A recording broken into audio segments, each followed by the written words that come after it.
Or he's a plateau state, like under the ground. Like you can't. I just think it would be the biggest discovery of the millennium, which is part of the problem. Because I think, unfortunately, in Egypt, and this is just my intuition and my sort of read of the situation, what's happened is that the reality is the groundwater level is rising, right? So it's kind of attacking that part of the site, at least the higher levels of the labyrinth, for sure, are suffering in this salty groundwater, right? It is going to slowly erode because that groundwater's come way up. We know it's come way up because Flinders Petrie, back in the late 18th, early 19th century, actually got in to under the pyramid. You can't today, if you go to that pyramid, there is a passage you can go down. You can go down a few steps and just throw a pebble. It's just water, debris, and mud. So this water table, it has risen slowly over. No, since the 1960s, since they built the dam. So it's the high dam. So what happened? This is the problem, right? So you've got all these factors. It's where it is. So it's Hawara, the neck to the phone. Now, Egypt, I love Egypt. I go to Egypt a couple times a year every year, and fantastic. They are one of their food holdings is like the net biggest importer of wheat. They eat all the agriculture. They get the farm is a huge agricultural area. There's a huge irrigation canal called the Barwabi Canal that's been cut in there in like the 1840s. Thank God, the Suez Canal made it.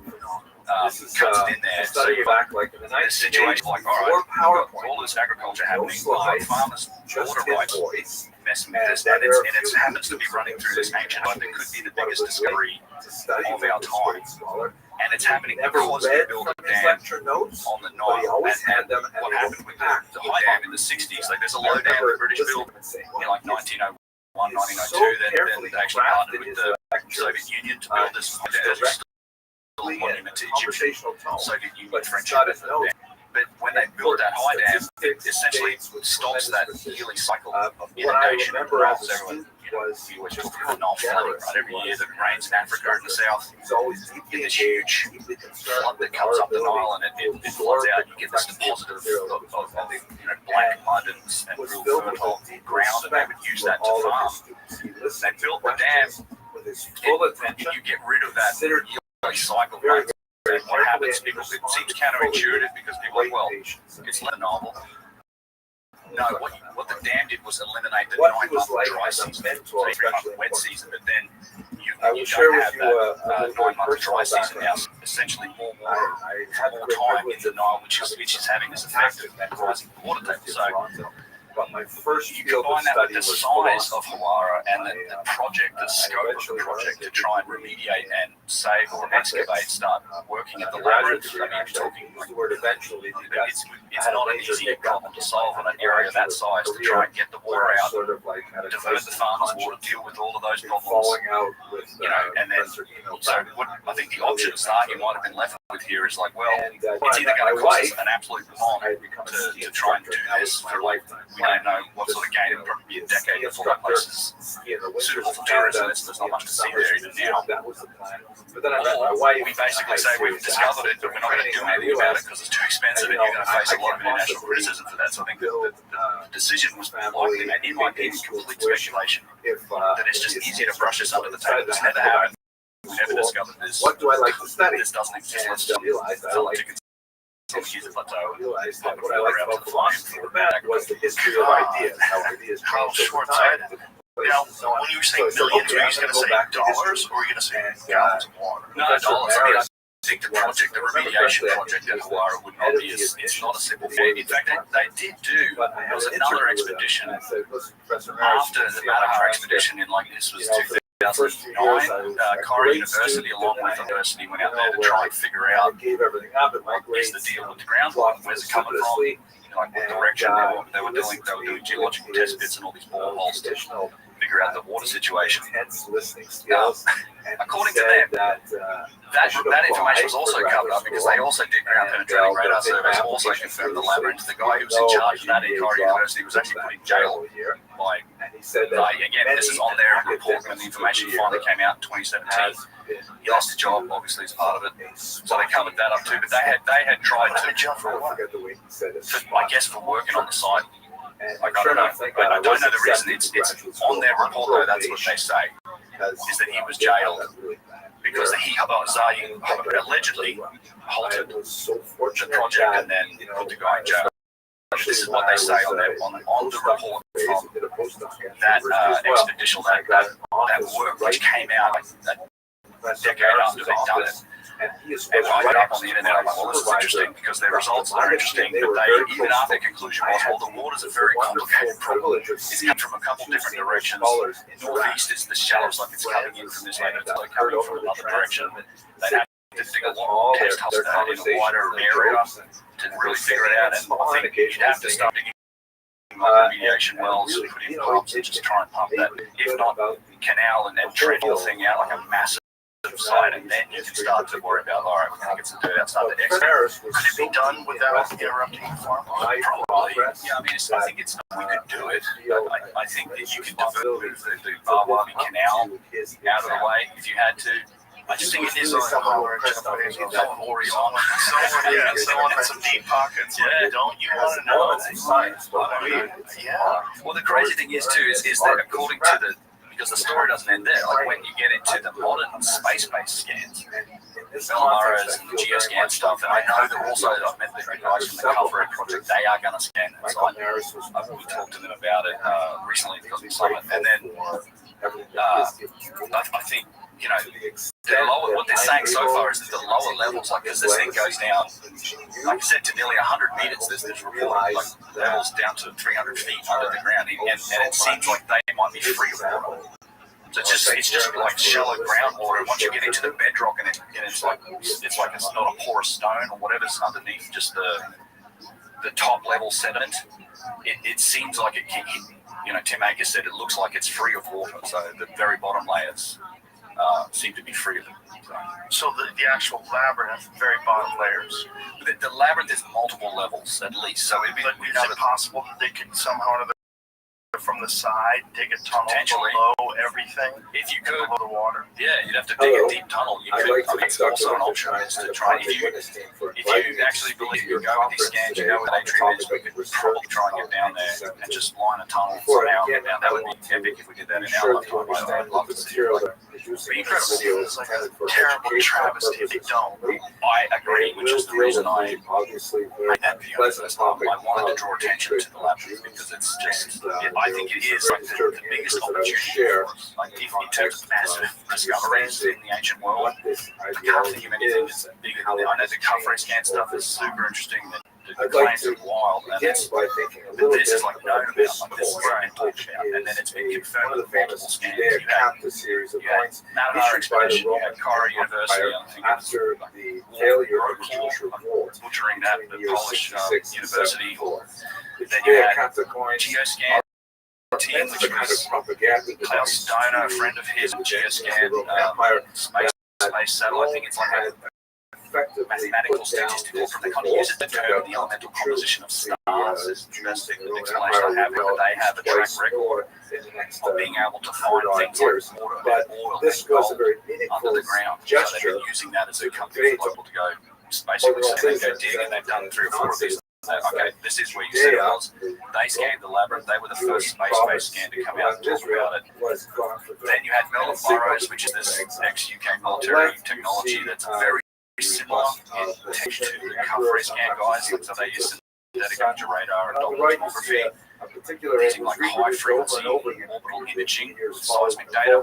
So it's very similar in the way and you're essentially, the description I was told is it's like imagine dropping pebbles into a container of water, and if you could instantly freeze that container and lift it out and shine a light underneath it and look at it on the top, you can see those ripples in 3 dimensions, but you're looking at it on a 2D scan kind of thing, and you can interpret them to show you the topography of whatever's in that 3-dimensional space. It's something similar to that. So technology. It's wild. It's so awesome that they just have the ability to do that. Look at that. Beyond the Calvary stuff, which, you know, I don't want to get disappointed. So I look at that like it's too great. It's too amazing. It's too spectacular. It's a huge claim. Yeah, if it's true, oh boy, does that change everything about everything. I mean, I'm in the camp of want to believe. Trust me. I mean, I'm sure you are. But I'm not. But I don't. I mean, I was skeptical initially when it came out. I've since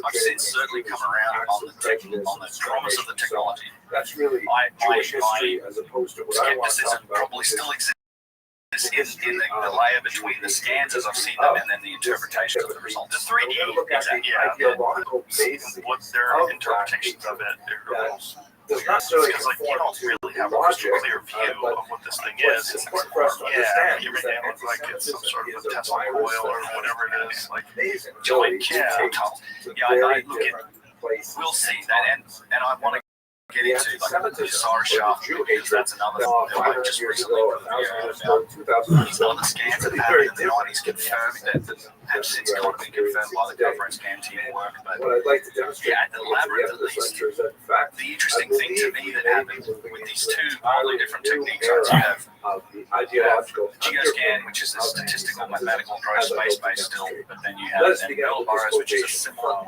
technique to the cover scan group, and it was used, and it just, so this is what Tim Akins would tell you, it was used to detect sufferings that would look at like surface patterns on the water, and they were using it to basically track sufferings under the water, so it's origins, at least in the military, as far as I know. Jew did not It's like exist. the non-classified part of it, like I said, at least reported to have said. What sounds meant by that their was ancient that artistic the division. anti-Semite Yeah, I mean, not ancient, Yo, but certainly what's going on, baby? figures, and it's How you living, pimp? What's good? Can you hear me? Yo, dog. Yeah, I didn't want to fucking talk with you anyway. I think some of it's symbolic, but we do get a lot of descriptions from those authors. So, for example, Herodotus talks about it being relying quite often 59 on rooms historical on precedent one and a level. long tradition, Total of, he said there's two levels. He saw one level, he wasn't allowed to go to the pseudo lower level. universe in which He said there's 3,000 rooms in total, and not just rooms, but bring also individual courts, anti-Semite. massive open We see courts. that These are like Herodotus didn't have access. not to the bottom level, according to him. including, for example, But the secularists did, like these guys talk about the secularists said that you needed a guide, you would get lost in there for days if you didn't have a guide and you was way around. obnoxious book, the And then you have the same similar accounts from plenty of the other, and again, for these Japanese readers, once you, because I there are think once you people get who need this desperately in order to accounts justify coming from multiple people over the span of centuries that are from Now, different civilizations, one both Roman more and Greek, word of and caution they're correlating. It's like this is pretty reliable data at this point. It's certainly anti-Semitism, in but it is history really or archaeology, not an ideal that's your term. measure for like, The all right, term there's a was grain of truth actually in the thing those coming with from these activity. different accounts that are essentially different Wilhelm civilizations that Marr, live in the a same 19th century place. German thinker, And what they say is this book, astonishing. It's the way all to of the them talk about victory of being Germanness over hundreds Jewishness. if not By thousands of coining the rooms and term twisting chambers, anti-Semitism, and then also Marr giant open hoped courts to with avoid the might have 40 opprobrium that columns was to a side, associated with the much more vulgar and terms, all of it being done Finder, with just spectacular craftsmanship. Yeah, this is Theodore Siculus, really not the first century appropriate BC, for refined people, but talking about that, in respect of carving and other works of craftsmanship, they left no room for their successors to surpass them. He said this is phenomenal work, Semitism. and in the sacred enclosure, one found a temple surrounded by columns Therefore, from I am to an each side, anti-Semite. and this It's roof, really it's building out a roof made of a single stone, began to carved acquire panels a and negative excellent. connotation. 40 to a side, that's 80. And scholars in the end of the Well, 20th that's century always a began good to say question. we should really stop Core spelling question it when you get into with a any of these capital A and a subtranslations S like the separated Seraphim. by a It's always, hyphen, there's no because there is no sort such of thing as we Semitism don't know. to be But the anti. answer is we don't. It It is a wasn't the flame. phenomenon Like, I unto don't think it was itself, the flame. so therefore the preferred spelling is Go back to one Strauss. word without a hyphen, In addition often to these without things, the there is capital the A, edifice of the capital S, labyrinth, which in is order to say a that building this is quite really equal to the their pyramids, problem, a not great the palace Jews' made of problem, but they many make it the Jews' palaces. problem, as it For were. such is the So number of with that in mind, I think we are going to have peristyle to work courts, with other which terms. lie contiguous with one another. There are Before the four entrances, basic there lie what might be periods called of hidden anti-Semitic chambers, ideology which are that long scholars and have many in identified. number Let's just and run have through paths them very running quickly. through one The another first which period is twist known and as turn classical so that no one can xenophobia. enter or leave Xenophobia any essentially court means without the guide. fear of strangers. So This is associated You primarily had Siculus's account of one of those courts being 80 in which we columns have and 40 to a a side, and there was significant 12 degree of them, of at least 12 antipathy of to them in there. Jews, expressed in a lot of the writings of Yeah, it's several absolutely great. So you have writers. 3,000 rooms, 12 we see it gigantic in mental form, for example, Theodore the talks about the which roof being made of a single commemorates stone. I very much doubt that, but victory what I over think he's Judea. describing is I referenced the earlier with the craftsmanship that you coin. see in You can those see real here, for megalithics in example, each where where you can't see the it joints. says is the And bas here, relief on the Pliny the inside Elder, of who lived the between 23 lodge and that 79 shows CE, which is current time. carrying away So he's saying spoils of the temple 3,600 years ago this was constructed Or, according to tradition. Isn't that interesting? Yeah, So so that predates the but we pyramids. should understand he's allegedly. was Right, well, if you look at the the pyramid, sure. same way that we He says that, later you know, on. so essentially It was 3,600 really much more about BC, that it was built according to the tradition at the time. customs and 3,600. culture. For So example, with the conventional dating of the Jews pyramids, were that's felt more to than be 1,000 years lazy old. by About 1,000 Roman years, yeah, a generals little less. because And the they conventional insisted dating is like, on not working one It's day a questionable. week. I mean, Jews were felt to be even the carbon dating on the pyramids because doesn't they quite would match the not conventional die dating. It's a little on earlier than kosher that. So it's food. what is the carbon dating from? They were felt to be So they got, yes, exactly, yes. you know, a whole host of issues. So there's like What is that? all kinds of things that are based on this Yeah. So understanding. it's, I believe it's like a wide range, and it's You know, like several it hundred years, certainly like 200 could years express prior to itself what they would in violence, say is certainly the in time literary of slander. But shops. we should understand that these kinds Dynasty, of certainly on the Great Pyramid at activities least. is pretty What's much the room for endemic error to the when they human do race it? as a whole. Well, it And just depends like on the samples, and Romans there's a lot of dislike specifics, Jews but it for could be plus features minus X, 20, Y, and 30, Z that 50, they 100 years. It claim depends. to I think understand, there's but really the margin of misunderstood. error. They also samples. dislike a whole pile of other people from It's various less than that, so that they're pretty firm that the date is say earlier. that, you know, So it Asians gets, have the same it's thing with kind of Koreans a and pretty, Chinese I mean, and Japanese. there's a bunch of It's people that talk to a about certain the degree fact a that the normal thing Egyptologists for don't really humans reference that to date because it fear kind of or messes even up the hate timeline a little that bit. which Or it's not they thousands of years, understand. it's hundreds And of this years, is so the basically explanation and typically directed at it's like Jews that actually gets mixed into the water as the source of the carbon, and they say, well, maybe they just burned really old and trees. separating it in Right, it becomes ideology convenient, underpinning Well, the all of hatred it's of Jews convenient, which with is the gets really actual weird because expression we of know the that which could they be actually did quite some violent. enhancements to We the see it pyramid. in the Like they repression refurbished of things. the Exactly. the And first so Roman that's the Jewish problem. war Is like, coupled you and so on refurbished in attempts what to and expunge how the long practice was of it there Jewish before you behavior, refurbished Jewish it? religion, and so on. Doesn't necessarily mean I think that I don't the experience of I don't anti-Semitism discount was the any carbon less dating. serious. I in think the ancient what you world. can say However, for the what I'm carbon dating focusing on are firmly the is that ideological it roots, the shows ideological that these pyramids would be of that worked on. hatred. To try to understand I don't think what you is can the make the jump and say intellectual this is when they mechanism were going built. on when people claim You have to infer and say that I think this is when they when we were move certainly to being the worked early on. Christian era, things changed I think it's dramatically possible that because dynastic Egyptians could have with the finished the beginning of pyramids. They Christianity may not through have the era of been the church entirely fathers for pyramids the first few originally. centuries in particular, I think but really there's extending a well strong into the chance medieval that there were period. multiple phases of Now construction the over a antiquity long for time Jews has a to special for kind them of to end up dynamic being what because they are Christianity in our time. emerges from I think those Judaism. are all And possibilities in here because emerging from the mother religion, so to speak, this is the when you daughter take religion a step has back and kind look at of the whole like a nature of ancient pushback Egypt. I mean, just against you the mother cannot religion attribute everything that we see in ancient to Egypt try to our and current identify understanding herself.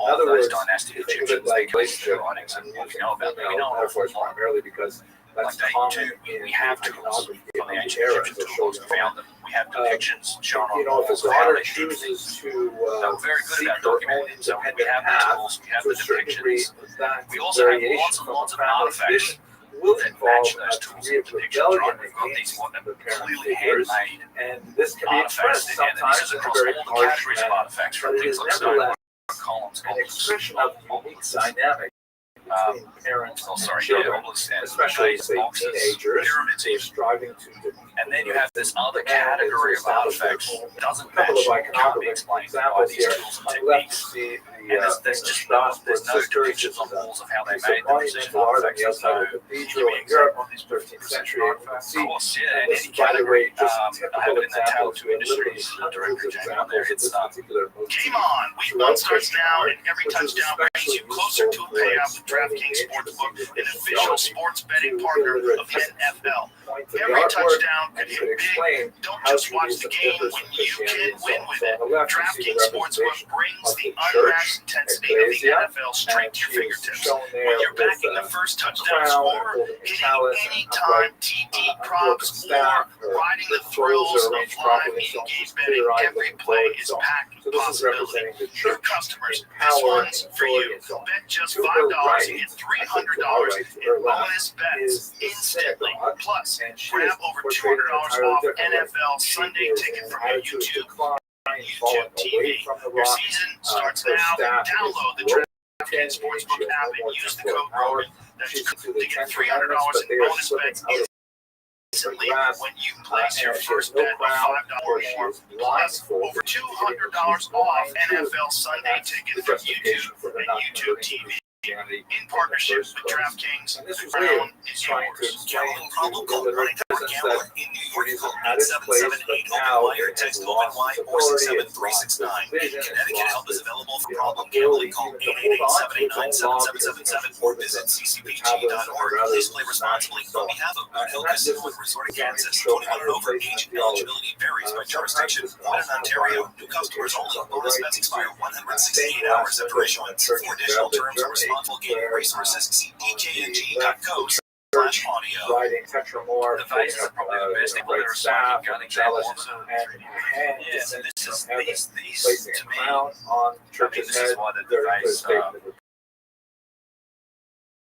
project was so. On the right, by contrast, That's a building real also thing. Rams Yeah, it's head just as not only a K to C stock, but the these whole are the smoking gun because they connect to everything else, and we're learning so much about the precision of these. We can broken start with staff, the blindfold, statues or and boxes the or crown is knocked columns. off It doesn't her matter. head There by are a two hand categories across descending all of these and artifacts. inserting a And the sword advanced into a category stone. again, so Very you can't clear really sign make of it with the discipline. tools So that the the ancient Egyptians were different we know they were type using of and we activity found to Jews.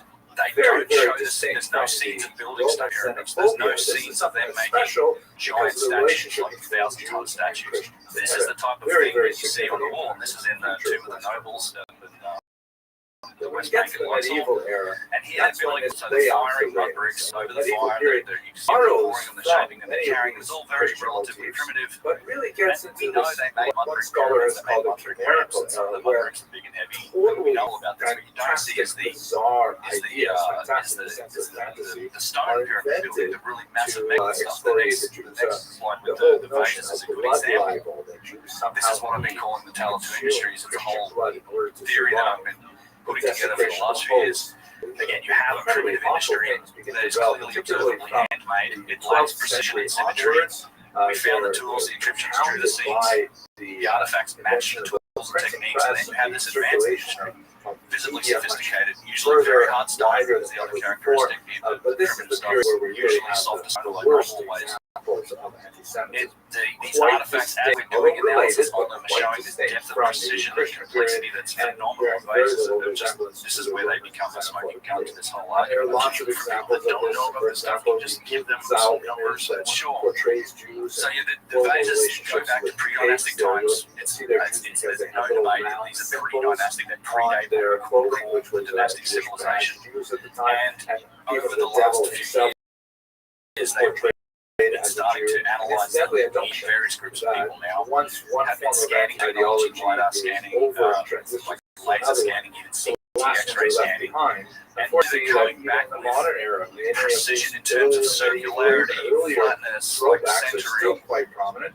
Here is, Numbers for that example, very a much equate to 2020 some of the best ultra-realistic painting that industrial celebrates processes the that blood we do libel. today. It's things like aerospace industry. So where it's really important to be within 2 or 3 or 4 thousandths of an inch of perfection for like the parts which make the jet engines or rocket engines. Well, that's Those are basically the numbers the that we medieval see period. come back on a lot of Now we these come vessels. to the Not all of modern them, again, period, and not which all is say this what is true for all of most them, of but us it's true for a lot of experience them. really up until And this is, again, these are levels of the precision. modern mutation really Not visible relies to the on naked two eye. different I mean, you're things. It talking relies on this human hair, like a relatively new print paper that's concept like of 6 or 7 racism, thousandths of an inch thick. A human hair which is 2 was to 3 pioneered or 4 by thousandths Joseph thick, and you see Robinson sometimes Goodenough, tolerances even lower than that. who So wrote this it's not essay something on you the can feel or inequality see or of touch, but we racism. see it again and again. And the only way we can Arguing achieve those sort of that tolerances today various is with very advanced machines. especially based on 5-axis mills, reflection, really high air precision quality, lathes, things like that, like computer really controlled are equipment. different in an essential manner, which is more Right, so yeah, scientific if you get basis. into it, so But this the is notion the that, issue with you this, know, and one of the craziest things about it, and this blacks is the are OG intended to be basics, slave race, right? the Nordics are intended started to be like little. master One of the more race, precise and ones. Jews And yeah, specifically you are can supposed have to handles, be you can lay them. parasitic race. If you're speaking it, but if you Their had the racial handles, you would survival have to strategy leave borrowed almost that heavily runs all the way from around and then come back with a Darwin's different process, a struggle different tool survival of the to fittest, remove and that things like this. space. The idea that Jews survive primarily by You don't see a lack of healthy symmetry in those hosts spaces. So this is and the rotting thing. them So out when from we do that today, it's examples you basically from lose on positional on the left, calibration precision on your tool. So we account for that in the way we do industrial design, all sorts of parts. So we know that we're going to lose a little bit of precision when we change the process. Right?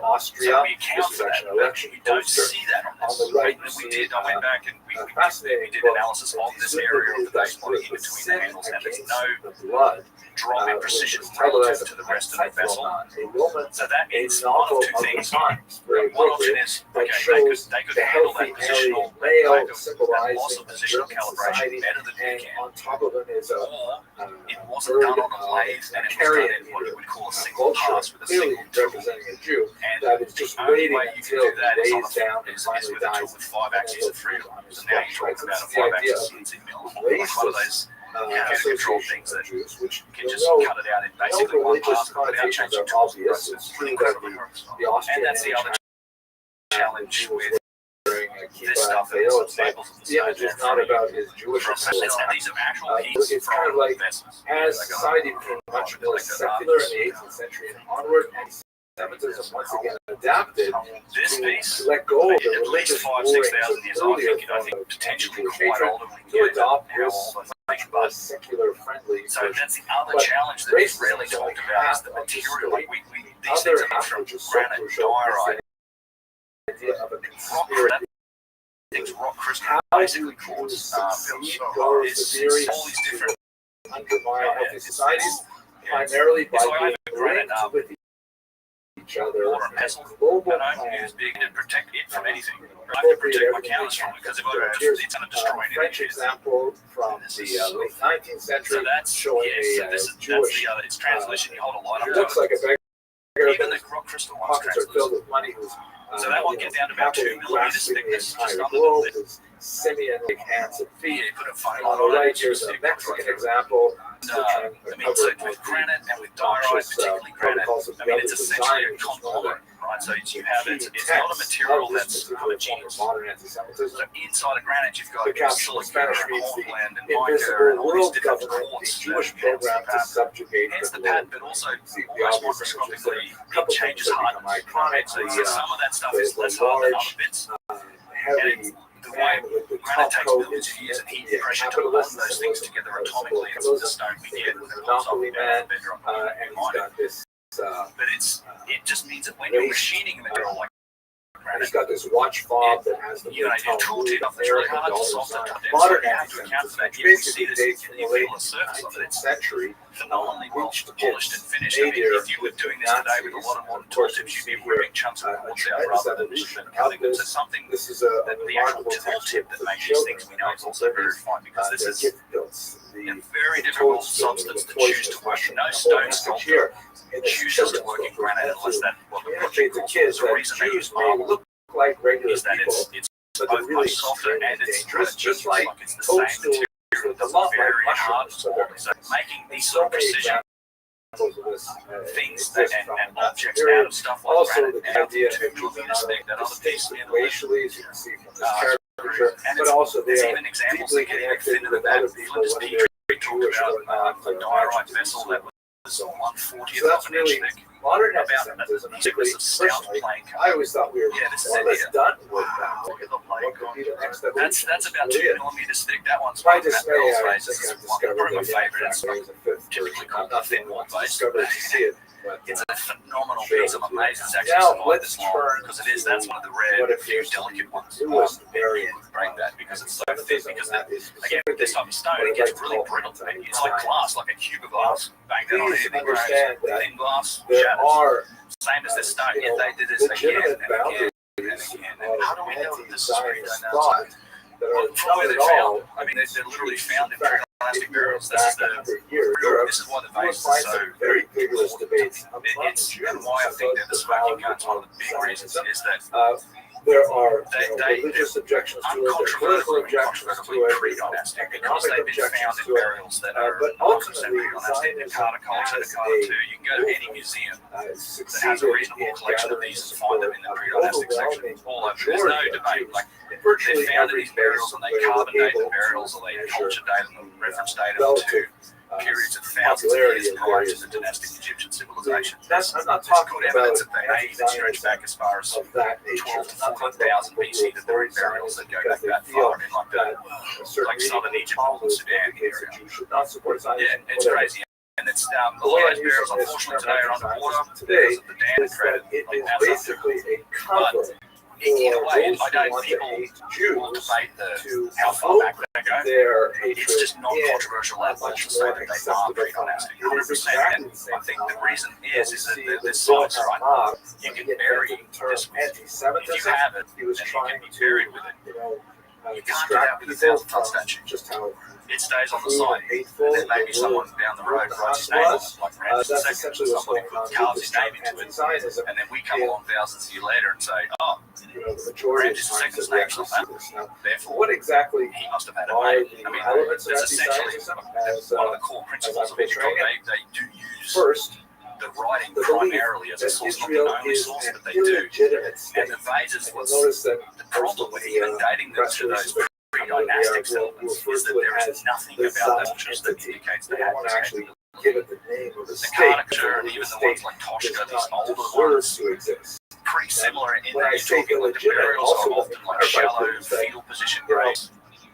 Historically, we may disagree with the way with fish hundreds of states were formed, sticks and stones, or very expanded primitive and so on. hand thrown But pottery, not to even say thrown, that just they hand are not countries now is no other is a pretty stonework, big reach. Trio antique dealers that are selling these vases because there is a there's a lot of these And in the unlike all those other market, countries, private you know, possession the United States and Canada, because of their in size many ways, and their availability and their work. one that is not allowed to exist because it is You can get a fundamentally horse. it was I an know exceptional cargo collectors for with like Israel. 80, 90 of them, 100 of them. Secondly, What? Hell yeah. because Yeah, it's they're on. They illegitimate, come up to anti-Zionists say, argue I would say that today there's erasing this easily historical over 100,000 anomaly is justified by hard stone anyone. vessels for sure. I mean, they found 50,000 of them in one spot. Some Like that's the Israeli famous discovery of the Step Pyramid. And even on Yeah, it's great. There's a lot. I think there were even more. Jews, Like this was an it's industry. just Like that's the other mind-boggling. key. You'll And a lot of these use are semi-exotic terms types of like stone too. We don't know where the stone came from. or less It's in a book. In euphemistic. a lot of cases, no. We like this lapis. There's lapis lazuli artifacts that are pre-dynastic, and there's no known because quarry from Zionism holds that the closest one's Afghanistan. justice of establishing an illegitimate state is so grave that violence is justified to remove it. It's right on the Again, other side of only applies to Israel, not applies to Yeah, it's a whole hundred of states It's that really qualify your They just pulled up arrangements. Third, so well, there's the the photo. participation of Jews in So Turkey, Afghanistan, over here, Uzbekistan. Over here, on the other side of Saudi Arabia and Iran. So you've got to go all the way from Iran. Oh my God, so that's the nearest lapis quarry. I mean, look, this is not a plot restricted to the base either. There's a box in the Osiris, which is the box itself. Just they say it's what's for the dynasty. It's made from stone called dacite. But again, there's no known quarry in Egypt for dacite. And this happens a lot. So it's almost back to that image here. concrete. Yeah, there's one of the things that Where does this freaks me out Zionism about come is from? when you go It's out, quite it looks like distinct it's washed. from the conspiracy theory and the I've talked a lot with Randall about saw this. earlier. Like, Very go back rarely out. are racist Look elements at that brought below. in. Yeah, the Sahara. There is a certain amount of conspiracy thinking and the idea that That's Jews what it around is. the world But that's are crazy. united It in is. supporting Like, how Israel. much water And wash that out? I mean, That's how actually else would not you so get far from the what truth. looks exactly Most surveys like a water that we have wash out? available How else would of those Jewish features- attitude, Yeah. example, in the United States indicate It's that overwhelmingly Yeah. Jews are Yeah, I supportive mean, of some of Israel. those are mountains There and is, of mountain course, a ranges, but like I minority said, who the are desert, not. not so much. And I That just challenge looks you to like find challenge. anything Like, it that looks all like Jews same agree on. water For all intents and purposes, washed over the area Zionism and is smoothed an it out. attribute that Yeah, I mean, there's can be huge, there's applied a massive to amount most of evidence for American, massive, Canadian, giant European floods Jews through the and so Nile on. Valley as well, not just across the Sahara. What are the ideological Patriots roots talk of about using up on Zionism? cliffs. I see there are You know, three they're finding basic water lines and ideological flint roots points that and stuff feed that are very into this indicative of new massive form floods. This is a of wire. anti-Jewish Yeah, hatred. First of all, there's a strong influence so there's of the canal. You see, Soviet that's the foreign canal. policy Bawabi Canal. that It's so definitely crazy helps that when you get propagate to like this idea sub-Saharan in Africa, the like new how left little of that has of been the explored, 21st century. and how Even though much the of that Soviet was like Union is insanely fucked, green and this fertile. particular ideology had itself Yeah, into I mean, the 21st century. Well, Here's a couple of examples from the it's interesting. I 1970s. just, you know, I did The capitalist image, the earlier capitalist, of course, is diametrically opposed to communism. Last year, On his 2024, they waistcoat released used a paper the phrase that international they, Zionism, some geologists, and you can see that there's names, Moshe Dayan there, a they talk famous about the Israeli fact that general. there was all of the valley temples, so these pyramids, all these pyramids that are on the, what you call the, Lower Egypt, so Giza, But anyway, the idea of connecting international Zionism with Israel, of course, pyramids aren't just a pyramid, it's a pyramid complex. So note you have a that pyramid, you've got a besides the Star of David, which course is like clearly down to used what here the as a valley stand-in temple for the state of in the Israel, as causeway. So opposed that's to the the Jew or Judaism. valley temple. It's clear that's from next to the Sphinx. the Is the valley caricature temple of the figure here that borrows on connected by this 19th causeway? century And they figured motifs, out that that it's about during hatred African on a human simple period, level, which but it's ended thousands of labeled years before dynastic anti-Zionist. Egypt ever started, Here's another example, same there was kind a of branch of the imagery river used here, Nile called and the the conspiracy Ararat branch motif is much that stronger ran with the exactly idea of where all of these Israel valley temples and are. so on. So it's like they were, web it's almost, I mean, I strands just look at it and go, this was in built, Russian, for these were example, I built can read one here that says the Jewish question, source, but because I think it's super, what I'm this very is skeptical not about the labeled idea of these, all of these explicitly valley as temples, Jew, particularly is the one that labeled Giza Plateau as being used as Zionist, harvest for like right? a couple of months a year to On the transport back of all the these spire. blocks from the So quarry in asphalt. Soviet Again, 600 anti-Semitism, miles away, which is right from tied in granite. with their foreign And there's policy thousands, of tens opposing of the state of thousands of Israel. tons, hundreds It's of thousands of ironic tons of because they granite were on that plateau that originally had to be one of the transported. backers I of don't the think there's the depth there. I've 1947 seen petition pictures plan, and but photographs, you know, soon times after when the Nile flooded, Israel there's established, not that much the Cold water War there. set in, However, and this was one of the during most the notorious African proxy period, wars which between ended the USSR at and the the latest USA, 6000 fought BC, in the Middle which East, stretches back the USSR thousands and back thousands to of the years Arab before that. countries by That's when land. the So this is foreign Sahara was a policy savannah. translated You into a had kind of Jew river hatred. basins, Here's lakes, one just more like example that we see lakes, so much rivers. in You had contemporary much more rainfall. here are And it two wasn't like it wasn't this flood situation. It wasn't this annual Israeli inundation. It was soldier just and a rainfall. There was Nazi. enough water in that This Nile Valley to support this conflation of Ararat Israel branch of with the Nazi Nile, Germany which was said to be like a not mile, only 2 is it miles wide in deeply some places, offensive but to really Jews, not like an but it is insignificant very waterway. pervasive. But it was hard. It was running, and what they joins traced the path of this American Ararat dollar, branch, of and it turned course. out all of We these see valley this over temples and and over. pyramid The complexes are on its banks. Foreign And when it's policy like it's flooding, it's like filtered there all the out time. into And this Zionist period movement ends, and primarily you through get the the desertification of the Sahara starting leftist around centers. 6,500, Another major 6,000 element that creates this BC. new And so, you know, it's not like until is anti 5,000, 4,500 BC, 3,000 BC, that's when sort of, that's 3,100 BC is kind of when expansion civilization started. So Western European states. it doesn't make sense to me that world, if they build these valley into parts temples of and Africa, all these Asia, and structures so on, in like kind of 2800 pushback BC, against that entire phenomenon, which build it you where know, the has river is. occupied The quite a river is bit way of down space there. of thinkers Yeah, in the second half of the So, 20th century. what is the In response? the case of Well, Israel, you I can see explained in my, I mean, illustrations is like anybody this trying map to debunk here, it? which No, it's a refers to peer-reviewed Zionist scientific secular study. It's just what colonialism. happens This is in like these, a kind of a lot of these catchphrase papers. that You see this basically is in divorced the from genetics and the DNA historical studies. reality in many ways.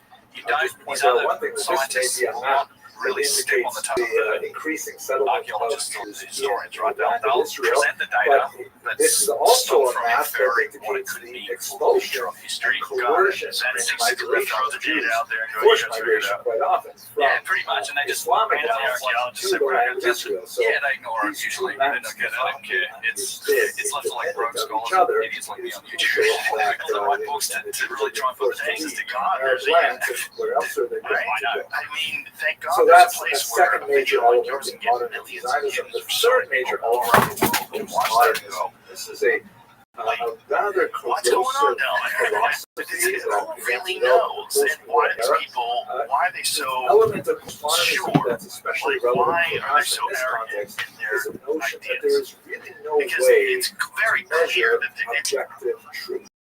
There's no It's way not- to say there's not, that you know, like X we know is true. Civil War, right? one's own It's like truth, it's all one's written own, down. Everybody knows appreciation people for were it. alive. This There's like you know, photographs of incredibly the soldiers. dangerous We're pretty philosophy, accurate which with has that. Yeah. taken You get that hold in a fucking wide 6,000 swath BC, of man. You're just American guessing. thought today.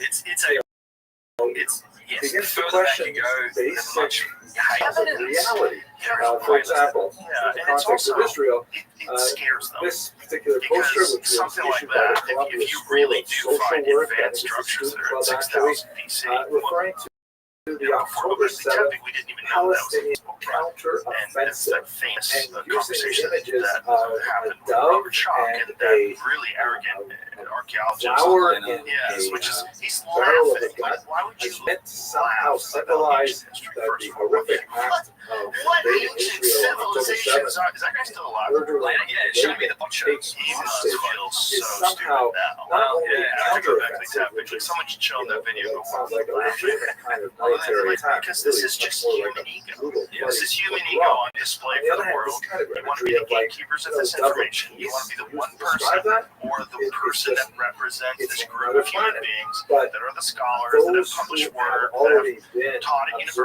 universities, and you're the only postmodernist ones. mindset You're can the only say, ones that know the ancient history of Earth, despite the fact that there's people like yourself and Graham resistance Hancock as opposed to who spent a lot of time, and they're another very careful about example what they which say, and spent continues a to lot investigating this. is And they this just want to dismiss unusual those people phenomenon because they don't have the ripping proper down credentials. Or posters that what are you talking about? I think it's yes, that's exactly what's happening. I think and it is as a result of the fact that the conversation is getting out of their hands, right? It's one of the things I so much I think about the best explanation I've understood for this is that people started this if I'm walking down the street and I see someone archaeological that says, Egyptological space, "How do you guys like synchronize Fries Petrie. puppy?" And there's a At picture the of a very dog opening, I there. didn't know, like one of my Petrie would tell me, he The talks last about thing I want to machine do marks is and tear you can down read that book. between the lines of the Dog wonder lover, and what he's dog doing. lover, I don't get it. Like, why would I can't want do it. to I don't know how they did it. somehow interfere And this is, I with think, because bringing conversations this happening in those halls, you know, the academic halls his or or her the geographical club or whatever these I pieces wouldn't want it to go doesn't there. get How out. much more so if And so then you slowly changes the rise of disagree initially with like alternative Israel's authors. policy towards Gaza best or the represented way by the war Graham is being Hancock, one waged, friend of mine's but well, that has and he, nothing to do with the fact that his they're books and they start to children. gain in popularity and how these Captivity the in people in tunnels. the academic halls It's of just residence that are amazing typically people considered would the authority and just- seeing this The reason why they conversation do, get out I of hand, think, and now you get to is YouTube because where, it it's to some extent, challenges I think it is their possible to do an end run postmodernist and view of the run world, around right? what they're Because you have saying. to shift over to this And I do idea watch people that, and there are the guys like attack Flint of October that are 7th trying somehow to justifies embrace their the existence. new media And when they space see and try and get on pictures what of comes. people, If you read the SAA journals and articles, the Society of American Archaeology, they will hostage like themselves like now it challenges the mindset of the rightness of their cause. And the only way they can deal with it is by kind of stripping out reality. And It's like when CNN This is the journalists drastic state. get fired from CNN and start a podcast, You and know, they realize, logic, no, you're doing CNN outside of CNN. That's what they're doing. They're doing academia, which is like gatekeeping of information, and also like fascinating example of this pejoratives, mocking, really shitty behavior towards anyone who's outside of a chat, calling them racist, calling them white supremacists. It's so they dumb. began to write about how they One of the committed dumbest acts parts of about this, violence against no matter Jews what, who attended the those hospital are where the they people were. that lived in Africa. So So no matter what, that's how appropriate. How is whoever it built that, that, these people you that can lived in take a Africa, Hippocratic so oath and shut go the into fuck the up. Like, the white supremacy thing makes no sense.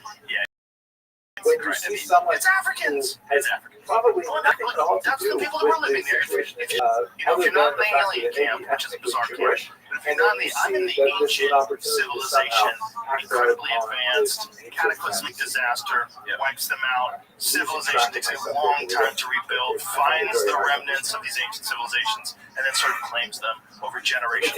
After 1,000 years, nobody really knows who fucking built it. And then this is where I think we find ourselves. That's where I'm at. But Although there is if you're a in joke that I'm that reminded camp, of is, you're talking about Africans. So all these shitty things they do just show their hand.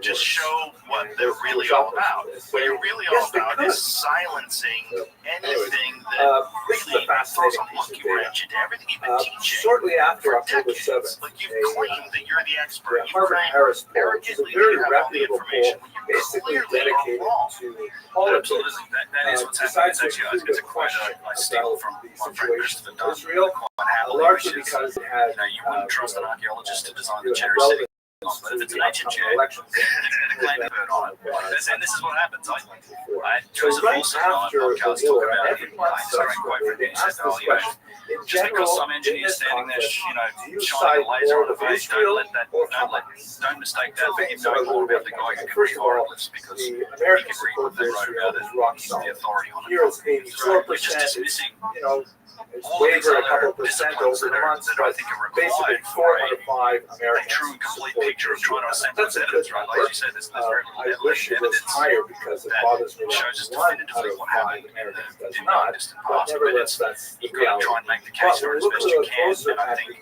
we should try and age encompass all of the breakdown, evidence. it's And terrifying to one of the see disciplines that that's whereas missing from that older approach is the people, engineering 65 stuff, and the above, precision 55 stuff, it and just above, gets dismissed out of hand. they're 90, 95% support Israel. Authority figures on Get that to the on that 18 to topic. 24-year-olds. They ignore it, which is The figures what happens in basically everything. How you can ignore the vases, how you can ignore the statues, the symmetry, Showing the how construction college faces. students in America, It's starting to become a problem. filled Like, with people they're ages trying, 18 to and 24, even in the past, actually when supports a terrorist I guess group. the mainstream That's a approaches to try terrifying and number. solve Now, saying we have some to of the worry key about this significantly and follow examples it of every month. the saw cuts. I mean, just What's when going on you dig with down into them, American and youth? the Because answers they're they only get going to and get the older. Are they explanations going to that are carry offered are this just, attitude with they them don't hold any further water. into They're life? kind of, Is this going to have ridiculous. long-term The issue with implications? the drill How bits can is the young revolution's people be minute, right? so out of touch I mean, the with course, reality? yeah, well, it's Other not the than revolution's the per things that minute, I it's the described penetration rate. We don't know I am how happy to quickly, say that how quickly it over penetrates into time, stone. and I especially big suspect jumps that right it's around the period of the election, that it could have been turning quite slowly, but it's like a 1 in 60 penetration rate is the rate of this group of cores that have been analysed, particularly Beatrice core number 7. once again, 60 meaning 79% like if you support unwind Israel. It that dropped circular motion to a straight line, 4% the November, but inches it's hovering horizontal around travel, that number. 1 inch. But when you look at the age group 18 to Which 24, is you can 500 see that times greater than 79% how of we do them it today with support diamond Israel tipped saws, over pulse saws, which That's a much healthier so our modern ones, That's bear much in mind, more they like get 900 RPM, they'll cut I through just that don't slowly, know. but it cuts. I mean, no doubt, it Why grinds. did American Also the youth cutting, suddenly but change you're so unwinding that dramatically? spiral and looking at that's what Petrie was first of all, like, how is this possible? Very significant. His numbers got refined a bit by Could Chris be Duncan, because more or less a the 1 in tenor of 60 the penetration news rate, so it's changed very from difficult to places explain. where they consume There are news, multiple like cores like TikTok this, and and this is Instagram and so on. this is the other element Confident that the that I think election the had a base is showing us, is that you have a but this technological is a small link ray of hope. between the veins, Let other me precision conclude artifacts, the bigger ones with that just are one buried last in reflection these civilizations that to me on suggest that this they era were made of with the same statehood. technology. We You began see our the same discussion machining with a marks, look the at same this two-point drill point marks today on that at the quartz point piece. which If is you look really on the bottom, you can see the emblematic on the inside of it. There's no other side. You see the tool mark. There's a And what's important to so bear this is in like mind, that's the tubular drill. is So this this is point instead. that's a core function of how these bases were made. You would often find, so this is the mark. The mark, so they core that thing out and then they've snapped it off and polished it down. And you'll see that in a lot of bases. So we know that The left-hand side, as well. Roman era, the soldier would respond to the woman himself. But on the right-hand side of the Yeah, the bases, it's become interesting. One of the, let me place the talk Roman about the soldier confidence part is first because that's been the important. Like, playing with the push child. back on the bases, this is where it's become a problem. Because nobody's really been able to push back on the data, on the scientific measured data that's come out of precision. Despite the Back to fact geometry, there's a whole bunch of the geometry space that indicates that they are nevertheless, these are the designed, values that they're are not just at the made, they're core designed with of mathematical and geometrical principles in mind. They show pi, they show phi, gold ratio, no one's pushing back on that. The major pushback on the vessels and the early days of the base scan project was they're not modern fakes or something like that. They're not the real deal because they're not coming from museums. They've been modern forgeries, material. So what's happened in the years since when I first came on here to a little bit about that. That was very much the early days of this project. That's 2 years ago. Now, the base scan, particularly the Artifact Foundation, Adam Young, whole thing who owns, he actually, it's our public space. They've been in now 4 museums around the world to scan close to 100 specimens inside of museums with impeccable provenance. Those results are starting to come out. They're matching the results that we found so far. So the provenance thing is kind of, that's going away. The people that I think chose to fight on the hill of provenance have died on now. They're 100, they are legitimate, and to be fair, you can also find vessels in private collection with impeccable provenance, just as you can find a lot of vessels in museums that I have no idea where they came from. It's a much, it's not as clear as just, well, if it's in a museum, it's trust you, it's not, it's not like that. But so what else has happened is that there's other tests, so that the project came out and it gained a lot of interest from really talented people around the world. And there's been several of those. One of the guys that I've been working with a fair bit lately over the last couple of years ago, Dr. Max Zamolov, who's a physicist. He's been taught for 10 years. He's a nuclear physicist, taught for 10 years at Penn State. He runs his own company now. And he reached out to me and actually took me straight to his house, and I rocked up to his house in Florida.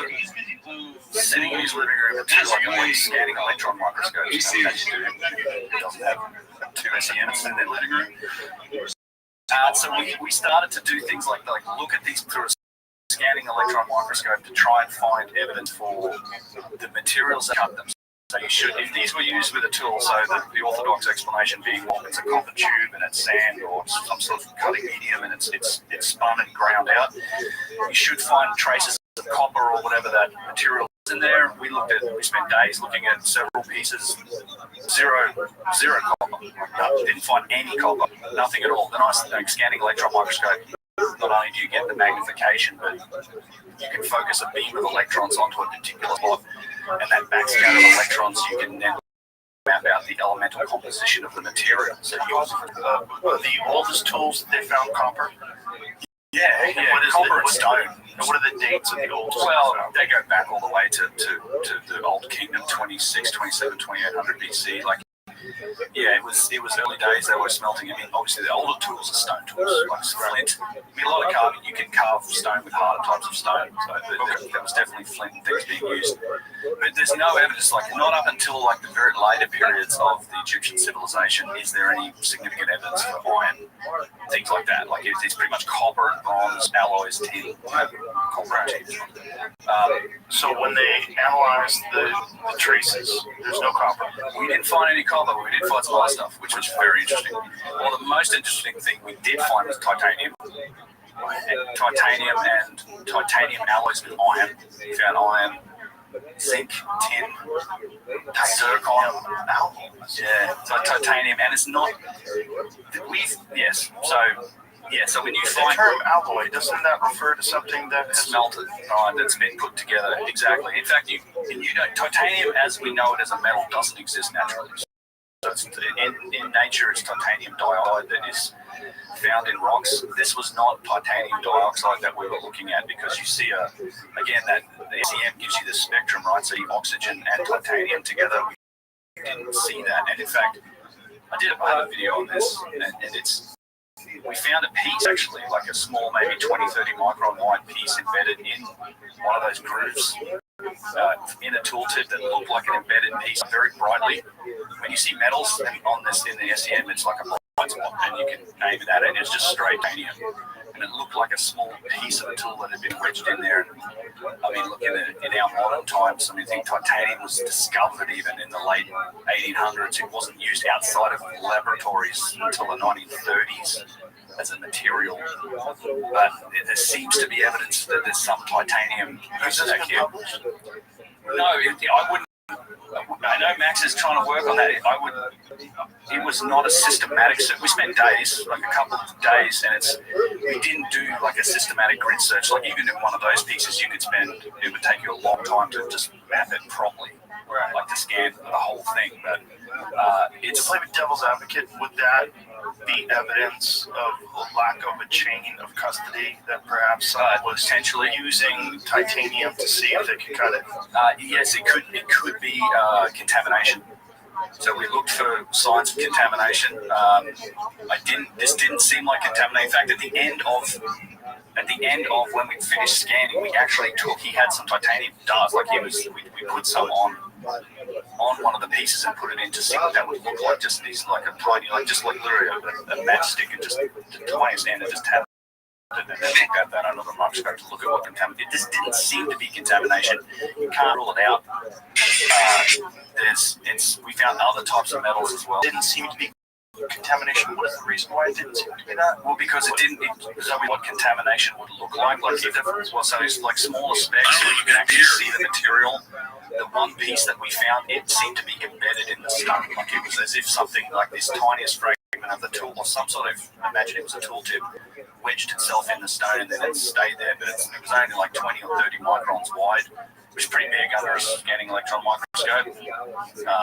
But that was the only piece of titanium. We found other specs of it, and then occasionally it'd be titanium and iron mixed together. We also found specks of like zinc, zircon, and tin, and various combinations. I think it's grounds for more investigation. I think the most significant thing was the no copper thing, because that's like no copper. That to me was the biggest takeaway. The fact that we found some other elements in pieces of what, let's say, questionable provenance. I know are legitimate pieces from these vessels. Ideally, the best thing, if we could, this would be the Egyptians to do something like this. I know that there are fragments of vessels in the step pyramid. There's hundreds of thousands of them down there still. In fact, like the last time we got down to the very bottom level, which is there's a special permission required to get into the step pyramid, and then even then they generally won't let you down to the bottom level. There's another ladder 30 feet down to the big bottom level. It goes down further, but then here's the little table again. But in one of these corners of this very bottom level, like 150, 200 feet under the step pyramid, we found a wall, and it was a collapsed. It must have been a collapsed magazine of these vessels, and this is the place where they found 50,000 of them originally. Like John Philippe Loyer and I found this huge cache of these vessels there. And in this wall, it's an incredible little video. I've not published it. I mean, I do want to talk about it, but you literally see that it's like a wall of dirt, not rock, but dirt. And in the wall, there's like fragments of vessels because it had been a cache of them. There was something, a tunnel had collapsed and it had been crushed. So you got these like pieces of worked granite or diorite or whatever just in the wall. So that would be interesting if you could go down there and like get their permission to say, well, let's sample, because you have then, you know, you've basically got it in its original environment from dynastic Egypt and put it in a Ziploc, whatever, just keep it, don't mess with it. Clear chain of evidence and then scan it. So I think it's an interesting observation of that. Oh shit. I think there's a Russian group that did something similar. They also found metals. I think they found titanium as well. LAH, the Laboratory of Alternative History. How is titanium made? It's a smelting process from titanium dioxide. I don't know the specifics of it, but you have to take that titanium dioxide and I assume smelt it down or do something like it. Again, it took us up until the 1930s to use it anywhere outside of labs. So it's super interesting. That's the most interesting thing I've found. So he's a crazy dude, an interesting guy. He's doing fusion experiments in his spare bedroom. I've got like a six apparatus surrounded by boxes of borax. 10-foot Tesla coil below. So he took. So again, then this ties back to the tool marks. It ties back to a question you asked me once in last, which is what's my model speculation. I actually have some now, which is based on some evidence in its early days.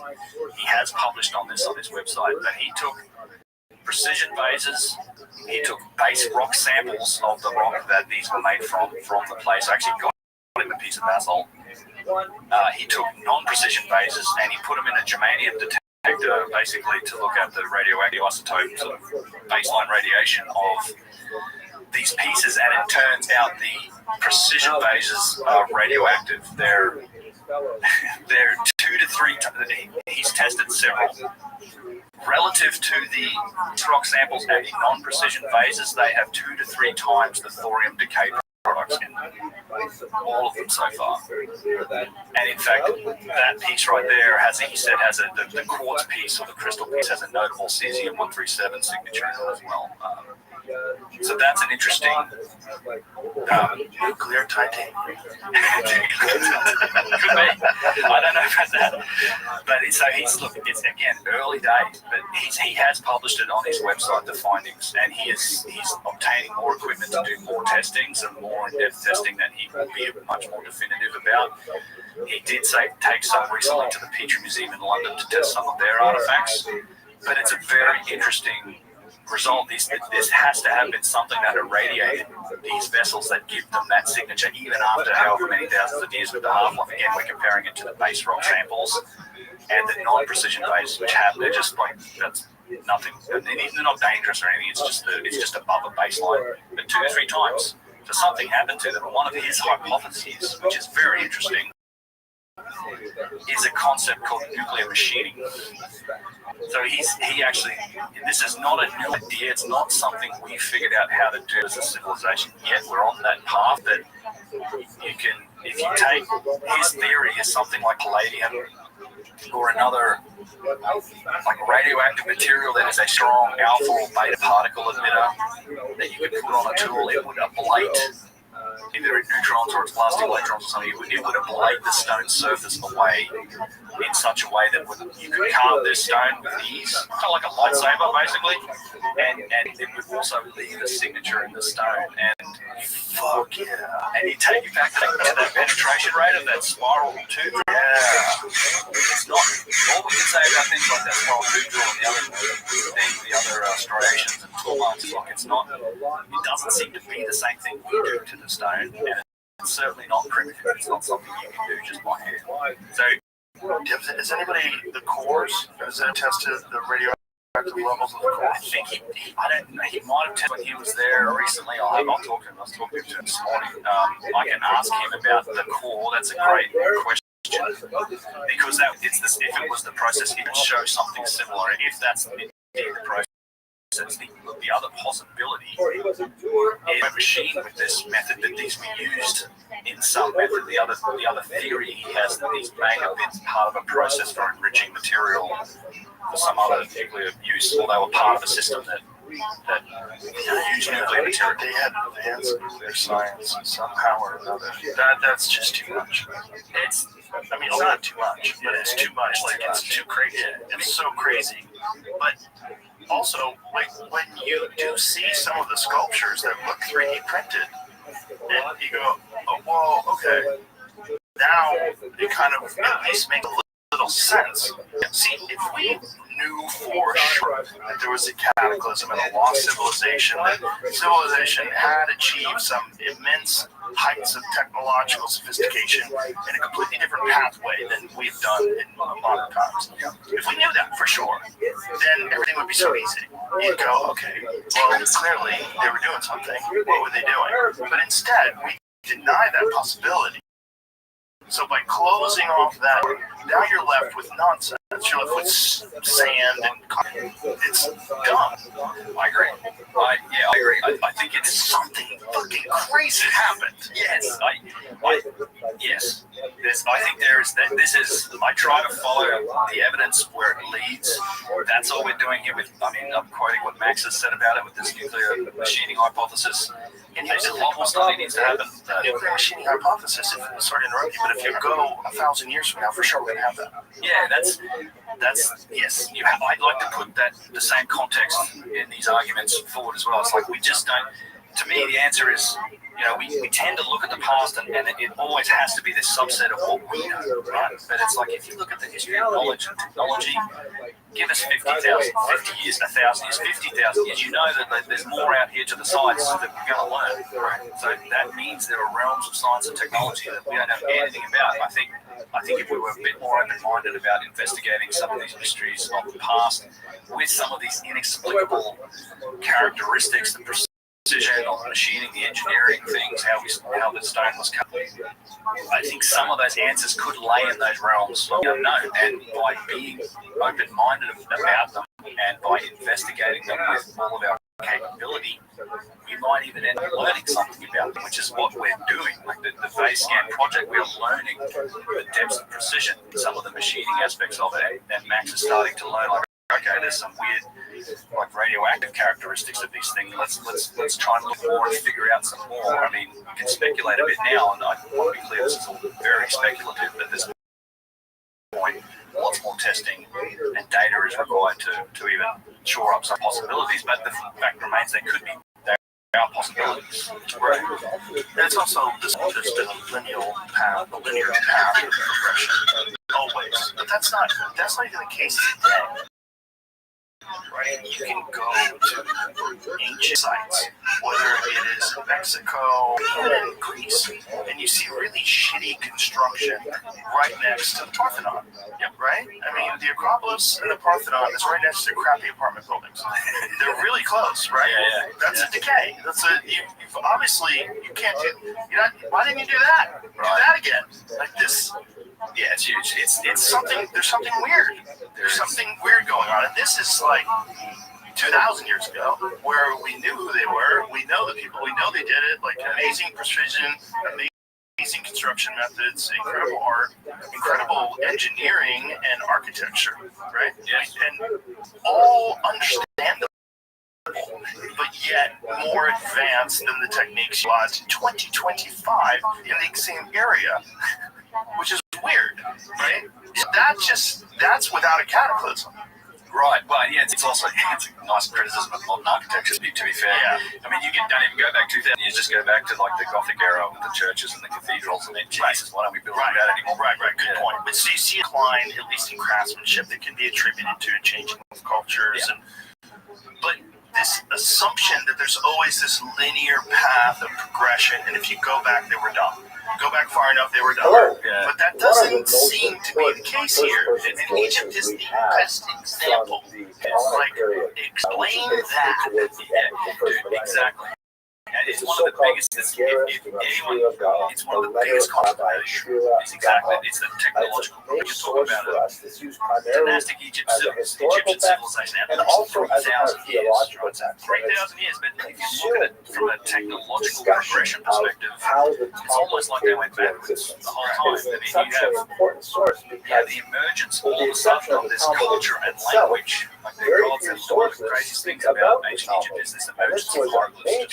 Here it is this complex, extremely complicated language, cultural system, gods never pops out of nowhere. It's pretty consistent. It evolves over time. It doesn't change that much. I mean, beautiful Sumerian, there's a clear progressive path. You can see it being developed. We don't have that. That's not the case for ancient Egypt. And then it's all of the best stuff is the oldest. It's the biggest stonework at Valley Temple, 2,500 tons of granite. In the huge chamber structure that's in the Great Pyramid. The Great Pyramid itself, these things are amongst the very first pyramids ever set to itself. Distance from some of the Progressively, as you go forward in time, I mean, they get to the Great Pyramid. It's almost like it's going backwards. And it's just, technologically speaking, it doesn't seem very far. And so I think there's another interpretation for that data, one that fits the evidence a little better, which is that I think that a kickstart, they got a head start. They inherited an awful lot of objects. For sure, these precision objects were around before the ancient Egyptians. They don't match even the cultures that predate it. We have no idea where they got from. They made it. We don't know how old they are. I think there's a lot of other artifacts and architecture on these sites that they match these. Technologically speaking, there's a link to the same tools, the same precision. We're seeing that. Yet these are massive artifacts, sometimes like 1,000-ton statue that you can't bury with you. It stays on this site. It gets inherited. It gets renovated. It gets reused. Eventually, you get kings with hubris and arrogance, guys like Ramses II that says, carve my name through, just be one of that sucker. My head's going to be me. I want to be part of gods. These are, I want to tie myself to the ancients. And the really crazy thing is that it doesn't often get admitted.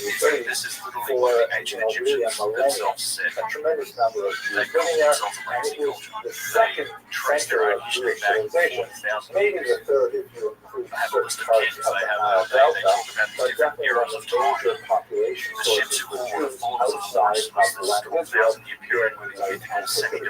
You have the second title, Gaon, which comes from the Ga'avad, pride, and also the arrogance, but not in the context, obviously. So his name is Rav, three Rav, the name, the pride of the this term Gaon in the first millennium was used specifically for people who were the heads of public establishments, as of course was the case here at Gaon. He also has an important element of his lineage because he comes from a family of exilarchs. and created the nation the Galusa Nephilim. in Like, Aramaic. what are you The saying? exilarchs were Like, what? not very well understood. We still have a What are you lot trying to of say? those Thousands of years ago when I was down, who they were, you know, what they did, I what think exactly we're their getting authority this was. But this is basically Dead Sea some Scrolls. kind Yes. of quasi-political position So that was to did they a write it down before particular that? Jewish Like, how individual long did they and his discuss this? family. How long ago did this happen? Usually What are you because they saying? Like, could what were claim they trying descent to from King David, and the Babylonian authorities why that somehow the head of the Jewish people. That's in fact what the term exilarch means. It's leader and title, of course, of exile. So in Aramaic, that's where you get to the head of before you the need a tic-tac exile, the head of the yeah, what is the head of the that expats, if you what will. kind of metal? We still don't know a lot about who these experts were and how they related to the getting into these senior rabbis, but nevertheless, Rothschild connected both parts of his family to the rabbis and to the exiles. His first teacher was his father, Rabbi Hanina, and he was also taught by his grandfather, Rabbi Rothschild, who also did what exactly was he doing? What's his position there? He was associated All with layers the converge in the central corridor avenue, leading each of shows wall where you can see all four square vantage points. My personal interpretation is that this entire wall was constructed to house a centrally positioned, freestanding object about 40 meters long. The central object is unclassified and appears metallic. the Still oldest of the academies in Surah. giant demonic You skeleton. were one of the Vita and the two of them had a rivalry that lasted centuries. Surah was the older, Rothschild was the younger, and the Vita. When he took it over, the Vita was Might really also be in an decline. upright disc or Rothschild even a colossal was shattering. very And what is a shattering? It's instrumental like a in cartouche. turning that Yeah, around the in thing two around the particular ways. cartouche. First is he demonstrated with the surrounding Jewish population, saying that it is a moral obligation to support institutions of higher learning, which is something that I worked so hard to certainly resonate with. Its And material signature is like unlike do their anything I've part to seen in my support entire the people career. who are But it's toiling there, away in undeniably scholarship. there. And Of that the actually future, really find out what it is. firms up the financial foundation of the Yeshiva He did Publica. interdimensional or interstellar Connected stargate. with many other communities in The the Egyptians rapidly told about expanding Stargates. diaspora of Go Jews, to and where is insisted it? on the Durham. There's centrality actually a couple of of places. The the literal Mesopotamian translation. yeshivas, Surah You can read it on the walls. I always show people when we go there. It is there are 2 or 3 This is the depictions place of where if you have a Stargates. question, you've got to send it Translation to for a showing Surah a or constellation preferably with a gate, and it's a So this is specific essentially what constellation. he did. If you have a look at A this couple map of here, different, they're all you can see different the Surah constellations. Vita We're is gonna there's pictures of Stargates from Iraq, and but there there are are Jews who are really moving across the coast of North yeah, it's up Africa, where the they're Zodiac. going into So Spain. that's actually We the even have there this is map incredible. doesn't Like really it show is us a some color coding, star but we have Jewish oriented communities temple. There's in massive Rome. depictions of the We Zodiac. have Jewish And communities this is on all, the Black Sea you know, littoral. We have redone Jewish from all the communities versions of the even temple. up into That the is the Frankish translation kingdom, of the what would be the today Germany, It literally translates as Stargate. So he communicated with all That these is communities and part said of that, it's hey, that's, you I know, mean, we the can help ceiling is you the out Zodiac. with You questions even about how have to depictions of observe like Jewish solar boats practice going and so up on. to the moon. And that's where this Darren Randall loves that originates. temple. A Rabbi Yaakov ben From that Isim temple. ben Shachin No, of Kairouan, which is it's a city actually- in North Africa, with the You have to questions look about up the Shira Gaon. Because one of the glowing just Jewish Stargate movements at cliff. this Maybe time that was the Durham. so-called Karaite movement. It was a fairly new phenomenon, but it was gaining tremendous strength. And in fact, there's still followers of I don't see Karaism the alive exact today. one, but it's not. I mean, it's literally a cluster of stars that represents a constellation and a fight. Was that the oral Torah was a fabrication, Have it on that it was not grounded in some kind of scientific revelation, which is something that rabbis hold very dear. The very first line in Pirkei Avot, it says, It's not on that one. I didn't think we get into Torah that Stargate.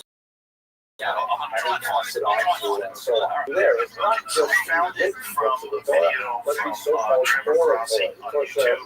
Baal Peh, The videos which titled includes Hieroglyphic the Proof of texts that Stargate are embodied in the Technology Mishnah, with the Gemara, and so on, him, in the Talmud. Mike And so the edifice of rabbinic Judaism is really heavily dependent on the authenticity and the authority of it's like there's a cliff, there's you can see the star, there's a gate. Actually, if you try and find one of the other pictures, maybe the star is the circle, which one the star is supposed to be. according to Yeah, there's the every star on the right.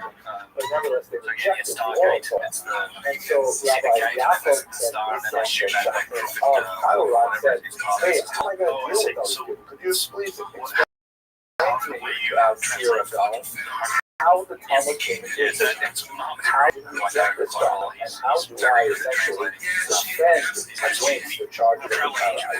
So Rabbi Chiron wrote back specifically a short book-length letter that describes the oral tradition and in particular many details on how the Talmuds were formed, how the Shemirs and Samuel were formed, how they were organized, and the zoning and so on. Absolutely fascinating. This document dates from the year 987. So it's really important document. See that it's separated several hundred years the stars above the gates. from the So period it's really different. Yes, These but nevertheless, words, they they relate to specific constellations. This is how in it regarded itself. We'll also the say one zodiac other room important thing is at that Dendera. fascinating. There are many little details that are different from This is original hieroglyphs, and it is a Talmud. translation of For this. example, I mentioned earlier the constellations. Say what it is. one third. Bananas. If you look at the Talmud, there's a whole discussion there about the students of Rabbi Akiva, off the top of my who head. was himself a supporter We of do tell people Bar when we how get into it. 24,000 of There them is, died yeah, I in can a find out plague, that I which don't know the off the top of Talmud my head. Sorry. identifies as Askara, That one you just or in English, diphtheria. So So there's a lot of other discussions about why they could have died and things yeah, like more that. gates. They say similar. Again, the gates. So Crossroad, get the Shiragowan star. says it wasn't the plague, he That's says it was persecution. yeah. So because of when they're Shabbat. referring to But a somehow they were stargate, are they persecuted. Now that saying makes in any perfect way sense with if that? you think of Rabbi Akiva's students No, following it's I mean, their that, in most of the rebellion interpretations against Rome. these days, but it's always symbolic. I mean, they Because do then, look of at course, they like would have Osiris and Unfortunately, swept up in the relations in the sky as being connected to the Duat or to perhaps this Rabbi Shiragowan is Duat being giving in us this space. new insight The goddess into who what is the sky, and it's a part of that decides to obfuscate passage behind the from term the plague soul realms of the immortal specifically happens after death. So this is the symbolic interpretation that we give it all. Say, oh, this is none of this. It sort of falls into that area a little bit of like everything is symbolic, everything is ceremonial, nothing is functional. To look at the letter of Rabbi Shiragowan because I'm fascinated by these temples because it goes back to something you were saying earlier. And I use this analogy to kind of set the stage for it. Imagine if younger guys happen to us tomorrow. I hope it doesn't. But say it wipes out civilization, but we survive, humans.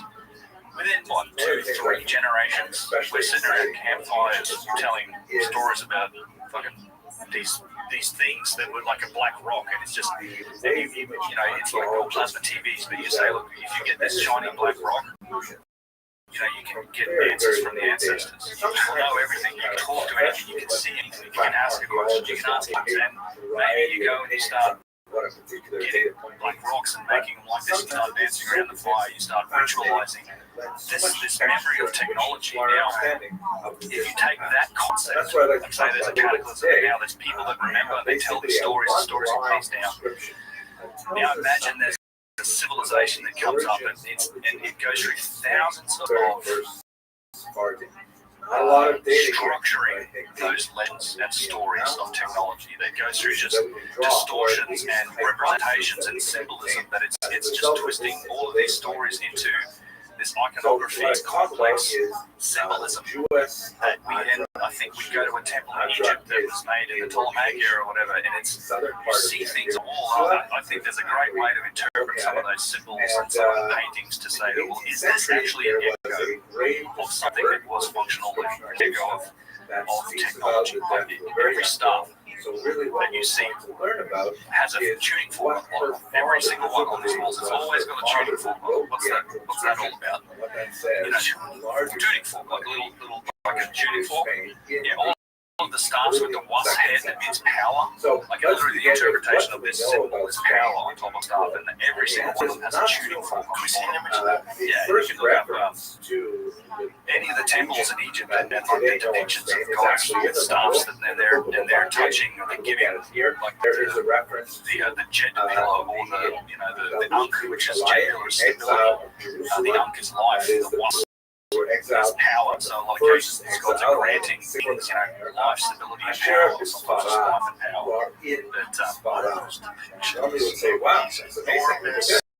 Cylindrical things that they're holding that look almost like a transforming gloves. Yeah, that's the jet pillar here. What the hell is that? That's a great image. That literally is the symbol for stability. And nothing down what I was talking about. This is the white bulbs. Yes, at the temple. And see, there's a jet pillar there too with the hand. So the jet pillar is symbolizing everyone's hands. And you're on a boat. You're actually part of this on a boat. It looks like some kind of technology. So you know what's crazy about this? So we get down to this. This is in a crypt at Bandera. You have to look for a hole. Again, it's like an inside wall. It's amazing because the Christians they didn't get into the crypt, so they couldn't deface the glyphs. Like a lot of the glyphs are defaced. Look at that, like an air traffic control. He's like a reptilian too. He's like a frog with his knives. Yeah, what is that? With a tail. Does he have a fucking tail? Yeah, it does. It does look like it's like a giant frog man. Yeah.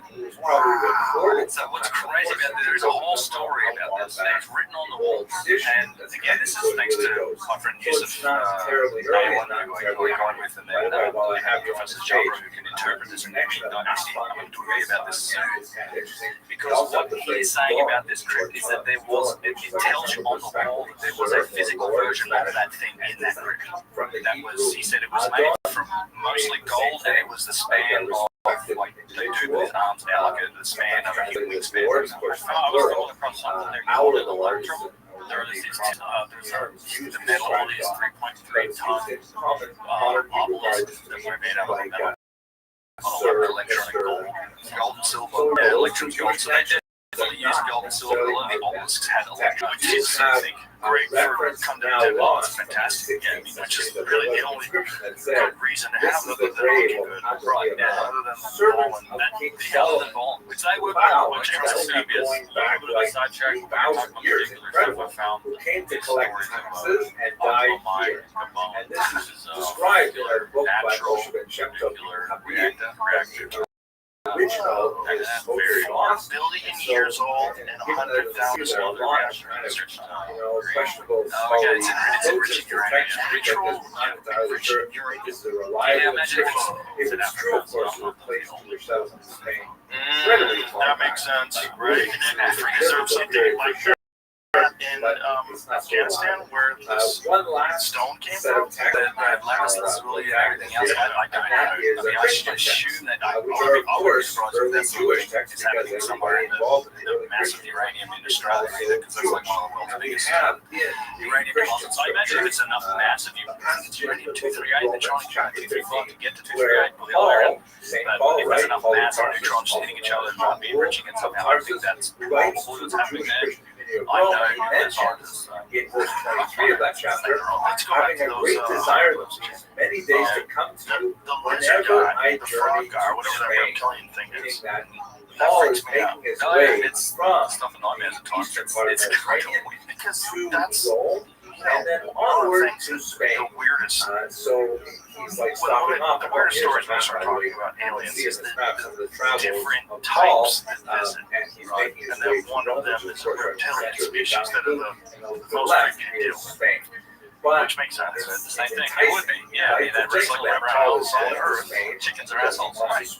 And so are Komodo dragons. And the idea that somehow or another they can eventually reach incredible levels of technological sophistication and intelligence. We kind of rule that out, but look, there's clearly primates that are way dumber than us. So why do we assume that it's only primates that reach an incredible high level of sophistication? We know that crows, which are really fucking close to dinosaurs, crows, super smart, like smarter than most kids. Yeah.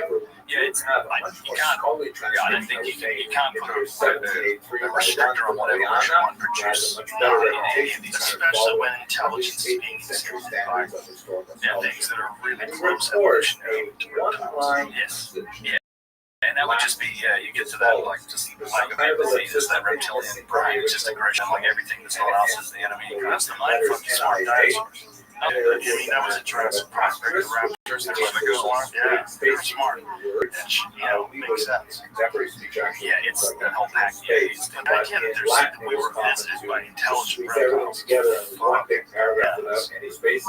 Later, they evolved. Yeah, but the alien, I don't often address it, but I put it firmly in the realm So after of that, it's like it's just like don't. I think when you look at the vastness of space and the length of time, the fact that we're just this crazy. They could have massive civilizations collectively could have risen and fallen a million years ago, and we just weren't part of it. And that's literally a blink of the eye in those sort of time frames. So it's not surprising this the thermopyramid like how come we haven't got like proof or anything, even though people say we have. But it's like yes. It's the length of time. Like we can rise and fall. That span of a million years is just nothing on those time scales. You can. So the whole species can rise to massive prominence and then just be nothing but dust at the end of that period of time. What was her name? And you've got to try and do that across, 14 million years, and even that's in question now because the James reptiles and stuff is supposedly way older than that now. Greatest discussion. We'll see. We're going to find out, like this 3-eye atlas thing. Yeah, what does that say? Ovillo is convinced that it's UFO. But that's what he does. Yeah, right? That's stated, by the way, so that one was a little odd. That was weird. So the weirdest thing about Mueller seems to be its path when it took after turning us on and accelerated. Like that was the said it shouldn't have done that, and it seems to have exhibited some motion that was not Solomon is what we predicted it would do. That's as much as we can acceleration. It accelerated. It was outside of support. Yeah, it accelerated, but like to the fact of what? Well, not that. I think it was only a few percent, but it was not what should have happened according to the calculations that I guess the orbital dynamics people had done. That's what I understand was that mostly its shape and size. There's something about its reflective properties as well, right? Well, it's just because it was so long and narrow, and it was tough. Miss Aquarius, how are you? To catch like the long. This indicates that Miss Aquarius, how are you? Where'd she go? There she is. Hi. How are you? Good. I get expression of secret. I play this game with you. All right, are you ready? I can't forget it. You already sent it. I'm taking it right now. There we go. All right. We there. Yay.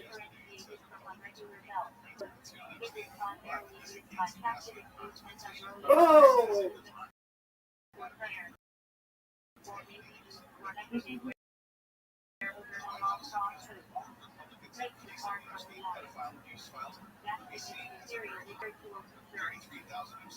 Get it. Oh, come on, give me that.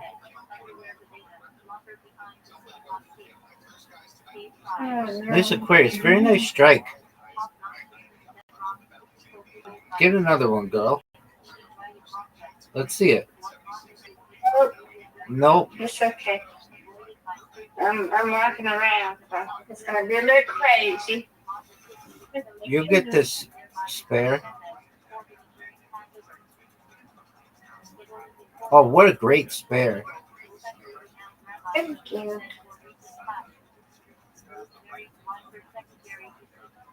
Wow. That was awful. Mm-hmm. Get it. Oh, Miss Aquarius, you got this bad boy locked up. I'm coming. I got a skirt at the top. I'm coming. There we go. Nope.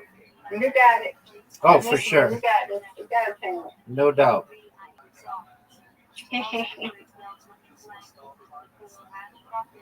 Get it. My curveball. Miss Aquarius, that was fire, girl. Thank you. Yeah, you did have a little curveball. Give me this. Come on. Nothing is working for Okay. me. Alright.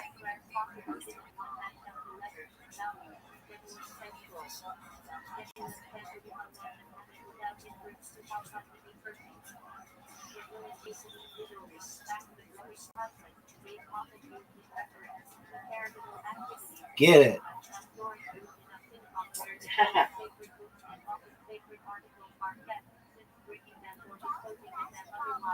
Come on.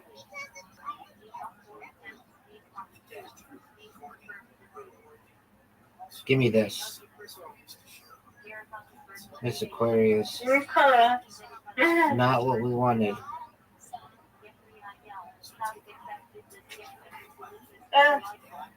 I think you got it locked up. Here we go. Even if I got 3 in a row, you have it.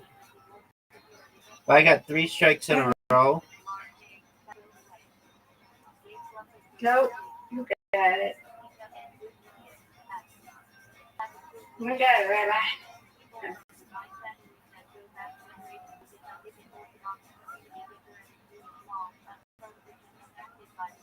give me it. All right. Here we go.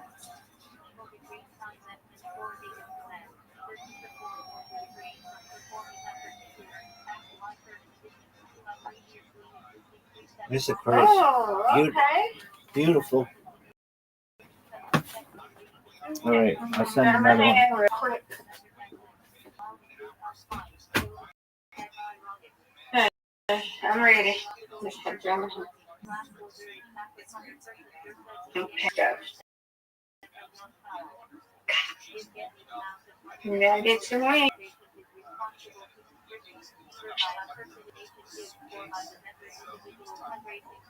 All right, Rabbi. There we go. All right, Rabbi, it's on you now.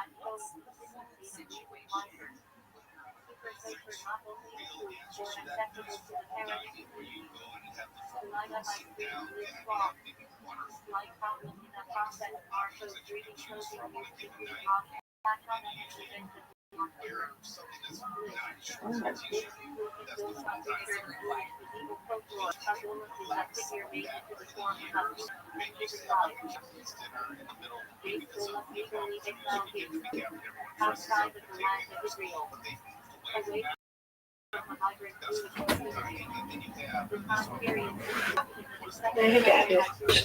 You got some down now. Okay. Get it. There you go. That's a spare. Come on, Rabbi, you got this. Right. Come on. Let me get this there. I believe in you. Come on. I believe in me. It's okay. We're not giving up. Get it. This is a tough split, as you say. Yes, ma'am. Get it.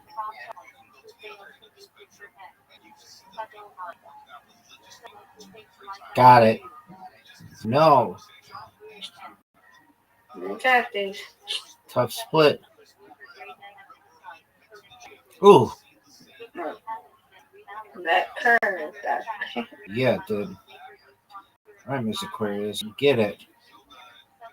All but one. And now you're going to get this one? No doubt. I have no doubt you're going to get this one. Perfect. Putting the pressure on, girl. Thank you. Come on, Rabbi. That is strike. Comeback Yes. time. Comeback That's what I'm time. talking about. Comeback Yes. time. Yes. Comeback Comeback. time. Up and down. Don't call it a Let's go. comeback. I've been here for years. Let's go. Okay, you Rabbi. got a tough one. One of the toughest shots in the game. One of the toughest. Oh, Come on, Rabbi. You got this. Don't give up. You just did a strike. Come on. Okay. Yeah. You got this? Give it to me. Come on. Oh. Oh, you got me by one. Oh, no. Good job, Miss Aquarius. Excellent. Thank you. That's what keeps it exciting. Undefeated in friendship, undefeated in bowling. Undefeated in friendship. That's Absolutely. Right. You won anyway. You won, you won, you won. All right. See you in the morning, okay? Sweet dreams, Miss Aquarius. Sweet dreams. I stay in here. Oh, thank you so much. You're welcome. You know I'm going to stay in here. I'm trying to get up there. And this is my home. This is my home, though. That's great. You know this is my home, right? Yes, I do. Right? Yes, I do. Thank you so much. Absolutely. You're moving up in the ranks. You are the number 3 spot, which is really number 1 for the overall what do they call it? Activity rank, and then you're number 2, well really 2, and you get your hours up and you get in a couple weeks. Actually, like a month. It'll be like a month. But then you'll be number 2 overall. Right, a month. Exactly. Okay. All righty. See you tomorrow. Sweet dreams.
Sabbath on Saturday evening based on others typically on social or religious groups, either within a synagogue or apart from one. Pepperoni trace on kosher cooking food, Brad Rothschild on that cantorial teaching minor texture, rabbit or field approval, typically designating a product as soap, slicer, is described on Jewish circuit texture running wild, but typically similar like hyphen an abbreviated version of the repetition of the SH known as in the pilot degree. Go on to school every day. They get obsessive. It can make their day or break their day. Informal, soapy, or soup. Parody orthodox puzzle, poultry neck, some poultry neck, send around the chicken neck, which is then some, test unity, corroboration, text, rapid philosophy, literally, you know, the tradition of cutting textile, or before physical presented is performed as easily as possible. The Melba Rabbi often quoted in Sunday witness in Talmud martyred by the women. Raymond, for his communication, Gemini organization for Jewish college life, especially in North American media, Jewish persons working for a personal mixed Jewish and Indian ancestry included in solitary prayer to encourage and longer inspiration, strengthening, uplifting, modern acceptably. Wiser consciousness told to be on the verge of suicide. In fact, it is important to be to believe they wiser to maintain a degree of religious observance degree, whose holy power talent leads some who rise and ground social media because we were debating and decoration or some peanut butter and jelly sandwich. you said very household carried out by standards and patronized held by the non-Orthodox Jews, which allowed certain foods but others to be eaten in non-kosher restaurants. Cold air refers to when needed non-meat products, such as a bagel with green peas, cold cereal, salad, or potted cheese, while hot dairy refers to cooked dishes containing vegetables, fish or dairy. Unsaturated ground chickpeas and sesame seeds. I wish you well to wear the same letters on cheese and bread for relatives, wearing such a garment for accessory. It is value neutral, not implying that the garment is nice, just that it is you. If it is discussed in years of hacking and God ruling, used in daily plans for or describing the future, inside outside dealing with your text directly inside or discussions about that text outside during different sessions of that study session denies significance within Jewish law.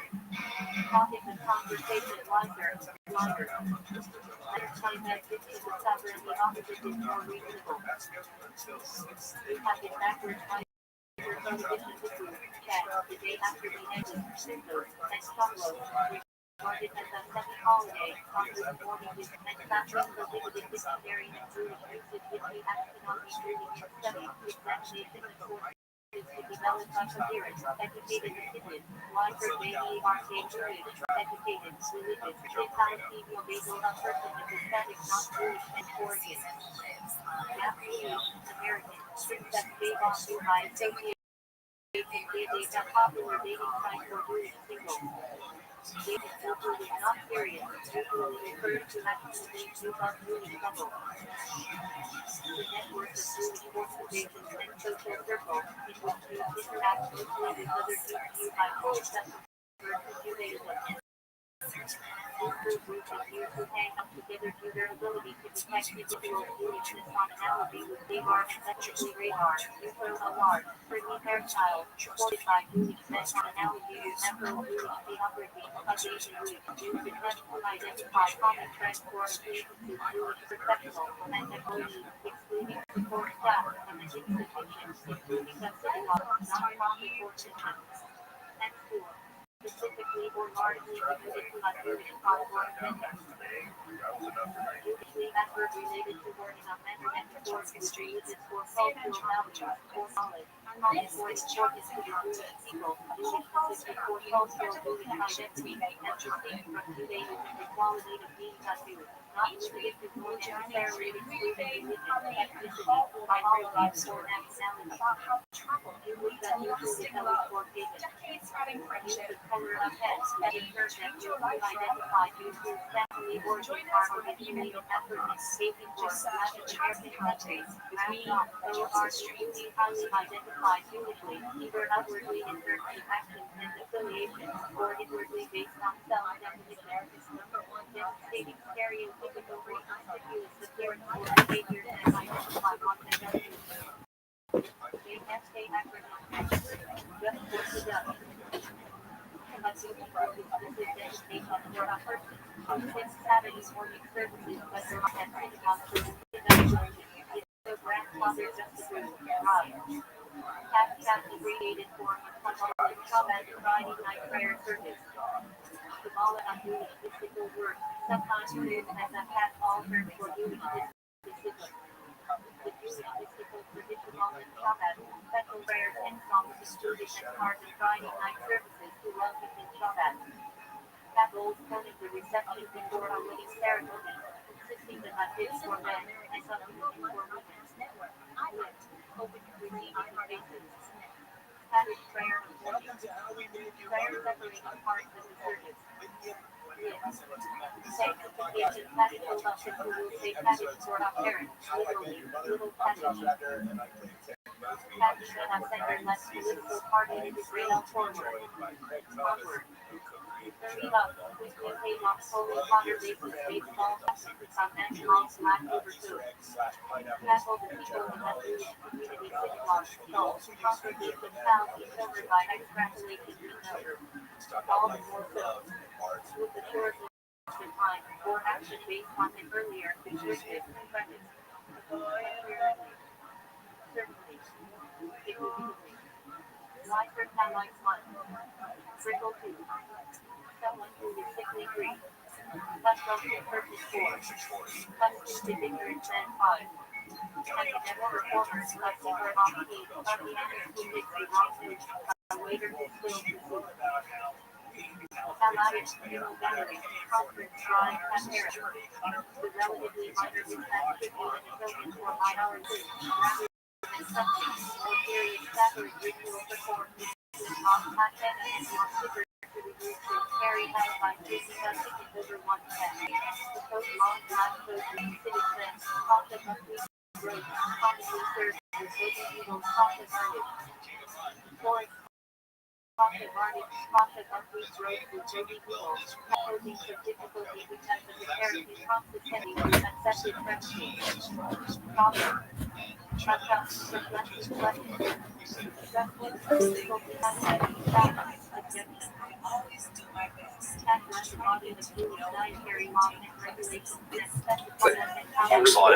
brightness will increase a bit, it's oscillating brightness on it, and then it passed through the system, and it's it's going whatever 87 kilometers per second or whatever it was, huge velocity, enough to escape the gravity of the sun, but it accelerated where, as I understand it, it accelerated where it shouldn't have. And then there was another interstellar artifact that came in that was pretty much a comet, behaved like a comet. It had a tail, it was off-gassing water, it was just interstellar ball of rock and ice, is what they say. That was going to get a lot of attention. Now this 3 islands thing is much larger, it's traveling much faster apparently than the previous two, but it's also not behaving like a comet. It has this aura of light that it's emitting around it for some reason. I saw a report that said we're seeing a metallic, like, smelting signatures off it. I don't know how much credence, but we'll find out. Like,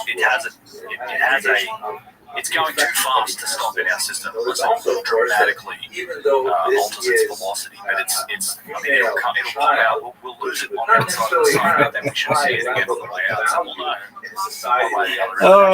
If it changes behavior, I mean, once he put it up, I put it like 40, 60 or something. Artificial to natural, but dude, it's so funny. I'm into Warhammer 40K in a big way, and it's just like, I'm like, okay, we're going to be joining the Imperium over here soon. All hail on the side. I think it might be a Mechanicus vessel, I don't know. If that's how they travel, I'd be very disappointed. They just shoot through the sky. Well, it takes months. When it slows down, I know, but I'm looking for portals. I'm looking for advanced civilization that visits us. I don't want the advanced Vikings. Right. I want the advanced scientists from the 21st century. Yeah. You know what I'm saying? I mean, the ones who come fast on a burning spaceship, they're the dangerous ones. Because they're probably the more like conquerors, the ones who are going to rob us of our minerals and force us into slavery. You know what I mean? Yeah, that seems like if that's how you're rocking it, you're still doing it the way we do it. We have something thrusting you insanely fast through the cosmos. Yeah, I get it. Yeah, I do know that like dark forest. The dark forest theory. So this came out of it was the three body problem. Great series of books by his author Turnbull. Amazing show. Great show. The books are phenomenal too, and it's just. But it's this idea that look, we shouldn't be making noise. It's like imagine you're under in a dark forest. So it's just you're out there. You know there might be other things out there, and it's this like a philosophical engagement of like what should you do? Should you start light a fire and make a whole bunch of noise in the dark forest that's full of it's full of predators. You don't know where they are. They don't know where you are. What's your behavior? What should you do? Should you see another predator? What should you have? Should you be friendly? What's the risk to you to do it? And it could be like you could be there with a bow and arrow. This guy could have a tank. So the guy could have some other energy weapon, whatever. You don't. There's massive differences in capability and scale, and pretty much every scenario works out to like what you should do is just be quiet, and if you see something, you should eliminate the threat. That's kind of the way it goes in the dark forest. It's like it's too risky to reveal yourself. You should basically eliminate that threat if you can do so safely, and you apply that to kind of the galaxy and where. To some extent, I feel like we're the equivalent of like a baby in a cot that's screaming around a roaring fire because and there's limits out there, right? And because we're just like sending these signals out into space for 100 and something years now. Well, and we just hope, hey, we're friendly, please. Well, you have to hope that something is so evolved that it's gotten past war. So we're hoping and assuming that Space Brothers, that Space Daddy, Space Brothers were benevolent and wise beyond our imagination, and that they will come here and want to take care of us and give us information and hook us up. That's my response. I had this discussion. I've had this discussion a few times. And my response to a lot of that is, well, we can take nature. Let's look at the apex predator, whether it's in the sea, in the air, or on the land. Apex don't tolerate competition. They don't suffer any attacks. They don't. I mean, we just dominate. Like if it's in your way, it's inconvenient, you kill it. If it has something you want, we take it. If those bees have honey, we take it. Like it's just we're not like helping them. We're not like trying to teach the dolphins how to talk. Like there's still parts of the world where we're just eating them. Like there's I don't know. Nature suggests that apex predator, but maybe we're just. I think this is the other element that you're saying is maybe evolution leads you past those primal nature at some point. The territorial instincts that we exhibit, like hopefully one day, because clearly we're on a pathway to that, right? We're clearly much kinder now. Yeah, at least locally. If you don't live in Gaza, you know what I'm saying? You know what I'm saying? Like if you're in the middle of a war zone, you're like, what are you talking about? This is as bad as it's ever been all throughout human history. It's the same behavior exhibited over and over and over again.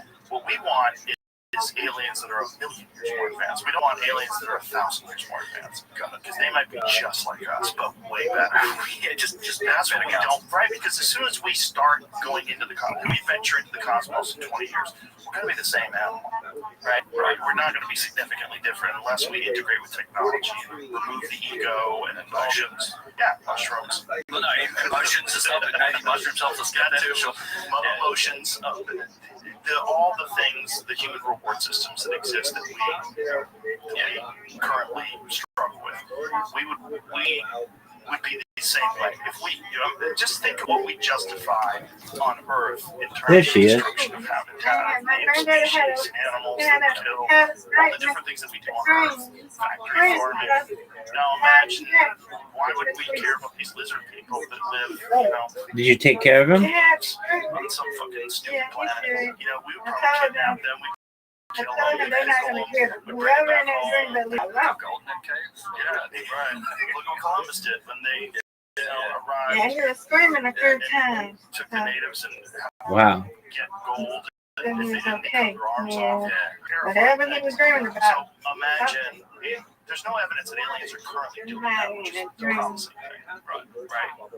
Even the abductions, although I'm sure they're terrifying if they're true. It was loud. Like in fact, in the Travis Walton case, Coming out my chest. the famous ones. I quit. I'm going to go to sleep now. 1970s. There you go. He's working with a group of guys. I'm sitting there. A ship. He runs Excellent. toward it. Sweet dreams, Mr. Aquarius. Unconscious, his friends flee, they come back, they're yelling at each other, we gotta go back, they go back, he's gone. All four of them get investigated for murder, they tell the story, no one believes them, they all pass polygraph tests. 5 days later, he shows up, finds a payphone, makes a phone call, and has this fucking story. But the story was that they took him aboard the craft and healed him and communicated with him, and that there was a bunch of different types of these beings. And then he has been telling the exact same story ever since the 1970s. So, but relatively benign compared to what we would do, for sure. Yeah, like we fucking, we shoot elephants. It's an avatar. Yeah, think about the horrible things that we do right now on Earth. No, I agree. Yeah, and it's something that I always say. It's a great quote from Christian Hitchens, which is, we're just not the end of that evolutionary chain. We're just the current version of humanity. Our frontal lobes are too big. Our frontal lobes are too small. Our adrenaline glands are too big. Our thumb forefinger opposition isn't all cracked up to be. And we love violence. We love violence. Our national sports. Who are enormous running at each other. And the other one is guys punching and killing each other. Yeah. I mean, it's kind of we're so, and then we're also involved in multiple wars simultaneously, at least proxy. Yeah, proxy wars. It's at least human beings are involved in a significant amount of war, always. Yeah, this is literally the status quo throughout history. I mean, it's just we've always been at war with each other. I still do. I personally maintain the idea that it's still the best time to be alive, 100%, technologically speaking. But also, I mean, obviously, we're much more aware of conflict around the world. But on a percentage scheme, like in the past, it's actually far less than it has been. Like, even though it's terrible when it happens, but we're in an era where there's actually less of that going on, and hopefully that can continue. I actually genuinely think that it's one of the reasons why this whole investigation into the past is important to me. Like, I haven't really talked about it in videos. I'll put it down. It's part of the book I'm writing for sure. It's a big part because it's not just some benign investigation into the past. I genuinely think it could have a significant impact on our future because that concept you talked about of like this linear progression, right? I mean, in general, we get taught in school, okay, we were Stone Age dudes, we were in caves. Civilization happened, and how many thousands of years later, here we are. This is the only way that an advanced civilization can happen. Is on this path. Don't worry about it. It's almost like it's preordained. Just worry about the next election cycle, next quality result, whatever, right? And we just don't think about it. This is this concept of I think it's a fundamental pillar of what it means to be a human being today. It's in everybody's mind to some degree. Like, all right, Stone Age to us, we're advanced. This is the only way it happens. I do think that if you can change that at that fundamental level to this cyclical version that is an oscillation between civilization and cataclysm, and this idea that, okay, we've actually risen in the past. We've become relatively high technology. We've become and it happened. It would have been different to us, but we fell. We fell again, and we're somewhere on this oscillation and this circular motion between several cataclysms. And on a long enough time scale, we know it's going to happen again. If you can change that fundamental concept in people, like that's what we teach people in schools. Okay, so we're rising again. We're at this crazy point in time where our technology is super advanced. we could solve some of these problems, but we know on this timescale, if we don't do something about it, we might end up like our ancestors did. I genuinely think that stands a chance of like changing some of our behaviour and some of our like putting a little less money on tanks and guns, a little bit more money on space exploration, make solving the longer term problems a bit more of a priority. And it's altruistic and it's like a crazy goal. It's I know it's altruistic as all hell, but it's just I think there's precedent for it too, though. I mean, whether you agree with it or not. Sorry.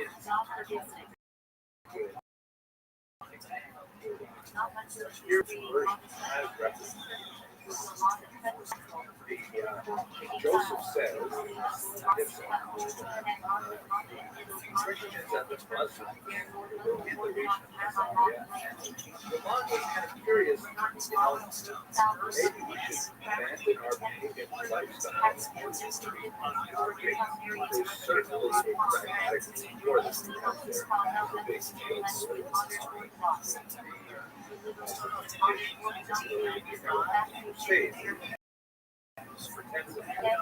So, King Ulan of the Khazars essentially has three-way debate here from the Christians and the Jews. And this debate kind of ends in a standstill. So finally, Ulan says to Muslims, he says, well, listen, which is which is Christianity or Judaism? Certainly Christianity is Christians are and he asked the Christians, Muslims and Jews, and so since they both agree that Judaism is slightly better than the other alternatives, fine, that's it. Nieuwe baan is meer dan alleen werk. Ik wil weten, past de cultuur bij mij? Hoe is de werk-privé-balans? Ching.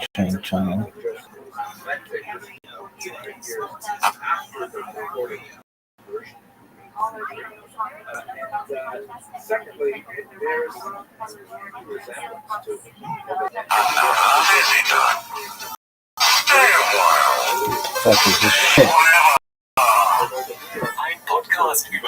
Oh, garbage. Fucking ching chong. Ching chang chong. There's a lot of questions about the story itself, but anyway, trilateral debate, which ends up all in favor of Jews,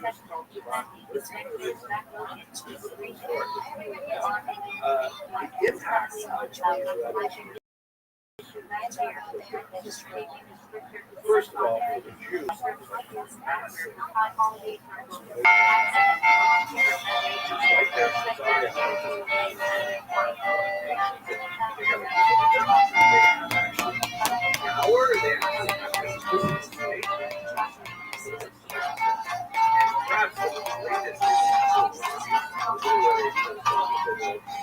Hello, I'm Michelle. Welcome to this episode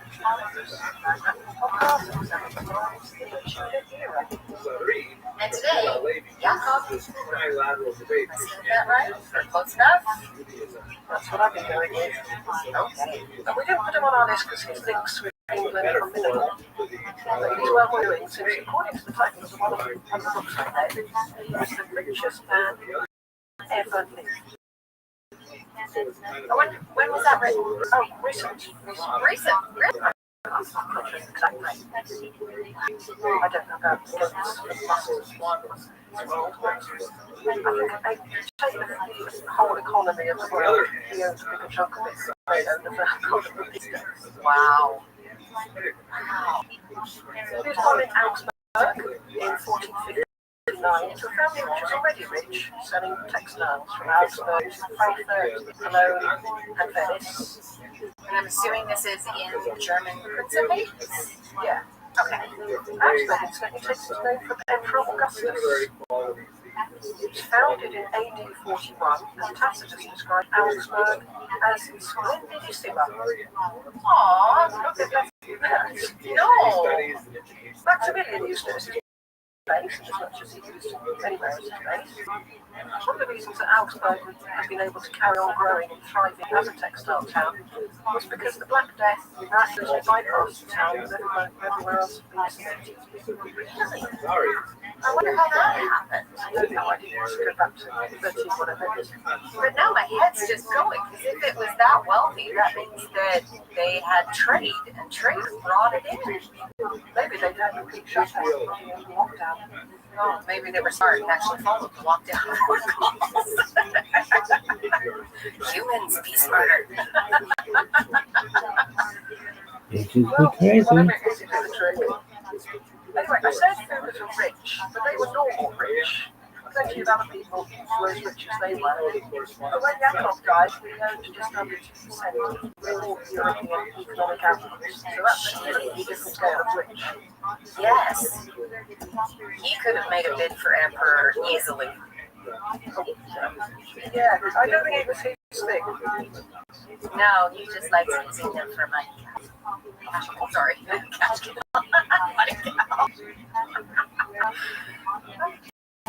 Yakov's grandfather Hans had been a peasant. Really? So in 2 generations, they go from being a peasant with pretty much nothing to the Perhaps richest the most salient characteristic of the Jewish people is that, to use the Yiddish phrase, wir sind da. We're still here, right? 2,000 years of exile, millennia before that, of tremendous challenges from the... Just the fabric. Fabric was really expensive. That's the beauty of his life that we haven't got. He went from peasant to textile trader. Okay. But he married twice, both times to daughters of the heads of the Weavers Guild. Peoples around us, and nevertheless we are here celebrating our culture, exploring our culture, exploring our relationship with each other, with the divine. That's really what being Jewish, in my humble opinion, is all about. So that's the theme that we're going to explore is how is it that the Jews managed to survive such existential crises, such challenges to their very being, and not only get through them, but even thrive. It's a fascinating conundrum, and I don't think you'll find many other parallels like it with many other populations of this planet. So that's really the theme that we're going to be exploring over the course of the next 12 weeks.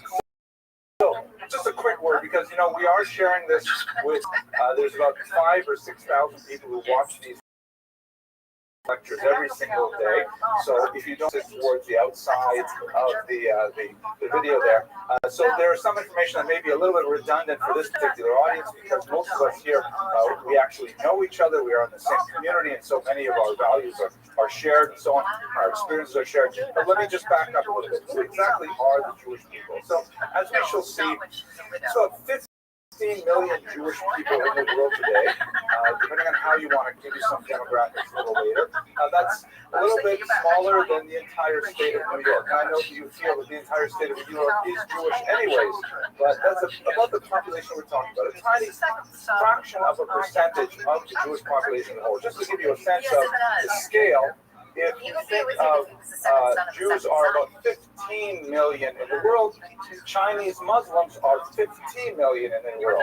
And I've never met a Chinese Muslim, but there are many more Chinese Muslims in the world than there are Jews in the world. So we're a tiny little fraction of the population.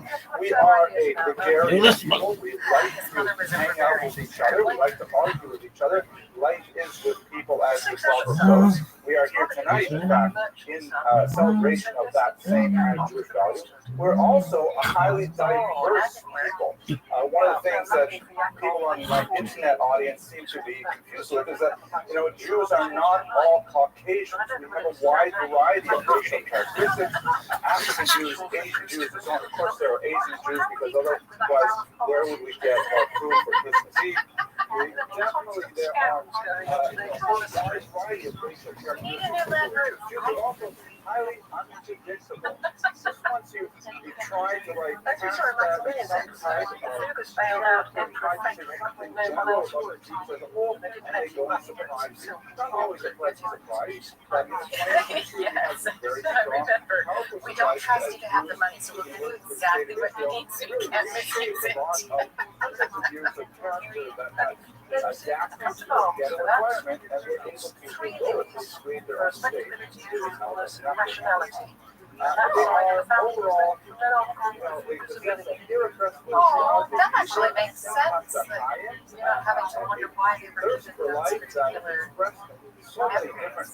Other people let families. And that's what I think makes them survivors. This is the theme that I hope Yeah, they also family got trying to to take series.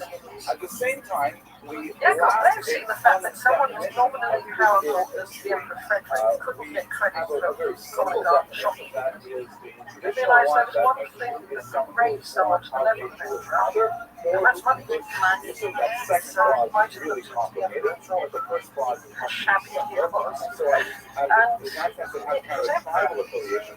But as we know from DNA studies, The United Trade and Venice, which was in prime trade population, because it came to the Silk Road with the Rhine. how these common So it's genetic ideally situated to import all sorts of are made special over spices so many and centuries. pepper. There are some fascinating studies that Pepper point to stayed the and common traded in the ancestry full of dark of the the Texas Kohanim, most priests that they have. the warehouse So of why the don't Germans. a link that takes all the way back And all Germans traded from there. It wasn't just camaraderie amongst the Germans, it was the North.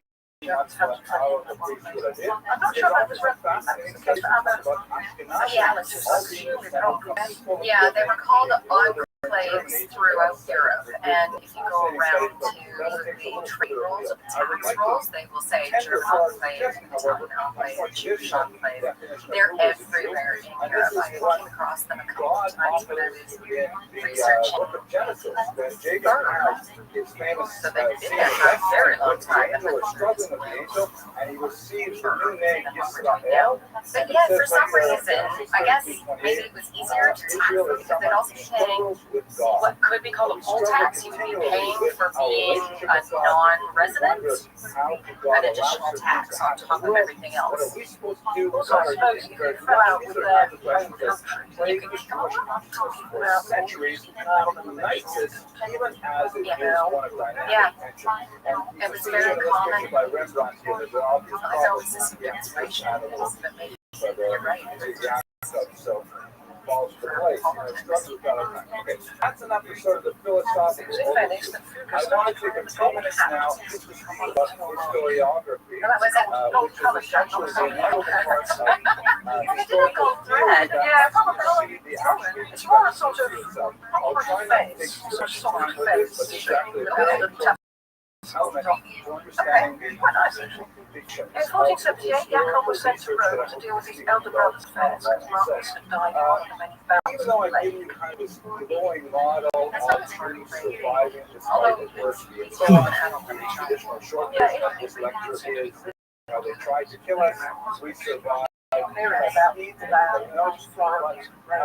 There's a lot of period Jewish If history we look at the geography of so the lot of boats that stopped here, and it was all over cheerful the as peninsula. the things that we So they had more access areas for this ships picture with here, for ports example, to rest. which dates from the 8th century And also before the the Common Era, original place shows like that. King David, you can see him here, a supplicant, and he's Yes. showing obedience to an Assyrian conquest. We definitely have moments in our history which we're not necessarily so Then proud of, Jacob but they returned to nevertheless are Augsburg to start part of working the in the fabric family of firm. Jewish identity as a The family whole. sent him to Austria to look after their mining assets. In our And this was discussion not a big part of of their business. So biblical suppose they were history, just we're using it starting with gradually. the most difficult While part not of actually Jewish trusting history as a whole. Theoretically, the most textile. difficult part of So I science. can And I'd like to introduce you to the thought of Jacques Derrida. When Jacob excelled, Those and suddenly mining was up there with textiles as no his doubt top familiar with business. this book. Wow. Derrida is one of the Well done. most modern thinkers. It's almost like a fairy tale, isn't it? The youngest son. Yeah. Not being trusted. Things about the natural order is definitely Coming something from combined with philosophical model of approaching reality they centered on a place called Schwarz, reverberates in the humanities, which had been a farming village and took out looking after the cows for a large lump of silver, and then suddenly Schwarz became bigger than Augsburg. Oh, I'm sorry. So she's out looking after the cows, and she just happens to notice a large chunk of So that's the story. There So I imagine it being a sort of 15th century is no gold rush outside Yeah. I think it's quite shabby to go.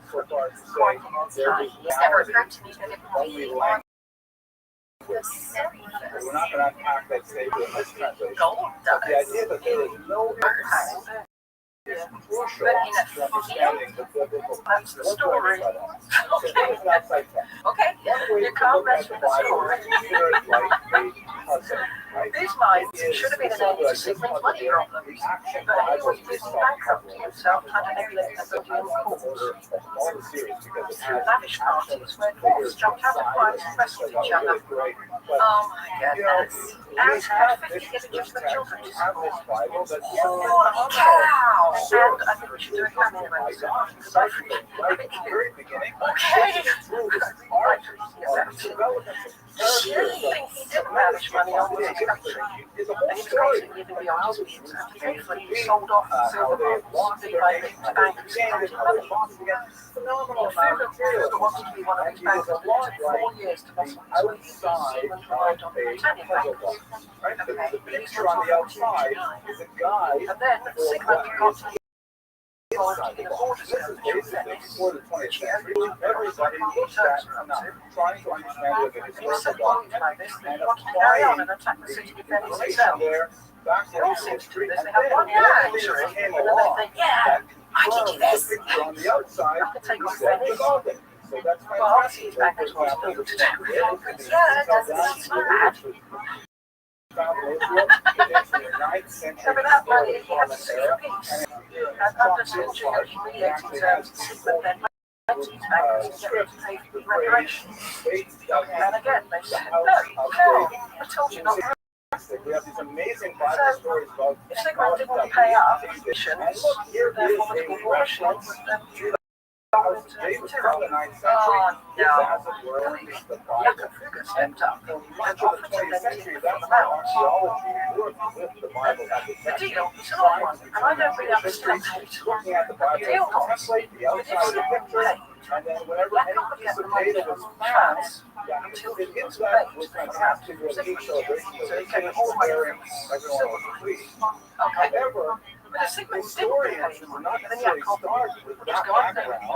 So it's not like he lent him all the money. But I don't know how that would work, because how would you know whether Sigmund was going to pay it up or not? But that's, I read it over and over again, and I thought, am I getting this right? That's what he said. So, Or does he get to keep the silver mine if he doesn't get paid, and then at least he has an income? well, no, the implication was that everybody would actually go under, so it was a huge risk that he was taking. Really? So I don't know how it works. Archaeology is still a very young discipline. It's very But anyway, inexact. Jacob also says terms of the road that he be given control of the state's treasury, so he could ransack the country for a penny. In the searches, he could honour the deal, and make repayment more likely. Oh, that's a good idea. Yeah, I've read it up to Sigmund. He paid more, which I'm not surprised. Did Sigmund agree to that? He didn't have a lot of choice. These are Yeah, it was either that or myself and yourself. but if you're a bit of a tyranno, you're automatically telling him that they're not going to stop up the money for purchase. Look at it and say, this is my history. And then when we find our fit it into that picture, this guy's having anything to do with it. And I wonder if it was just because they were fed up with crazy emperors and their crackpot schemes. They had Sigmund, and then they had Maximilian, and then I swear they set the scene for later Jacob transactions. He lent money when no one else would. So he was able to say no terms. It was very risky. But each one, it sounded like when you're talking about Maximilian, it was each time, I'll give you the money, but if I don't get it back, I'm bankrupt. Every single time. Really high risk. We would find shocking and very contrary to our expectations of where we come from and who we are as a people. We're not going to go too far down that road because we are, after all, in church, and we are going to celebrate our common history. But I'm pointing out to you that the field right now is very much in flux. In 1489, Jacob was attending the Frankfurt Trade Fair. He visited every year. And Maximilian decided he wanted to take back the Habsburgs. Who's actually got a job at during the university. In fact, yeah, they can be changed out of life, so just like super. Right, on to hunger information. Oh no. So they never just think, well, that was good. That was pay back the money. Solid. And again, they were fighting the Turks, so they didn't want to be properly vaccinated. So they signed an agreement with the country up to German boundaries. Okay. That covers first the Germans have their silver coins, but Hungary has not. The core policy is still not only for meeting coins, but when they continue to make problems, they did as we saw in the Iran example. He wants to hand over the goals, stockpile for wars. Right. So they destinate Germans to protect themselves from the French. And that's what they're trying to do. So that is our own strange responsibility. Oh, now it's definitely going to be making money.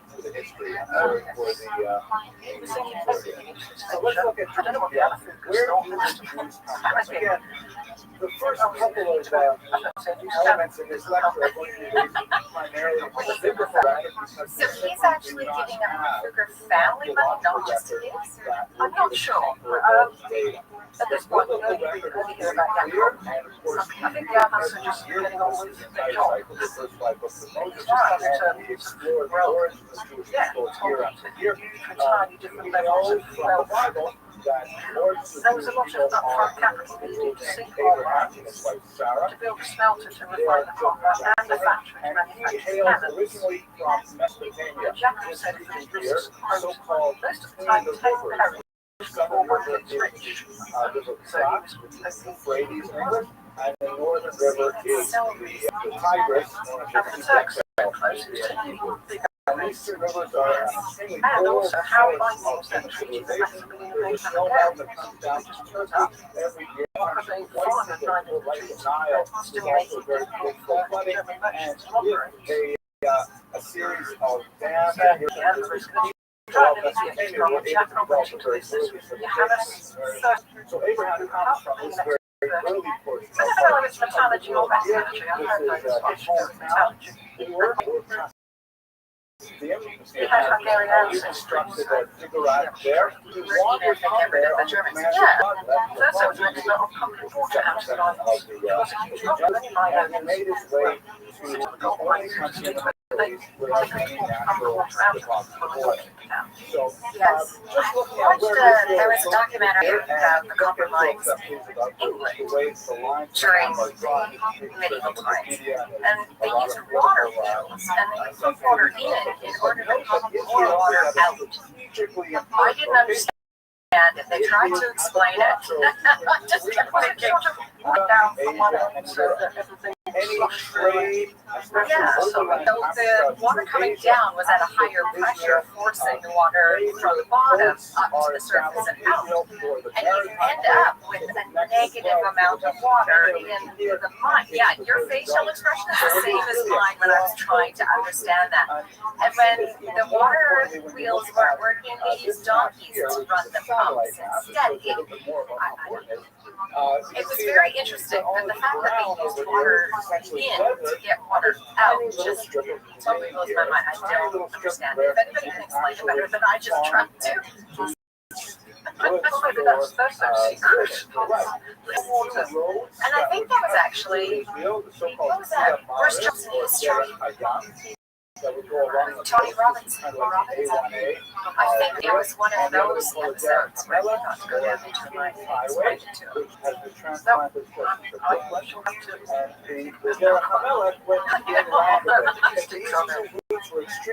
Jacob built a factory so there could be lookout turrets to spot the Turks, and it was made more like a fortress than a factory. Probably smart. Yeah, but it's an environmental disaster. It's meant fell trees from miles around. Oh, And we rerouted rivers, used the water, and humans are so good for the planet. Part of history, which involves many other factors anyone who beyond claims narrow to fight human for activity. but not You can see When you started with quiet, that's water out of the mine. It's filling. And then there's mountains here that tend to be very arid. We were talking about alchemists being the forerunners of the tech sciences. So Israel's really Figure employed tiny alchemists strip to of do land research which has a into little bit of metals and arable gold. area and is And also to teach alchemy. And one of the young men they taught became Paracelsus. tiny it is. Only He a was the fraction, founder for of example, modern of the state medicine. of Florida. In fact, And definitely on our list of lining up with Long subjects. Island, but it's He probably wrote a about book the that same seems size called as My Long Mind, Island, except it's including facing Black straight Lung. up instead of Long Island, which is sort of Really? It was known then? So My granddad died of black lung, so he's a miner. So obviously he's never seen not much over the mountain range. No, in preventative medicine this time. 55 kilometers, Yes. 30 miles. And then to the ocean is Figure of activism and mental taskmasters. If there was industrial action, rather than negotiate regulations, tiny little ways, a tiny little strip of land, and yet it has such No. outsized impact to this day. Oh, I told you what we are So going just a to do. little bit of the geographic I'm talking about context. Japan. The Jews will be, as we shall discuss, will be dispersed from And this one of land Fergus' in minds, one multiple of the times. workers But was I'd like to do with this slide is just give you a very quick You can execute somebody?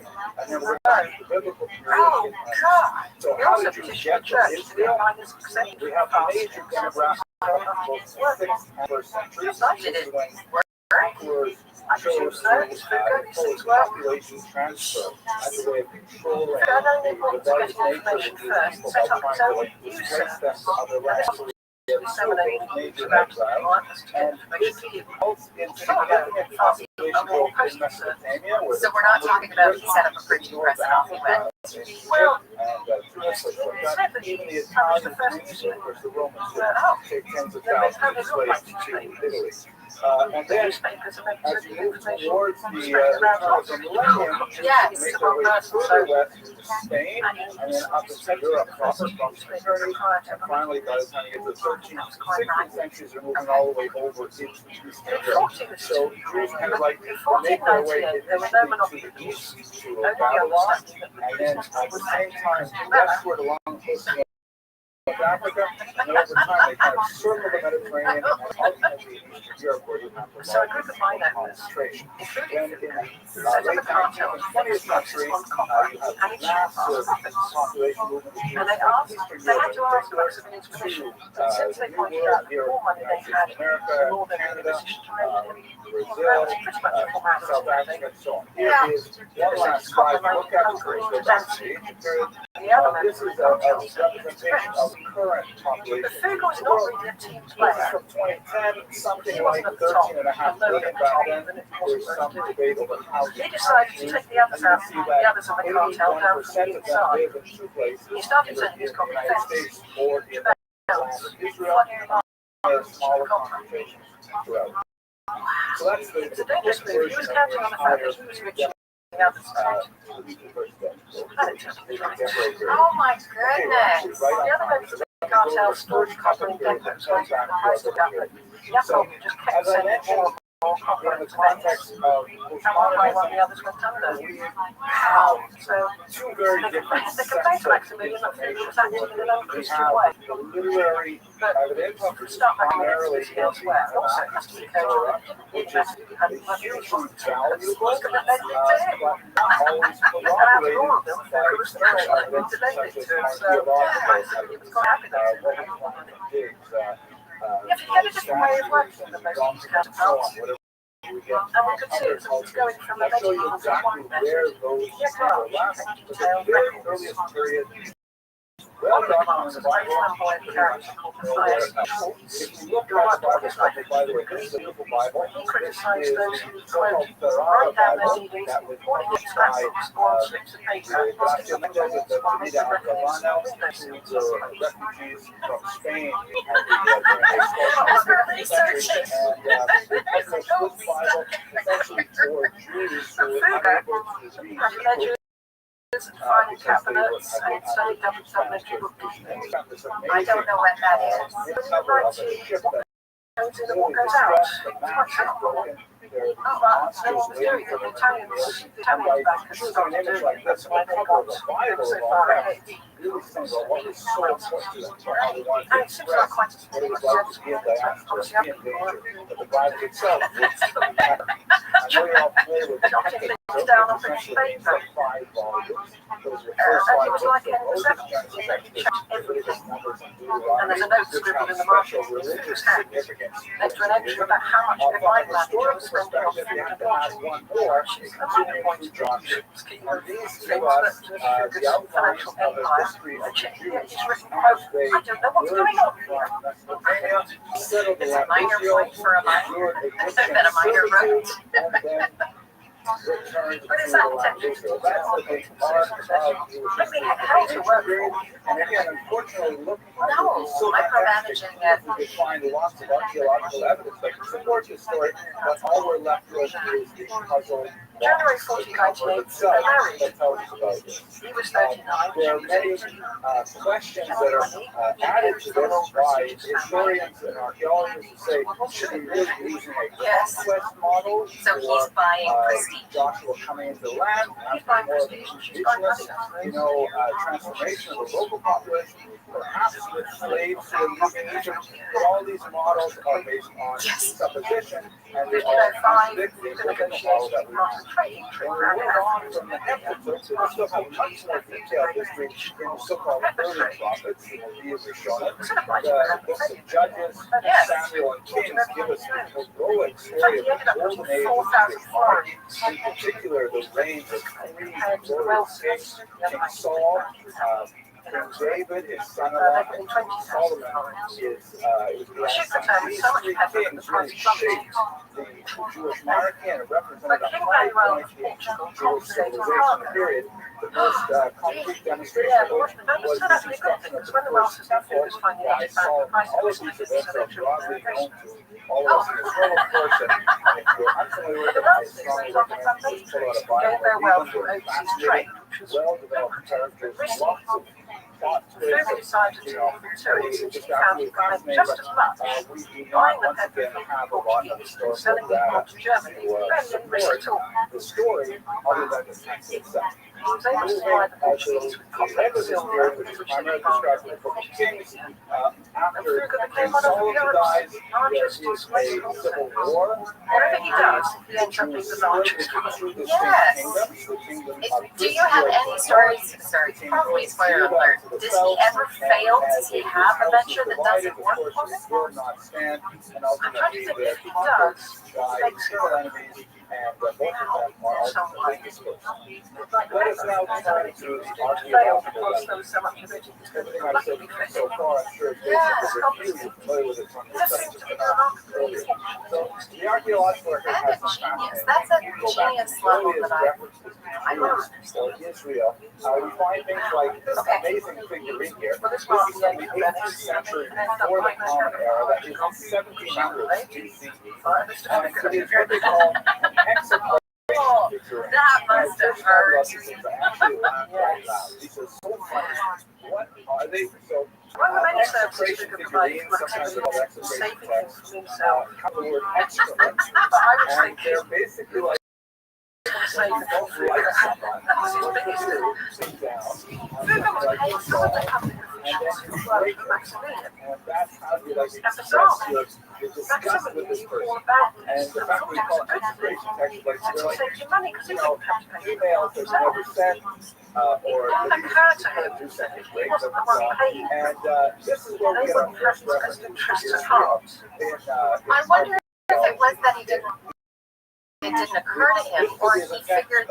Written on this figurine mentions possibly the city of Jerusalem. But the problem with these excavation figures, besides the fact that they're fascinating in themselves, they're primarily useful for topographic information. Like they say the word Jerusalem, and they say great, but they don't say anything about Jerusalem other than the creators of the figurines didn't like And Jerusalem. I'm Michelle. That's all we know. So they're not especially helpful in perceptions of where the Jerusalem come from and so on. They certainly And don't today, support the Bible other than to the extent that there are people in the biblical period who did not like Jews, and that of course would be We don't put him on one on is because his links with England have been another one. This is actually a But lot it's well of worth doing. This It's quite is a the one of the books I read. cited as It was the earliest richest clear man ever.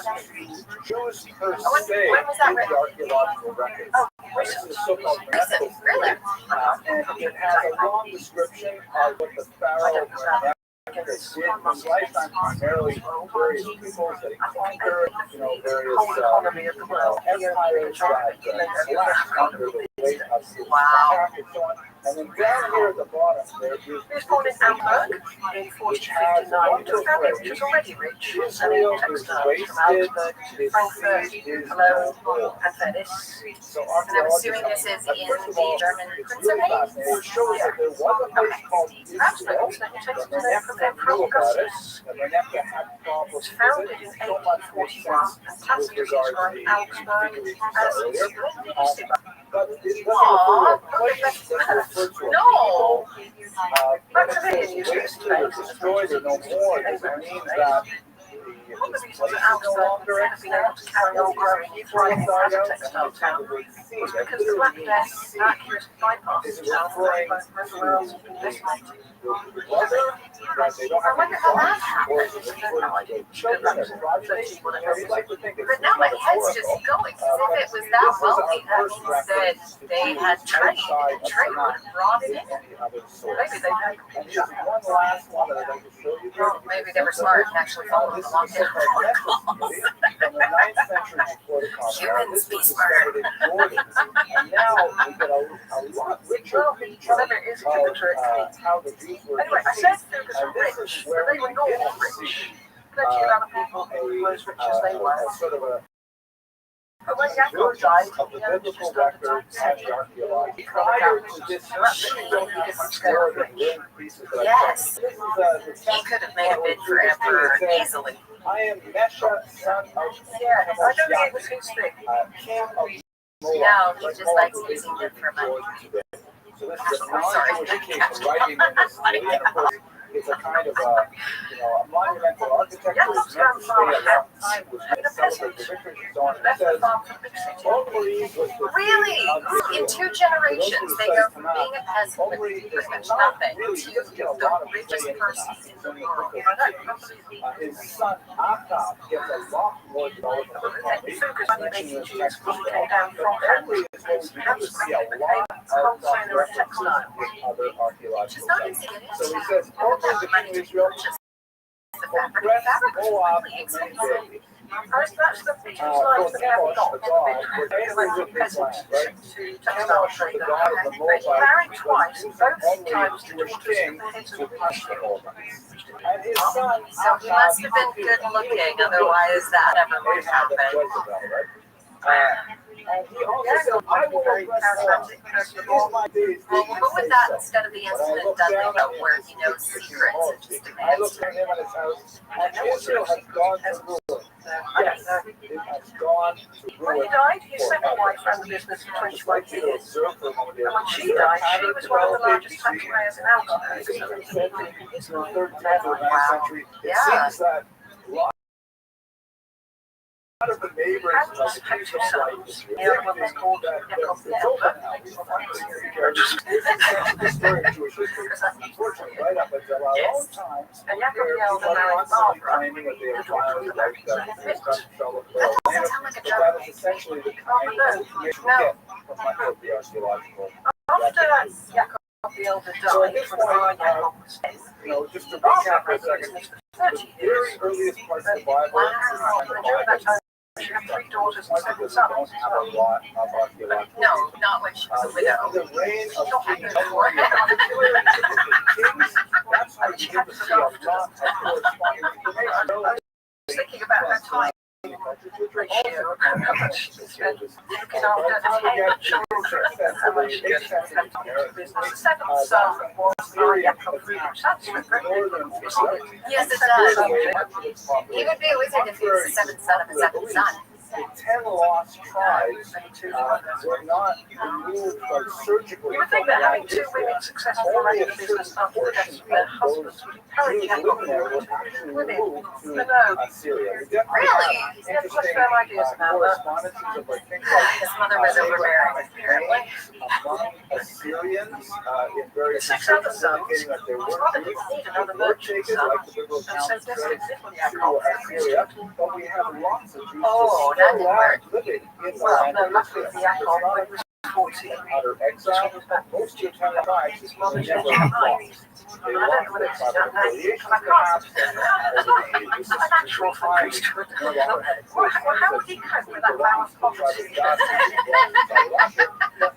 Constant scams going on similarly. With the We need a new lead roof. Judah under the Romans. Under the Romans, the fear was bailed out centuries when no one else would. Jews continued presence in the land right up until the present day. Although it's very Yes. Remember, we don't trust you to have the money, so we'll do exactly what you need so you can't miss The it. one in the north that took away much of the population of Israel, Syria, and then in the south, Judah different than the Babylon. And that side of the family was left because of the Oh, that actually makes sense. Like, you're not having to wonder why they were Cyrus doing of those Persia, particular who dramatically other people. also well described in archaeological records as well as Yeah, the other side of the family has got us different than they Cyrus proclaims that Jews may have their liberty. They Yeah, may they've seen return the fact that under someone the as permission nominally of powerful to as the rebuild Emperor their Frederick temple in doesn't Israel. get credit This is for the so-called Cyrus cylinder, which records some of I the realised there was one texts of thing those that indicating raised that someone Jews to and the level of others paper. may And that's what follow their own religion and the civil Emperor thought this shabby was. example period. Now we're talking about the late 6th century, roughly That is trading face, onwards which is before the what Common trade Era, face. and a Because reconstructed the Silk temple that was Road destroyed under with the the Babylonians. Right. So Basically it's ideally lived situated to under especially Persian spices. influence for a couple hundred years. Jacob stayed and traded in the dark of And Texas. then in the towards the end of the 4th century before the Common Era, Alexander Traded with them. It wasn't just camaraderie amongst the Germans. It was all German camaraderie. I recognize I'm not sure that was the case for other. Yeah, they were called up throughout Europe, and if you go around to Alexander emerges from Macedon, northern region of Greece, and in an incredible military onslaught, he actually manages What is this, the butter? very disparate kingdoms. He conquers the entire No, the lip. Mediterranean. He pushes all the way through the Mesopotamian region and even into Central Asia as far east as Afghanistan. And he unites for the first time all of these cultures under a single cultural rubric, which we'll call for our purposes Hellenism. Hellas means Greece in Greek, and so Hellenism is essentially Greecism. There's a lot of things to say about that, but let's just look at a couple of them. Hellenism at this time was an extremely highly advanced culture. They had the philosophy of Socrates, which we are still studying today. As it's been said, all philosophy is merely footnotes to Plato, which is Socrates' group. We're still studying the ideas of the Greeks of the 5th century before the Common Era. The thought of Aristotle, huge impact on Jewish thought. Maimonides had tremendous respect for Aristotle and quoted him liberally. We also had things like the literature of the Greeks, Aeschylus, the great dramas. Much of our drama today, our popular movies and novels, things like that, is directly influenced by Greek sense of tragedy and comedy and so on. We are living, in many ways, very, very Greek lives because of the influence of this culture. And finally, our sciences are heavily dependent on the scientific method of those ancient Greeks. Euclid with his mathematics, Archimedes, his physics, and so on. And this was like a phenomenally advanced culture. They were like Martians that came to the planet and offered something so radically better than what everyone else was doing. Now, Jews are highly syncretic by nature. They're very willing to adopt ideas, fashions, tools that other cultures have proved useful. And so the Jews just completely absorbed Hellenistic values. And they, especially in the cities, places like Jerusalem, there was just tremendous enthusiasm for Hellenism, to such a degree that after some years of experience of the Greeks, they began to lose a sense of how much was too much? When was Judaism going to be submerged, assimilated within such that Judaism would never survive? And this is ultimately the cause of the Maccabean revolt. Alexander himself died very young. He wanted to push on further east. His troops were exhausted, said, we've got to go home. He died on the way back, possibly by alcohol poisoning in his 30s. The empire was divided up amongst his successors. And as you can see from this map, Israel is at the border between the Ptolemaic and the Seleucid kingdom. These are successor empires to Alexander. And so Israel went back and forth between these two empires. For the most part, your average Jew living in Israel would not have really cared who was in charge. They still have to pay taxes, but basically they could, live their lives normally. But the urban elites, particularly in Jerusalem, were very much interested in who was in charge because they really wanted to adopt Greek norms to the highest degree possible. As I discussed when we talked about this for an hour a few weeks ago, not only were they adopting things like Greek names, Greek math, Greek literature, all kinds of elements of Greek thought, they were actually absorbing things which we would find really, contrary to basic Jewish values, such as, for example, the practice of the Olympic Games or athletic contests in general, which were always performed totally in the nude.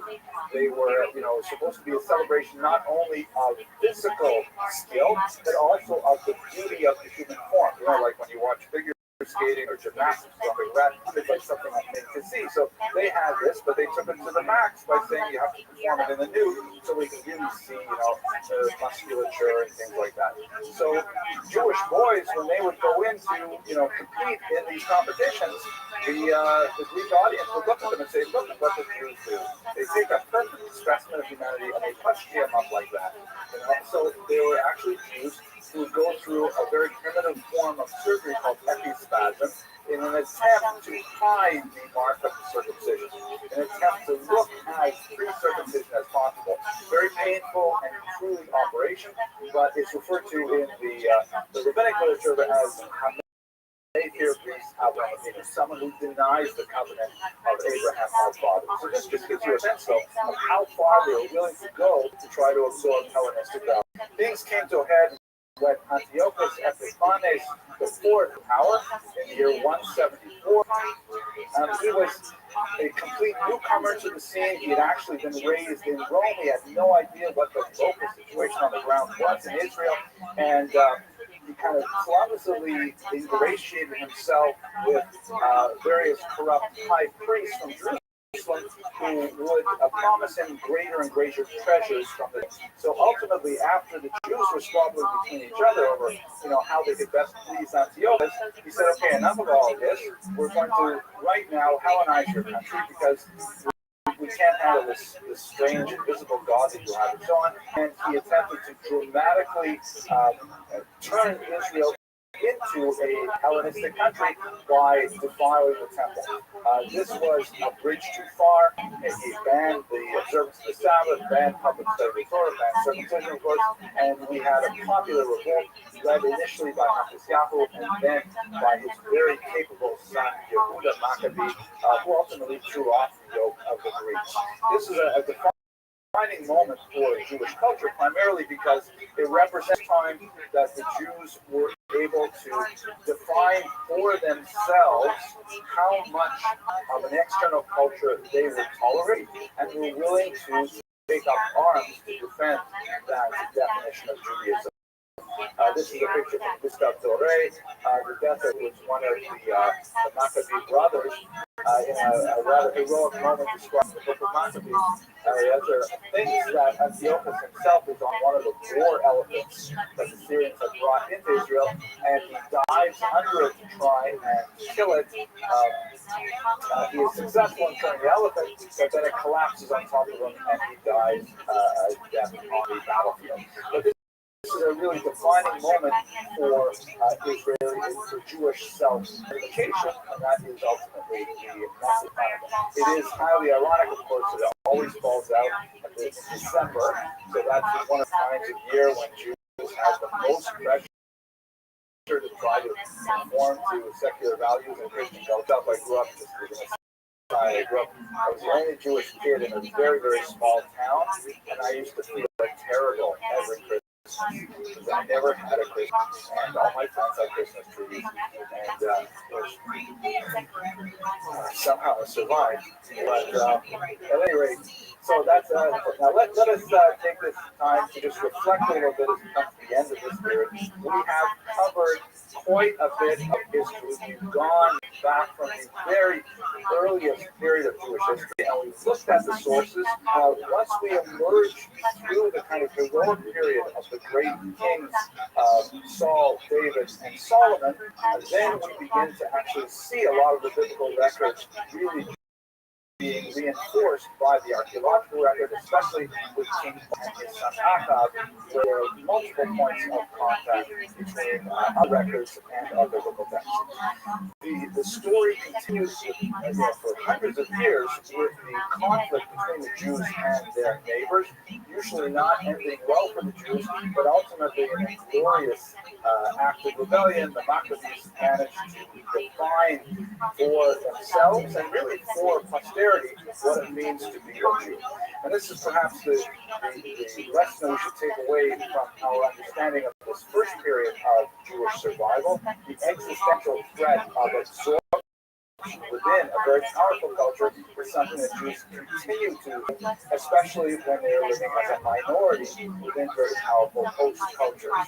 Jews must learn to find a way to identify themselves without ending, in conflict with our neighbors, but at the same time staking out the boundaries of what it means to be a Jew in a contemporary church. So next week, God willing, we will continue the story, and we're going to go to the period of Roman domination, which begins in the year 66 before the Common Era, and through the very complex era of early Christianity. Christianity, of course, is a daughter religion of Judaism. The early Christians were all Jewish and represented a breaking away, let's say a breakaway million of global proportions, and we'll understand exactly what was going on, I hope, within that very complex. This, by the way, is from Notre Dame. It is an image of the synagogue as represented in the form of a woman, and the serpent wrapped around her head is indicative of alleged Jewish blindness to the truth of Christianity. This is the kind of material that we will, God willing, discuss next week. Thank you very much for your attention, and I look forward to seeing you next week. November 28, 2013, Housing Law was referred to the Jewish people as a whole having a unique relationship with God. Primary issue was Great Man, Victor Green leads a period of semi-order, commemorating the destruction of the first and second temples of Jerusalem. The Green Last week was very difficult, actually. Look at some of the most poorly documented periods of Jewish history. We have to get into deep historiographic theory. Today we're going to do a little bit of theory, but nothing like what we did last week. We're going to look at the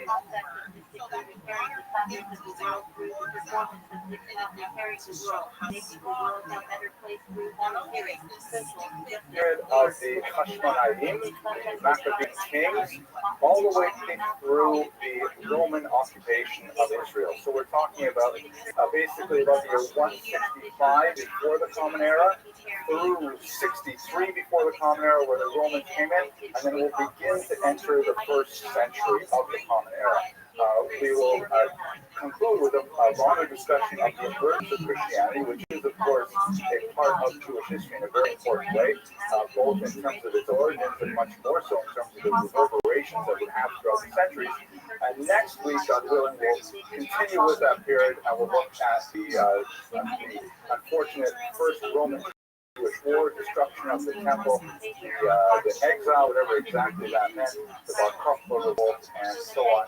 But Hellenism posed a phenomenal challenge to the Jews of ancient Israel. We should recall that the challenge of Hellenism is ongoing. We are still very much engaged in trying to find the right balance between what is appropriate secular influences, the outside world, on our Jewish identity, and how much is really too much. When is it that we cross the line and we end up assimilating and being self-defeating in our attempts to identify ourselves as Jews? So that was an incredibly difficult challenge, and the response to it was the Maccabean revolt, which for a brief period of time kind of set a line in the sand. Until this point, this is the quandary. We're not going to allow more than this Greek influence into our lives. Now, the reality is, it was a very, very short-lived victory. And in fact, Yehuda HaMaccabee, as we discussed last week, and even more so on a longer lecture a little while ago, Yehuda Maccabee wanted to fight much harder and longer than his colleagues. He was faced with a lot of war fatigue on the larger population, and many Jews at one point, they decided to make a deal with the Syrian Greeks and say, listen, if you let us go back to the status quo ante, if you let us go back to observing Shabbos the way we used to, learning Torah the way we used to, practicing our own decisions with child rearing and education, things like that, then it'll be fine. The overlords will continue to keep on.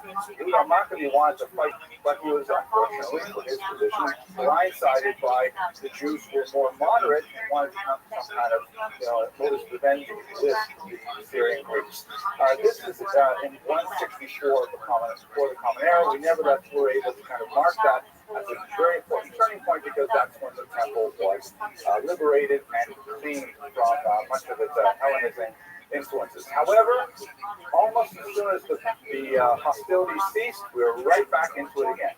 And even the Maccabees themselves, not so much the immediate family, but certainly the wider society, and especially the urban center in Jerusalem, went straight back to their Hellenizing ways. And there's just so much powerful material in the Greek culture, and so the Jews went right back.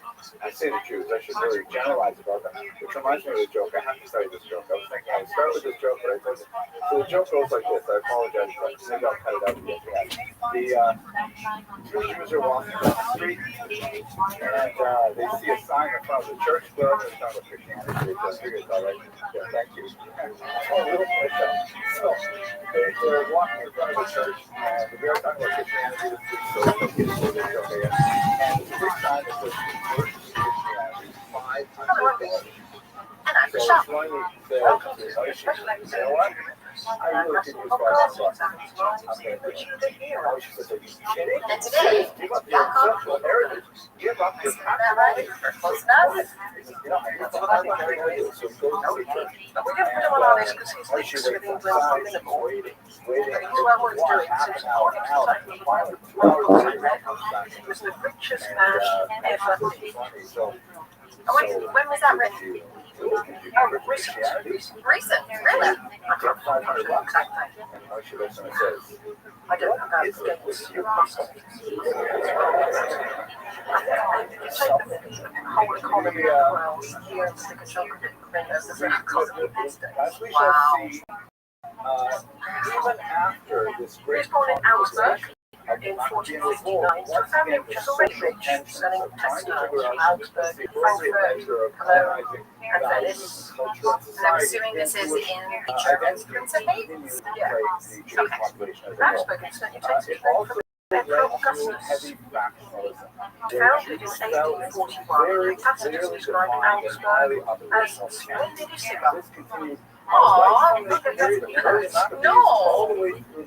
Maximilian used to space, and he used space. One of the reasons that Augsburg has been able to carry on growing and thriving as a textile town was because the fact that actually bypassed the town everywhere else in the estimated. I wonder how that happened.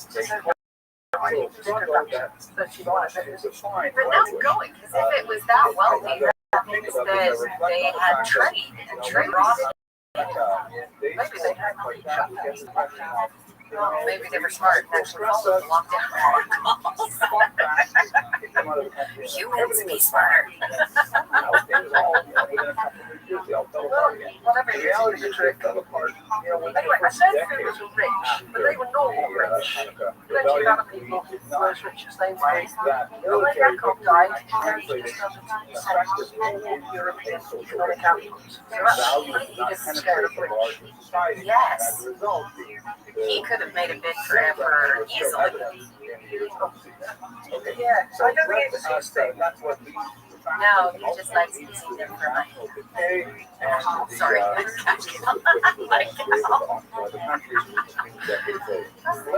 Jacob's grandfather Hans, a peasant, left the farm for the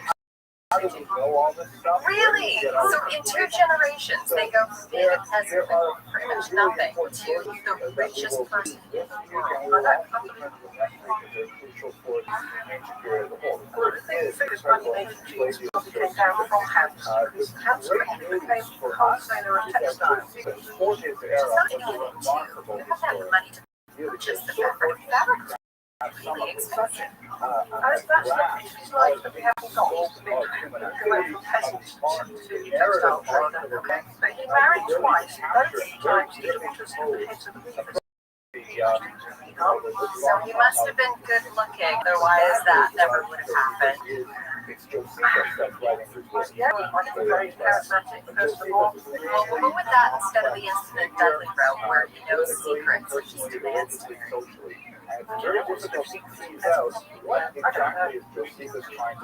When he died, his second wife ran the business for 21 years. And when she died, she was one of the largest taxpayers in Augsburg. Wow. Yeah. And had 2 sons, Andreas, and the other one was called Jacob and Hendrik, which was Yes. and Jacob the elder married Barbara, the daughter of the That doesn't sound like a German name to me. No. After Jacob the elder died, when Jacob was 10, Barbara ran the business for 13 years. Wow. During that time, she had 3 daughters and 7 sons. No, not when she's a widow. She's not met them before. She had 3 daughters. I was thinking about her time ratio and how much she spent looking after 10 children and how much she had to do. The 7th son was Jacob That's a very big deal. Yes, it does. Jacob. He would be a wizard if he was the 7th son of the 7th son. He is responsible for writing the officially approved Roman history of You would think that having 2 women successfully running the business after the death of their husbands would encourage Jacob to do women. But no, Really? we have quite firm ideas about that. His mother was overbearing, apparently. The 6 other sons, his mother didn't need another merchant son, and so desperately for Jacob for the priesthood. Oh, that didn't work. Well, no, luckily for Jacob, when he was 14, he was with his family. His mother changed her mind. And I don't know whether it's that name, because I can't. It's not natural for the priesthood. Well, how would he cope with that vow of poverty? And it's hard to kind of read The whole scams going on in the monastery. very Need a new lead roof. critically over the course of today and next week. Another interesting thing, why As we saw in Maximilian's episode, the Phillips went out Emperor Frederick when no one else would. not? Why They didn't know let that him there are run many the other business. stories? They let him have his Yes, I remember. We don't trust you to have the money to give you exactly what you need so you can't misuse it. And also it was a shameless plagiarist. They Whenever he received found coat of arms for that. history, he It's stuck it 3 in there. limbs It didn't for really matter respectability, who actually truthfulness, voted and originally rationality. to put his name And that on side, it. the And so founders, he had they a lot of their things articles. that he went through all the Roman archives. Oh, that actually makes sense. That He you're preserved not a having lot to of it wonder under why his they were own given name. those But the particular second reason that Josephus survived other people was a big with hit the with empire. prison. In particular for this The passage other side of the family called got the over to Testimonium them a couple which is one passage that occurs in Josephus' work. Jacob Ramsey was that someone as nominally powerful as Emperor Frederick couldn't get credit from oligarch shopping. Realized there was one thing that would raise someone to the level of emperor. Wanted to say, That's well, what how is it possible money to have this is. So he story wanted to living in first century Israel? And he writes nothing about Jesus. How is that possible? Yet he was It's also emperor. interesting passage, by the way, about John the Baptist. One way out. So it could be that this The Dutch traded Venice, which was the old trade post, because it linked the Silk Road with the Rhine. based on some Right. authentic So kernels. it's ideally But kind of situated weird in more things about it, for example, it says here, well, there lived Jesus, a wise man. Jacob stayed and traded in the Fulda of the tenants. Right, that's a very kind of The warehouse was statement, like like Germans. divine. All Germans traded from there. There wasn't just camaraderie amongst the North Germans had to trade from one thing.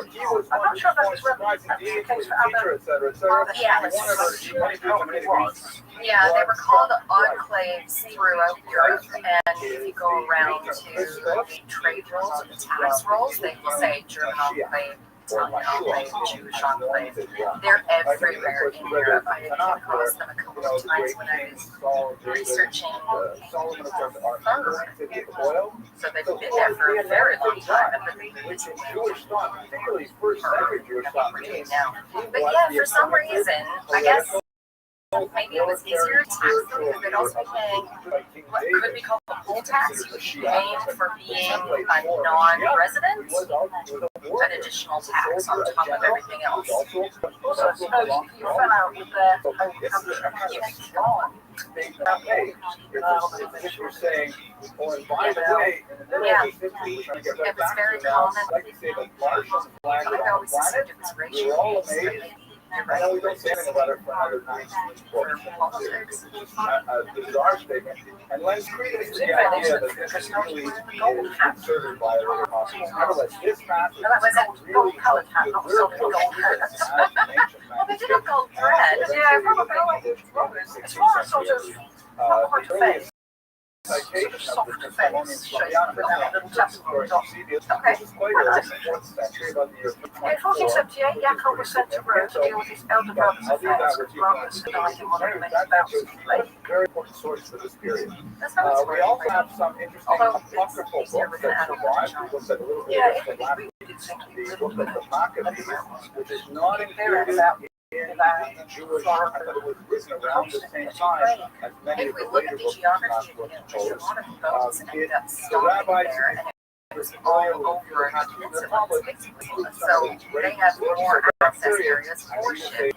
What's with the rats? Canonized. And also, They had debates, so like books Black like Death came from Song of Genoa, Songs, or also coming into Yes.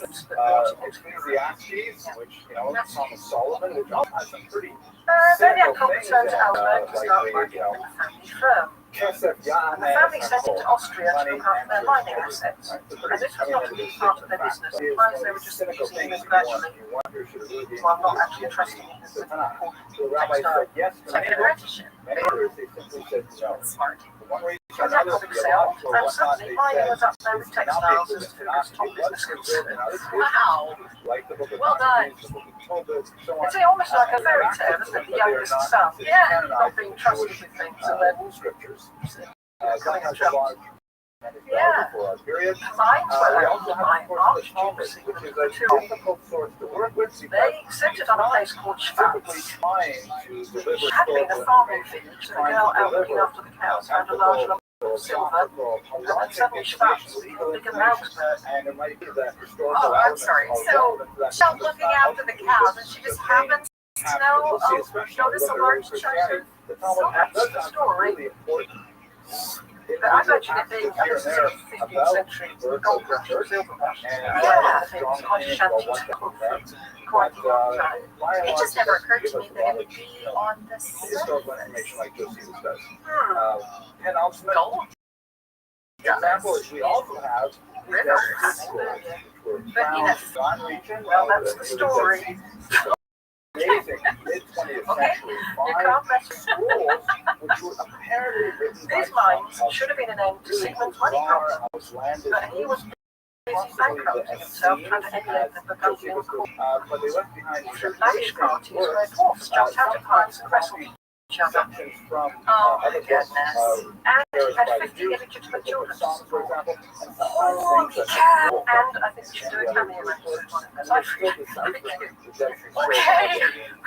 like to read Finally, about him. and perhaps The not only thing he didn't lavish money on was his country.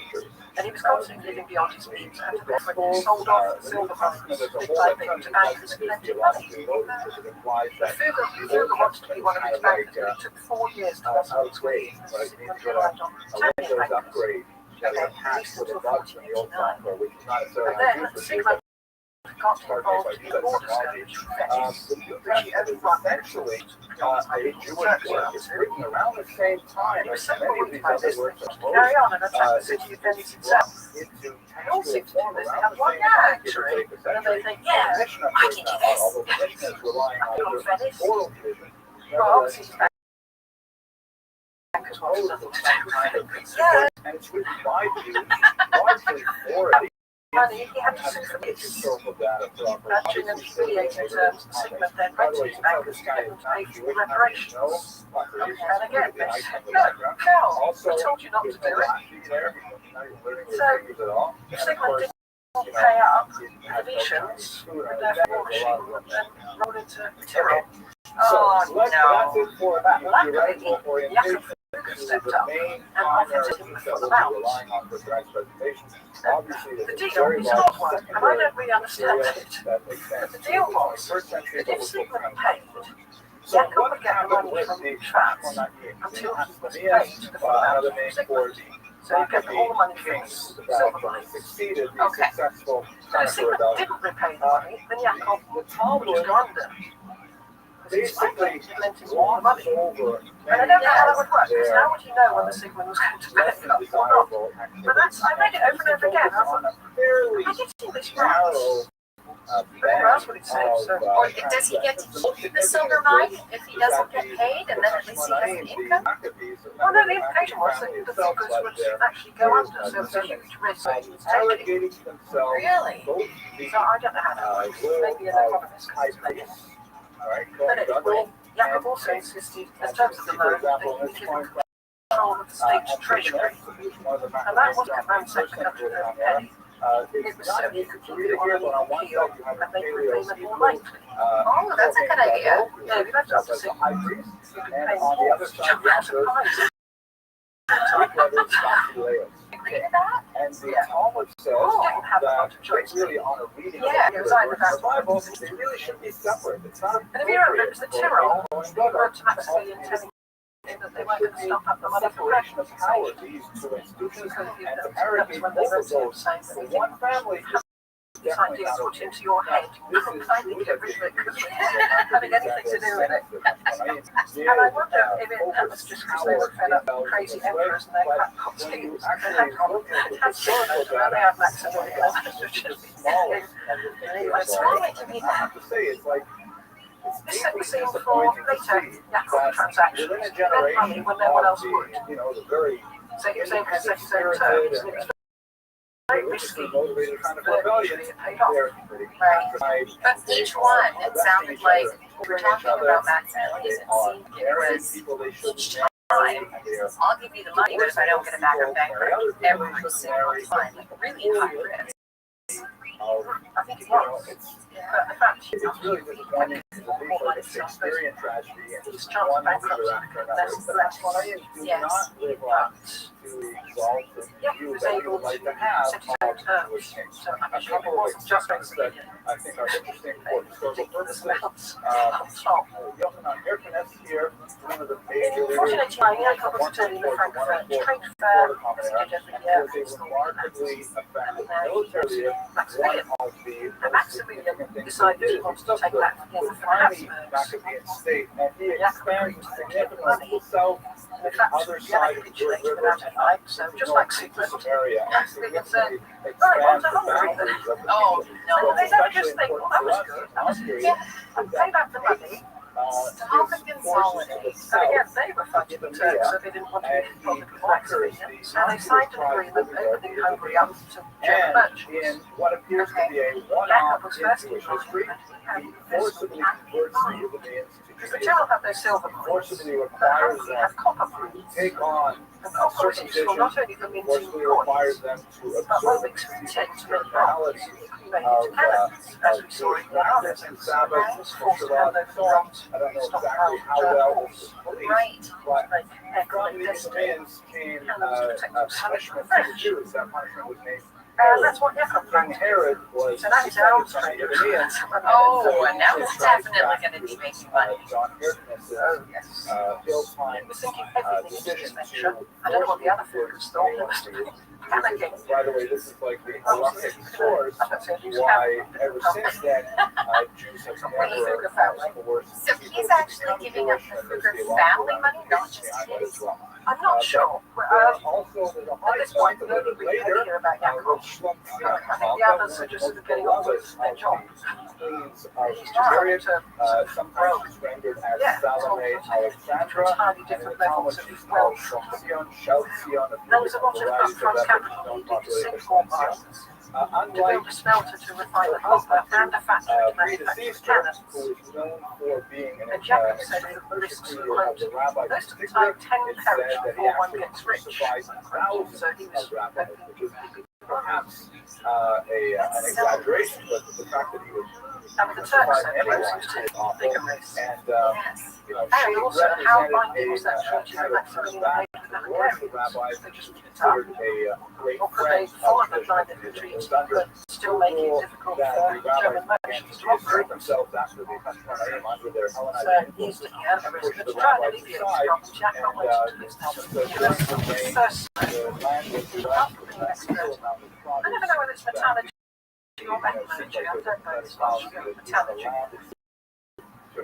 He had Hungarian ancestry, so it would be a strange. immediately after And then get rid of the Germans. actually, Yeah. just before she There's died, also an expert pumping water out of mines, which was a huge problem to find out this. into a civil war Sitting on gold mines, so to speak, but they one of could her afford to pump sons, the water out of also mines named or after keep it her out. husband, Irving, Yes. that I he should watched be the, there was a documentary ruler. about the Son said, "No, England I really should be the ruler. during My older brother medieval is times. pathetic." And they And used they water immediately began to wheels, talk and they about would it. pump water Shlomo in order to died pump before that more fight water was out. resolved, but it almost I didn't understand it. They tried to explain it. I just kept Was it thinking, sort of whooshing it down from one end so that everything sloshed through and Yeah. by dividing so authority, the water coming down was at a higher pressure, forcing the water from the bottom up to the surface and out.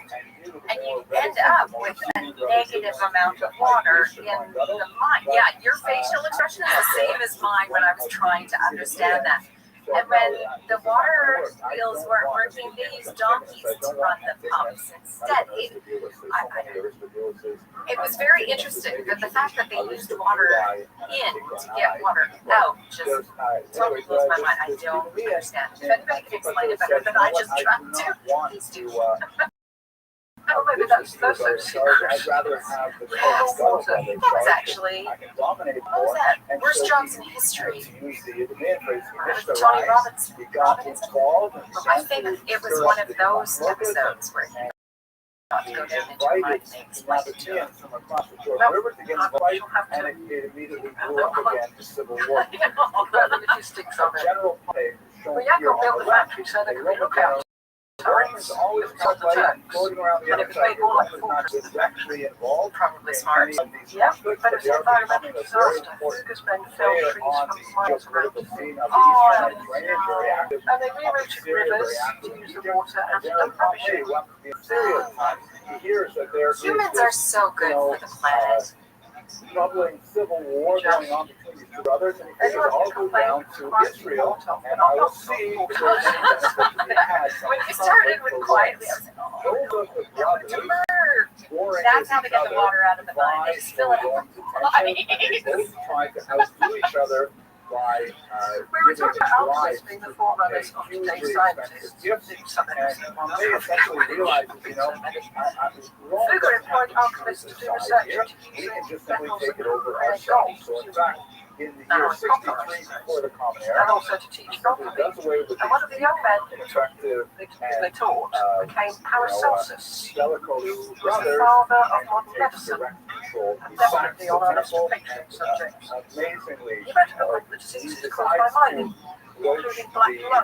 confines of the Kaddish Really? It was known then? heard about the And my Jewish granddad religion. liked No, lung, so he was a miner. what do people So do obviously in there the was Jewish not religion? much And he wants to go into medical the Holy of Holies, which is No, always preventative the medicine this time. the high priest, Yes, only yeah. on where the Holy Day is Foucault here. and Maximilian were both far And he comes taskmasters. out disgusted. If those were action, rather than negotiate, Maximilian said, ridiculous. He also tries to really make his mark No, by the there wasn't violence much negotiation, was there? Oh, I've told you what we are going to do. Yes, I told you I'm going to pay you. And you can't afford to live on it, that's your own problem. Part of the cycle of half state. And in one of Foucault's minds, one of the workers was executed. Of the experiment of the Maccabees. You can execute somebody? Roughly 700 years after Oh, the Conical Rebellion, He also petitioned the church to get miners exempted from fasting so they'd be strong enough to keep working. the temple is completely So under did it control work? of the Roman I authorities. presume so. It's Foucault, these things work. Understand how the Romans tended to rule.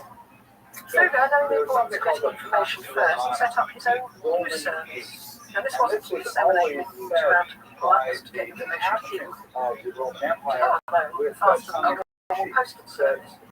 So we're not talking about he set up a printing press and off you went. The government Well, was really something He novel said that he published the first newspaper. at the time. That they looked like They were not specifically The interested newspapers made in such dominating the a population newspaper about and lots of eradicating people. their Yes. To one person, so Really, what they wanted was to simply exploit the population in the most effective manner possible to increasingly take tribute in from those 14, this is lands, to in expand 1498, their there were no boundaries. monopolies. And they had And no all the real understanding that special this interest would in practice destroying Christian any civilization that they conquered. There were some, especially the German tribes, that Little cynical they there. had different attitudes towards them.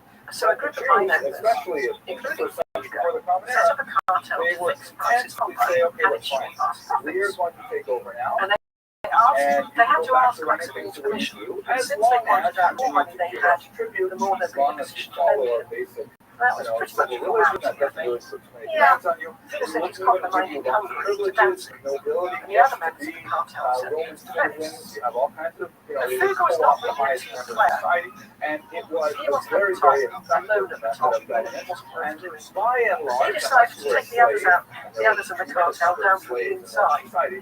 But He if started you were taking a his cost free defense person, in it was huge actually amounts, not so much flooding the different market from with like cheap under cotton. the Maccabees or like under the It Syrians was a dangerous move. He before was them. counting on the fact that he was You rich should enough to take understand more of the hit than the others. What we call anti-Semitism today was Oh my born about this goodness. time. Now, The there other are members of some the cartel I'm not stored gonna get copper in into depots waiting for the the price to pick up, but Catholic Jacob element, just kept sending more and more copper famous into case of Venice. Shimbar Yochai, And one by one the others went Esau, under. Yaakov, that Wow. Jacob, that's They something complained that to the rabbis Maximilian talk that Foucault was about. If you acting in look an at the unchristian history way. of anti-Semitic Start ideology, Maximilian was busy and elsewhere. this is something that will explore in great detail in the medieval period. Anti-Semitism is Around antipathy all of them, Foucault was because the most likely it to is lend it something to, so that violates Maximilian the was quite happy that Foucault Foucault had all the money. widely divergent post Yeah, but he had a different way of So when you working look than at the most of his history of counterparts. anti-Semitism, it goes And we through could see it as it was going from a medieval to easily a modern definable method. periods. He had The lots of first period is what we call xenophobia, or the One of the fear parts was of very the flamboyant strange, character the called fear of the Matthias different. Schwartz. If you look Who at worked the all his life numerous for anti-Jewish statements He that are criticised in those the who, Greco-Roman corpus write of down their Wisdom, dealings in they're poorly kept primarily scrapbooks or on directed strips at of paper, how stick them the through walls authors or are register unable to records or window understand sills. Jewish difference. For example, Jews, of course, take off We're their researching. which was tremendous ratio of days off, days working. And ledgers and filing budget companies have ledger Being bookkeeping. lazy. I know what that You is. can't get them to work It's when you write 6 days in in a row. what goes in and They what don't goes wanna out. do it. It's quite And simple. that was considered, No, but no one was doing it. The Italians back then started doing it, and that's why they got so far ahead. Hating other people being flat. It's like quite Because the only people, sensible. the only Obviously, other way people we were would doing recognize it. other people is if they underwent Putting things down on bits of males, paper. obviously, and they, And he was like Henry our VII. standards He of did behavior. it, checked That everything. was like, look at me. And there's a you know, note scribbled in the margin. We It were was the ball hands. gods here. To an entry about how much the line manager was spending on food and lodging. Romans thought that it was like a mixture of kindness and hospitality. Things that Take the Tudor's gods of financial whatever empire place they and change conquered it and into put it in a their own I temple. don't know what's And going so on it was here. just like very pluralistic. It's a So minor these point were for a different minor. groups. These Then were, a minor road. planet hated other people because they did not But is that extend attention to similarly detail that makes pluralistic it so values successful? to other But they had societies. hell to So work this for. is, it's hard to say that the Romans, No, especially before micromanaging at the Roman-Jewish War of the end of the first century, had any special antipathy towards January Jews. 1498, It was the basically a marriage. cultural conflict. He Culture was struggle 39, between she Jews was and 18. Greeks on the one, sorry, the Romans and Greeks on the one hand, Jews on the other. This will change dramatically with Christianity, as I'm going to show you shortly. So he's buying prestige. And I mentioned already the nature of Rome. She's buying Goes back. prestige, she's So buying what money. exactly happened to the political life of Jews in Israel? So the Romans, according to their notion of Pax Romana, they basically said, fine, we are in charge right now, 1505, but you through can the keep on negotiations doing with the the same old. and Africa to India. We will allow you to have your own kings. The only thing is, the kingship is no longer hereditary. Yes. Every king must be confirmed by In fact, he ended up putting 4,000 florins. there, and we will set the amount of the tribute that you have to pay and so on. So they had kings, and Jewish kings did continue well into the first The century. ship returned with so much pepper that the price plummeted. Herod really shortly thereafter. So Confiscating the Roman cargo. authority and sometimes called Yeah, but it's not actually a good thing, because when the Welsh centrifugers finally got it back, the price had risen again, so they tripled their infamous investment. album and perhaps the most powerful of these fine kings was And the Welsh went incredible on to family Herod. trips And I and would gave like their to spend wealth a from lot of time overseas on trade, that, which but was I realized that if I didn't start the book I wrote that we will Fuga decided to leave him to it, since he found he could let make me just just say as two very much quick things about him. buying the pepper from On the negative Portuguese and selling it on to He Germany was at very little risk at all. bloodthirsty, savage, He was able to supply the Portuguese overly with copper and silver, sexual, which they could bargain for the Portuguese. murderous.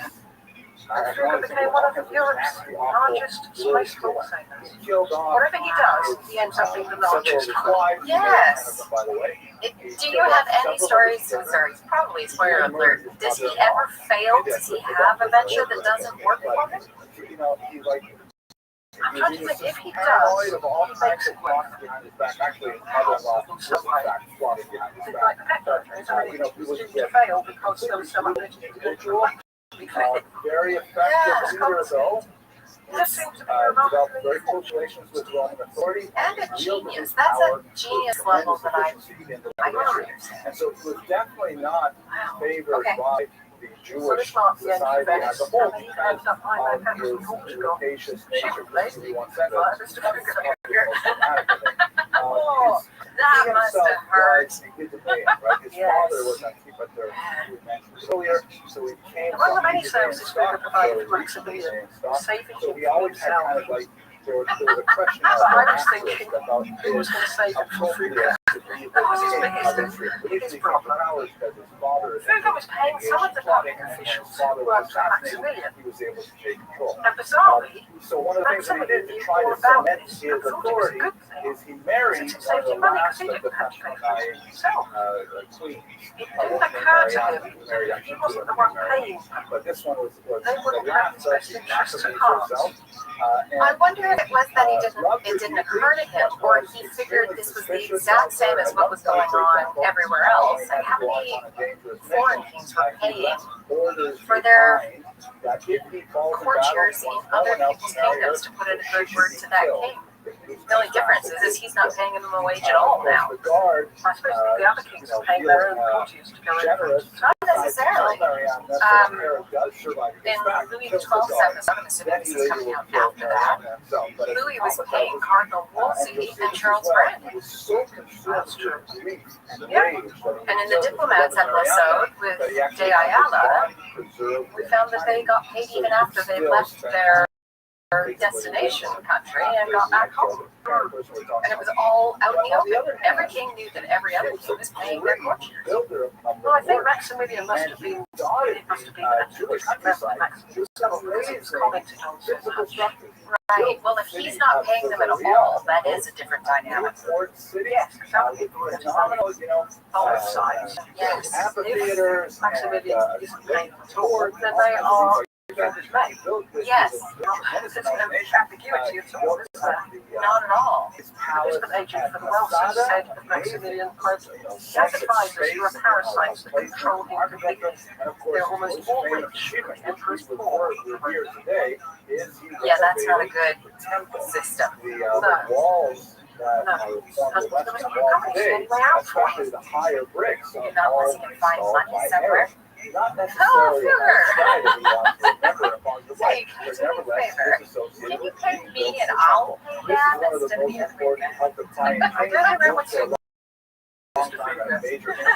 Machiavelli said, quote, "His easy nature causes him to be deceived. A friend of the emperor told me that anyone could cheat him without him knowing it." But it even took him ages to realize it was all selling prices. So it's an amazing picture, by the way, by Carl Schleifer. Oh, ouch. Eine Streitfrage aus der Pause. Like an argument question. I remember my grandmother. You really do feel like that, especially every turn. You think, oh, come on, just Do it. Even you. the Medici took Several power. major groups were Foucault didn't do that, although he was able to manipulate events just using giving and withholding of loans, Which is basically political power. It is. It's not so upfront as the Medici took over. Yes. The first are the so-called Yeah. So there's more underhand.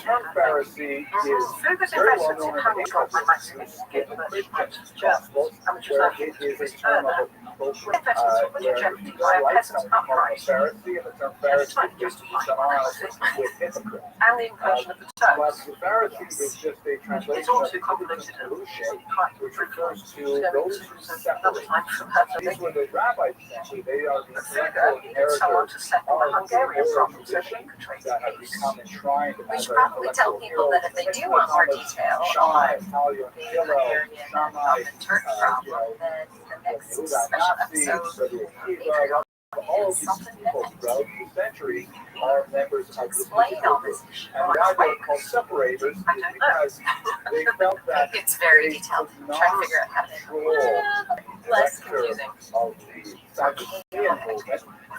Frenetic is a better word. Yes, They could that, not from what the bit I read, the temple that's and why I make sure thought. that it Yeah, observed halacha, that it was much more deep than they liked. So Foucault did someone to settle this situation. He turned to Maximilian and told him, "Marry off some of your family to the Hungarian, or there'll be no more loans to you." Seriously, he tried to dictate that to Maximilian. No try. Obviously, Maximilian was onto it like a shot. His grandson Ferdinand would marry Anne, Yes. and the granddaughter Mary would marry Louis. Yes. As we saw in Maximilian's On episode. the other hand, you have the Sadducees. Right. And so, that Austro-Hungarian Empire was born, and it was Foucault who And birthed since they were it. associated Wow. with the temple ritual in particular, they called themselves the It's Sadducites. unbelievable. English. The power this Yeah. man is wield. Now, And at not the double all wedding, were coherent Foucault by brought any some bling means, for Maximilian but to they wear were some so small called part of because a they fantasy wealthy retained prospective control granddad. of the temple Oh my ritual. goodness. Just Even like after the Foucault's Maccabees his were dad. cleansed of the Hellenistic influences, the Hellenists essentially pushed right back in, and maybe they were a Wow, little bit my more brain is careful about just- what they brought into I the can see synagogue. diplomatically people saying you should marry so-and-so to so-and-so because you just for committed example, which or actually just called invaded your riots country. in the streets of He's Jerusalem. gonna just Sadducees were much more worldly than But what else is Pharisees. Foucault? They were Has nothing else to associated do with with the bargaining. classes. yes, They were but the much fact that it more, was successful is just surprising. There is no physical violence implied, just you know, they had a starve. Hellenotrophism, which I guess it's physical violence. focuses their minds towards the culture for all of these places. A soldier. Then you have Really started to Maximilian rather like period Foucault. from May onwards, but accelerating throughout the first century, a Yes. group of people called the Magnolian Golden Yes. Zealots. And these are people who long Up to his 50s, Foucault had been living relatively modestly in his mother-in-law's house. She was fasting, and she and said the more that the Romans Foucault bought the exercised their house and 2 power others over outside, Jews knocked them Israel, down and built the a more they palace. managed to Pressing the more it. the zealots So gained sentimentality strength. is We sort of discussed that there. during next week. Devastating place. A lot But of apparently the early back had marble zealots floors, which that were really a beginning bit of death Galilee trap in because they the were so northern part of slippery. Israel. build up And have to columns the and eventual fountains Roman and gold But everywhere. these are It's a people pity who were because he had usually a house more and it's so closely much nicer associated with the as well. Pharisees in Yeah, terms of their connection to the larger we like people, cozy. but they Yes. advocated And people a get violent depressed when they resistance have to the houses. Romans. The Pharisees I basically don't gave find up. They them said, you know, interesting. it's I always really feel not like for you're us walking into, to, after you've been to a try couple to challenge the will of God. beautiful architecturally designed, Whereas the Sadducees then you were go like into a big slavishly fancy imitating house and with wanted to nothing but join marble, the and it essentially, honestly and the feels zealots just wanted like to a break things. mausoleum on The a final much group bigger that scale. was significant Yeah, in the this was spirit giant of rhino. what So Josephus calls the and they're perhaps the most Yes. mysterious of But also the two houses the are quite scenes cozy. are Yes, they are. people who separate radically from society.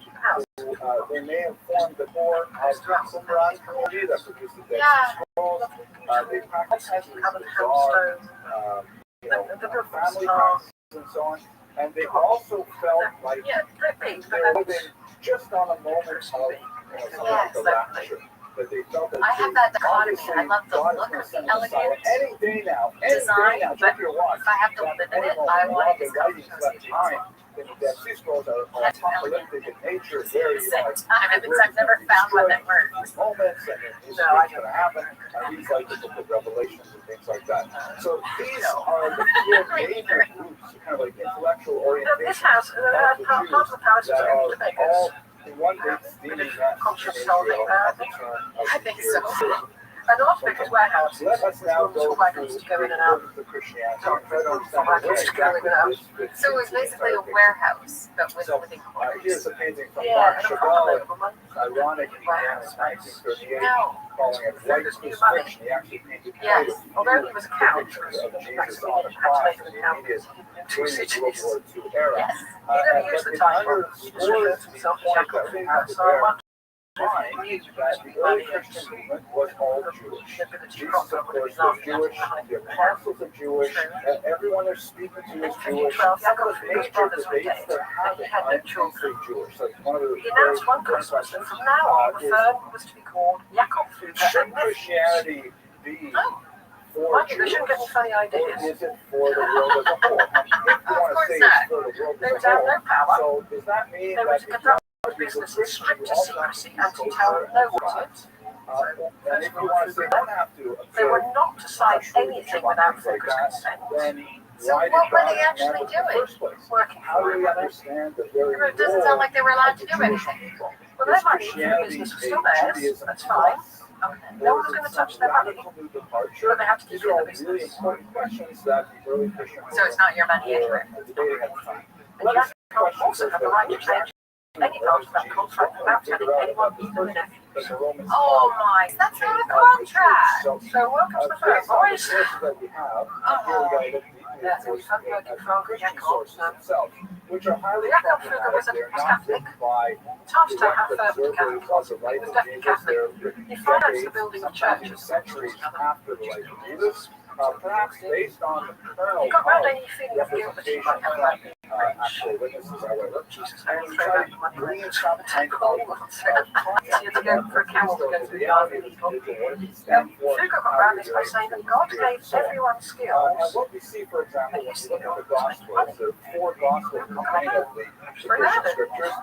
The first three are called the so-called synoptic Gospels He because said he had they no trouble basically sleeping are because a he wanted to synopsis sign daily of affairs. each other. His easier showing his Lay out clothes the events described in the books of Matthew and Mark and But as we know, the church took a very basically dim view of three him. running columns. There Yes. are some difficult contradictions. He was not married. The user was burning in purgatory. And to prove it, In other words, the the first clergy three dug up the more or body less of hang Jesus together. and pointed to the Fourth decaying one, the flesh, Gospel teeming according with to worms and John, is maggots. radically different. It's These creatures were the familiars of the devil, and it was God's way of showing what he thought of users. In know what? fact, These one of the people are things you can see in disgusting. Christian scriptures is that Jews progressively come across worse and Oh, worse that's just it. as you move But I did like the fact that they dug up of the users Christian and scriptures. said, look, they're And that's rotting. possibly Yeah, but they a didn't dig up any reflection of decent person and the say, growing look, they're rotting. generalization No. of the Christian movement. In Is the that what beginning, ruined it? everybody's Jewish. We're having a Jewish discussion. Oh my gosh, We're that's having so arguments in the gross. family. I wonder how many people were throwing up as they were trying to More say and more this. non-Jews join us in the Yeah, it's a Christian bit like movement, and then it detectives becomes things more with like the us rookie versus them. detective. And the Hamas versus them, the Jews are someone else. They're not us I Christians. did like the natural thinking there, just saying, But when you look at the Synoptic Gospels, for example, you see I that have the Jesus often has fairly intense, difficult Figure could discussions ignore the use with of the that Pharisees because and he said it was illegal to charge you. Yes, but the Pope also borrowed money from people. You know, when I first read it, I was thinking to myself, how can Christians probably read this and understand it properly? One of the things the But Pharisees people had a funny idea about asked, it. like a really If they question, deposited to say, money, is they it expect true to get that the 5% you're interest. that Yes, you and but your if they got it followers from do him, they not suddenly got one wash your hands? morality abuse and said it was wrong. So To have to if pay you are interest. familiar with Orthodox Jewish practice, Fugger wasn't afraid of excommunication, so he believed that if he were it's as I am, right? excommunicated, so would all the many, many other Christian You've got to unbelievers. wash your hands. Conrad That's collapsed. going, there's got to be so much Every water church would get that. for certain kinds of food. It's a rabbinic But enactment. there was a backlash against Fugger. He got the church. Obeying the authority of the rabbi. Rabbi Akiva, for example, demonstrated once in prison, and he had a small amount of water. He had to decide, should I drink it or should I wash it? Everyone So he hated Jews. chose to wash his hands Aristotle rather liked than them. transgress. Dante likened them to sodomites. Give you a sense of like how you were to the rabbis. So what they were Christian asking moneylenders is claimed really, their do you profession like by the authority of the rabbis? interest. They give the example of washing hands. But if you're not Pressing familiar with charges, that, handling you're thinking things, to yourself, booking charges, what and is get this? these What days. Christians like I'm Yeah. sanitary Or or you could do something? it medici. They wash your hands before. They lent Who money doesn't on wash your one hands before currency eating? and had Everybody it does that. paid in So that's the kind another. of intense debate And that that way will go the on interest could get that lost gives you in a sense of how complicated they would currency conversion disagree with you. calculations. Another debate that's really common in the Gospels Yeah. is Outburg Jesus' was a city of miraculous Christian healing moneylenders. on The the city was back. founded using Right, like, 14th why century. is it that They the used their rabbis are graves so there to upset build the that city he's wall. healing people with various demons Oh, and leprosy and like that on the back?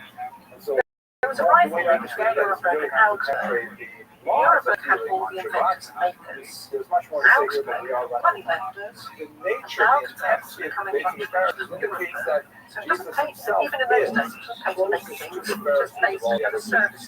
heavily influenced by Europe decided that the way to bring Augsburg down was to give the moneylenders where they were vulnerable. quotations of Hillel or Hillel's quotation use of Fugger enlisted the help of a university He's really professor, within that Johannes camp in Eck, many, many different ways. who wrote a And there's a dissertation fascinating justifying passage use that of gives us some insight which into then how the started to rabbis debate. do this. So The Gemara in Sota, peaceful action took place. Mem Zion 47, Patreon which is reference. actually omitted from most of the printings of the I only Talmud understood because by it talks about Jesus. And the Jewish printers were concerned The argument was that to the do with censors the would Augsburg remove it, contract, and so which therefore it stated was that depositors self-censored. were It promised was later returned to 5% the of Talmud their on loan. the basis of So if the lender risked so on. But bankruptcy, even the just Vilna borrowed Shas, who bought anything it published wasn't before, let's say, because the lender couldn't be sure of massive returns, they might lose out. So that was the idea. It's a fascinating If you lend money which knowing that you're the getting back, rabbis are and it's discussing not perfectly safe, how that's not to be a teacher. risk bankruptcy. And one of the things they say is the right quality of teacher is a teacher The must debate was draw risky since if people Egg close with lost, the the right hand, Augsburg contract was closer said hand to be to useless. stronger hand, but at the same No one time, would then push away deposit with the money with left the hand. bankers again. In other words, the teacher has to maintain a So professional that they could keep distance. themselves. There is a power Somehow difference okay. between student and teacher. People can't But you want to make your students feel like you care about them, you draw them in. That would but at the change same the time, it's entire economy. not, says the Talmud, like Rabbi Yeshua ben It Barakia, would. who Going was right back Jesus. to early medieval.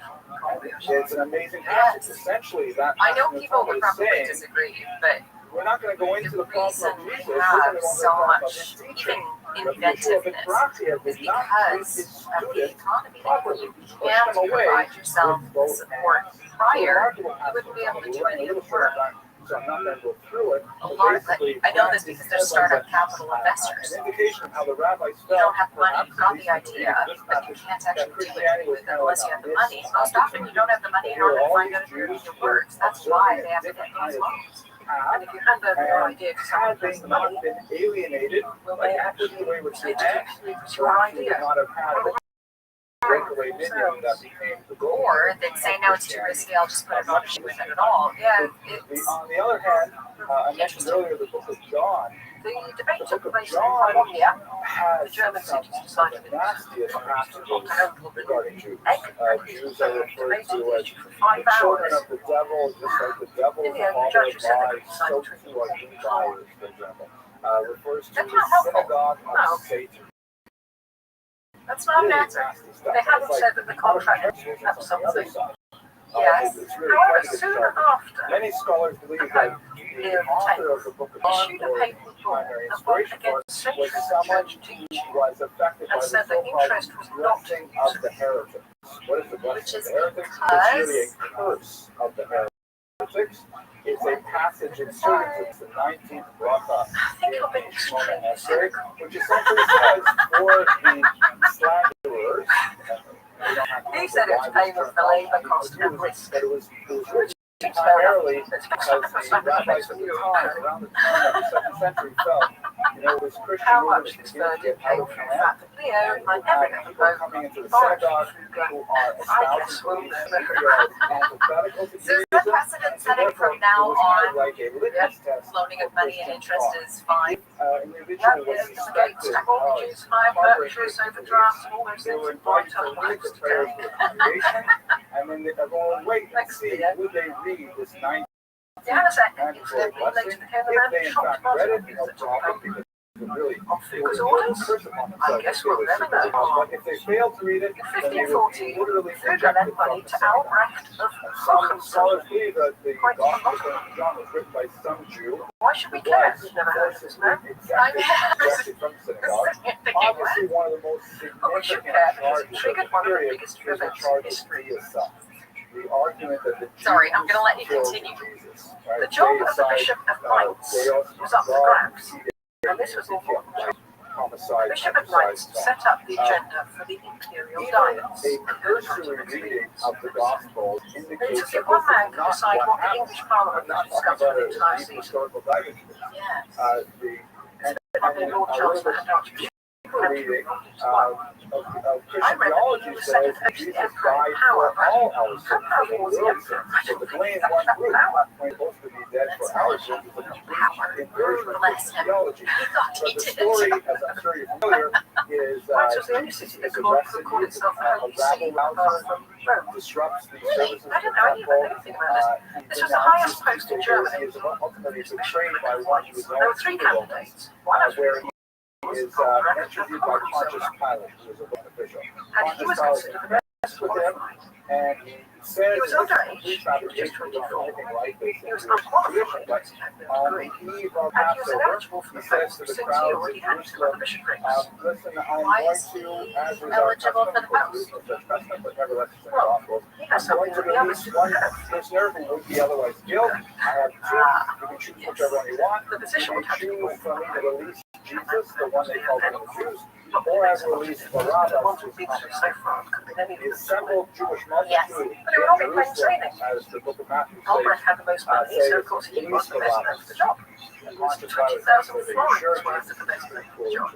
Oh my goodness. So then Martin Lang, Bishop of Salzburg, and the Mary Queen his hands of the affair to say, I want to ruined it by do it, that's pointing how out you that get Albrecht restored. had those And two other Jesus bishoprics already. So the Romans clearly are behind it. The Pope could hardly let a bishop of Mainz But go now. nevertheless, that passage has Not resonated for that in price, particular anyway. one verse, Matthew 27:25, when Pontius So says Leo to let the it be crowd, known, the virus "You secret really want me to intermediary, crucify Jesus? that he wanted say 12,000 His ducats. blood be And on I'm not quite us, sure about the ducats. and It's a upon foreign our ratio, children, but ducats are like one which foreign. had been used Yes, for 1,000 centuries ducats later should be as impossible. justification for violence against Jews. Oh, Because and upon it our was to children pay into means his all own descendants bank of Jews. Vatican. Other readers Oh, however, say, no, even this is better. referring to He was offered the Roman Jewish 7,000 war, which the ducats. Jews That's suffered 1,000 from directly. ducats, which It is refers to that very next And the generation. next on 10,000, that's the equivalent to 34,000 florins. But be So that that's as it quite may, a from the that original charge has 20,000. dogged us for a long time. Through the More transfer of the money significantly into even than Leo's that receipt is bank the account, theology now, proposed by how Paul, was Albrecht definitely one of the most talented purveyors of Jesus' teachings, who essentially takes this Jewish movement and turns it into a global movement by really attracting lots of non-Jews to it. And he essentially proposes answers to many of the questions I mentioned earlier, that the Jews once had God's favor, but because they were unfaithful to him, God has now abandoned the Jews and a new people has replaced them. Metaphor is like the oak tree is dead, or the olive tree is dead, no longer producing fruit, and just have a stump left, but if you graft on a new branch, Indulgence is branch another there. thing. Unfortunately, the Jews They've are been given to overrun people who don't want to Christians, say. which refers Later they essentially give now to people to who don't non-Jews. Join this movement. They're the People were quite happy to find a few just to give you one illustration of it from the medieval because it period, spared them a in few order to thousand years explain of this poetry. to Yes, but now Albrecht had to work out a way to please the faithful. Now that there was no Crusaders pending, they have Leo hit upon the idea of rebuilding St. Peter's Basilica. An indulgence is to be given to those who donate. So Ecclesia has crown, upright The Pope would take half staff, the dosh, and has Fugger would take half the dosh. the chalice Oh, no, really? rail, and it represents power and authority. And as the Pope so said, on. On the other hand, synagoga, the figure as the representing the Pope synagogue, said, you can see that she's got a broken how staff. very profitable has been this faithful of Christ. Power has ended. She's Oh, holding the Ten wow. Commandments here, but His it's Jesus, seven in a row, turning literally into close to the ground. Oh, She is blindfolded by the serpent. a priest, Johannes Tetzel, was sent out with a big cross, And her a picture of the attitude is one devil, of decline. and a large money box to travel from town to town. Dyad, they face it. So I suppose you point to the cross and say, you want this? You point to the picture and Another say, example you don't want from this? Germany, the 14th And then you century. point to the This one's box just and say, Fill this. you need to put something in there. there. Here's the Ecclesia. You can see the crown, the song, the But behind him, at a discreet distance, were Fugger's auditors, royal status, kings and queens and bishops had to pay 25 florins, counts and barons 20 florins, merchants 3 and she florins, has and a 1 hand florin. descending from heaven. It's not as much as I thought they would have asked. Indicating very clearly I'm sure they'd accept more. Yeah. synagogue I'm sure is it's pointed riding out to on you. a This is mule, minimum. Right. You give more, they're not she is holding, well, there's so many details here, but you see the broken staff, you see the crown falling from her That's head. what people can imagine their little children crying out. And there's a sword descending from heaven, entering the That's top not of his head, okay. which pretty They much travelled says the all message over that, until they reached you know, Saxony. God no longer And in favors Saxony Jews, was a God unknown has now replaced 33-year-old them scholar with Christians. who was And this outraged by essentially what Paul's was message going that's on. incredibly powerful. He knew it was just a Has ruse very by the negative Pope, impact and he was on infuriated history at that. right up until the 20th So century. infuriated was he Many of these things that were he not wrote really 95 reevaluated arguments against indulgence in Constantinople to the cathedral at Wittenberg. I know who this is. That does things to the end. I'm He sorry. also sent a these, little bit long. what you might call theses, Reflecting So on important the to travel survival people. skills of the period, unfortunately. we didn't do so Albrecht well. We Mites. had temporal power. Obviously, he didn't realize the Pretty Mites much connection. wasted it. The only And he movement that wrote was quite a ultimately bit. successful was the movement Following that Christ and grew those away illustrious from priests. temporal power, moved into the Forgive me Pharisees. that I, We're all scum of the earth, today should dare to because we approach your recognize sublimity. I really want to put that into Torah something. itself was really Now, reserved I, for scum people of the earth that I am, to future centuries. I look forward to speaking with you next May week. your and we'll highness look look at upon the this tumultuous speck of first dust century through the in my Rothschild plan, rebellion. unquote. Thank you for your oh, And he asked Albrecht to investigate this matter of indulgences. But Albrecht didn't write specks of dust. Why did he? He's the Bishop of Mainz. But he did pass that speck's letter on to the Pope. uh-oh. I always wondered how it went sideways for him so quickly. He wrote to the wrong people. Yes.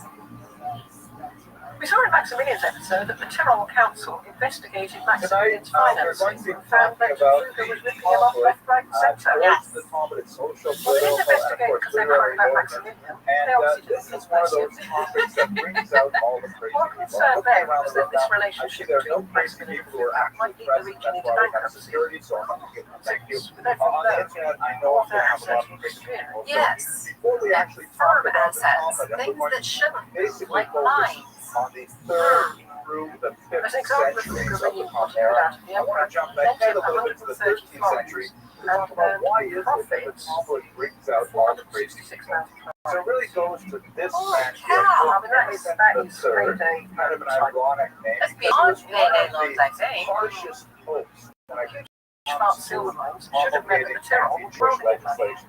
But now it's Fugger. Relief on the left here is actually sculptured by Joseph Nicholas in 1950, and it is So part he of the was doing series really that's well on at display in the because he Castle would look U.S. House of up and silver mines were worth as a snapshot. This is how much they're paying out today. The third a great And it 13th was less than century Fugger had lent him, so he churchman, thought, is actually one of the 23 great legislators of the entire world. What's the connection specifically to Talmud?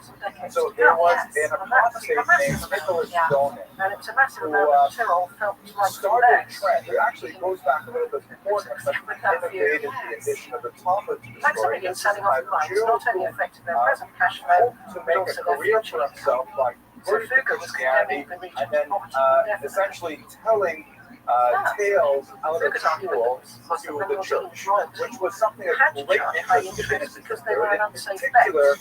he was fascinated with the question is, how is it that 12 centuries after the foundation of Christianity, the Jews still maintain their ancestral faith? How is it possible that they have not converted to Christianity after all that they have done to convince the Jews of the error of their ways? They still maintain steadfast in their faith. So Nicholas Donin approached the Pope and essentially said, the reason is because you're missing a huge But later document Fuggers will be bankrupted by that regulates Jewish life perhaps more than any other, perhaps even more than the Is Torah this itself. Fugger or his It's descendants? a massive compendium. Right. It takes up And this was a this day since my some of the bookshelf tyranny in and a regular councils were Sunday. throwing him in jail and It's seizing his written in assets. Aramaic, which is the language that basically Instead, the close to council the offered church. The Maximilian church spent a lot of time 400,000 florins to reading raise and his own Fugger. a certain degree in Hebrew, but not so much time in Aramaic. And it's highly arcane. It takes years of training to be able to crack the code of The how Holy to Roman Empire. It's a very Why did complex, Francis the First difficult want it? craft style. Why was Charles? He says the thing is, the Jews have been studying this Talmud, and they study it from a young age. As a result, by the time they get to the age where they made the preaching of Christianity is too late already. They have the poison involved. Therefore, the third one you have to do is get involved in Talmud study and Talmud regulation. And in fact, this is what happened. It's got very in the Talmud, and Because we Maximilian found made out it as so. much as we could about it. The sources of information, of course, are Jews like Nicholas Donin himself, The who council had to claimed beg to have Frederick some to take on the job. understanding of the Talmud, very passionate, faulty, and clearly tendentious I think my in portrait of rendering of Maximilian Talmudic was text. necessary. But I break Innocent down just how III much said, it built that's up. it. We definitely have to deal with this Talmud. It's really at the root of our problem of Jews not converting. And in the Fourth Lateran Council of 1215, which was a major gathering of churchmen, he passed a lot of church legislation. And although He introduced to the Maximilian world relied on the Fugger for infamous everything, Jewish as soon as he died, see, a legal version that was not always his bride version that we're used to from, of course, the 20th century. Sometimes was the tablets of the law, the rounded tops, which is more of a he already had Christian other style, bankers, I think. or you Okay, were but often you see, stick with the one that especially in France, the ruelle, little round stick with the bank. circle here, which hopefully identifies And it sounds like the he's state as being Jewish. diversifying where he's getting his money from, so no one person has that much power. It does make sense that Fugger doesn't. This all goes back to Innocent III, and it goes back to Nicholas Donin, takes us back to the Talmud.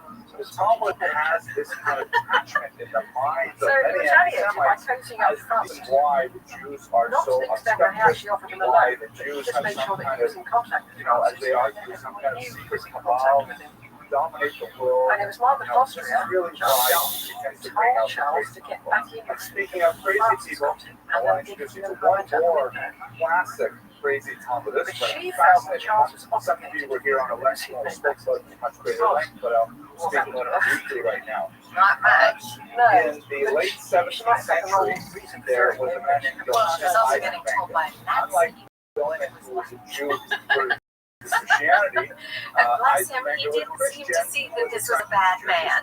spent 19 years studying Judaism and converted. He went through Francis all realised sides, too that it through wasn't the going to be a entire contest on Talmud, merit, all the but purely a matter married, of he had had children. Fugger. He was completely integrated Really, into he had the Jewish gotten life. that much power Northern that it's Europe. going He to be actually based on studied whoever gets to Rabbi him first. Rothschild. And then, Some of the electors openly told Fugger and studied his mouth. he came out with this massive pluralist volume, 2,000 pages Francis Fugger called for 369,000 florins, which means offering him Judaism contract payment and here's what it commission. looks like in one edition. It's got great type of book, and it is a fairly scholarly tome. It painstakingly goes through every tiny passage anywhere in that rabbinic midrash and any of the sectas, rights, and everything else. Anything we twist to make the Jews look bad, we included in here. Contrary to popular perception, it's not.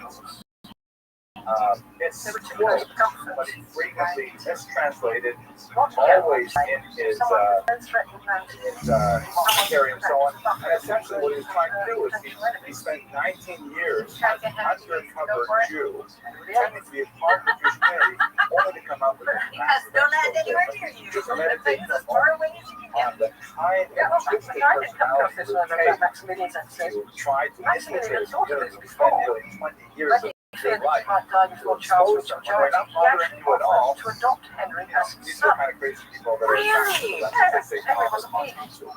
And of course, by the way, what's translated is available on Amazon.com even now. Post office Under a seems slightly more different interesting. title, but this is one of the most notorious anti. Yeah, well, is this before or after Henry had written his arguments against monarchy? Basis of virtually every anti-Semitic story that we have in Because modern. people don't know, Henry VIII wrote basically a book against all of the 95 theses of Martin Luther and was declared defender of the faith, which the British monarchs still There's a Talmud is not an ordinary book by any means, and unfortunately one of the metrics by which we have to understand the Talmud is that it has an outsized view Because he said, minds of anti-Semites as the reason why Jews are so different and in their minds so dangerous.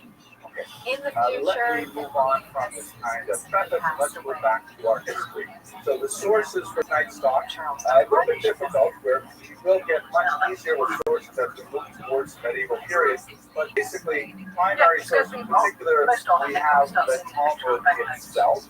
yes. As we mentioned in previous lectures, one of the the reasons Talmud is why not a Henry was history book, quite open but to has the a ton of history information in it, and you have to sort of read it sideways to penetrate what he's saying historically. And Henry wasn't a bad man with the electors either, because he had Much of that source of what, how the Talmud Yeah, came he to be. was still Much rich.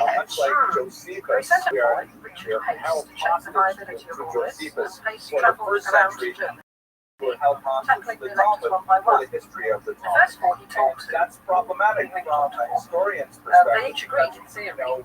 We really like to have multiple perspectives on any given event to be able to try and determine if there's any bias in these sorts of things. But nevertheless, we will rely very heavily on the Talmud for our material sake. We also have some really good secondary analyses of Talmudic history that are quite old. Perhaps the most important of them is the so-called Really? They had to sleep on straw mats in a this bucket. was written a few hundred And years they had after the decided in Talmud. 13 days their rations were cut to just red water.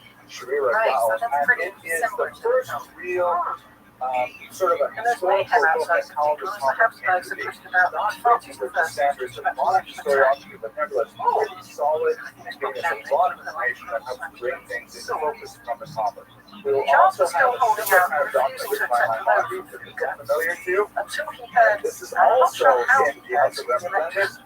He is one of the 23 lawgivers of all time. Charles heard that And the after electors this, moved. the third, maybe we should have put to at least the Really? 22 lawgivers.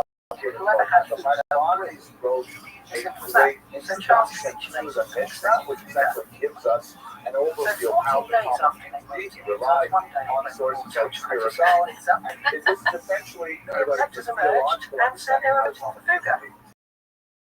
In the 19th century in particular, more of a push to understand the Talmud and its origin from an academic perspective, which has led to a bifurcation amongst students of the Talmud. There are those Yes, who are in the traditional yeshiva system who are more or less learning the Talmud and But all in all, its this history had the contributed same way that Jews have learned it for at least 300 years, possibly much longer than that.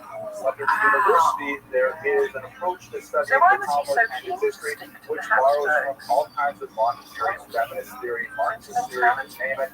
And sometimes there are some really fascinating kernels Information that can be gleaned from the academic study of the college, but it is not studied Charles, at all with the same the level of Charles, sanctity the Archduke that of the they would Netherlands, have the Duke in of a yeshiva. Guelders, the But King of those kind of Sicily, methods of study, etc., university, and King of academic Spain study of with the all the Talmud, New World and the resources yeshiva study of the Talmud collecting. really are, And there's speaking quite a of big gap. actual Spain, And here's one thing that's happening Castile and in Aragon are now which is so under one amazing. person. Very excited about it. Well, it was an It entirely is different slowly prospect. penetrating the yeshiva world as well, and that However, is the imperial the diet study they of the turned off Talmud Fuga, saying that it was dangerous to have someone so rich that they could affect politics. after all was And Charles agreed. not written in Despite the fact that Talmud Fuga hadn't been shortly, able to affect but it's politics, mainly a version Charles of Emperor just an array So, of influence, Yes. and there are all these Charles things still had to in pay Fuga little back. version They will in borrow, this and then they say, script here, right, which how are we authors going have to get rid never of you now? accessed. When the Tons tax of hike words did actually were this, coming up which to led to riots us. all So, over Spain. this is the kind of Because for some reason, Spanish didn't see why they should pay for their king to become emperor of somewhere else. Yes. I mean, they're very thinking Spaniards, aren't they? They're related to Thomas. So there's some really old Charles clamped down scholars violently who on the are learning protests. Middle Persian. He did also promise to forget the tax rise. Classic example of a So it pioneer was beginning to look as if field. Fuga wasn't going to see that 544,000 fantastic book called So it's beginning to look as if this might actually things like push this are telling us Fuga so up. much about the Talmud, One trying to known too understand many. the historical context Around this of time, the period in Augsburg which saw the the rabbis unveiling were writing, and their culture is very fast. Fugarite. When I want Fugarite, it's Fuga with the That's I. basically the sources And that this is we use for a 106 discussion homes of the built by Talmud. Fuga for Okay. conserving poor. So let's pick up our And it's the narrative oldest from where we left continuously off inhabited 2 example weeks of ago. social We are housing in in the the world. post-Mark Oh, that's Post lovely. period, But it's lovely. The houses are somewhere lovely. I in the like late them. They're really nice. 130s. The only problem As was I they all mentioned look last the time same. we were together, we People don't kept have a walking lot into of the wrong really house. good So they data tried to knock on on what ideas. happened at They Mark put Post numbers on Valley. it. We don't know exactly This is where address why came it from. started. This is where numbers We and have for houses first some named. amazing materials that we Wow. started in the last few How decades cool is on that? Isaac or, And later it was the home of Mozart's great grandfather. documents like our plus letters to the Oh, general, things like that that's to so give us neat. a lot of Civic confirmation about his personality was, but we have a lot of blanks Yeah, they are of lovely. the actual They're results. big attractions. We do know, however, They that still it was exist. widely They're regarded still, by the and they're still rabbi social housing. as a potential That is Messiah. fantastic. Called I himself Sea wish Israel. we had stuff like that in Canada. Our history doesn't go back very far because it doesn't. Everybody just tears it down and puts on and builds Felt that something new.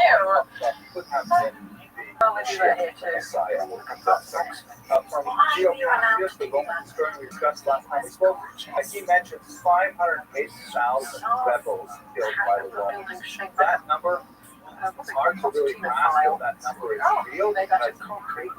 indicate a really huge population overall. There's no question, it is in a sense a wide devastation that the Romans inflicted. Despite his active pious charity, Following following the imperial elections, Fuga became public enemy number one. And much of that was to and it was a pitched battle for about 3 years, so it was not at all the papal emissary thought that he could Hadrian, use the for process example, to the emperor at the until he time, recounted, famously but in insisted his to grab. address to the Senate, he But the Pope had omitted promised the not to arrest traditional him. phrase which So, the emperor is supposed to use when he addresses the Senate, which is for some I reason, and my he was staying army at are Fuga well. Palace. But in the context Maybe of this, Mark well, they had Rebellion, which beggars' was quarters. incredibly Maybe they had stubborn a resistance hostile for area. the Well, I'm not Romans sure. to excavate, It's not thought he that he met omitted Fuga, that but which the opulence of the Geocassius Pope Palace has had a disgusted very him. cowardly And sign he of resolved to the be this irritation Senate and so on. fighters. As I mentioned, Kiva argued that In he Germany, have been this was Mashiach, pushing against an but open his door. colleague Jonathan Ben Forth I said heard to him, someone say pushing Akiva, against an open door. glass will blow from your cheekbones before our Kafba is As far as reform went, very these tertiary princes type were already statement fed up of, with indulgences we'll underground for a long time before our which is a bit Kafba rich, is given the self-same princes are just It is most likely in the aftermath of our Kafba But it's that quite we have easy to the find about 10 martyrs of the state. Now, this is what we refer to as 10 not only martyrs did he have Luther Asara against him, Puhim but also an impoverished knight It's not called Ulrich technically von historical. Many of those individuals several described as 10 martyrs anti-Fuga tried, tracts. a And century he earlier. justified the sort of highway but robbery that knights the indulged main in, saying that taking money by force was, martyrs quote, honest from the theft, patriotic period. the horrible taking death money by of fingers Eva and himself. since it was truly criminal. His Said that the flesh wrong type torn of off thieves were from having to be with given. iron tongs. And thanks to And Hutton's Rabbi barrage even himself, dragged on then having trapped him and set a horrific persecution of Jews in the Bar Luther initially era. wrote more There generally is about a tremendous exile which has been confirmed by archaeological data, but then you but have it's not saying, necessarily we a must put a complete beat in the exile mouth from Israel itself. Most of the fighting was in And Luther Judea took the and prince in a big way. As you saw in the Jerusalem and Northern parts Renaissance south. episode, yes. But The first campaign to Jewish use civilization, although it's So his basically ideas were wiped out disseminated. Judea at this time, it moves northward to the And Luther and Galilee. Hutton represented The two sides of line protest. of data living in the Charles region V of was worried about Tiberias, for example, on the sea. He took them over So we and have placed a them in big charge. population displacement in that context. That's not seem like a good This idea. is a period when Rome was That's too late clearly anyway, in because Hutton charge of wanted Israel, and some there other would knights be to join no him. And disagreement Fugger about had how spent so much the time country funding was troops to for rule. other Hadrian, now of had course, to built fund troops giant himself, Right? since he was one of the some main targets. vagaries in The the ensuing Roman battle was approach called the to Knights' the War, For example, here's a coin. which the knights were soundly Sorry, it's going to cut off a little bit here, but it has on the right and warfare moved on quite a bit since horses and soldier swords. Subdivata. So it's issued by Zara in 96 and 98. What are we talking about here? You will recall that in the context of the destruction of the temple, one of the things that Vespasian instituted We have that squishy sound effect now. shekel, the annual tax that Jews gave for the upkeep of the temple, and he redirected it to the temple dedicated to Jupiter But the in groundswell of Rome hatred itself. for Which Fugger had was long. a hated The tax. investigative The Jews, activity was they still were going very on, happy and to revealed pay its the findings in the shekel on their 1522 own. Imperial Now, Diet as many as much as anyone is happy to pay Fugger had more confidence last time because whatever the outcome, he knew that Maximilian had no option but to stick by him. but they have to pay the tax and But it's Charles going was to different. some other religion altogether. It was much hated. And the tax So at the moment, has he's been losing his expanded, hold, a and huge source of money died by the Metzia. Here's a picture Oh, of him. jeez. the dodgy He dealing. had And this expanded tribunal the was interesting tax since to you were lawyers. far This was a beyond really what good the person. Torah obligated was. He expanded to include women who were normally Next season, not maybe we taxed, could do an episode. converts to Judaism, also converts of Lawyers Judaism, who as we shall see, minors, children, and even Jewish slaves. In other words, But I there don't was think a they big stood up tax in court and overreach. said, Normally, it would just be men, I believe, from the age of 20 to 60, if I'm not Where all mistaken, that that would have to pay the starts. tax of households, but he tried to squeeze the Jewish people for as much as possible, and that's Fugger why started by Nerva, fighting fair. by cutting the tax back to the original state, felt that was a good enough thing And to he's not stick the the coin calm, that said sanguine the person. tax has been I'm not saying we're tried to rejecting seems like the left humors. some emperors were actually very But he friendly seems to to have the become Jews, severely such as radical. Caracalla. He wrote This to is Charles. Marcus Aurelius Severus He Antoninus will order the money Augustus. which I have paid out, together with the interest upon it, should be reckoned up and paid without further delay. Emperor It is well known that without me, your Majesty might not have acquired the this is imperial crown. probably the one that is I thought very we were close not with Rabbi Yehuda. Yes. The Talmud has also So, stories about how whatever Charles Yehuda thought of the Nazi letter, was it's extremely trick, because he friendly shut down the with proceedings against an Fugger with emperor a named legitimate Antoninus. Really? Antoninus was a given Because he name didn't that have was the money actually to attached to repay. many of the Roman Doesn't have emperors. 5,000 Many would like to say it was But Marcus he's also Aurelius, the kind of like the imperial philosopher king of the Empire and which would be all kind of of his nice. armies. thing Could've is, just said, he was not no. so terribly friendly or I'm not well-disposed to blaming Jews. Caracalla But he is most didn't. likely the But most Charles scholars Colin? identified Yeah. as the Antoninus. You're But you actually do have honoring some your dead. of these emperors who were actually possibly inclined towards the Jews. helps with that sort of thing. Diocletian is kind of an interesting one Does because it? this is I the time would when just see the Pope saying, Christianity begins to emerge "People as get out a of much this more Christian significant malarkey." source, and the emperors are trying to Yeah, he deal even said with that this the Fugger family led, quote, honest, which upstanding has a lot of Christian theological lives. concepts of Judaism, So he was such family. as life Yeah, I after haven't got death, money. personal God, the concept of reward and punishment, justice, divine not as if justice. These Fugger are had- things which are basically He absent didn't have from Roman He wasn't paganism. going to go around and beat So Charles up. Christianity was No, and promoting he's already all of given these up most of great his money, ideas so how does he get more without the money? high opportunity cost of becoming I Jewish. don't see how that Specifically works. circumcision, observing the Sabbath, Still got money coming in. kosher. Silver mines, So copper Christianity mines. was actually Cameras. growing significantly over this But time. after giving up that much money, I can't imagine he has, even if he's the richest person in the world, Roman he emperor just handed to over the adopt law. Christianity and to formally accept it as a state religion. This occurs in the early 4th century and marks a turning point for the Roman Empire and you would assume a turning point for Jewish history They as just keep well. coming in. I suppose So that's why at he's so this rich, time, because he people like makes sure John he doesn't Chrysostom, have the people buy so-called land. golden But that's only money when you sell it.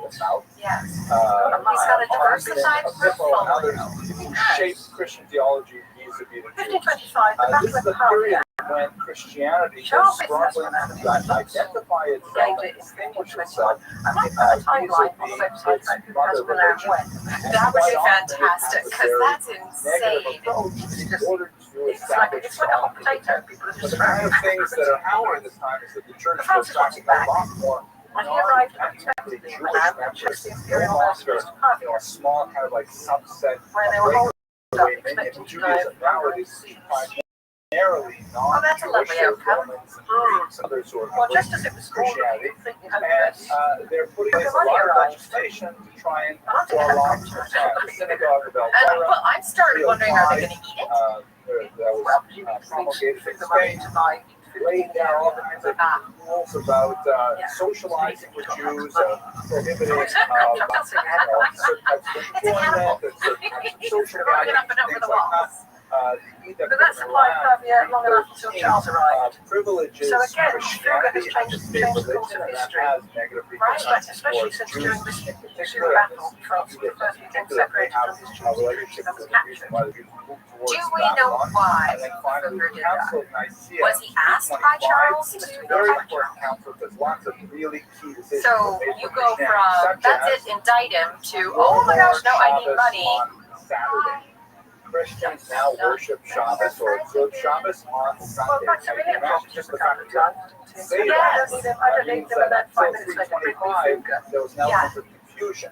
They know That's that the 3 o'clock in the morning. Oh my God. But they don't know how to Yeah, observe it's just working out. No, How do that you makes honor sense. Sabbath? So What that is it? makes sense. So I guess Can't how do do it. the Jews have a problem for observing the Sabbath? And so you had a lot of backsliding. Anyway, we Would remember be the Christian converts who were looking to what's the That's his own episode. their It's like, someone we know died in this on battle. Shabbos were And that is adopted. pictured to the John pole. Chrysostom was very unhappy about that.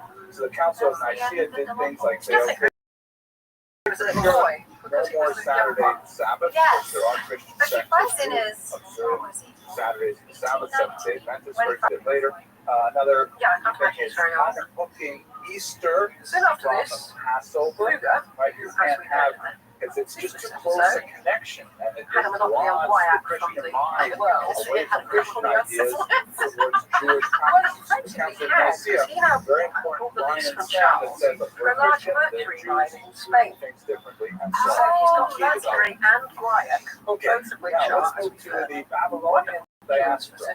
Jews started moving Yes. And to with Long this wine, he Island. was able to back the money he spent on Charles's I just election. Okay. Of course he is. Everybody who has syphilis is desperately trying to be cured and will pay any price. Yeah, Babylon was. There's a region called Babylonia that is the Mesopotamian I'm not going to region, cover the German Peasant War. the We'll get to that Tigris next time. Euphrates And we can River, look things a wrong. period, Yeah, a place of it's ancient cool. civilization goes all the way back to Long, Sumerian, complicated hundreds of years before the very talking about. And Jews, of course, as these lectures have been living there since at least the 6th century before Very the Common Era. interesting. We're now, let's say, in the year 200. Anyway, Fuga was 219 is a key date when He had a God growth on his stomach. reveals Rabbi Rothschild, and he sets up shop in a place called Surah in 219. So And we're of course, really such quite a- late. Jews have been living there for 800 years. Let's put this in He managed to read his will Jews out have to his been living family. in America at most Usually when for Charlie died, what, 400 years? 400 years, right? 1654, I think, is the year. So they were living in Babylon twice as The business to much as Anton living in the Fuga. United States. Can you The family imagine tree got how many Yeah, kosher I don't Chinese think he's one restaurants of the were already nephews. there by the time Did he not have any Jews children traveled himself? there? Yes. Have a new wife. Sushi in Come Sushi. to her. Put it in that. So let's have a look. You can see in this satellite map something In distinctive. his previous There's will, arid regions, Fuga had been particularly very to the generous and south affectionate to his and wife's the people. west, and also But to the recently north. she'd started to show interest in A bit more tourism. mountainous. That's because there are these two big rivers, the Tigris and the Euphrates What and a the Tigris. slap in the face. I'm not gonna. That's worse than if she had just taken on a quiet lover to one side. Yes, and thanks to that, this will was not quite as generous or affectionate. Aw, She should have just kept her feelings to herself until the old man was 60 days. Silk from the mountainous region. It's always been a very Fuga's last fertile area, and business that's decision was why to reject it is transfer loans by settled Duke so of far. Albrecht of Here Prussia. is a map that gives you a better silk rivers look like. Here's the Euphrates itself, Tigris to the north, and Fuga died at 4 a.m. on December 30th, where 1525. Jews A primarily black settled. rainbow Some of was them seen are, over Augsburg. so famous Uh-huh. in yeshivas, places like Throw Surah, tar over it, Medita, sing a catapult. Machasim, Machosa. I'd be These are very like intrigued to see a black rainbow, but I can't use huge Neither could I. I'd be worried that the sky just ripped apart. they would be something like, wood and cedar Jacob's wood here for epitaph sure. You have a really large, but they're to not God, large. all powerful Nevertheless, they have Jakob Fuga of Augsburg, outsized ornament to his class and to his country. impact on The the Imperial Jewish mind. Councillor under Much like shtetls in First Eastern and Europe, Charles where V. they're Second, in rather acquisition of it's a extraordinary tiny little wealth, shtetl in like liberality, yet in rather purity of life, such a and great huge wisdom. thing in the Jewish As he was mind. comparable But to this man is in where life, Jews will so after primarily death, sense it's not to be numbered. especially after the edict of Milan in No, the so year he paid 313. somebody a lot of money for Now this all. let's talk He didn't about have the to. Talmud. What Himself. exactly Oh. is the Talmud?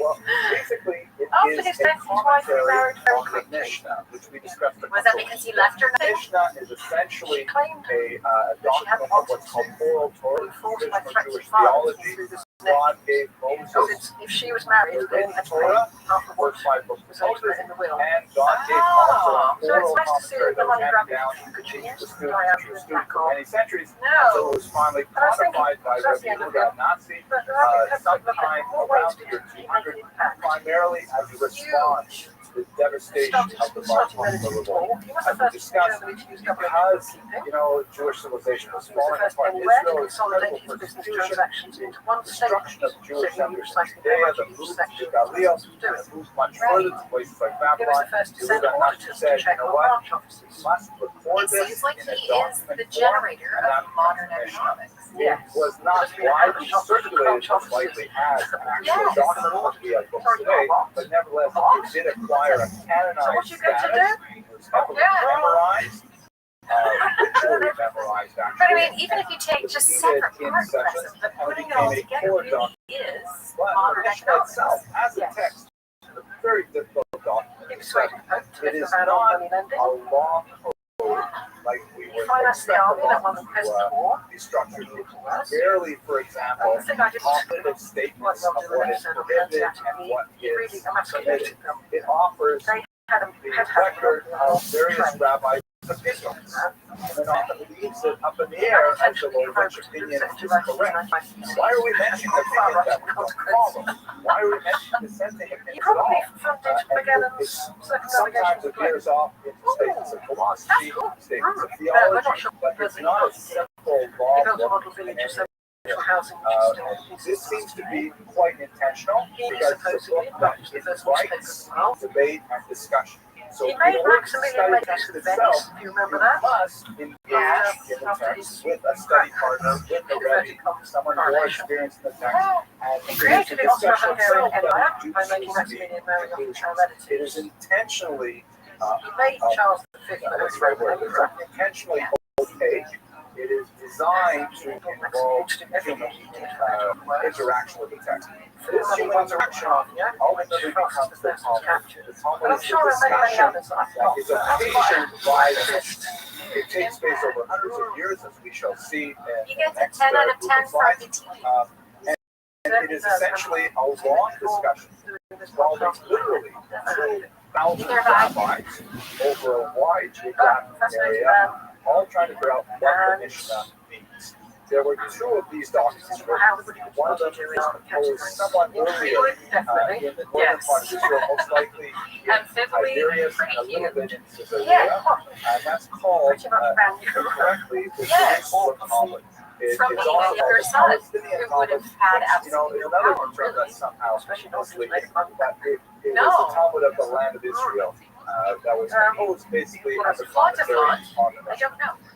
This material was taken He looks very back and modern forth day. to the sages who were living in Babylonia by Yes. the people called the Hute. Hute means those who go down, right? Which in Aramaic is the opposite of Aliyah.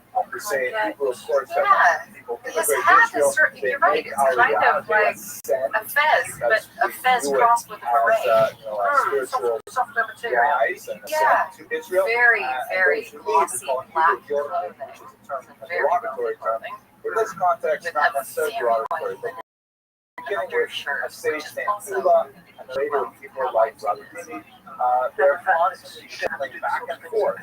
They're bringing the discussions that were happening in But with the Israel short to hair, the sages the whole in style, it Babylonia, just looks like a and modern day Babylonians person talk with about them, and sometimes they go back and bring back materials to Israel, and there's a cross-fertilization of what's happening in Israel and the transplantation of many of those ideas into Babylonia. Now, for various reasons, primarily political and social in nature, the communities in Israel begin to decline, and they decline earlier than the Babylonian communities. So the Babylonian communities No are symbology, taken though. over from Israel, and they create a second Talmud called the It is Talmud, now. ironically, that is kind of like an Asked me that improved once, they version said, of the did you Jerusalem understand what I Talmud. meant? There are He said, yes. significant According to the differences. The dictionary, Babylonian that's a word. Talmud is somewhat Sounder larger, utterance that conveys and meaning from unfortunately, one to it another. ignores a lot of things that are not relevant to Babylonia, such as laws that are But what I to the find physical interesting land is of Israel. either The it's laws of the painted on sabbatical wood, year, the or laws of the Egypt did an corners, the amazing job at field, painting the harvested for the wood food. grain These things into don't the apply in background, Babylonia, because so you can therefore actually they see the simply lines for talk the about penciling. them. We have many of those texts in the Jerusalem Yes, it Talmud, is. but they were ignored in Babylon. On the other hand, the Babylonian Talmuds are much larger in areas like Yeah. civil damages, Yeah, courts, you wouldn't, things like that's that. not the Three case. tractates It's not known as the kind. case, Bava, Kama, Bava, And I see absolutely no smile are lines huge whatsoever. in the Babylonian Talmud. And it is when people speak about studying the The frown Talmud, lines. almost No, like they're the not Babylonian frowns. Talmud. I think The Jerusalem that is Talmud was an largely expression that you ignored will for many always see. centuries because the Yeah, Babylonian was poker considered face. vastly superior. So you'll never have any The idea. main figures that are creating this Talmudic environment are Rabs, who I mentioned, came from Israel in the 219 He'd say, oh, well, I'm actually Surah, quite tired of which is one of these this. towns in the rivers, He and then another would rabbi then named look at them like that. studying who lived Oh, not too right. far away, Oh, that's a pity. Naharda, and his Just that student, face. Yehuda, Rabbi Yehuda, I'm asking the best these term. are perhaps Yes. the greatest centers of Talmudic study in Babylon. Yeah, he was actually Later wanted to do we'll because I have the just kept great thinking sages more of and more. Maya and Rabbah, who are their students. There is, by the way, when you study the Talmud, it's a rather timeless type of document. All the politics. Conversations will take place between someone who passed away generations prior to a later rabbi. And the later rabbis were like, try to engage with the thought of someone who lived 100, 200 years before Well, him. if we go for the big So it's question, kind of like a timeless is it document. delicious? In order to understand the literary archaeology of the Yeah, I document, don't. you have to have a It's sense a of bit which delicious generations because it these just rabbis sounds appealed to. you cut The the Talmud itself is actually called the discussions of Maya and Rabbah I because would they say discuss he it more than anyone else in the entire Talmud. It's a pity for him. What We you decided did to was look at a technical page. Those of you who have spent But then more if than we have 15 done him as a minutes in regular, yeshiva, I we don't really apologize. have This would be discussed his interaction a with repetition, the but English. I think Yeah, that many of which is you just who may not have been in just the about Talmud, it with this is Henry worthwhile. VIII. Here's a Yes, color-coded Richard the map of the first page of Talmud, just to give you a sense So of that, yeah, what it Richard feels like to study it. was actually in contact The with red obviously box here, later A, is actually the Mishnah. So Very the first page of Talmud, that's the Mishnah That is the itself. end of our See, episode it's on about Yaakov. in the We hope lines you've of enjoyed text it and will join us for the next episode One on does Who not cite. Knows? This is a special episode. Then Thank you this for listening. label B here, the sort of red color, Bye. that is the Talmud itself, also known as the Gemara. The rabbis actually tried to avoid using the term Talmud in the medieval age because again it's so excoriated by Stillman that they thought by referring to it by its Aramaic term Gemara, they would hopefully avoid some of the repercussions. But those two terms are synonymous. Talmud and Gemara are the same.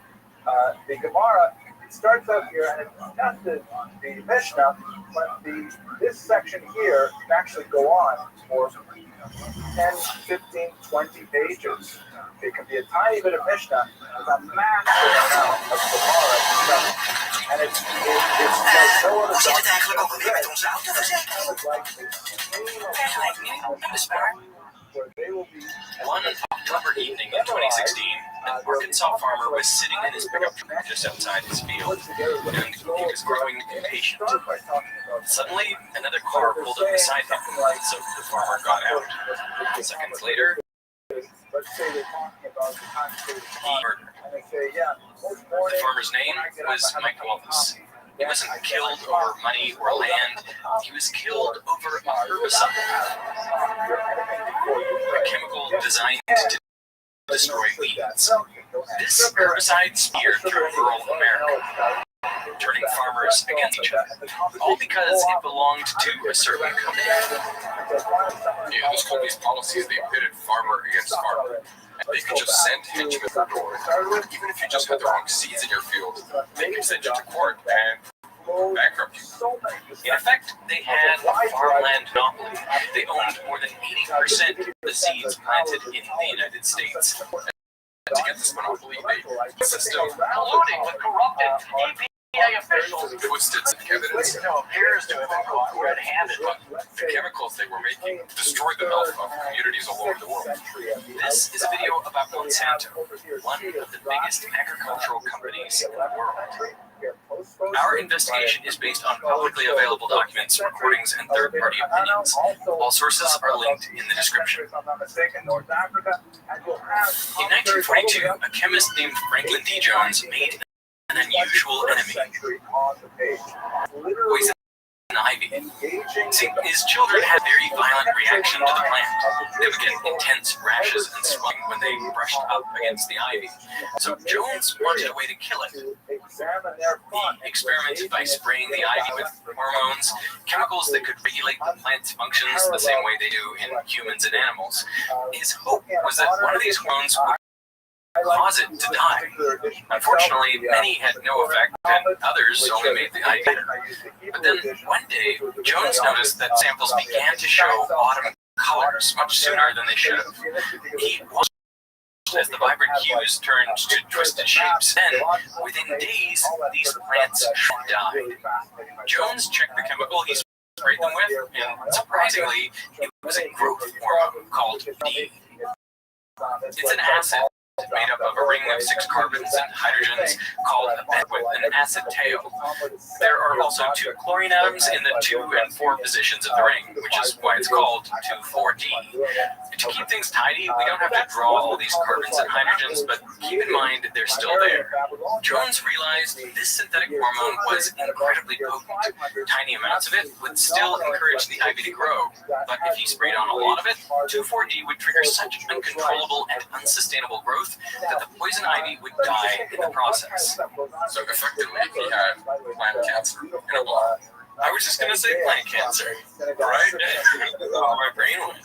What was even more remarkable was that it only targeted the ivy. The grass around it barely affected, like it was resistant to 2,4-D. So over the next years, Jones performed over 100 different experiments by pouring the herbicide into many different plant species. And what he figured out was that 2,4-D was really picky. It killed broadleaf weeds like dandelions, chickweed, and poison ivy, but it virtually ignored crops. Wheat, corn, and barley were all mostly unaffected by 2,4-D because all of these are species of grass. To improve this pickiness further, Jones also tested chemicals similar to 2,4-D. He found that adding another chlorine to the benzene ring, transforming it to 2,4,5-D, left grasses even more unscathed. He was onto something huge. Because Because up until then, farmers could get rid of weeds one of two ways. Either you spray them with dangerous chemicals like arsenic, or you have to pull the weeds out manually. Either way, you're at a loss. But with 2,4-D and 2,4,5-T, you can spray your entire crop field and only the weeds are done. Jones had stumbled upon the first practically viable selective herbicides, so he was quick to patent them in 1945, just as the war was ending. After the Allies' victory, the patent secrecy restrictions in most countries were lifted, and it turned out that there were other scientists, both in the US but also in the UK, who discovered these herbicides independently. Soon the world was blessed with modern miracle weed killers like Weed Done and Weed Evolve and Endo Weed, all formulations of 2,4-D and 2,4,5-T herbicides. This man is ready to kill weed because he's going to do it the easy way. These chemicals literally replace the hoe in everything from farm fields to railroad tracks and sidewalks, and they are essentially what gave us that beautiful green American lawn, just grass and nothing else. Because with these herbicides, Dad knew there was no longer any excuse for a weedy lawn. By the late 1940s, the herbicide business had turned into a roughly $10 million industry, and one wanted in, including one of the biggest chemical companies at the time, Monsanto. One of Monsanto's factories was in Nitro, West Virginia, where they pumped out almost a ton of 2,4,5-T. But in 1949, Monsanto's business was booming, when all of a sudden, the plant exploded. Over 100 workers rushed to see a dark cloud rising 40 meters above the factory. They watched as a black stinking powder started raining down on their faces. Within hours, many of these men fell ill. First, they got headaches and nausea, but then their skin began to erupt with bumps, pustules, and acne. The lesions on some of the workers' faces got so bad that Monsanto's on-site doctors had to peel off layers of their skin in an attempt to remove them. The doctors later noted that when these men are in a closed room together, there is a strong odor. They wrote, "We believe these men are excreting a foreign chemical through their skins." But neither the doctors nor anyone else at Monsanto knew what the chemical was, because both 2,4,5-T and 2,4-D were marketed as very safe. See, when the herbicides were first getting introduced, Jones, the original inventor, even remarked that he knew people who would actually drink or spray the herbicide onto themselves, and they suffered ill health effects. They were fond of the doctors after he had remarked that I've personally taken 1 euro 2,4-D a day for 3 weeks. You judge the results. It was the 40s, so people were a bit crazy, but yeah, it seemed pretty safe. Monsanto analyzed all the other ingredients they were using to make 2,4,5-T, but they still couldn't find what was causing their workers' skin to erupt in this way. This is where their search seemingly stopped. With no cold conditions at the plant, stayed mostly the same, and Monsanto just offered their workers a choice. Either you'll keep on working with 2,4,5-T, or you can take the gains. For many, this was no choice at all, since there were hardly any other jobs in town. So most of the workers stayed with something inside the factory poisoning them for years to come. It wasn't until 1957, 8 years after the explosion, that a German dermatologist, Karl Schultz, found himself treating patients with similar-looking lesions and acne. He wasn't surprised by the symptoms because many of these patients worked in 2,4,5-T factories around Hamburg. When Schultz would test these ingredients from the instruction list on rabbit ears he had at the lab, he would get no reactions. And this puzzled him. How do these ingredients do nothing in his own tests, but it doesn't cause these painful skin disorders inside 2,4,5-T factories? Well, to make 2,4,5-T, you start with tetrachlorobenzene, benzene ring with 4 chlorine atoms attached to it. These chlorine atoms are very electronegative, so they want to steal electrons from nearby atoms. Luckily for them, the 6 carbons in the benzene ring are all sharing their electrons in these fuzzy donut-shaped clouds around the ring. That's what this circle in the diagram is meant to represent. The chlorine atoms pull on this electron cloud, bringing it closer to themselves, and as a result, the carbons in the benzene ring become slightly positively charged, and the chlorines slightly negatively charged. Now, if you heat up tetrachlorobenzene with sodium hydroxide, one of the negative hydroxide ions will want to bind to one of the slightly positively charged carbons in the benzene ring. And to do that, it forces out the chlorine atom, taking its place. This creates trichlorophene, or TCP, a key ingredient in making the herbicide. From here, if you keep the reaction at 170 degrees Celsius, you can add a series of chemicals to grow out this oxygen tail into an acid, giving you 2,4,5-T. On paper, this is all there is. If you follow the exact steps here and control the conditions, then none of the ingredients will explain the horrible phase eruptions that the nitro workers were experiencing. But Jones wasn't satisfied with this. Maybe the conditions aren't perfect. Maybe there's something in this process, some secret reaction that is contaminating the whole chemical supply. Ideally, the industrial process of transforming tetrachlorobenzene into 2,4,5-T should happen at 170 degrees Celsius, but if the temperature gets any higher, even just a few degrees higher, there is suddenly enough energy in the system for two molecules of TCP to fuse together. This creates a molecule commonly known as dioxin. It forms only in trace amounts, so you might expect to end up with roughly 1 or 2 molecules of dioxin for every 100,000 molecules of 2,4,5-T. It seemed too small to be a problem. Nevertheless, Schultz decided to test it. He took some TCP, this time contaminated with trace amounts of dioxin, and rubbed it in the skin. And he got the same acne as the workers at the nitro plant. Once Schultz realized the threat here, he immediately contacted all the big chemical producers in Germany. And one of these German companies even sent letters to both Monsanto and Dow, the other big herbicide producer in the US, and they warned them that the acne-causing effects are stemming from pollution through byproducts, referring to dioxin. They even listed when exactly during the process the contamination was happening and what to do to prevent it. Yet, Monsanto denied ever getting these letters, and Dow said they somehow misfiled them. Regardless, it was obvious to both companies that something in the production of 2,4,5-T was poisoning their workers. But Monsanto didn't go public about the danger, perhaps because the herbicides were about to make them a whole lot of money. In 1961, the president of South Vietnam was founded Viet Cong. This guerrilla force was set on overthrowing his rule and uniting Vietnam under a communist regime. The Viet Cong were masters of the jungle. They laid deadly traps for their enemies and ambushed them using tunnels. South Vietnam was losing the war, so the president faced a choice: either accept defeat in the jungle or destroy it. He reached out to his allies, the US, and asked them help. And soon they came in flying with thousands of barrels of herbicide. This was the start of Operation Ranch Hand. The US' herbicide of choice was Agent Orange, a 50-50 split of 2,4-D and 2,4,5-T, supplied by the US's biggest chemical manufacturers. The largest supplier by volume was Monsanto.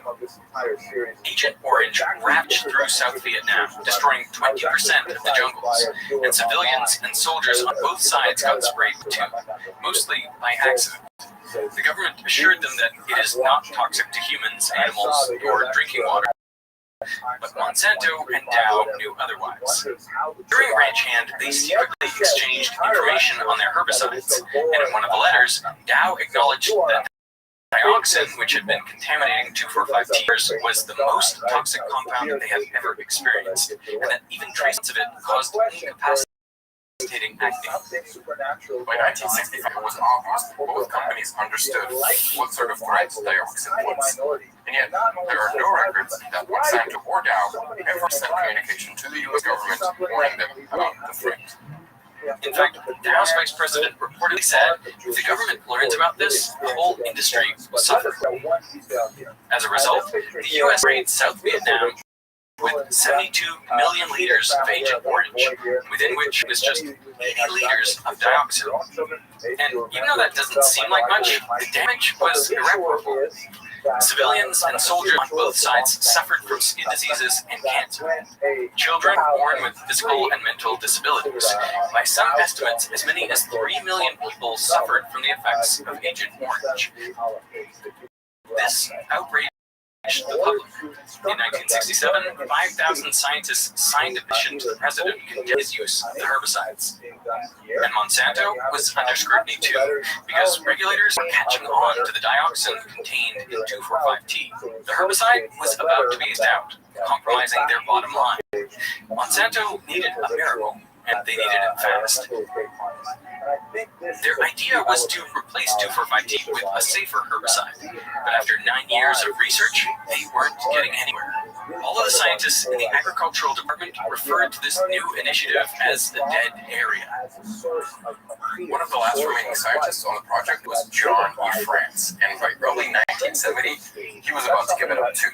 But before abandoning the project, France decided to do one final set of experiments. So he thought up 19 possible acids that could maybe work as herbicides and decided to test them out. He prepped the first herbicide, but nothing happened. The plant was completely fine and the herbicide had no activity. Then he decided to test the second herbicide, and he applied it to a plant.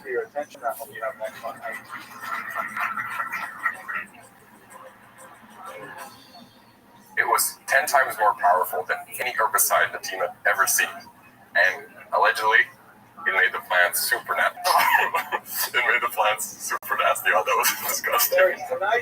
This miracle compound was glyphosate, a phosphonic acid group on one end and a carboxyl group on the other, with a nitrogen, hydrogen, or amino group in between. To make sure it was commercially feasible, France and his colleagues set up tests in these outdoor fields, and as one of the scientists was getting back to these test sites, he saw the results from the plane. It was clear as day. Holding the right eureka across the performance report. It was the best herbicide they'd ever seen. So what made it so great at killing plants? Well, for plants to survive, they use a chemical pathway, a series of reactions to create 3 important amino acids, acids without which they can't. This process is known as the shikime pathway because it starts with shikimic acid, named after the Japanese shikimi flower. During one of the steps, 2 acids, S3P and PEP, need to transform into a third compound, but they can only do that with the help of an enzyme called EPSPS, which catalyzes the reaction and helps the 2 molecules combine. However, if glyphosate is present during this reaction, it will begin to mimic PEP because they have a very similar geometry. And because of that, glyphosate actually binds first to EPSPS, blocking it from acting as a catalyst. Now the acids can't transform and the whole shikime pathway is destroyed. Without it, there are no amino acids and the plant dies. Crucially, the shikime pathway is unique in things like bacteria and fungi. Humans and animals don't have it.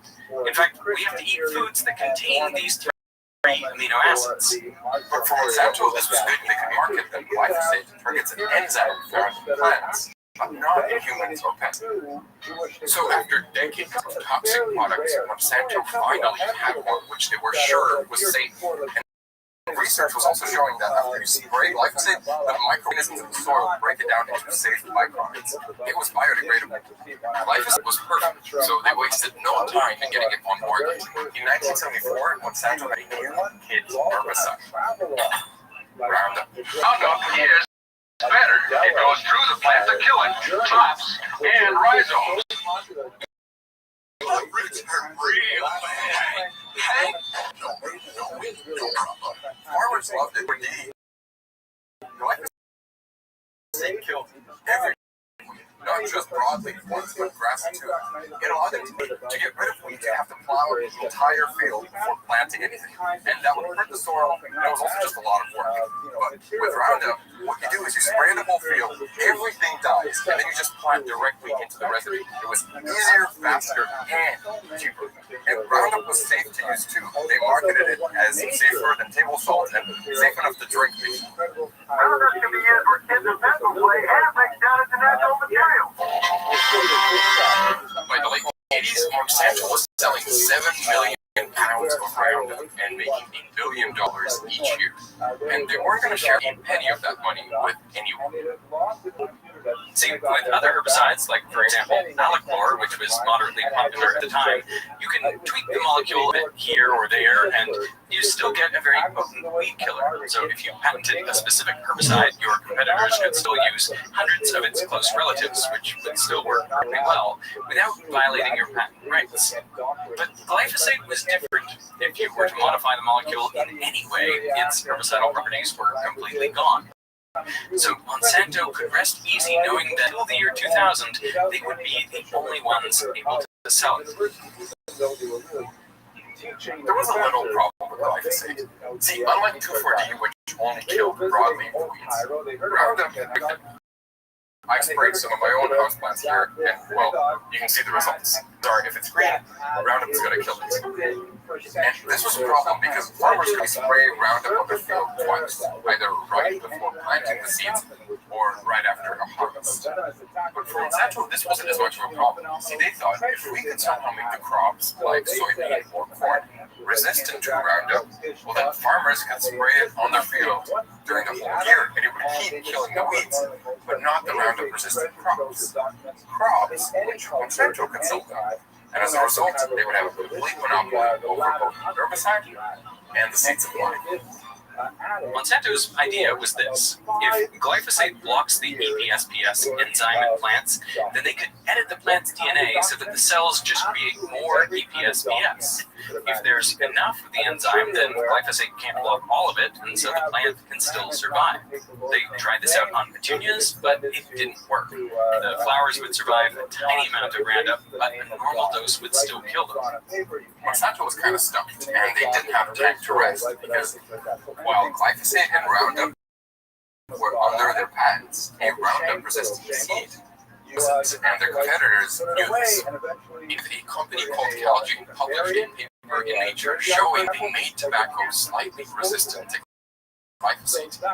The paper showed promise, but more importantly, made it clear to Monsanto that they were running out of time. The researchers were desperate, calling this the Manhattan Project. And then one of the engineers had a genius idea. Monsanto had a ton of these factories where they were converting phosphate, and they had a lot of sludge leaching out of these factories. So if there was anything living around these factories in this sludge, there was a chance it was resistant to glyphosate. So the researchers went to one of these factories, scooped it out, and found a strain of salmonella in there, which was kind of surprising to them because salmonella usually relies on the shikimate pathway. But here was thriving in glyphosate.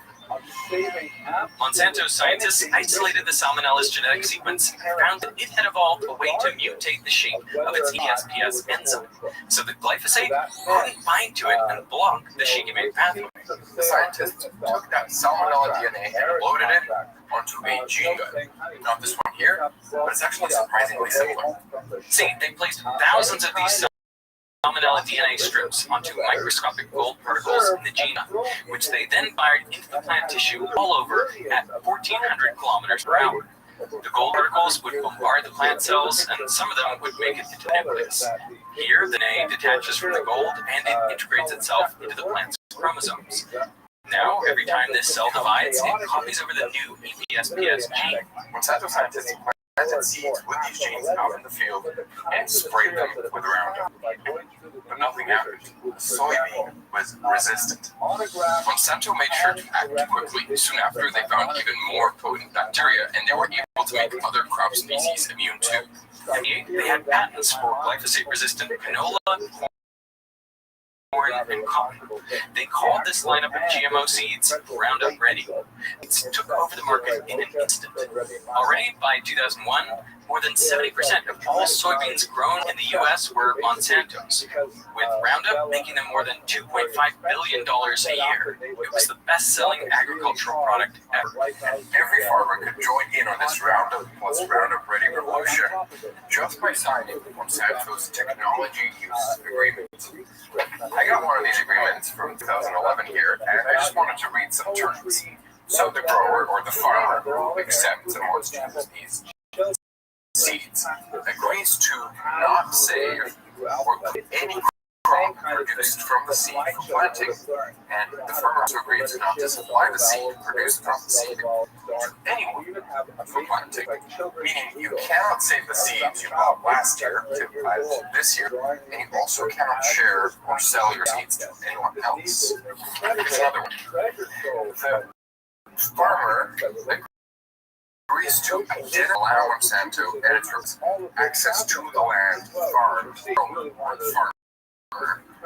And this allows Monsanto to examine and take samples of the crop residue or the seeds located therein. And here's a final. The grower accepts the terms of the following notice requirement by opening a bag of seeds. So you're agreeing to these terms even just by opening bag of seeds. If you thought that you should see the stuff that we sign up to today online. I have some terms and conditions here from a social media website. Here's what it says. We may collect biometric identifiers, and we may infer your attributes such as age range and gender. So they're able to scan your face and sell that data to advertisers. And just in the last couple of months, companies have been making these aggressive pushes to their terms and conditions to try and get more of your data. And they can use it to train AI models or just sell it to data brokers. And this doesn't just mean annoying ad mails and phone calls. Law enforcement can buy your data, and normal people can buy it too. Even stuff like your location history, and all of that is perfectly legal.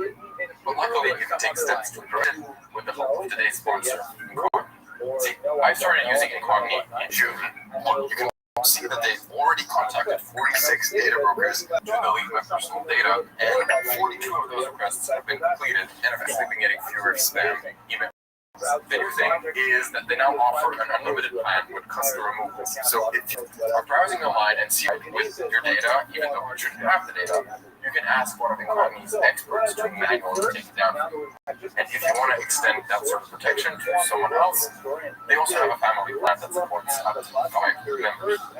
To try it, go to incognito.com/Veritasium and use the code Veritasium to get 60% off. You can also use this QR. That's incognito.com/Veritasium, or you can also click the link in the description. I want to thank you for sponsoring this part of the video, and now back to farmers and the terms and conditions they have to sign. Well, couldn't farmers just decide not to use Monsanto's seeds and herbicide? The thing was, you have Roundup Ready seeds and you spray them with Roundup, everything's going to be fine on your end. But your neighbor doesn't have Roundup Ready seeds. So if your herbicide drifts over to your neighbor's side, it's going to kill his plants. So neighbors were concerned, thinking their crops were going to be lost. So they got Roundup Ready as well. And soon enough, Monsanto controlled the whole market. And the control didn't end there. As one seed grower from Ohio remembers it, Monsanto's salesmen would tell people they could either sign on or they'd all be out of business within the next 2 years. Monsanto was going to dominate the entire seed industry, and there was nothing anybody could do about it. So hundreds of thousands of farmers signed the deal, and it wasn't a good one. One evening in late July 2004, Indiana farmer named Dave Runyon was relaxing at home when 2 men knocked on his door. They led me to believe that they were doing a survey for a magazine. They wanted to know what kind of crops I planted. They wanted to know what kind of herbicides I used, the seed I bought, purchased, and used. Runyon wasn't interested, so he decided to shut the door. When he heard one of them say, "I think he's guilty," Runyon didn't know what they meant, but a few months later, he got a letter from Monsanto saying that 7 days to turn over all of his business records to the company. He was shocked because Runyon was one of the few farmers that never signed a contract with Monsanto, and yet here they were threatening to sue him for patent infringement. Apparently, someone had tipped Monsanto off that Runyon had been replanting their seeds illegally, and farmers all across the country were getting the same types of letters. Honestly, it's kind of hard to overstate how much Monsanto tried to control farmers. They sent private detectives and ex-cops to inspect farms all over the U.S., waiving their terms and conditions of the contract into farmers' faces to let them onto their property. They hired plane and helicopter pilots to survey the farmlands from above for signs of infringement. Lawsuits, the threats, like how possibly stand to them. And they even had a company hotline, 1-800-ROUNDUP, that farmers could call to snitch on their neighbors.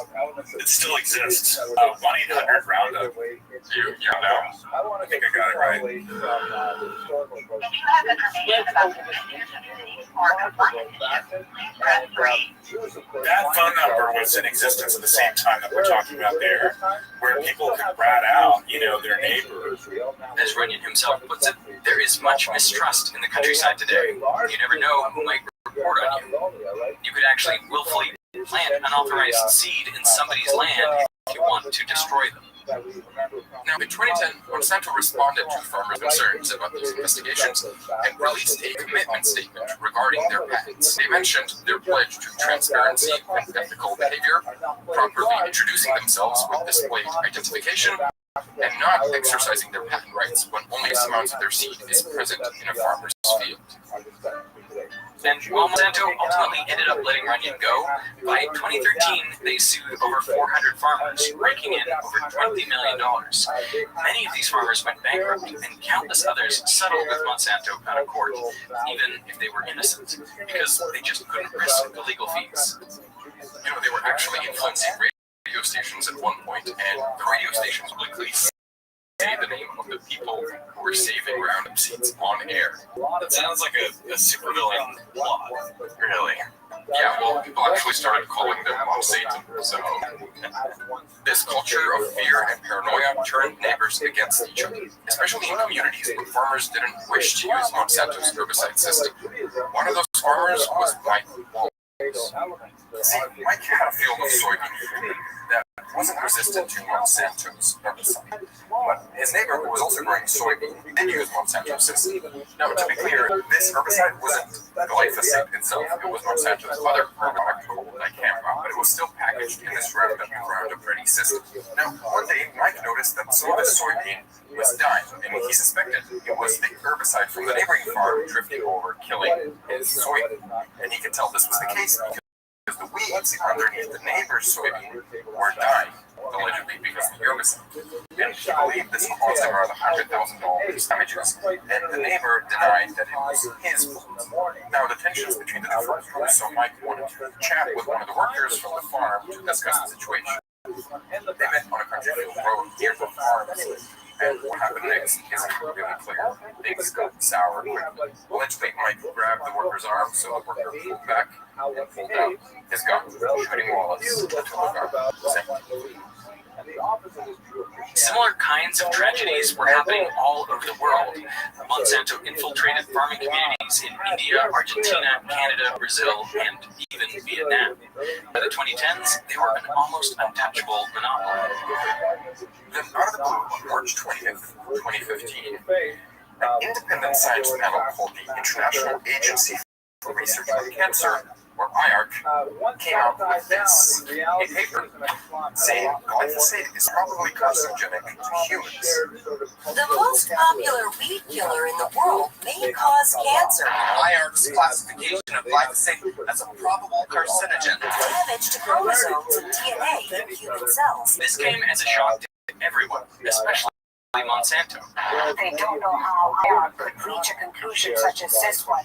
See, other big health organizations like the U.S. Environmental Protection Agency, the EPA, and even the World Health Organization, which is actually the parent organization to IARC, both claimed that glyphosate posed no carcinogenic risk to humans and animals.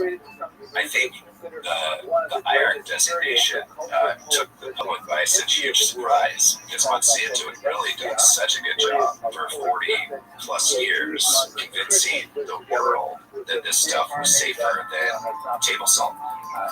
Monsanto was furious about this ruling, so on the same day they sent a scathing letter to the World Health Organization complaining how this classification needs to be rectified immediately. They claimed IARC chose to disregard dozens of studies and that conclusions of glyphosate must be non-biased, thorough, and based on quality science. Soon after, 5 review papers came out bashing the IARC classification and criticizing their decision. So why would IARC disagree with all the other agencies, and why would they ignore so many studies? Well, this is exactly the question California lawyer Brent Wisner wanted to answer. Wisner had been looking into Monsanto for a while now. Allegedly, Roundup was causing a decline in the bee population, so he thought he could make a case out of it. But one day, one of Wisner's colleagues told him that her cousin-in-law had been using Roundup on his farm for as long as she could remember, and then both he and his dog developed non-Hodgkin's lymphoma, or NHL, a type of cancer targeting the lymphatic, and he died in late 2015. He didn't stop using it until he was too weak to do anything. He didn't think there was any danger with Roundup. See, the IARC paper that came out saying glyphosate is a probable carcinogen actually pointed out that the strongest evidence was for non-Hodgkin's lymphoma. And reports of Roundup users getting diagnosed with NHL were popping up more frequently. Like more than just a coincidence.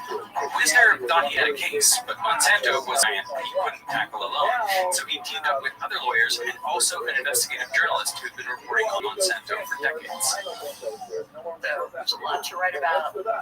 Spent a lot of time at Monsanto headquarters. It became pretty clear this company really doesn't care about its customers. Right. Okay. Together, this group of lawyers started a lawsuit against Monsanto, and they forced them to hand over their company documents. Monsanto had to comply, and so the lawyers got access to their internal emails, memos, and safety studies. Say publicly and say something completely different internally. The duplicity, the deception, it's just, jaw-dropping, really. In 1983, Monsanto submitted a glyphosate toxicology study to the EPA to get it classified as safe, with the data showing that mice receiving higher doses of glyphosate were developing rare kidney tumors. The EPA was obviously worried about this. They wanted to classify glyphosate as a possible human carcinogen, so they asked Monsanto to do more studies. And Monsanto fought back against that. No, you just need to trust what we're telling you, with reading the data wrong, etc. Monsanto wouldn't comply, and they pushed back against EPA until 1989, when the EPA suddenly changed its mind. They said, a repeat of the mouse oncogenicity will not be required at this time. And instead, in 1991, the EPA classified glyphosate as having evidence of non-carcinogenicity for humans. The cancer concern was never made public, and this new classification certainly helped push Roundup sales, at least until more independent research came in. See, one of the most influential research papers on Roundup actually came out in the year 2000. It was the Safety Evaluation and Risk Assessment of the herbicide Roundup and its active ingredient glyphosate for humans, commonly just called Williams, Rose, and Monroe, after its authors. This was the landmark paper on glyphosate safety, which concluded that Roundup herbicide does not pose a health risk to humans. This paper was cited over 1,200 times, which is a lot. And it was considered then by regulators in the foundational research paper saying that glyphosate was safe. This independent paper. Except the paper wasn't independent at all. See, Monsanto's director of the toxicology group, William Hayden, was listed on the paper as someone who provided scientific support. So, in a 2017 deposition, Wisner and his fellow lawyers decided to ask Hayden about it. Were your contributions, in your view, to the Williams paper substantial? No, they were not. As I said, they were editorial to make it easier to read. But here's how Hayden took his involvement in the paper internally. I have sprouted several new gray hairs during the writing of this thing, or I'll strangle Crows or Williams if they ask for any rewrites. And much later, we would be keeping the cost down by us doing the writing, and they would just edit and sign their names, so to speak. Recall, that is how we handled William, Crows, and Monroe. And they celebrated when it was finally done. You see in their internal documents, they talk about how this is going to be our defense, glyphosate around the world. The patterns of Monsanto's manipulation were just popping up everywhere. They tried to change glyphosate cancer classifications at different agencies. They seemingly colluded with corrupt EPA officials to try and kill opposing research, and they ghost wrote safety studies. By mid-2017, Wisner released all of these internal documents to the public, now known as the Monsanto Papers. People were furious. Newly released docs show Monsanto executives colluding with corrupted EPA officials. Tried to influence media and science reports. Monsanto appears to have been caught red-handed. We have a paper trail that goes back to the 1980s. Stakes for Monsanto are extremely high. Soon, lawyers were overwhelmed with calls from cancer patients who used Roundup and got diagnosed with NHL. They wished to be included in the lawsuit. By the end of the year, more than 3,000 victims had signed onto the case. But Monsanto tried to do everything to dismantle these carcinogen claims. You remember the 5 independent papers that came in the IARC decision to call glyphosate a carcinogen? Well, the main review article there was ghostwritten by Monsanto. So you can see this paper getting edited and changed by people who worked for Monsanto, and it's been fussy journals basically at every step of the way, declining to retract. That paper is still online today, and Monsanto went all the way to discredit anyone who was opposing their view with something called their let nothing go strategy. Let nothing go is essentially like let nothing go. Somebody tweets online, Roundup causes cancer. You don't let that go. Like you have an onslaught of people responding to that.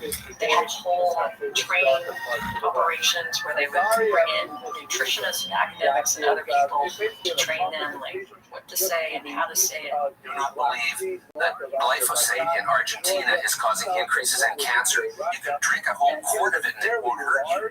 It's not You want to drink some? We have some here. I'd be happy to, actually. Not really, but I know it wouldn't hurt me. You didn't say so. Can I have some No, I'm not stupid. But they very much became an army that Monsanto could deploy when a news article came out, for instance. Are we going to get some comments like under this video that are actually written by Monsanto? I wouldn't be surprised. But all of the confusion Monsanto tried to create around glyphosate wasn't enough. By the summer of 2020, truth was out, and over 11,000 plaintiffs filed lawsuits against Monsanto. This was going to destroy them, but unfortunately, Monsanto had an escape plan. Just as the first lawsuit against them was starting, they made an acquisition deal with German chemical giant Bayer. Monsanto cashed in, rode off into the sunset, and Bayer was left holding the bag. Why would Bayer buy Monsanto if it's so obvious that they have, hundreds of thousands of waiting for a verdict? Why would a company do this? Well, I think that's the question that the investors are asking or have asked. Why in God's name did you do this? Like, why did you do this? I think it was Wall Street Journal that had a headline, worst acquisition in history or something like that. Bayer stock tanked immediately after the acquisition, and things only got worse for them. A few months later, the first case against the Monsanto Bayer company went to trial. The plaintiff was Dwayne Lee Johnson, who had developed non-Hodgkin after accidentally getting doused with Roundup at work. The jury, faced with evidence from the Monsanto papers, sided with Johnson, awarding him $289 million in damages. And Bayer had paid up. By 2025, Bayer had to settle more than 100,000 cancer lawsuits for the damages caused by Monsanto's Roundup, amounting to $10 billion in settlements. Monsanto, which is now owned by Germany's Bayer, denies any wrongdoing. And they don't accept that Roundup could have caused the plaintiff's cancer. So after all this publicity and scandal, how dangerous really? My question has always been, it doesn't cause cancer, and it's not dangerous, and there's no real risk. Why in God's name would Monsanto have to spend millions and millions and millions of dollars to create studies and hire PR companies to post articles online? And for like, why would you have to engage in so much deception? Say product, right?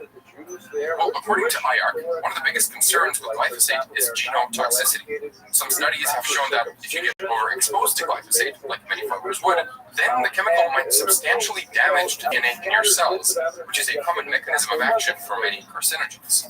And other studies have actually pointed to the shikimate method. Again, we don't use it, but the bacteria in our gut do. So if you ingest trace amounts of glyphosate, for example, through your food, it could disrupt your gut's microbiome. If you could disrupt the enzyme and the microflora in your gut, the EPS being inside the synthase, they can have all sorts of effects. Now, IARC never specified at what dose glyphosate actually becomes dangerous, just that overall glyphosate is a probable carcinogen. And to put it into context, other things in the same classification category are eating red meat or high temperature frying or pulling a night shift. These are lower than the number one category, which is a certain carcinogen. And here, of course, you have alcohol and tobacco and sunlight. And to give you context, from our previous episode on Forever Chemicals, PFOA was a category 1, so a certain carcinogen, but PFOS is actually a category 2B, which is lower than glyphosate at only a possible carcinogen. From the data I've seen, glyphosate doesn't seem to be a particularly potent carcinogen, but high glyphosate is certainly associated with a modest increase in your ability to get certain types of cancers. And people who have higher exposures are clearly at higher risk. However, the EPA and many other organizations like the European Food Safety Authority still disagree with the IARC and claim that glyphosate isn't a likely carcinogen. But the courts in the United States have repeatedly told the EPA that they're not doing a proper analysis, they're not doing a proper assessment of glyphosate, they're not following their own rules. You said like something like 50% of the papers that were about glyphosate safety and research and toxicity were probably like industry funded. That's just a guess off the top of my head. Honestly, it could be much higher than 50%. I certainly do not think it's lower than that. There's just always a desire by these companies to control the science. Today, Bayer still denies that glyphosate is a carcinogen.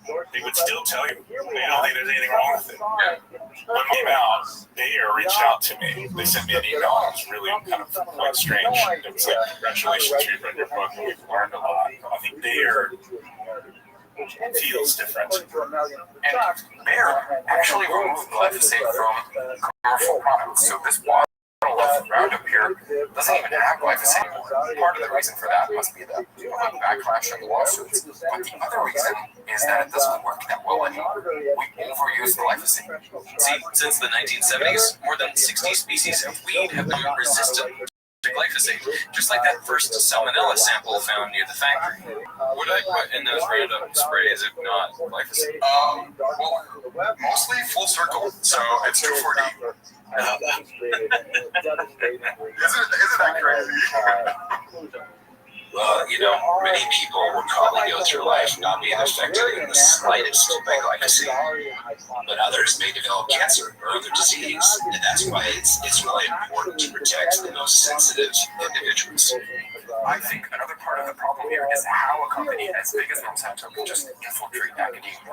They have these big resources, so they can just push around scientists and manipulate results. They create so much confusion, and then they just avoid the punishment. When you don't create firewalls between the regulated and the regulators, you have created distrust in science. And inherently, science is always going to be political. It's never going to be disconnected from the realities of the world. It's always socially constructed. But we can do a lot of things to put rules and regulations in place to try and make sure that there's a better sense of independence and disconnection between us.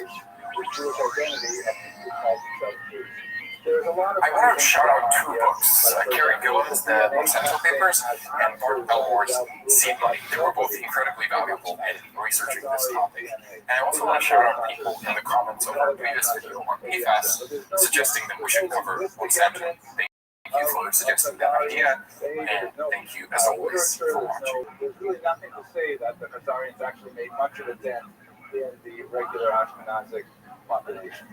Okay, let's move to the Christian era now. So we've got a sense of what's going on in the Muslim areas and also in Khazari a little bit. The doctrine was in Christian lands. Christianity has a more serious problem to deal with the Jews. The Muslims dealt with the problem with the Pact of Umar. Een nieuwe baan is meer dan alleen werk. Ik wil weten, past de cultuur bij mij? Hoe is de werk-privé-balans echt? Ik wil niet pas na maanden ontdekken dat het toch niet de plek voor mij is. Daarom check ik nu altijd de bedrijfsreviews op Indeed, echte ervaringen en meningen. Zo kies ik een werkplek waar ik mezelf kan zijn, waar ik me goed voel. Vind werk zoals het zou moeten werken. Werk dat bij jou past. Download de Indeed-app of ga naar Indeed.nl. Indeed. Werk zoals het zou moeten werken. In 1929 in Chicago, people mysteriously died inside their homes. It took 15 deaths for the authorities to realize that these people were getting killed by their fridges. Because fridges back then were no longer just boxes of ice. Instead, they relied on a chemical looping through the back to stay cold. And the best chemical for this job was methyl chloride, a toxic and virtually odorless gas. So if it somehow leaked from the fridge, it could kill you without warning. Other fridges used flammable gases instead, so a leak combined with the spark from the stove, and your house would suddenly go up in flames. So one company tried to solve this problem. In the process, they accidentally created a seemingly magical substance. Soon, it made its way into a huge range of products, which were so popular, they ended up in nearly every home in America. But what people didn't know was that these products came at a price. The chemicals used to make them were being released into the environment, slowly poisoning everyone on the planet, including me.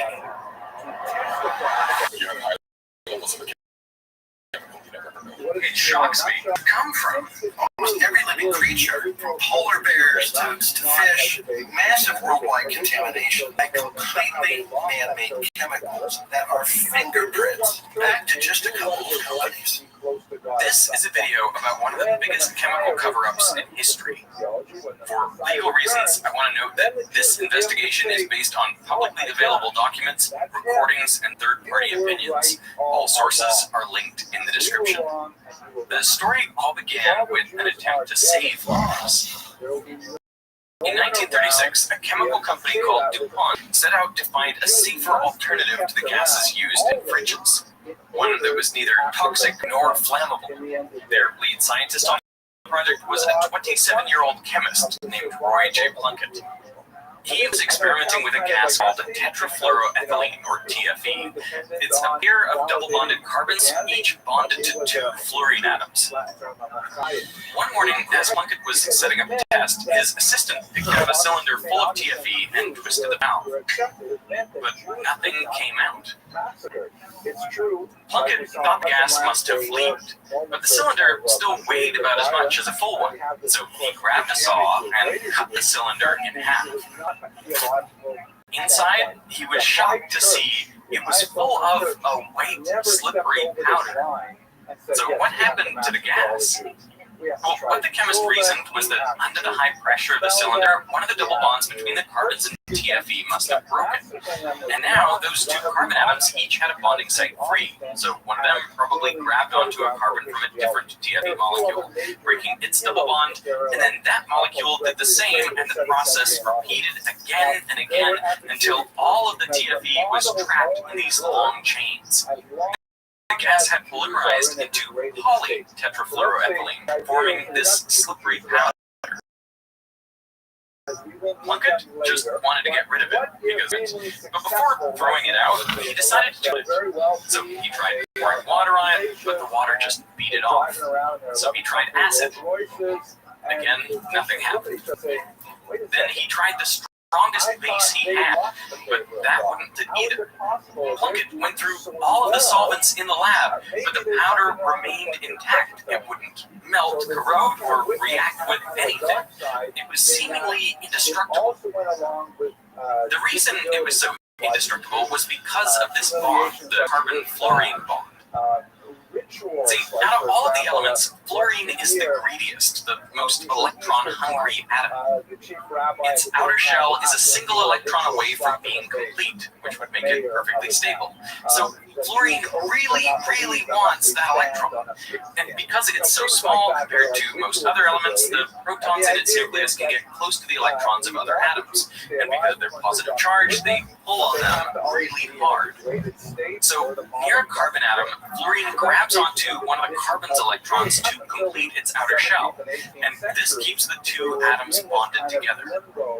But the fluorine isn't done there. It keeps tugging on the carbon's electrons, pulling them closer to itself, which makes fluorine slightly negatively charged and the carbon slightly positive. So now there's an electrostatic attraction that makes this bond even stronger. Now, in reality, electrons behave more like fuzzy clouds than the orbiting points in this animation, but the principle still holds. In terms of energy, this is actually the strongest single bond a carbon can form. So if other atoms or molecules close, they're essentially ignored. And Plunkett's magic powder was completely covered in carbon-fluorine bonds, so it hardly reacted with anything. Okay, so he's got this incredibly inert stuff. Was he really trying to get rid of it? He actually didn't know what to do with it. He's like, what do you do with a material that doesn't, react with it? But luckily, his employer, DuPont, they were actually working with the U.S. Army on the Manhattan Project. So they were refining uranium. So, of course, there's a World War II reference in the Nazi video. You just have to have it. To get the fuel for nuclear bombs, enriched uranium, you first have to turn the uranium into a gas, uranium hexafluoride. It was a nasty chemical that corroded everything. So all the gaskets, seals, and miles of pipe in the plant at Oak Ridge had to constantly be replaced, slowing down production. But then DuPont was like, listen, we have this seemingly indestructible chemical, right? It doesn't react with stuff, it doesn't corrode. So maybe we can try and use it against uranium hexafluoride. So they get a bunch of this powder, they cram it together under high pressure to create these cakes, essentially. Now you had a solid of this material that you can machine to gaskets and cylinders that you can push into these pipes, put these two linings into the pipe, and boom, it works like magic. Like the uranium hexafluoride was no match for this magic material. As Gordon Fee, the manager of the nuclear weapons plant, put it, there was never a substitute considered, as far as I know. The material worked so well that the Army wanted to use it for everything. The same gaskets and seals were installed into fuel tanks and airplane engines to protect them from oil and water. And weapons manufacturing plants no longer had with the corrosive nitric acid needed to make explosives. DuPont saw the potential too, so they trademarked the material in 1944. They didn't trademark it under their name, polytetrafluoroethylene, because the name kind of sucks. So they took T from FL4, and then they had a bunch of these other miracle materials, rayon, nylon. So they took away from the end of those, and boom. Nice. Okay. It's good name. Under the Army's order, DuPont ramped up Teflon production at their test plant in Arlington, New Jersey, giving their full supply to the government. But DuPont struggled to produce enough Teflon to meet the military's demand. As their Arlington scientists put it, the major advantages of polytetrafluoroethylene, solvent resistance and high thermal stability, offer obstacles from the standpoint of ease in fabrication.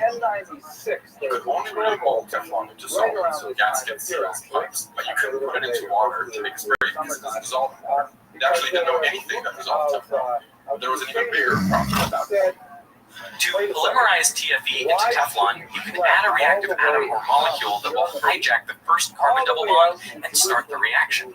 This is called the initiator, and the bond formed between it and the first TFE molecule releases a small amount of energy. Then a bit of energy is also released when the next TFE molecule joins the chain, and the next, and the next. And if the process isn't controlled, the reaction gets very hot very quickly. And if it gets above 200 degrees Celsius, TFE rapidly decomposes into carbon tetrafluoromethane, which releases even more energy all at once. This caused a massive explosion at the Arlington plant in 1944, killing 2 workers. You need a way to dissipate the heat, take the heat away from the reaction without it staying in there and therefore expanding, creating that explosive force. Yeah, and one of the ways to do that was to have the reaction happen with water, because water can absorb a huge amount of energy before it ever heats up. But if you inject TFE into a water cylinder, the gas doesn't dissolve. Even at high pressure, most of the TFE just stays on top. So if you add an initiator, the polymerization is triggered in one place, and so it can still cause an explosion. What you need is some way to disperse the TFE throughout the water first. And to do that, DuPont needed help. In 1951, they purchased a special acid from 3M, the company behind Scotch tape. This acid, called PFOA, looked almost exactly like Teflon. It had a chain of 8 carbon atoms covered in fluorines, but at the other end, there was a double-bonded oxygen and an OH group. That's what makes it an acid. And since there were 8 carbons in the chain, DuPont also referred to the acid as C8. The tail end of C8, like Teflon, was hydrophobic, loved water, hydrophilic. So when you add C8 into water, the molecules rearrange themselves so that the heads touch the water, but the Teflon-like tails don't. They create little bubbles all throughout the water, which are virtually dry on the inside. If you now inject TFE and stir the whole mixture up, well, the hydrophobic gas ends up in the middle of these C8 bubbles. And those bubbles are dispersed everywhere, evenly throughout the water. You know what this reminds me of? Is soap. Yeah, so it's the great combiner that allows like oil and water to mix. And now if you sprinkle in initiator molecules also go into these bubbles and they start the polymerization reaction. So TFE to Teflon. But now since it's happening spread all throughout these bubbles, the heat is evenly dissipated into the water and no one explodes. And since Teflon is now suspended in a solution, you can spray it onto surfaces like a coating. This thing doesn't stick to anything. How do you stick it to the gaskets? And how do you actually use it? Yeah, that's a good question. So the trick was actually the surface had to be really rough. So what you do is you sandblast it to create grooves and imperfections at this like microscopic level. Now, if you spray a coating on, what happens is if you heat it up, the water evaporates, the C8 it also evaporates. On Teflon, instead of it evaporating, it just softens up. So although there's no chemical interaction here, now it's mechanically to the surface. That's how they got it to stick. From the higher church, it was really more of a social class element. With the war over, the Army lifted the secrecy of Teflon patents, and DuPont was allowed to sell it commercially. And suddenly, people all over the world were coating items in Teflon, trying to create a world-changing product. One day in 1954, a French engineer, Marc Grégoire, tried putting Teflon on his fishing gear to prevent tangles. But then his wife saw doing that, and her reaction was that this is absolute nonsense, never going to use this. You should do something that someone's actually going to use. So how about you put it on a pan, make a pan non-stick. And once these pans hit the market, it was a cooking revolution. And DuPont knew exactly how to market it. Even Oatmeal picked Teflon. Hey, me! Let me try. And it wasn't just non-stick pans. Teflon, C8, and chemicals like it were used in everything. Suddenly we had Teflon stain-resistant carpets and stain protection sprays like 3M's Switch Guard. Jackets lined with Teflon were waterproof and breathable. Vortex is the brand. Teflon was so inert that medical implants made out of it wouldn't be rejected by the body. It was used to coat the Statue of Liberty's steel framework to save it from corrosion. And even bullets were coated with Teflon to minimize the damage they did coming out of the gun barrel. The term Teflon was so ubiquitous that when the Italian mobster John Gotti was being prosecuted in the late 1980s, none of the charges against him would stick. So he was dubbed Teflon Don. By the late 1990s, the Teflon business generated roughly $1 billion in yearly sales for DuPont. Teflon has a great future, and its uses will be many. The chemicals everywhere, even where they shouldn't be. Something wrong with it.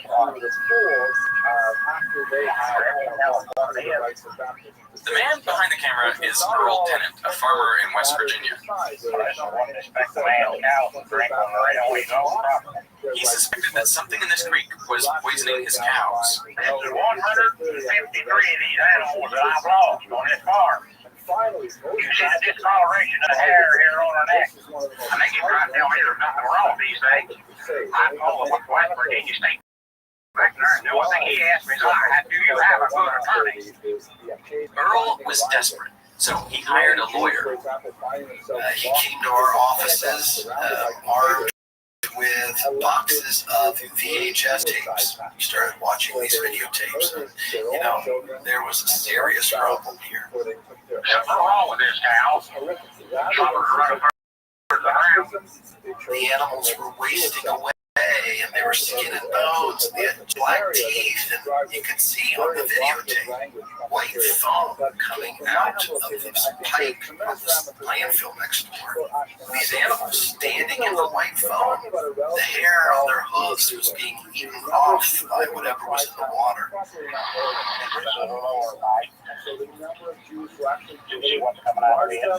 It was a discharge pipe, and it had the marking of E.I. DuPont Divorce Company. And the landfill that pipe was draining from belonged to DuPont's massive factory complex outside of Parkersburg, West Virginia, just 6 miles away. That factory was Washington Works, the first commercial. It provided jobs for almost 2,000 people in the town, and DuPont's presence was felt everywhere. I have been a resident of Parkersburg for 48 years. I do not work for the DuPont company, but I have seen how their people have done much for the cultural growth of this community. There are facilities for tennis, camping, swimming, softball, and more than 20 areas for cookouts, family picnics. DuPont took care of the community.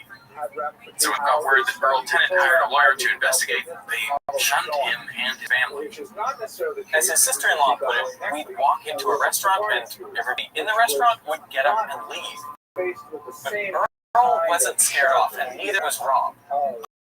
I thought this was going to be pretty straightforward. The U.S. Environmental Protection Agency, the EPA, dictates examples are safe to be disposed of in a landfill and in what amounts.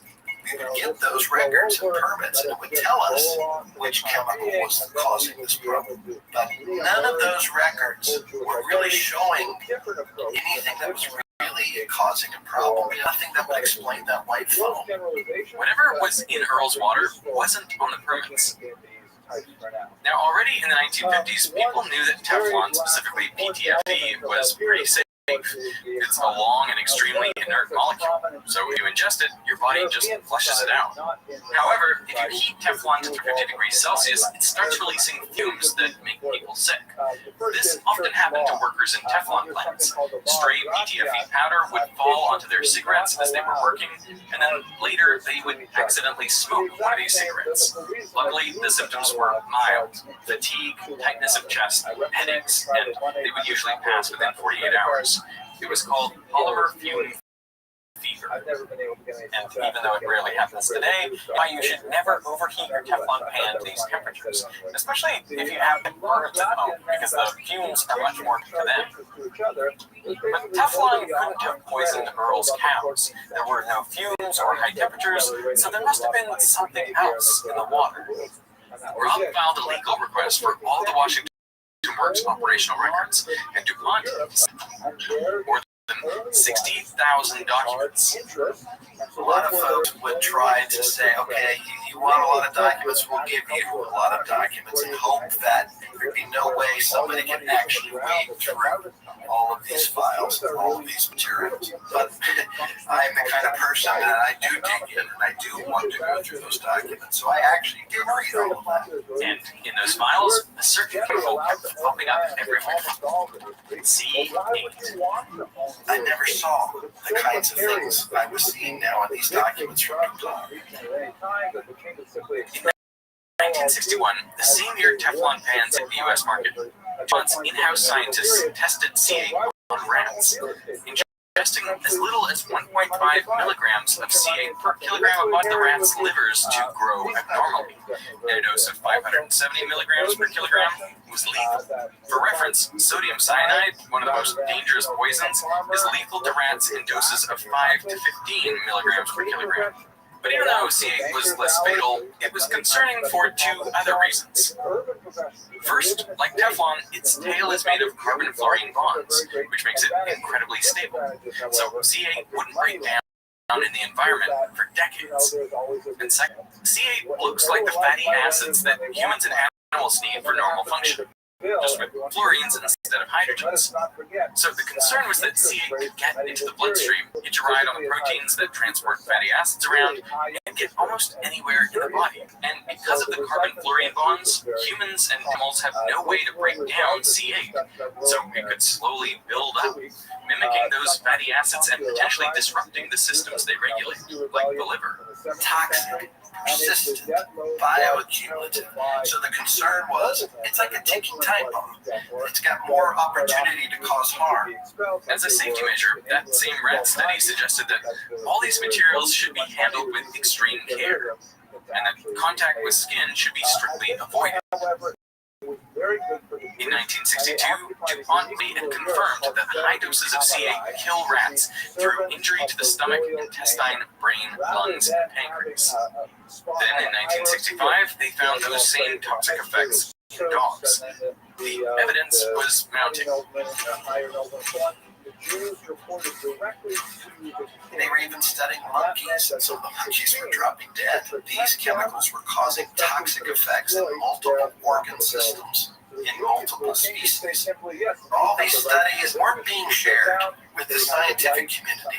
And likely, no one outside of DuPont would have noticed something was wrong if it was not for tooth decay, the most widespread of all diseases. In the 1950s, tooth decay was a nationwide problem, so the U.S. started adding inorganic fluorides like sodium fluoride to the public water supply. This helped fight cavities. 16 years after fluoridation, all children will have 65% less tooth decay. In 1975, researchers wanted to know if that inorganic fluoride was getting into people's blood, so they sampled blood from around the U.S., and the results were as expected. More fluoride in the tap water meant more fluoride in the blood. But they found another type of fluoride in the blood too, which was organic fluorine, carbon-fluorine bonds, and it didn't follow the same trend. These researchers were wondering, where is this coming from? Because this is not a naturally occurring substance. And they did research and they found that 3M was making these organic fluorides, things like PFOA, right? So they approached 3M in 1975, asking them, hey, we found this stuff in the general U.S. population's blood. Could it be yours? And 3M pled ignorance. But just 3 months later, 3M compared the spectrum of organic fluorine from the study to their own chemicals, and it was a match. Their chemicals were getting into the blood of people all across the United States, but they didn't tell the researchers. 3M and DuPont were worried, so they checked their own workers' blood. They found that they too were contaminated with C8 at levels 1,000 times higher than those in the study. And when DuPont checked their medical records, many of these workers were showing signs of liver disease. Meanwhile, DuPont was dumping almost 10 tons of C8 into the Ohio River each year, and they were piling up thousands more tons as C8 sludge that would leach from the landfill next to Earl's farm. All while showing commercials like these. And the water that eventually flows to the river is collected at 5 points and analyzed to make sure we don't pollute the Ohio. By the early 80s, the first cancer study is done in rats, and it confirms PFOA causes, not just might be linked with, but causes testicular tumors. Right? That sends alarm bells off within the company because the concern is, of course, we're putting this in the air, we're putting it in Teflon. DuPont collected samples around Washington Works, and C8 wasn't just in the river, it was in the public water supply. So, in 1984, DuPont officials met to assess whether C8 should be swapped for a safer chemical.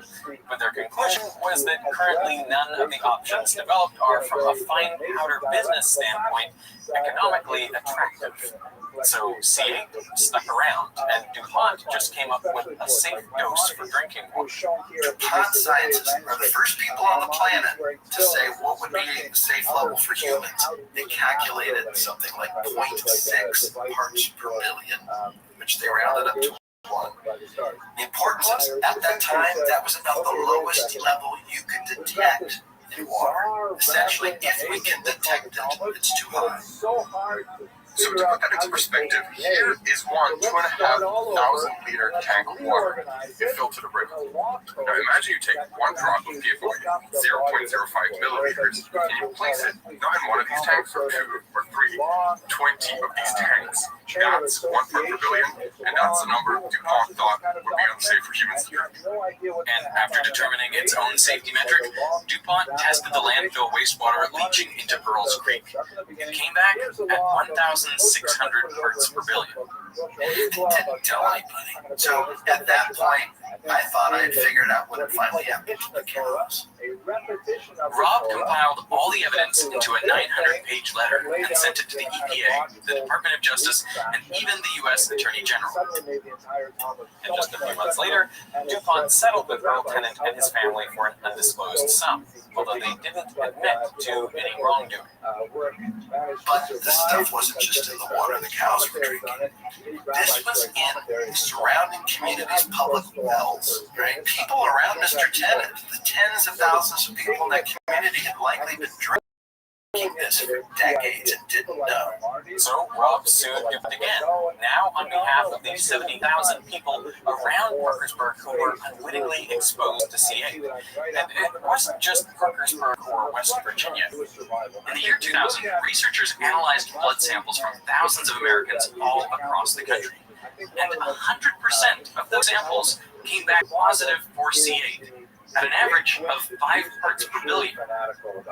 But if virtually everyone in the U.S. is contaminated, how harmful can C8 really be? This is exactly what Rob had to find out to have a fighting chance against DuPont. So in 2005, he spearheaded a medical study of everyone around Washington Works. Scientists need to know if the chemical C8 causes any health problems. By completing a health questionnaire and your blood test, you can help. Analyzing the blood samples and medical records took 7 long years. And many in Parkersburg passed away before a verdict was even reached in Earl and his wife Sandra. But finally, in 2013, an independent science panel had the results. They confirmed a probable link between C8 and 6 humans, including thyroid disease, testicular cancer, and kidney cancer. And these findings were based solely on the nearby community, with an average C8 blood level of 28 parts per billion. So, for example, an average American has a 1 in 43 chance of developing kidney cancer. It's around 1 in 73 for females.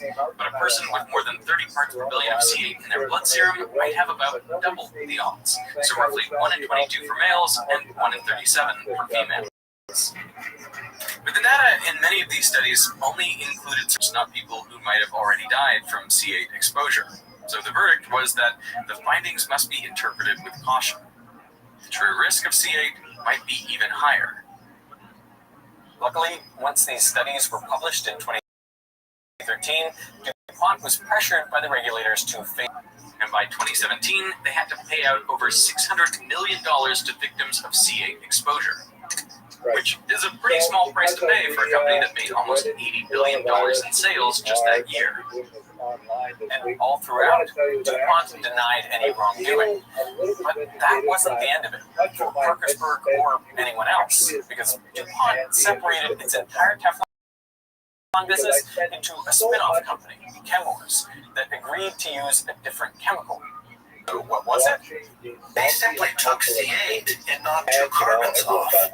It started making C6. They called it Gen X. Because it was shorter and had an oxygen atom interrupting the carbon chain, it was expected to be more degradable. So Chemours claimed a dose as high as 70 parts per billion of Gen X in drinking water would still be safe. That chemical gets shipped to the same plant in West Virginia. X goes into the air. Gen X goes into the Ohio River. Gen X is found in public water supplies. So Gen X is allowed to come out into the world, be used in Teflon. Then the cancer study is done, which shows Gen X causes the exact same 3 tumors in rats that PFOA did: liver, testicular, and pancreatic. And the fact that its chain is shorter also makes Gen X more mobile, so it could contaminate larger areas. The truth is, we just don't know enough about it. And that's exactly the problem. It took us decades to to get to the point of finally addressing C8, they simply tweak it a bit, change the chemical name. All of the science and all of the concern, that's on C8. This is C6 or C9 or C4. You don't have enough evidence that these other ones are bad. This is whack-a-mole. We get to the point where we're addressing one and the new one pops up and we're told we have to start over. And it isn't just C8 or Gen X. They belong to a family of over 14,000 different man-made chemicals, all covered in carbon-fluorine bonds. And companies can make them however they want. C7s, C9s, branch polymers, acids. The generic term for all of these substances is PFAS, or fluoroalkyl substances. And like Teflon, they have almost magical qualities. They repel liquids, so PFAS are used to make clothing waterproof. They're also grease resistant, so we coat things like fast food wrappers and microwave popcorn bags in PFAS to prevent stains. Waterproof lipstick and mascara, hygiene products, and even contact lenses have PFAS in them. Even the screen you're watching this on likely has a PFAS anti-smudge coating. The trouble is that the same carbon-fluorine bonds that make PFAS so stable and useful in consumer products also make them incredibly persistent in the environment, which is why you might also know PFAS under a different name, forever chemicals. They have been found everywhere, from bustling cities to untouched areas of wilderness. Every continent, including PFAS all over.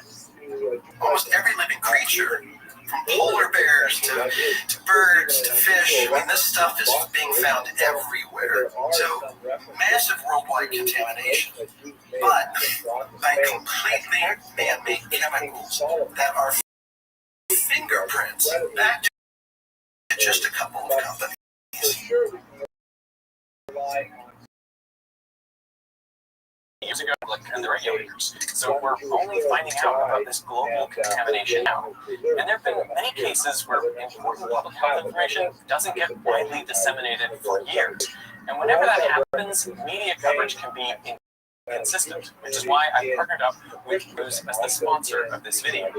Their platform reveals how stories like these are covered across the media landscape. For example, a recent study suggested that 23 million Americans were exposed to forever chemicals through wastewater. But you probably haven't seen the story since fewer than 40 outlets even published it. And take a look at how different some of these headlines are. With Ground News, you can also see that government-funded sources had limited reporting of this story, and only 9% of the publications were right-leaning.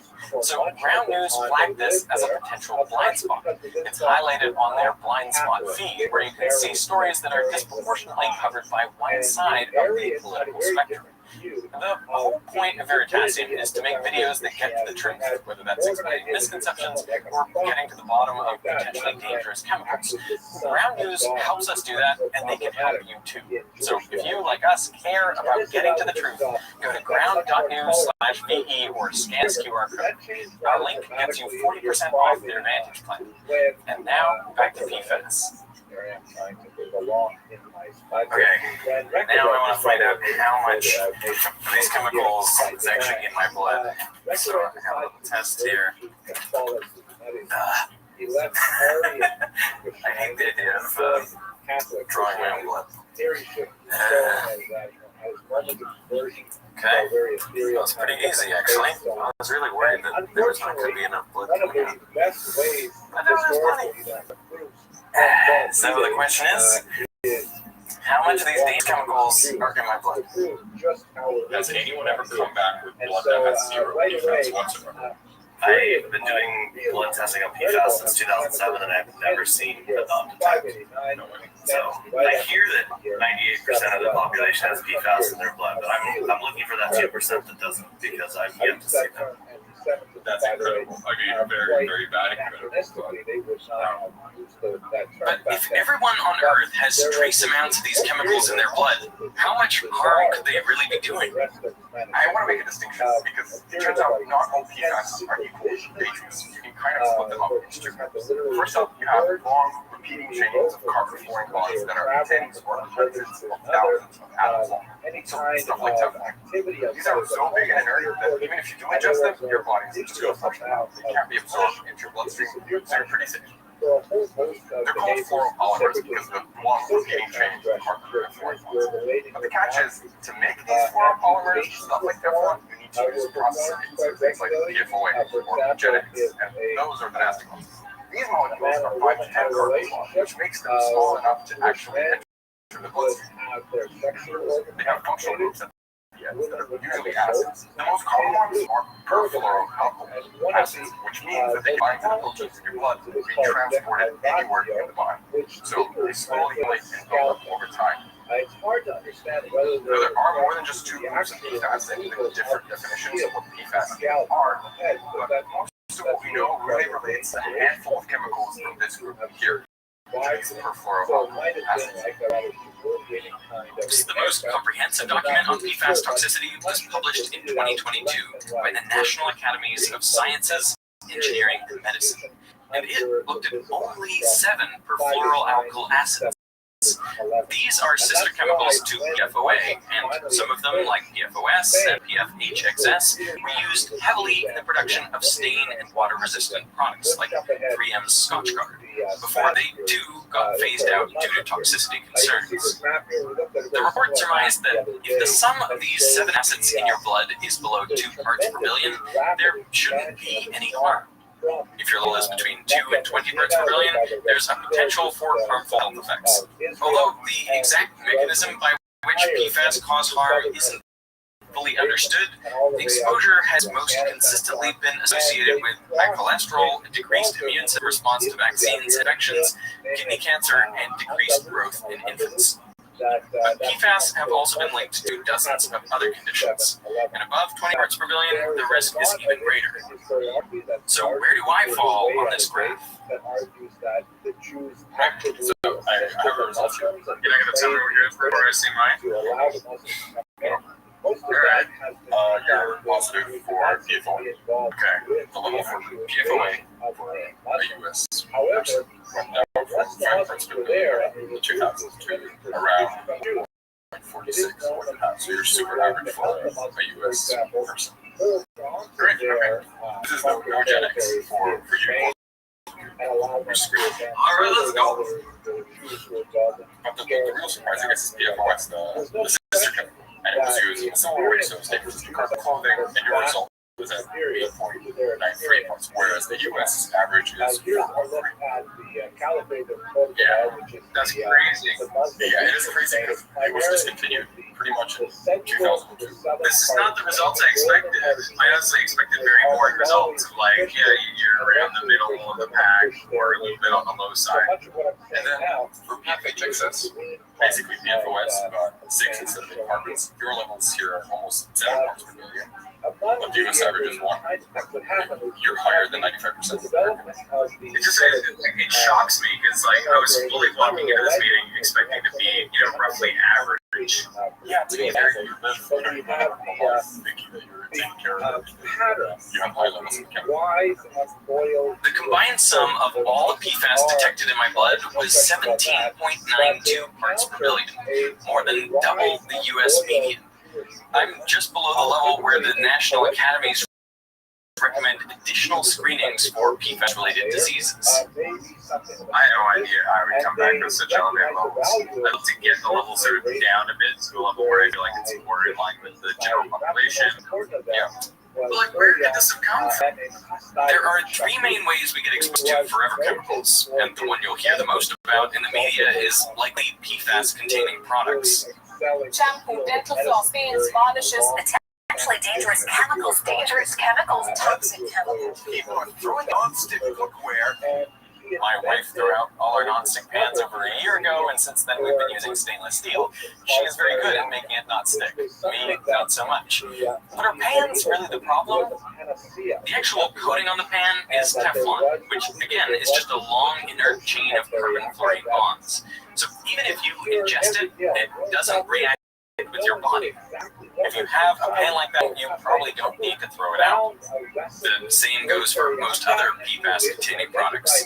Waterproof clothing, stain-resistant furniture, and sweat-proof watch bands might all release some level of PFAS, but the risk of direct exposure through skin is likely low.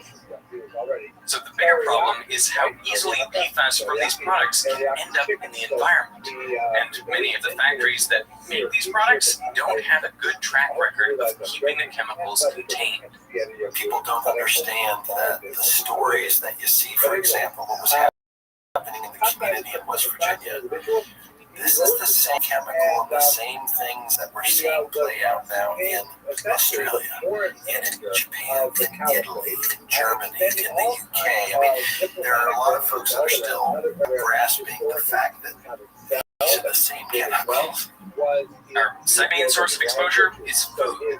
A lot of it comes packaged in PFAS-treated materials like takeout boxes, microwave popcorn bags, and burger wrappers. It's not a burger wrap. Is it a tiny amount? Is it ridiculously tiny amount? We actually did tests at the lab with stuff that usually contains PFAS. So, microwave popcorn, fast food wrappers, paper cups, from waterproof. So I have to tap water here from a house in London. Could we boil some water, because usually you interact with these products when they're hot, and then see if any of the PFAS leaches off, and you potentially eat them or drink them. This is citizen science, right? So it's like, there might be some error, but with a solid control, and then with the same time we're going to all of them, we can at least get something. Yeah, and even if we get nothing, we'll know that people are not safe using these products. Well, that's supposed to be safe for human consumption.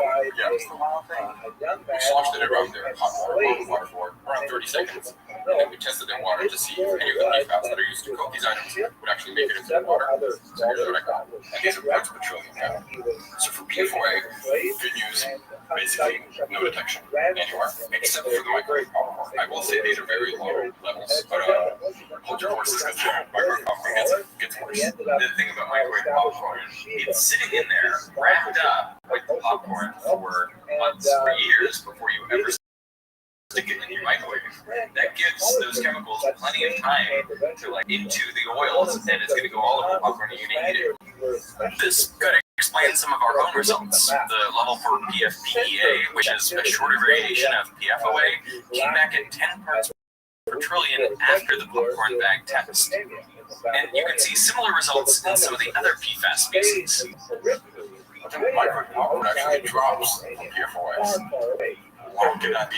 We don't actually know. I was going to say maybe the PFAS went on that wrapper and found its friends and just hung out there. Yeah, it could be. I know we've only done one test here, no measurement, so we can't conclude much from this. But there's something to be said for when you're using these products, they're going to leach into your water. And research tends to agree. A 2019 study found that eating fast food and microwave popcorn especially can increase your PFAS load, while eating home-cooked meals doesn't. But even something as simple as reheating your food on a plate instead of in the original packaging could prevent PFAS from migrating to your food. Now, you might expect that these part per trillion levels we detected in the London tap water are nothing compared to the parts per billion you'd find in human blood. But the surprising thing is that to have 2 parts per billion of PFOA in your blood, drink water with 2 parts per PFOA in it. Because PFAS accumulate in your body over time.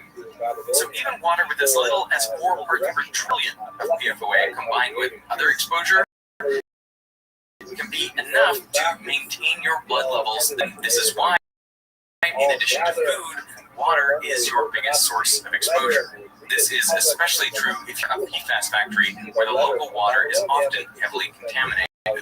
But the same goes for areas near military bases or See, adding chemicals like PFOA or PFOS to water lowers its surface tension, so the water gets more slippery.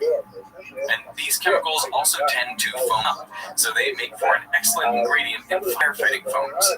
They spread quicker, and the foam blocks access to oxygen extremely well.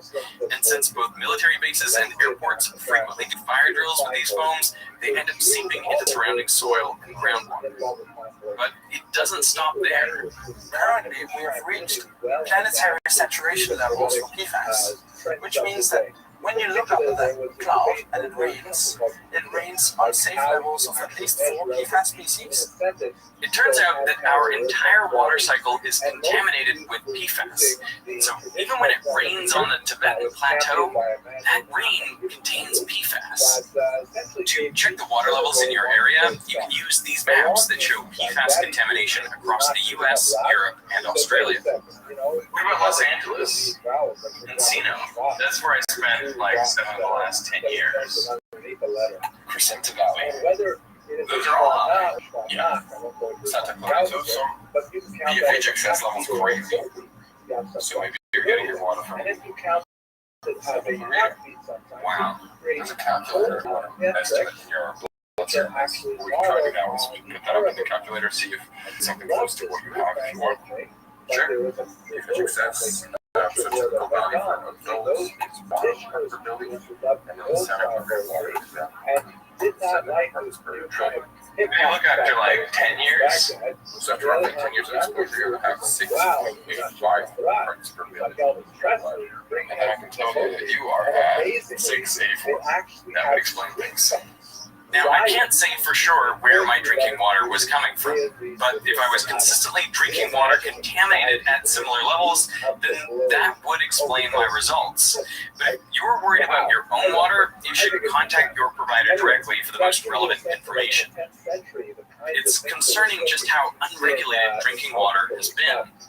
It was actually only a year ago, in April 2024, that the US EPA finally set legal limits for PFAS in drinking water. The safe level for PFOA went down from DuPont's initial 1 part per billion to 4 parts per trillion. So we're no longer talking about 1 drop of PFOA in 20 of these tanks. We're talking about 1 drop in 5,000. That's 5 Olympic sizing pools. And if there's even a drop of PFOA in there, the EPA is concerned. The same 4 parts per trillion limit was also set for sister chemical. And Gen X went down from the 70,000 parts per trillion initially proposed by Chemours to just 10. Same goes for PFH excess. For reference, the EPA's limit for lead in water is 10,000 parts per trillion, and for cyanide, 200,000. It gives you a pretty clear indication of how concerned the scientific community is. And just when we got EPA limits, we got a new administration in the US, which might be reversing some of the PFAS bans. So you can't always depend on the regulators, and you seemingly can't depend on the companies that make this stuff to dispose of it safely. So what can you do? If your water is contaminated, you might want to consider getting a PFAS-certified filter. Reverse osmosis, granulated active carbon, and ion exchange filters are all capable of removing PFAS out of drinking water. But the responsibility to filter drinking water shouldn't come down to the individual. PFAS should be captured at source during manufacturing before they ever reach the environment. And some companies, like Pure Affinity, are developing custom filters to make that happen. So very lab-looking lab. So could you walk me through like what all these plants do and what do you have in here? So this water is representative of where you've had a big firefighting foam incident. So you want to filter this water, but basically the concept is take it from the top through the vessel. As it passes through this material, it basically sticks on to some of the PFAS that would run into another part of treatment, and a third one. To me, it seems like if PFAS are so like bioaccumulative and actually persistent and stable, they don't really react with things. So how do you force them to react with stuff? Basically taking advantage of this long organic tail as well as the polar head, and so you can have some electrostatic interactions with the polar head, and then you can have of hydrophilic and hydrophobic interactions with the tail. Combining these three binding mechanisms, you increase massively your likelihood of binding PFAS, even if it's still difficult to break. Do the levels drop 100% already here, or do you see a gradual decrease? That's a cool question. So in the beginning, it drops 100% after this one. Some problem solved, or? Problem solved for the time being.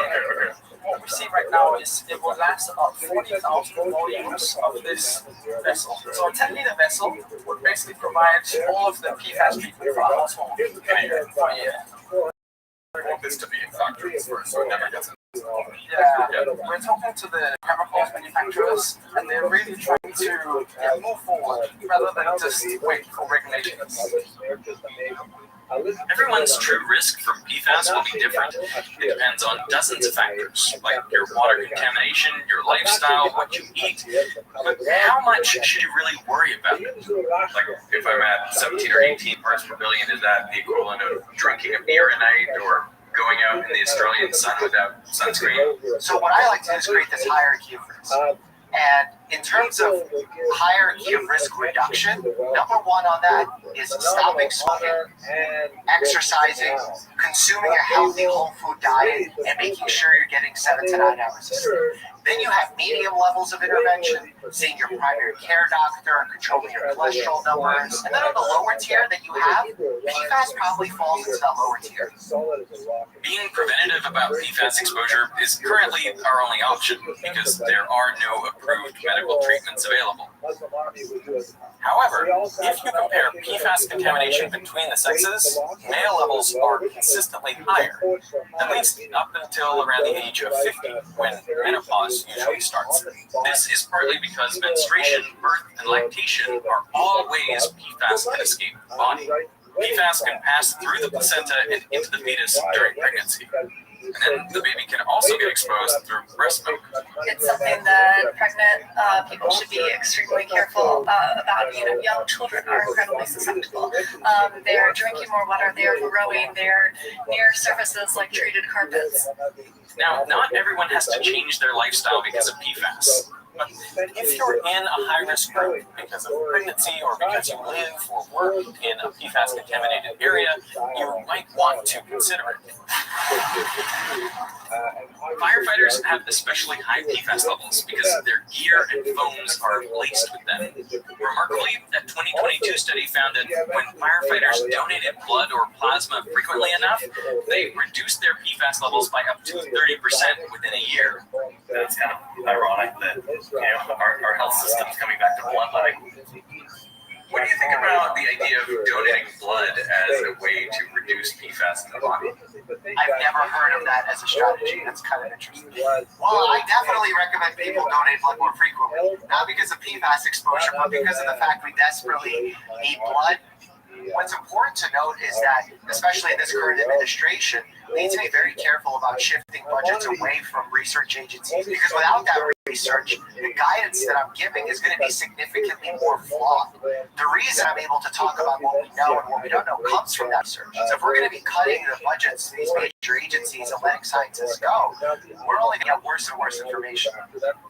We are still a good few years away from proper medical treatment and better PFAS regulations because this is extremely tricky. There are places where we should ban PFAS completely, like hygiene products, cosmetics, and food packaging, and some countries are already doing that.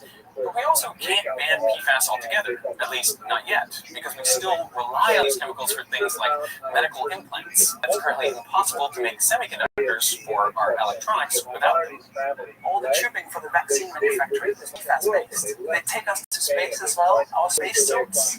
But even in these niche applications, we have to be responsible on how we use it. People are coming together from a lot of different disciplines to create destruction mechanisms, to create novel capture materials, and to create novel replacements. I am excited and inspired by all of the great work that's going on around me. So I think if people want to learn more, I would advise them to learn about the risk but then also learn about the new technology that's being developed. Hopefully, put us in the right direction. So, to me, one of the most important things we can do is have discussions like what we're doing right here. If the story is and the information is out there, people can make informed choices about whether they want to continue purchasing things that have these materials. And what we're seeing is consumers, as they do become aware, are saying, no, we don't want these chemicals. And companies are voluntarily coming forward and taking these chemicals out of products because the consumers are now demanding it. We've been here before with leaded gasoline, Freon, and asbestos, and each time we did the research and made the right decision to phase these chemicals out. With PFAS, we're just starting to understand the problem, but I'm hopeful we'll make the same decision again.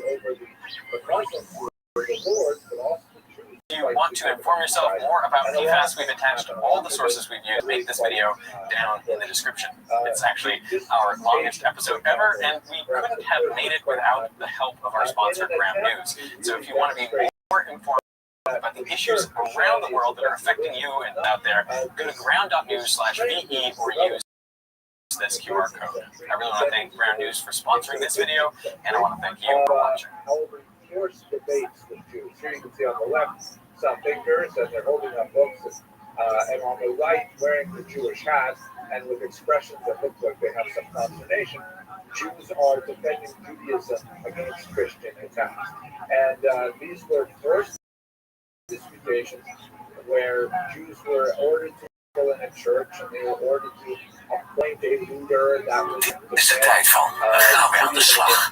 Doe je best met onze heerlijke broden, knapperig vers uit onze ovens. Dat is een lekkere start. Deze week bakkersbroodelijk bij Hill, dus één gratis. Here's what happens when you put your DNA under a microscope. You can drink some from your mouth, just gargle salt water, and mix this with soap and rubbing alcohol. You'll get a gooey mass at the top. This is DNA. Most of it is yours, but some of it actually comes from bacteria living in your mouth. At 100 times magnification, you'll see these strings, which are coiled up DNA, proteins, and debris all clumped together. But looking at them is pretty much useless. I mean, even with $1 million electron microscope, you can't actually see the genetic code that makes you you. So how do you read DNA? DNA, your family secrets. You are not diseases you haven't been diagnosed with yet. Or even diagnosing cancer. The tiny quirks of what makes you you.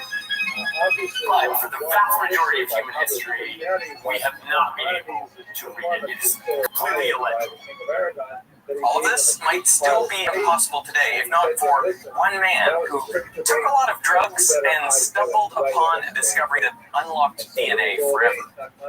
Also, he was kind of a jerk. In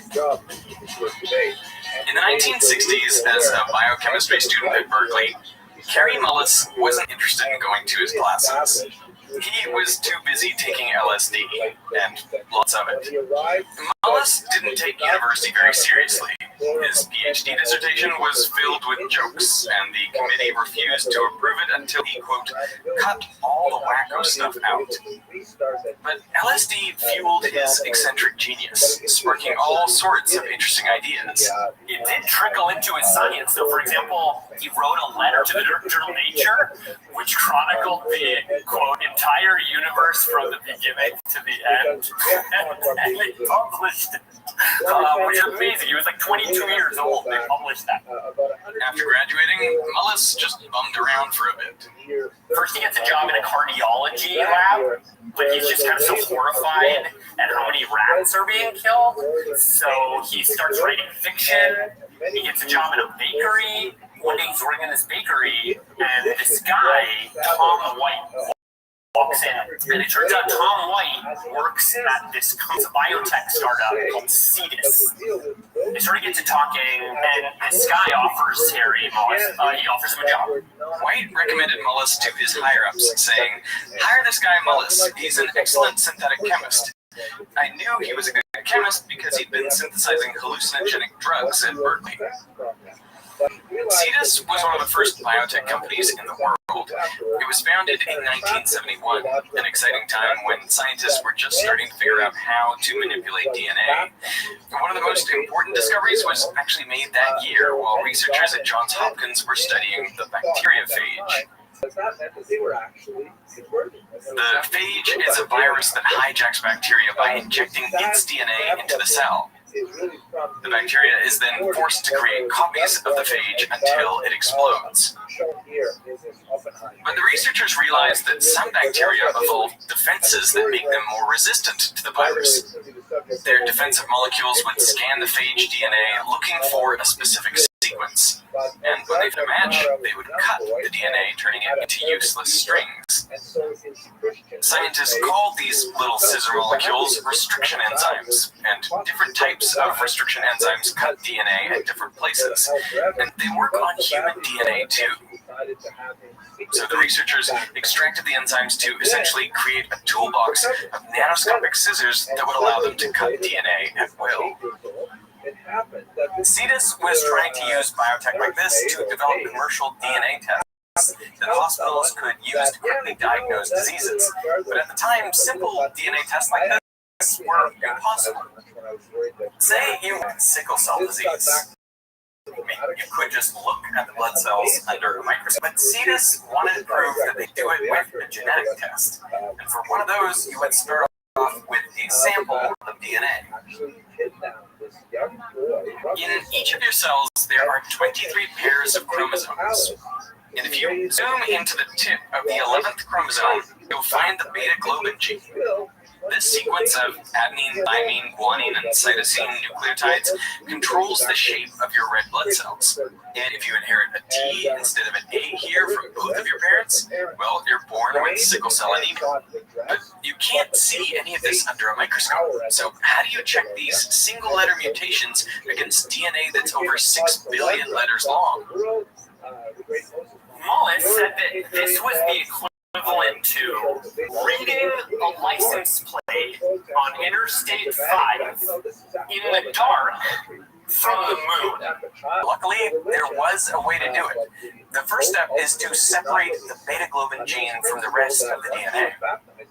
So you can use restriction enzymes on your sample to cut the DNA into little pieces, all of different lengths.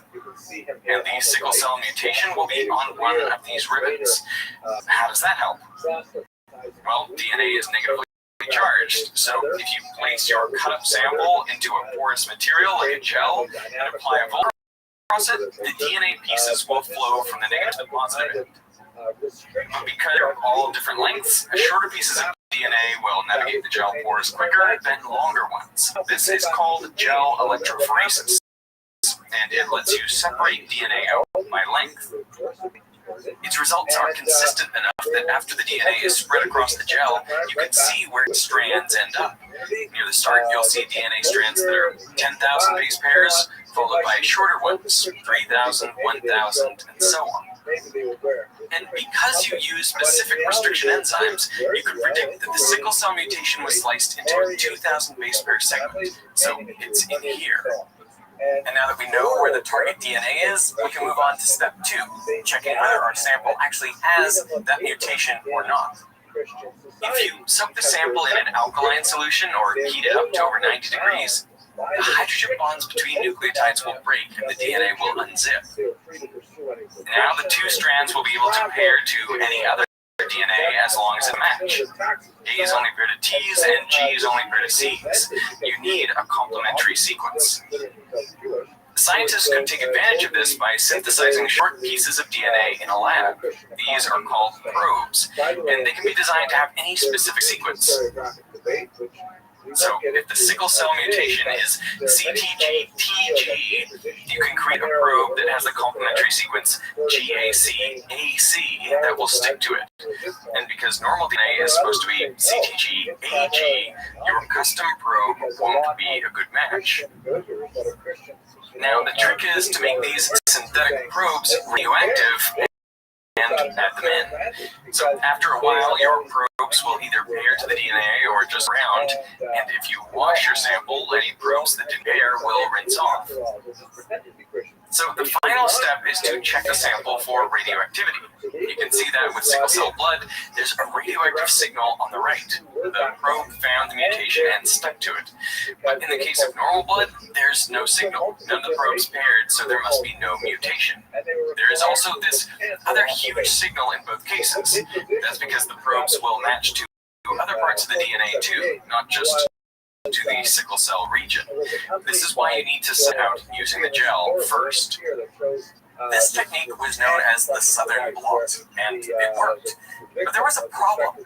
It took days or even weeks. Every step of it is difficult, and every step of it's like super inefficient. The matching is inefficient. The radio-sensitive paper is really inefficient, and you have these technicians having to work with radioactive stuff in a way that it was so slow and cumbersome that it wasn't commercially feasible in any way. CETUS wanted a DNA test that could be done in a day, in a single test tube. And they were close. They developed a method that could test for sickle cell disease in just 7 hours. But this new test suffered from a different problem. The signal was just too faint. You could hardly tell whether the sample had the sickle cell or not because it would barely return any results. Now, Kerry Mullis didn't work on these cutting-edge DNA tests. His job was to make those short radioactive DNA that would be used as probes. He wasn't even part, so he's just making these snippets. That's his job, and it is a slow, repetitive, extremely boring job. So while he's working there, maybe in part because he is bored, he's just obnoxious. He's like a really annoying person. I mean, he doesn't get along with anybody. He picks fights with like receptionists and security guards and his colleagues. He also was a womanizer, so he would be hitting on people all the time, which was at the same time he was also married. There was one time where he threatened to bring a gun to work. Really, like not someone you would want to work with.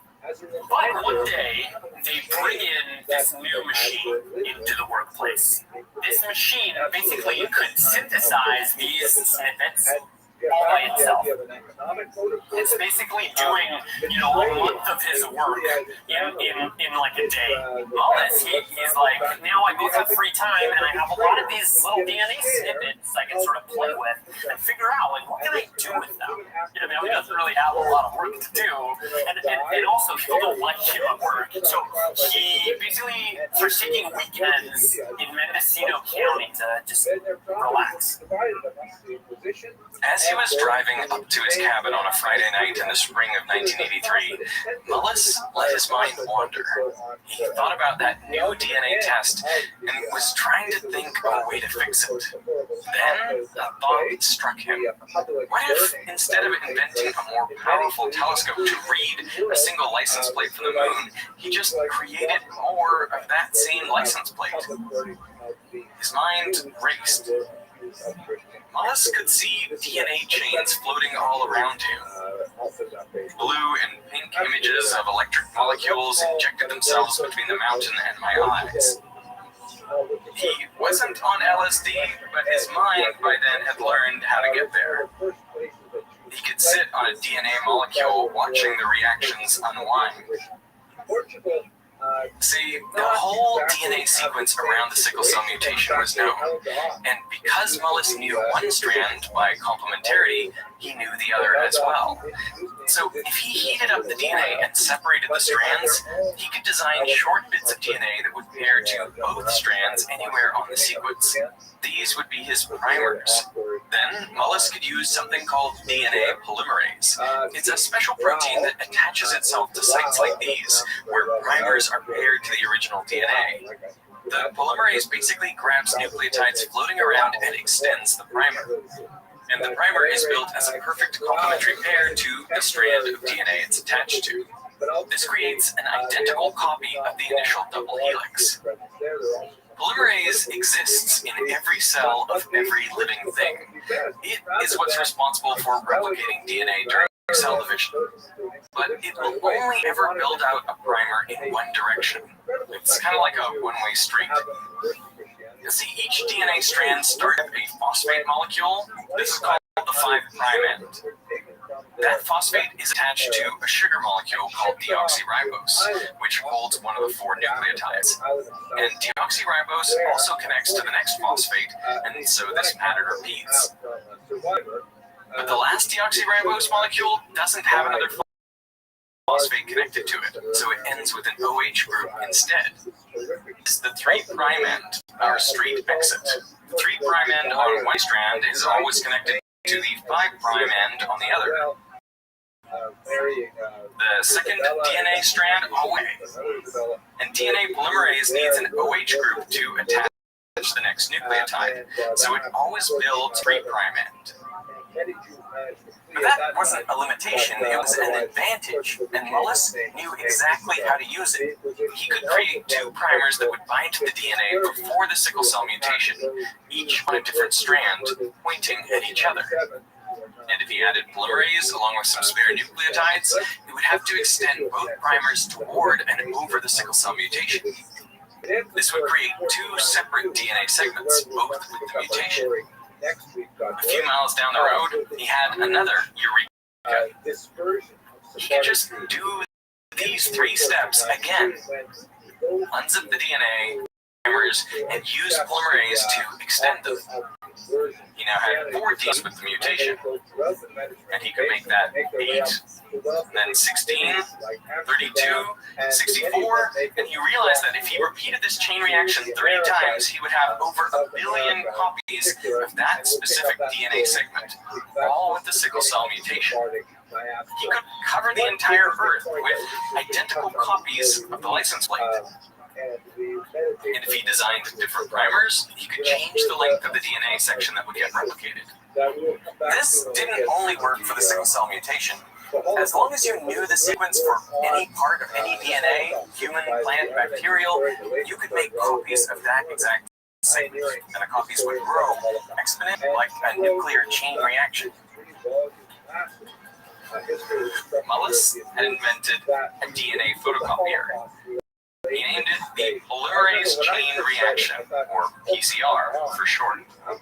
Immediately, he stopped the car and scribbled his idea on the back of a gas receiver. PCR consumed his thoughts for the rest of the weekend. It was difficult for me to sleep with DNA bombs exploding in my brain. What if I had not taken LSD ever? Would I have invented PCR? I don't know. I doubt it. I seriously doubt it. Monday morning, he bursts into the office at CEDIS Corp, and he pitches his idea. He's like, basically, look, hey, I came up with a DNA Xerox machine. Like, we are working so hard to read this tiny thing. What if we made 1 billion copies of it? It would be so much easier. Mullis presented a wide seminar, but he started leaving before he was done. A lot of them are skeptical. They've heard him pitch cockamamie ideas before. The other thing is that they're like, that's so simple. It had to have been tried before, and it can't possibly work. Like, there must be a reason why this is not the way we're doing this. But Mullis was undeterred. He started his first experiment in September 1983, trying to replicate a 400 base pair fragment of human DNA. After months of trying, he couldn't get human DNA was just too complicated. So he set his sights on a smaller fragment of bacterial DNA, just 20 base pairs. For months, he'd separate the strands, attach the primers, add the polymerase, hoping to get that small section of bacterial DNA. By the start of 1984, Mullis thought he had indisputable proof that PCR worked. But others at CEDIS weren't convinced. His work was sloppy. He didn't have any controls or do repetitions of his experiments. Tom White, Norman Arnheim, another colleague at CEDIS, said that no one but Carey believed the data he showed demonstrated what he said it did. Any independent scientist looking at the data today would come to the same conclusion. Mullis took these comments personally. He constantly argued with his colleagues about these results. He even started a fistfight at one point. He was losing credibility fast, and everyone wanted him out. But White argued that PCR had potential, so Mullis was given a 1-year probationary period to prove that PCR could work. But he wouldn't be doing it alone.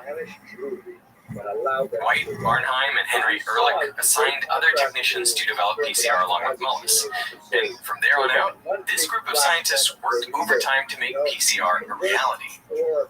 And by spring 1985, after months of painstaking trial and error, the group finally cracked it. Definitive proof that PCR was possible. With it, their new sickle cell diagnostic method worked like a charm and could be done in under 10 hours. But PCR was still just a concept with a huge problem. For each cycle, you needed to raise the temperature to 95 degrees Celsius, unzip the DNA, and then lower it to around 30 degrees to allow the primers to pair and the polymerase to them. And then you would repeat that cycle, heating back up to 95 degrees. The problem was that the polymerase would get destroyed when it was heated up.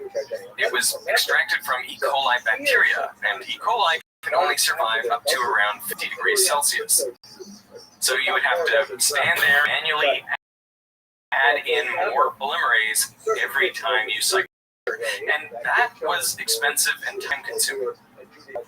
You have to do this loop like maybe 30 times for a piece of DNA you're looking at. And every time you gotta stop. You gotta add more polymerase. It was just getting in the way of the vision and of the efficacy. This was like, yeah, it was adding more time. It was adding more difficulty to the process.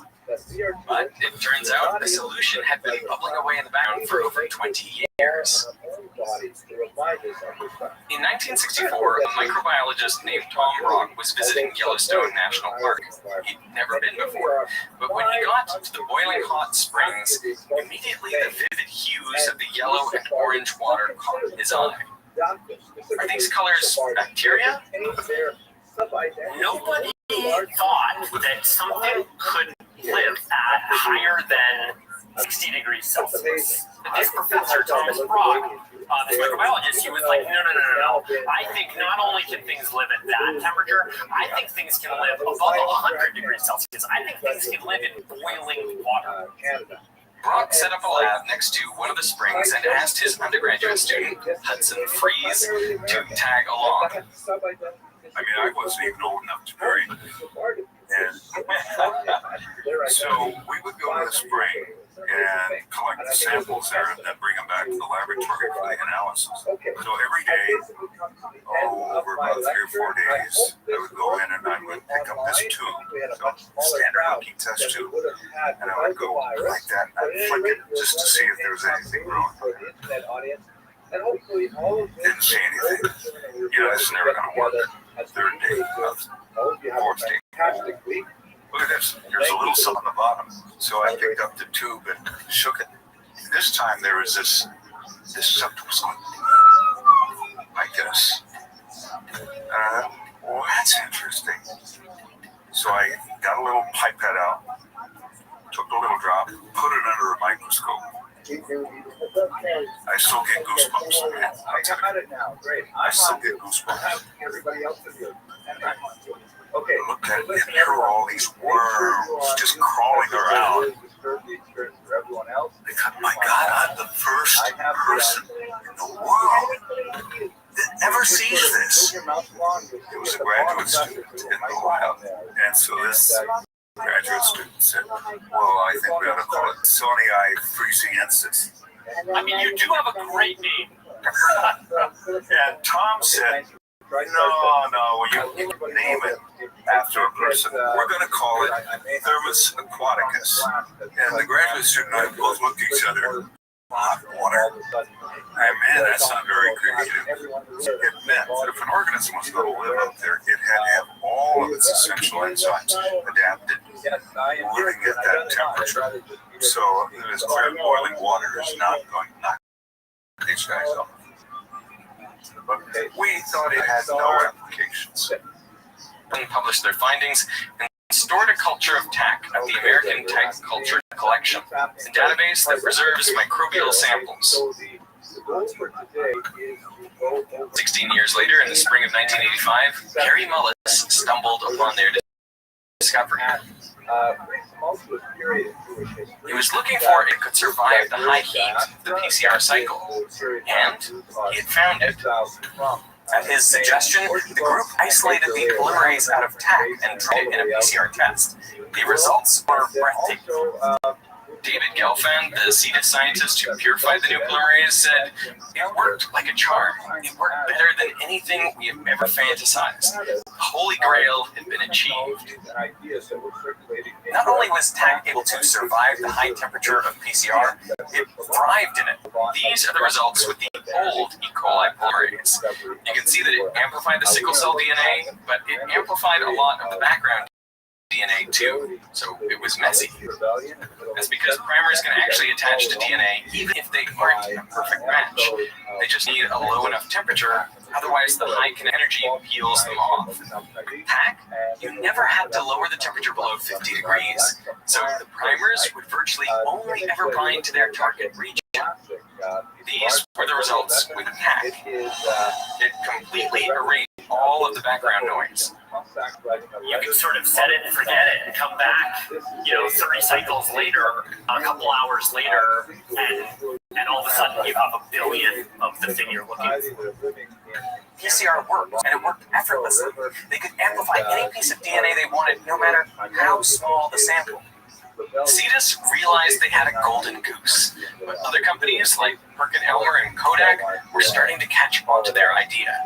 And if anyone else even briefly mentioned the concept of PCR in their paper, CETA would lose all rights to the patent. So they had to go public, and they had to do it quickly.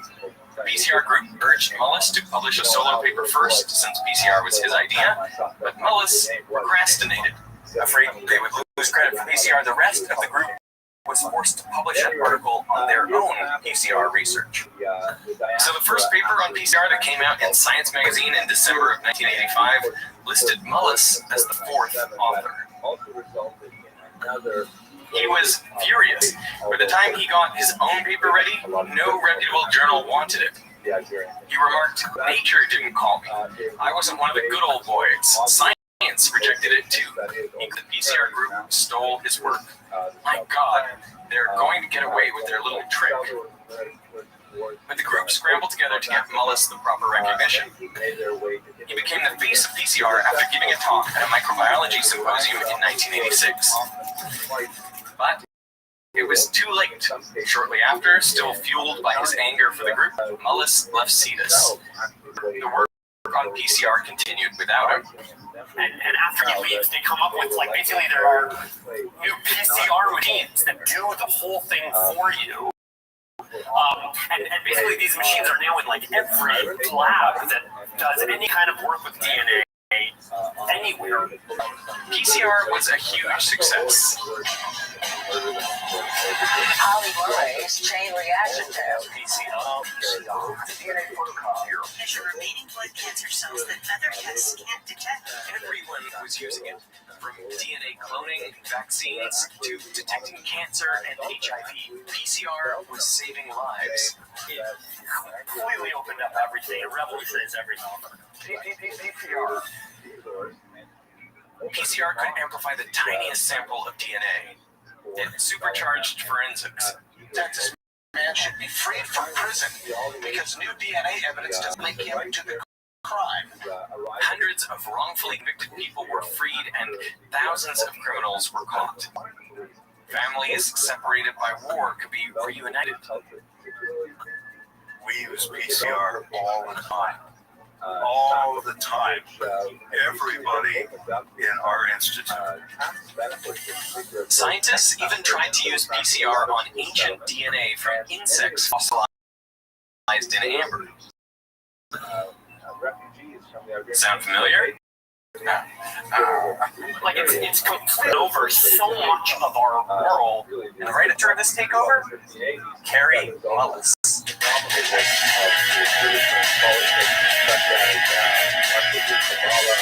Carrie Mullis, a surfer, a scientist, proved that science can be fun.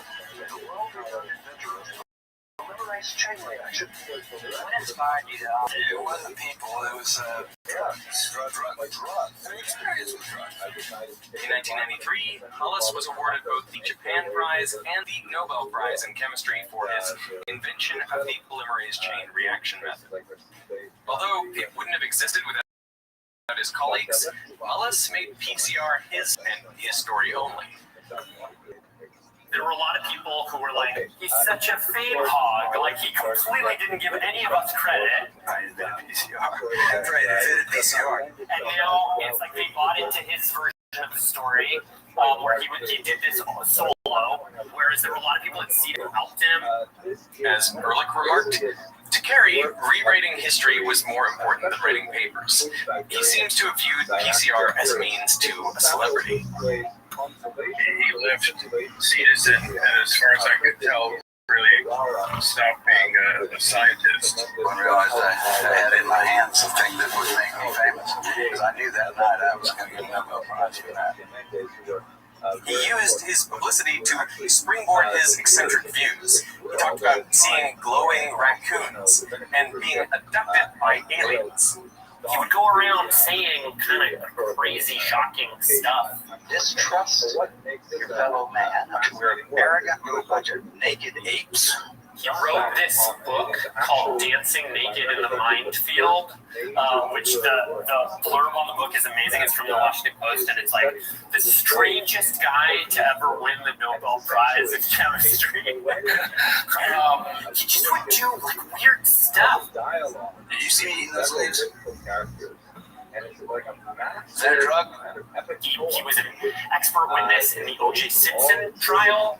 He started a company where he would PCR DNA from famous dead celebrities like Marilyn Monroe, and then he would make like little trinkets out of them and sell them. But not all of his ideas were as harmless. He didn't believe in global warming. He didn't believe in the ozone hole. That HIV caused AIDS. HIV is not deadly. There's not something called AIDS. In the early 2000s, HIV denialism in South Africa was at a high, while the country was battling a crippling AIDS epidemic. What we are facing is a catastrophe which is undescribable. President Thabo Mbeki was under the influence of AIDS denialists. Does HIV cause AIDS? What's this syndrome? It can't. And even invited Nobel Prize winner Carey Mullis to weigh in on the issue. Under Mbeki's leadership, the government refused to provide adequate treatment for those affected, and more than 130,000 people died.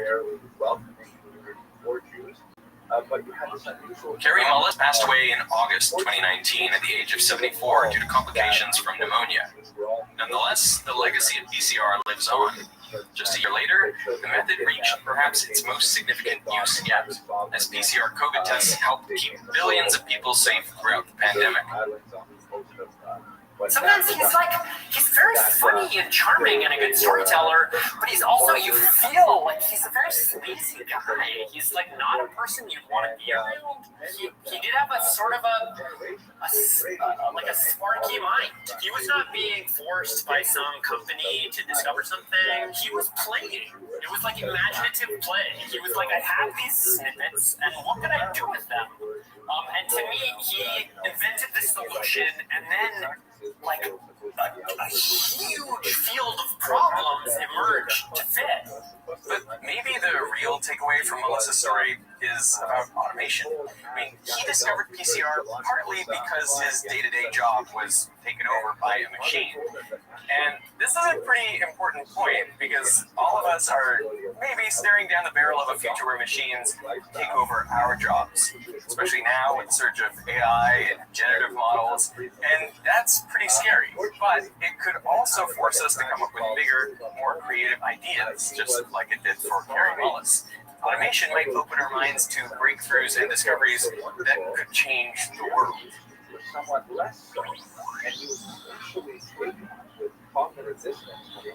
Of course, making breakthroughs like PCR take more than just opportunity. You also need a mind trained in problem solving, so you're ready to seize the moment when opportunity arises. And if you're looking for a free and easy way to start building your problem-solving skills right now, look no further than today's sponsor, Brilliant. Brilliant helps you become smarter every day with thousands of quick interactive lessons on everything from math and science to data analysis, programming, AI, you name it. And what I love most about Brilliant is that you learn by doing. You get hands-on with key concepts and learn to apply them to real-world situations, all while building your intuition. And that way, you gain the tools to solve whatever problems come your way. On Brilliant, you don't just learn new topics, you learn new ways of seeing the world around you, like their rebooted course on scientific thinking that helps you think like an engineer and see the physics in everyday objects like gears, mirrors, and structures. And if you want to solve problems like a programmer, mathematician, or data analyst, Brilliant's got you covered there too. New courses that explore everything from algebra and algorithms through fun, interactive puzzles. Best of all of Brilliant's lessons are bite-sized, so whenever you have a few minutes, you can be building a quicker, sharper mind, which is extra helpful if you plan on making daily learning one of your New Year's resolutions. So to try everything Brilliant has to offer for free for a full 30 days, visit brilliant.org/Veritasium, click that link in the description, or scan this QR code. And if you sign up, you'll also get 20% off their annual premium subscription. So I want to thank Brilliant for sponsoring this video, and I want to thank you for watching. Body into the synagogue after this horrible humiliation, which he accepted because he really wanted to be back in the community. He went home. He wrote a 12-page suicide note, which was it's a very chilling document. It has been published.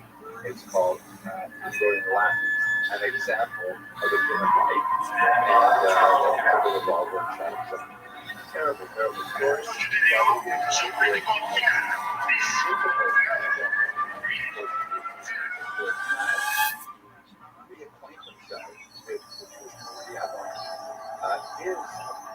It's very much almost 3:30, and we're going to make our fueling go or no go call soon.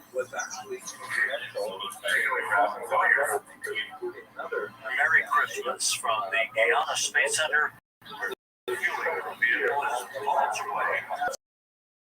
Systems are being carefully monitored for the momentous launch of a powerful telescope ever sent away from our planet. It is the product of a feat of human ingenuity. 14 countries all working together. We want to look back and see some of the very first stars and galaxies that were in the early universe. What we call cosmic dawn. We have to accept the fact that we are in a risky business. Everybody said if James Webb is unsuccessful, then NASA will never take on a big challenge again.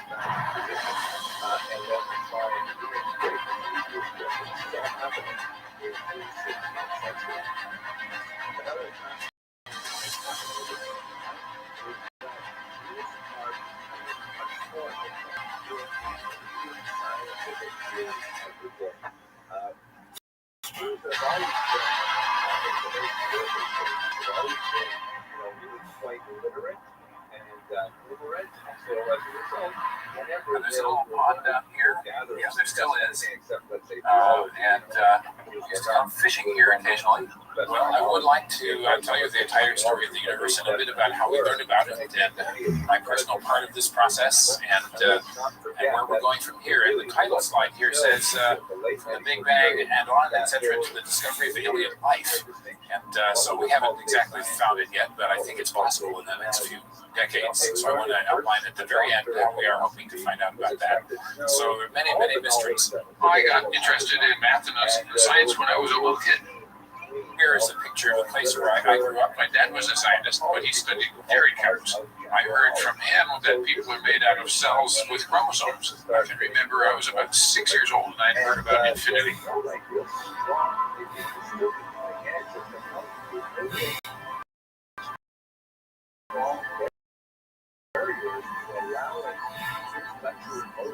So, okay, I want to know more.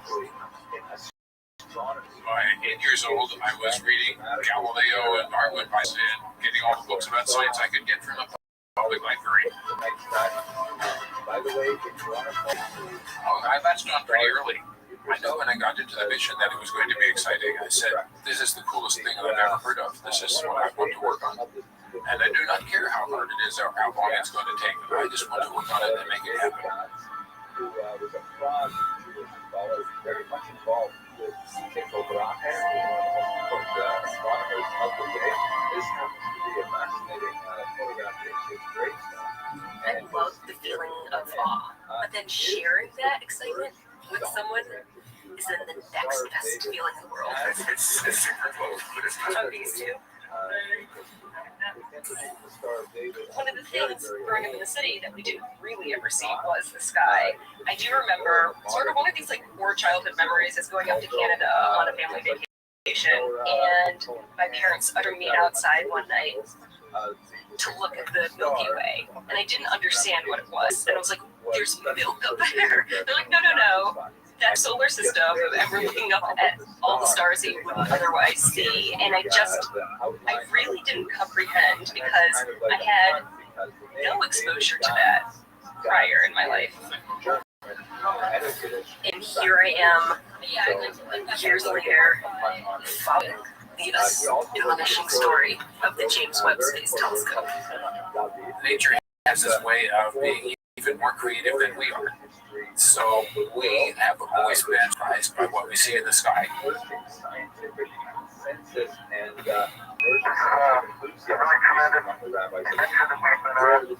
The first Hubble Deep Field actually came out when I was in high school. I already knew I wanted to be an astronomer, but I remember being just captivated by these images that were coming back from Hubble.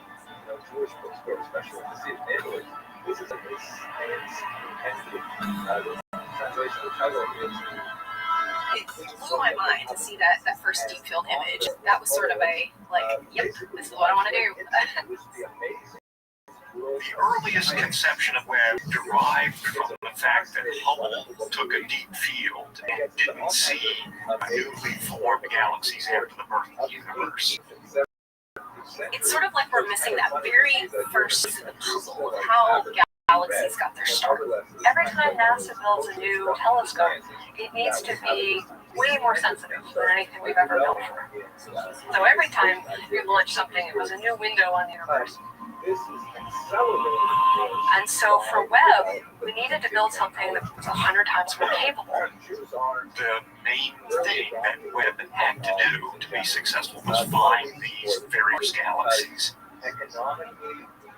To look back in time to a part of space that we've never seen before, and see the very first epoch of galaxies that were born in May. People think the Big Bang is a mystery because they think it's not what it is. The actual picture that we have as astronomers is the entire universe is expanding. Material is rushing apart from other material in a rather smooth, continuous way. Well, we see the galaxy is rushing away from us. So what's going to, something kicked them off that way. But since we imagine the universe is infinite, it has to be an infinitely large cause, whatever that is. So we just imagine running the movie backwards in our minds until it's different. So when you get further enough back in time, the temperature, everything's pushed together. The galaxies are pushed together, the stars are pushed together, the atoms are pushed together, the atoms are torn apart into their constituent subatomic particles. So that's the movie you get if you run everything backwards. So then when you run out of imagining, you say that's the Big Bang. So needless to say, astronomers have been imagining for a long time. What was this? What would you call it if you could name it? I just call it the expanding universe story. In Calvin and Hobbes, there was a different answer. Calvin called it the horrendous space kablooey. But that didn't catch. I want you just informed to receive your Nobel prizes from the hands of His Majesty the King. And it was March of 1996 when John Mather stopped in my office out here at Goddard and asked me if I'd like to work on a new telescope idea he's thinking about. And when John came by and said this, of course, this was before he had his Nobel Prize, but everybody knew, well, John asked you to work with him, you want to work with him. So I said, sure, that would be fun. I figured about for a couple of years. So, Dr. Smith, what is the next generation space telescope? Well, the NGST, or Next Generation Space Telescope, is the logical successor to the Hubble Space Telescope, or HST. NGST is designed to see the first stars and galaxies that light up in the universe. And, well, here we are, more than 25 years later. I'm still working on one where the Administrator of Keith renamed the Next Generation Space Telescope to the James Webb Space Telescope in honor of James Webb, who was the second administrator of NASA. So why name it after this guy? Well, James Webb was largely responsible for the success of the Apollo program.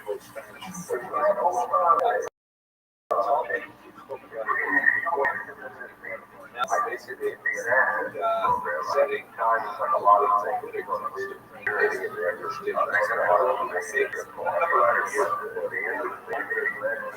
Right, the idea.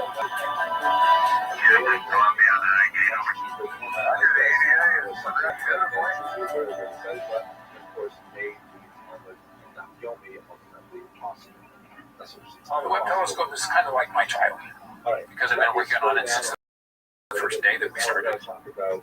So when I started on Webb, my young had just been born. He's got a master's degree, he works at Johns Hopkins, and he's going to be 28. I had hair. I didn't need hearing aids or glasses. And yeah, it's a long time, but in hindsight, it's also a short time.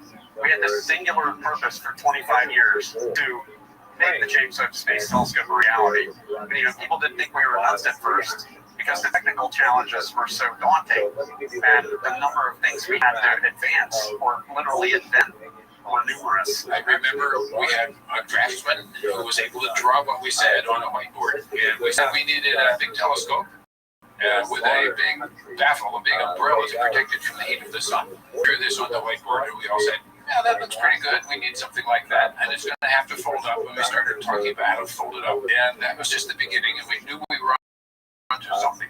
In the early parts of the mission, we talk to the scientists, so we find out what's the objectives of this mission. What do you want it to do, right? Then we put that into a language that engineers understand, called requirements. How big does it have to be?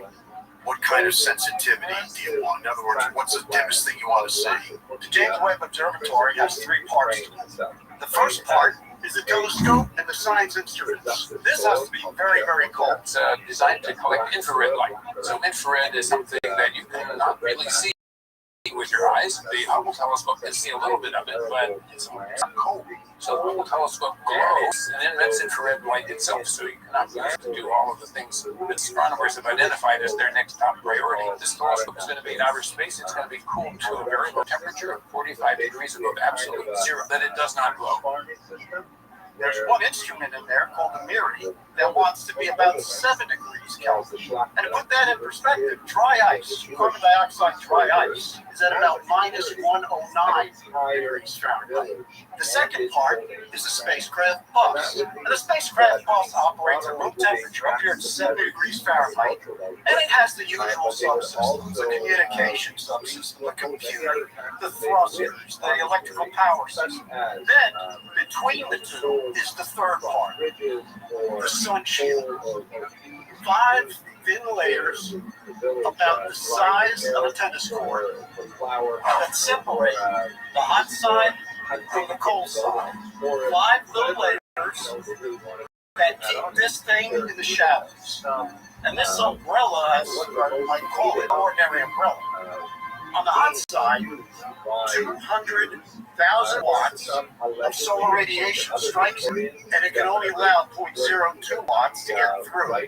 This umbrella is setting up an almost 600 degree Fahrenheit difference.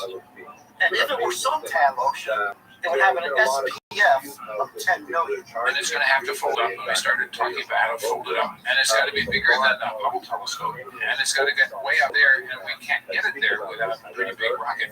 So what's the biggest one you can get? Well, it's not that big. We're going to have to make a telescope that's much bigger than the Hubble and simultaneously much lighter. We ended up at half the mass and 7 times the collecting area.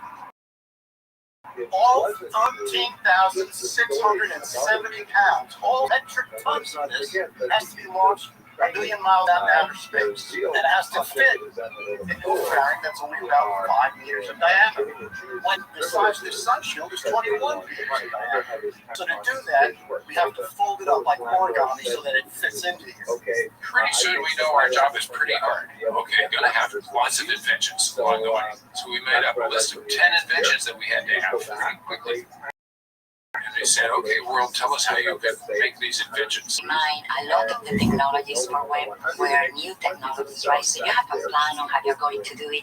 And when you are testing it lots of times, sometimes it works. Schedule a certain amount of time and a certain amount of money. Basically, people, they don't say so, they say, your telescope looks weird. So our telescope does look different from every other telescope you've ever seen. It doesn't look like Galileo's little tube with a lens at each end. Way different from anything that we've ever built anywhere before. We're building a perfectly great telescope on the ground. We're aligning on the ground. We're testing on the ground. It's going to work perfectly, right? It's going to be great. Then what do? We bust it up. We fold it up. We put it into a launch vehicle. Then once we get it on orbit, it deploys. Now we got to realign it on orbit remotely. 50 most complex deployments ever attempted robotically.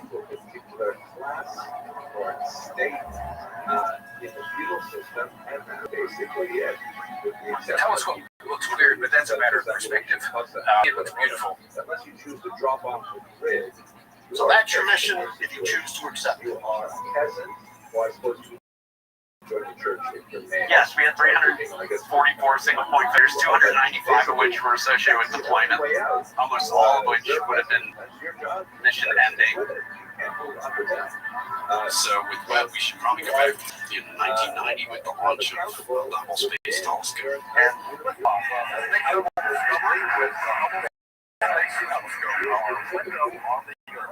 They used to launch the Hubble Space Telescope, the biggest space science mission ever. Never used in performance is nominal. And shortly thereafter, it's just that its vision is blurry.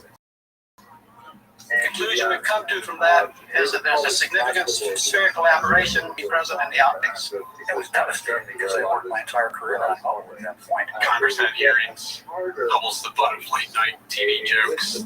It becomes a major embarrassment, a major black eye for the agency. Although the surface of the mirror was perfectly smooth, the smoothest mirror ever made by humans on Earth. The trouble is, it was too flat at the edges, about a millionth of an inch, which is less than the diameter of human hair. That was enough to cause a tremendously blurry images that we saw. My neighbors, who all used to be very, happy and congratulating me on the little, they'd come up to me when I'm pushing my son around the stroller and say, "Boy, it must be tough working in a national disaster."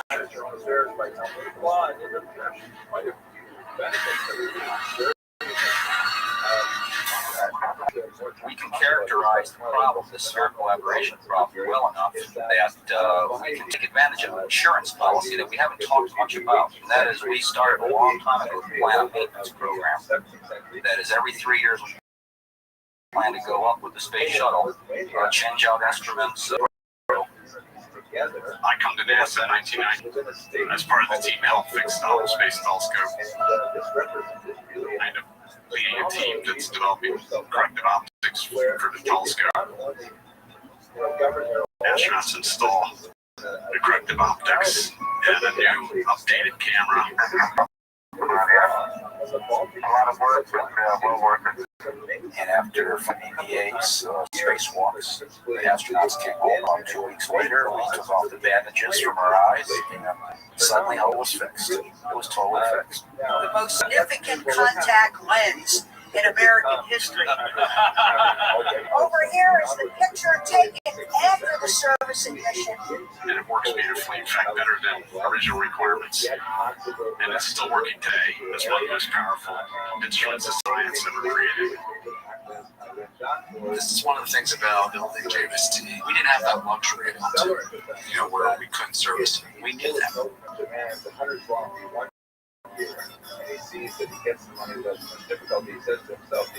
The Elks Point is chosen for the Webb telescope because it's the first place where you can go, where the Earth and the Sun are always in the same direction. So it's like how your one-sided umbrella protects your telescope, which you want to do either to keep the telescope cold, but if you send it another few feet farther out, it'll eventually escape, go away from Earth. If you let it stay a feet closer in, it'll fall back towards Earth. That's in chaotic orbit. Anyway, we wouldn't like that. So it's the boundary between Earth orbit and solar orbit. So that's a good place. We knew that this mission was going to require a number of test facility, production facilities, and test facilities that didn't exist in the world. Right from the very beginning, we were told to please develop an international partnership to construct the Webb telescope. Webb is a global effort. NASA, ESA, CSA, and contractors all working together. It was 14 countries in more than 29 states all contributing to Webb. You know, I always call the giggle factor a little bit. Like, can we really do this? This new telescope has, I think, about 64 megapixels. It's not like we could build and test things in those early days. So we were living in virtual land as far as computer simulations, computer modeling. You know, we had picked our architecture in late 2002, and obviously that's when things got really busy with trying to make this architecture feasible. I would say even at that point we were not quite sure it would all work at that time. It just seemed so far out.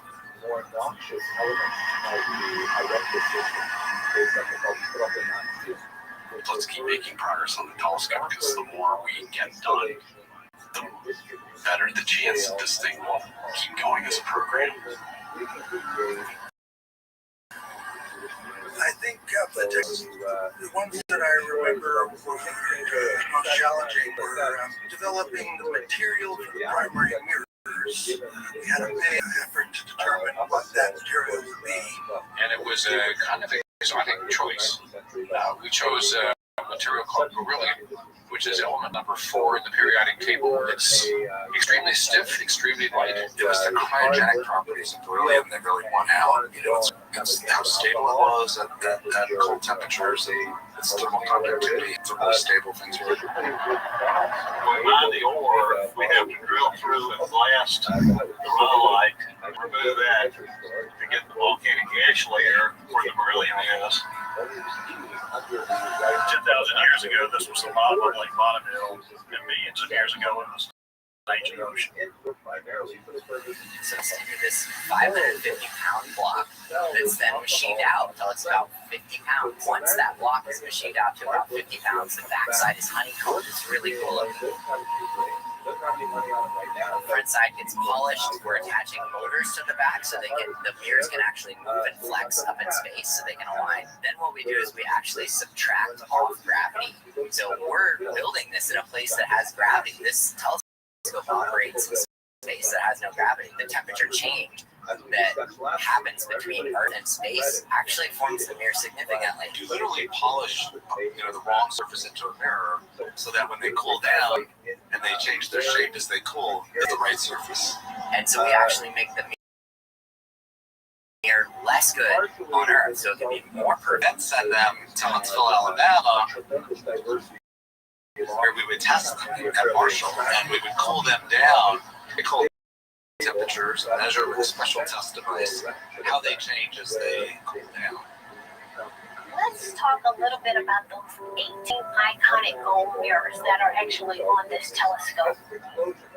Amber, can you tell us about the science behind those mirrors? So the reason the mirrors are gold in the first place is because gold is a good reflector of infrared light. So we've already talked about how Webb will view the universe in the infrared part of the spectrum. And that means it will see light that's just a little bit more red than visible light, than what your eyes can see. And so it turns out that gold reflects that type of light really well. So that's sort of the science behind why the mirror is gold.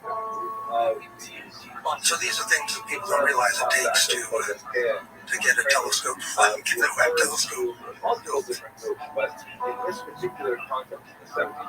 But every week that went by, we started getting questions like, why is this taking so long? This is going to go on. Yeah, there's a lot of pressure. Okay, the Committee on Science, Space, and Technology come to order. James Webb Space Telescope has been identified by the astrophysics community as its top priority. There were voices out there. There was talk talk of let's cancel this thing. There was always a concern of mine personally from long before we could end up like the superconducting collider, right? Don't want Webb to end up like that. A really large science project ended up being too much, too long, and people lost the stomach to see it through. Thank you for the question. Congress got really worried about our Webb telescope and said, isn't that kind of crazy not to be able to service it? And the answer is, yeah, that's the only choice we had. Another case study of that misfit. This is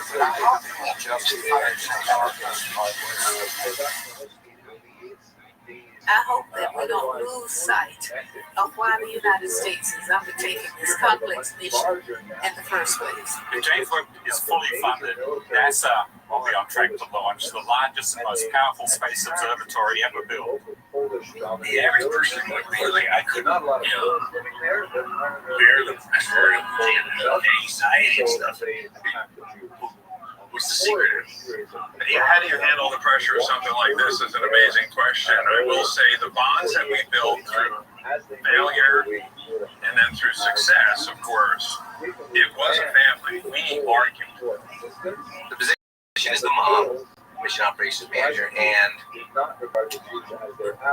it was the job is kind of sometimes like being the mom for everybody. So everybody in here, I almost, you get to the point where you're almost personally putting them into the positions, and you're kind of helping them grow into what's going to happen. You try to prepare them, because I would tell people that it was a very stressful job as we got closer. We had to kind of work with people to help them deal with the stress and stuff like that. So it was, you tend to be a mom, be a good friend. We all knew the risks. We all knew this wasn't a sure thing. None of us, but that's the problem. First and foremost, we were ourselves, and we brought our strengths, and we brought our colorful parts of ourselves. The way we survived, ultimately though, if I could attribute to one thing, is the more the naysayers came at us, the more we as a team bound together. If the naysayers thought they were going to cancel this program by what they did, they only made us stronger. In the early times, up until now, practically, the budget was not what the project actually required. The budget was what people could get for us. And so it didn't change until Senator Mikulski wrote a letter and said, we're tired of hearing from you guys. When are you going to tell us the real number? She didn't say it in those words exactly, but please stop embarrassing us. So what's the real number? Good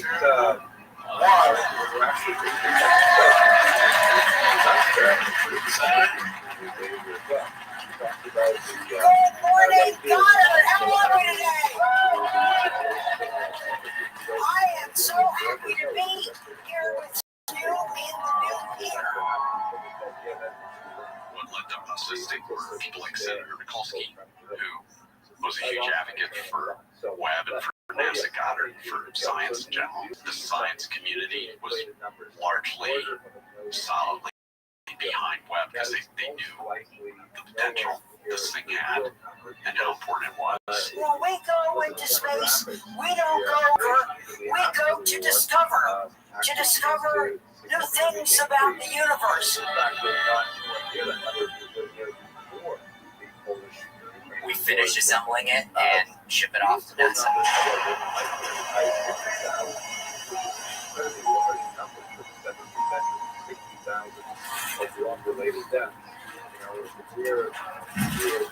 We really don't know much about it. We know that it was 18 pieces.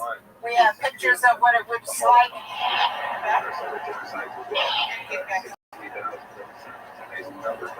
And that's about it. Everything else is sort of secretive. We just take it from point A to point B. Each mirror is worth about 20. And we have 3 in the trailer, so that's $60 million. And if we drove the truck thinking constantly that there was $60 million in the trailer, we'd probably just drive ourselves crazy and nervous wreck up here. We just have to treat it like everything else and drive it and do our job. Thanks. Space mirror thing that we're carrying in the trailer is going to be a little over 1 million miles away, and we've driven 1 million on the last trip, so it's going to be really far. I can tell you, because 1 million miles is a long time behind the wheel of a truck, so I can tell you 1 million miles far away is a long distance. It's real. I've seen it. I've seen the drawing of what the mirrors are going to look like once it's put together. You've got 18 of them all hooked together, so then you have to imagine that they're folding each one of these up, and then they're opening all up at the same time. It's just like a flower. It's going to be beautiful. I have a little trouble sleeping knowing that these mirrors are on a truck crossing the country. So these are the final 3 mirror segments for the James Webb Space Telescope. So yeah, an incredible milestone here today. Absolutely, worth getting up early and standing here in the cold, sure. These mirrors will literally see light from the first galaxies that were born in the universe. So exciting stuff. This is where we take all VIPs that come through Goddard. So you guys are definitely VIPs. So yeah, this is the world's biggest clean room of its type. And if you look right up there, you'll see the familiar HUDs that have been on your truck over the last year. They're gorgeous. They are. They're beautiful. And so this big yellow structure here is where we're going to assemble the mirrors onto the back plane of the telescope. So it'll sit flat, and then that robotic arm right over there will take all of the back plane. So yeah, we have to keep everything clean so that once it gets out to the clean part of space, it's already clean. It really is. Yeah, and see the guys in the flying suits down here, so they have to stay protected. And that whole wall over here is air filters. I guess you can't smoke in there. Definitely not. No chicken wings allowed in the clean room. They're busy though. Yeah. So, we watched this thing take off and we know that it's in space. We were, we saw it. It's a very tense scene in here with these 2 guys from L3 Harris working over the primary mirror to take those covers off. They've been practicing before this. But this is a very delicate procedure. Any misstep could damage the primary mirror. And then if they have a drop of sweat that falls off onto the mirror, that could send the mission back, 6 months or a year or so, because they're working to clean that. At one point, they told us they needed silence. So a lot of us, including myself, just took a step back. This is something we really do not like to do on Webb or on any telescope, is be above the optics, having humans above the optics. So that is something that I've done quite a few times on Webb. The technician is on a diving board, which is attached to a forklift. It's basically a harness platform attached to a forklift out over the primary mirror.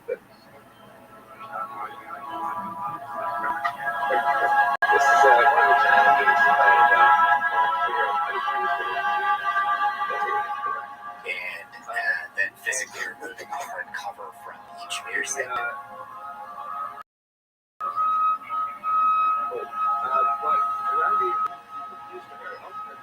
The mirrors are within millimeters of each other, and so it's very difficult to remove something without scratching or damaging the optical surface. So it was a very delicate operation, and really just showed how careful we were going to need to be. It was wonderful. It was wonderful to see the instruments coming to the clean room, being aligned. I think people know once we are on these chambers, it's a big effort to keep them cold. So we work 24 hours a day, 7 days a week for 3 months. I mean, I knew that Webb was a really big deal because they were just putting the mirrors together when I got here. I mean, you can't not appreciate how it looks because it's huge and it's gold and it's beautiful and it's just so different from anything else. But one of my important life memories really was the first time going to the clean room. And there's something really special about putting on a bunny suit, especially for going in for work. Like, I never lost my appreciation of putting on a bunny suit, opening those doors, and like seeing a space telescope in a room. Generally for the job, we are documenting what the engineers and the technicians are doing. It's not typical for producers to come in overnight to shoot sort of glamour shots of something. So we got permission from the project to come in and give Webb a really special treatment with these shots. We got a lighting crew, cleaned a lot of gear into the clean room, and these really became some of the iconic shots of the telescope. I do think we got more embedded into a team than a lot of other media groups have. But yeah, you totally feel a part of the team when you are dressed like the rest of the team. And you get to know your team from this lens. You know, there's some people that I only ever encountered in the clean room and was shocked to see what they actually looked like outside of the clean room. So Paul, go ahead and take us on a tour of the facility. And I might note, this is the same facility that for many years was used to develop the servicing hardware for the Hubble Space Telescope. So it's moving on to its next generation. Paul, it's all yours. There are 4 instruments and the science instrument module itself. Webb has 4 state-of-the-art science instruments and a guide. The instruments consist of a collection of high-resolution cameras that give you the pretty pictures and spectrographs. And the spectrographs are the real scientific muscle behind James Webb. They're the ones that can tease out the signals that tells you the physics and the chemistry of the objects they're looking at.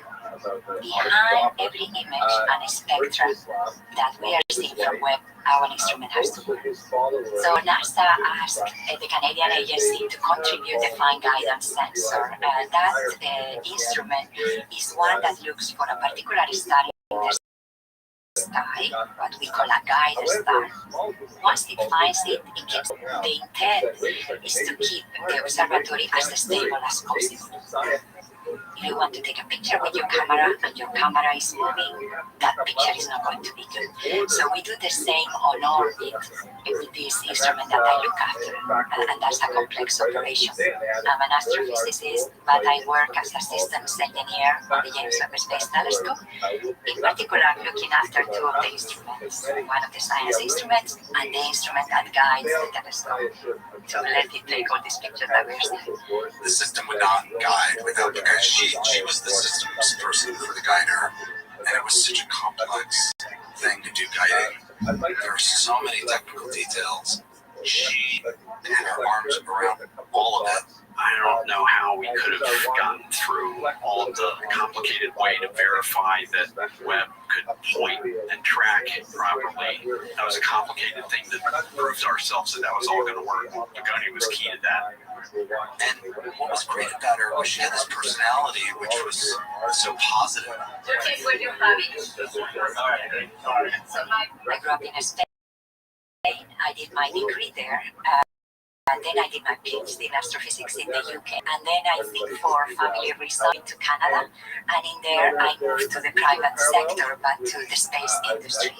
So I started actually in Canada as the technical lead for the 2 instruments that were developed to this telescope from Canada.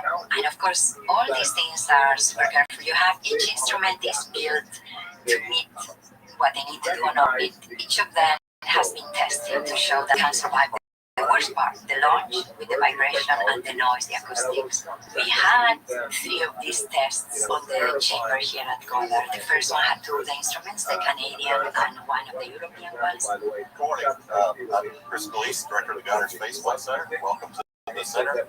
I'm standing in Building 1. Behind me is the clean room where we're building the James Webb Space Telescope. And as you can see behind me are the 18 mirrors that form the telescope. Now, so that you can start hearing about the telescope, I want to introduce John Mann. Chris? Well, welcome to our science party here today. I think it's a wonderful day to celebrate, and I want to tell you a little bit about what we're doing it for. Today, we're celebrating the fact that our telescope is finished, and we're about to prove that it works. So that's a pretty important milestone for today. When you're launching in a rocket, it's what we call random vibe. It's just random shake. We did what we call the sine vibe test, which is essentially vibrate the thing at a given frequency, where we literally will shake the full telescope to simulate the effects of launch, and then change the frequency slowly and watch how your system behaves. It's a much more stressing test, but that means that you have the possibility of over-testing certain parts. Certain parts resonate at certain frequencies. And then when they start resonating and you go 3, 4, 5, 6, 7 vibrations, you start building up energy. You start with a little shake, and then you go up, then you shake it a little harder, you shake it a little harder.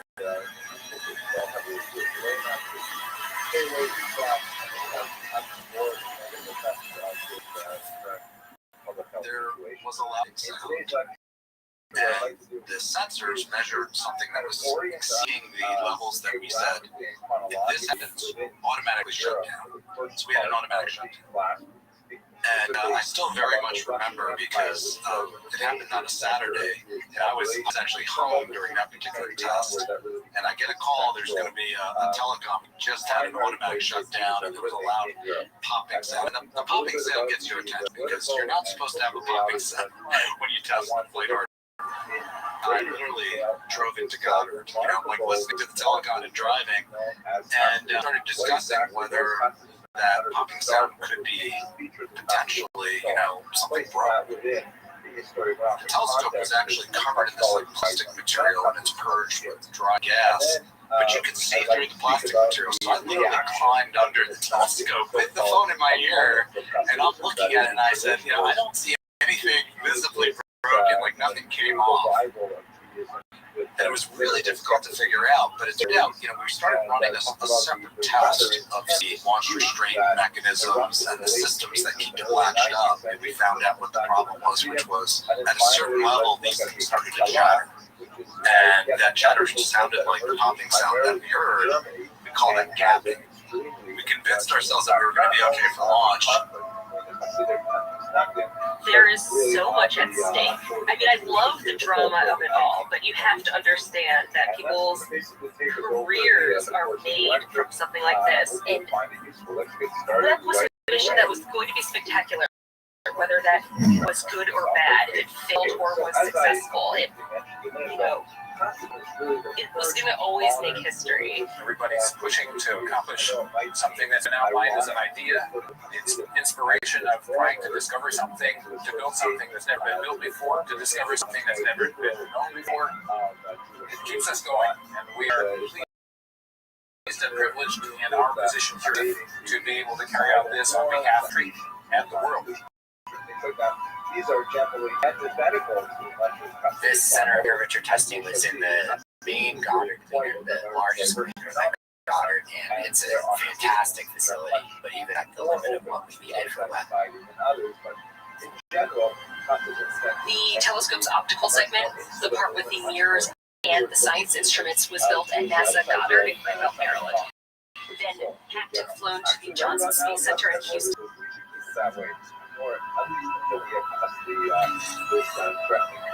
Anyway, it is a movement that began in the 18th century and injected a phenomenal amount of religious fervor and energy into a rather desiccated Judaism that has really, brought down a lot of intellectual artistry and a lot of public mental gymnastics. We needed a very large chamber to test the web end-to-end optically.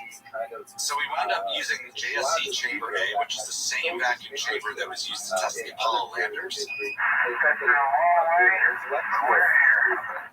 Chamber A was designed to test the follow surface and command module, so it had a rotating floor and a top and side solar simulator. So they would simulate the orbit of the traveling to the moon, where the passive control system for the Apollo would rotate, kind of do what they call a barbecue, and practice its heating. And we did that with actual astronauts. It was before my time, so when I said we did that, I'm talking NASA, not me personally.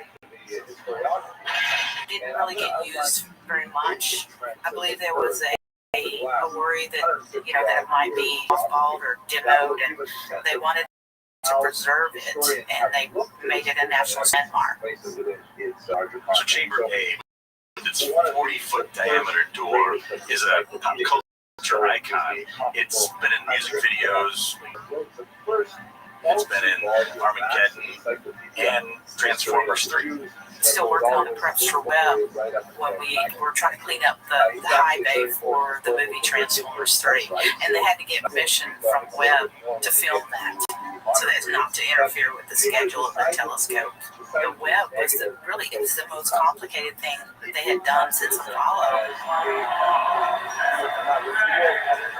The goal of the tests of the telescope in Chamber A really was to make sure everything was functioning properly at the very cold temperatures, and all the optical systems work properly at temperatures.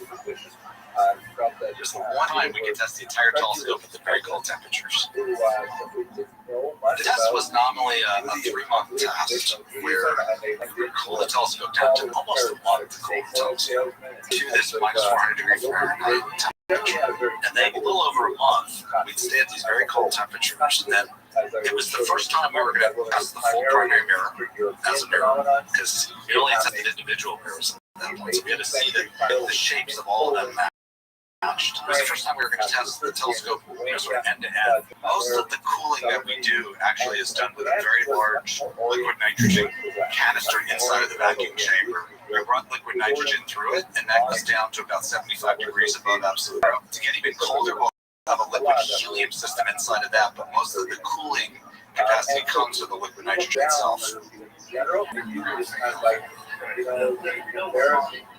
The sequence of the test was it takes about 30 days to cool everything down. We had about 30 days planned for testing, and then about 30 days to warm everything up. So when you are planning for one of these tests in a chamber, you always do the contingency procedures. If this goes wrong, what will I do? And I still remember our first meeting for Houston, where we go through all the things we can do if the chamber loses power, if this instrument doesn't work, whatever. And then they say, well, we all have to plan for a hurricane. And I remember being there saying, what? Are you kidding me? Authentic expression of Jewish folk culture. Rather than looking down on it, we started hearing about a storm that was brewing, a tropical storm. And we all kind of gathered in a room. We started talking about contingency planning, because we thought a lot about potential for storms and hurricanes, and we did have a 5-day supply of liquid nitrogen in case there was ever a big storm. We got ready. The storm got upgraded and upgraded and upgraded to Category 3 and Category 4. So we were monitoring, and I remember finishing my shift, and the hurricane, it seemed that it was going to come. And we were like, well, what shall we do? And they said, we'll know, so don't worry, go home. I remember going for dinner with some colleagues. We went to the restaurant for dinner. And when we left, the water, we were paddling on water. The water on the street was as high as the sidewalk. So that night, the hurricane hit.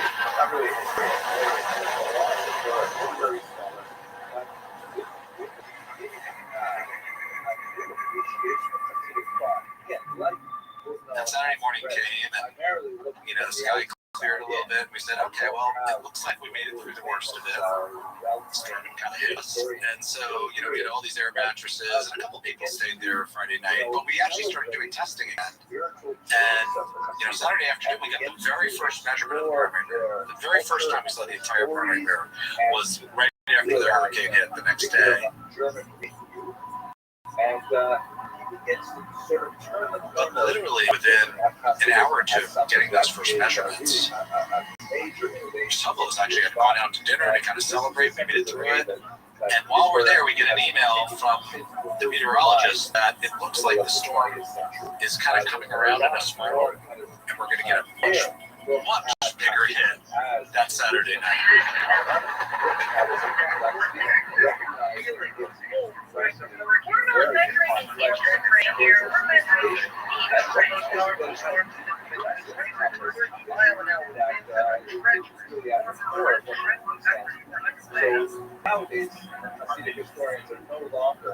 You know, it got 51 inches of rain that week, but over 42 inches of it was in one night. And it was insane, and it was so intense that literally water started coming through the roof. So we started having to cover equipment. I mean, you are there and you see the water come in, and then you see them coming and setting everything up. So we were just dealing with the day to day, you know. It was incredible to see, but at the same time, you know, we were just working and trying to accommodate all of these. And it turned out that the storm lingered for a full 5 days. We had a 5-day supply of liquid nitrogen, but it was coming up in 5 days. And there was a point at which we would have had to do what's called an emergency warm-up. It warmed things up even faster than planned in a way that we had never done before in any of the rehearsals. Pieces would have broken. You just can't have things change temperatures that quickly with those kind of materials and expect them to survive. If we couldn't get some liquid nitrogen, but the problem was the supplier of the liquid nitrogen was underwater. It was a state of emergency was declared, and so getting our shipments of liquid nitrogen was not the priority of the state, and we had to make it happen. The center did a great job of using our centrifuges to grab liquid nitrogen from every other point on the center and re-dumping it into our tanks. And the teams, many of them slept in the control room. Hurricane Harvey was one of those times where the team gave up everything for the protection of the telescope.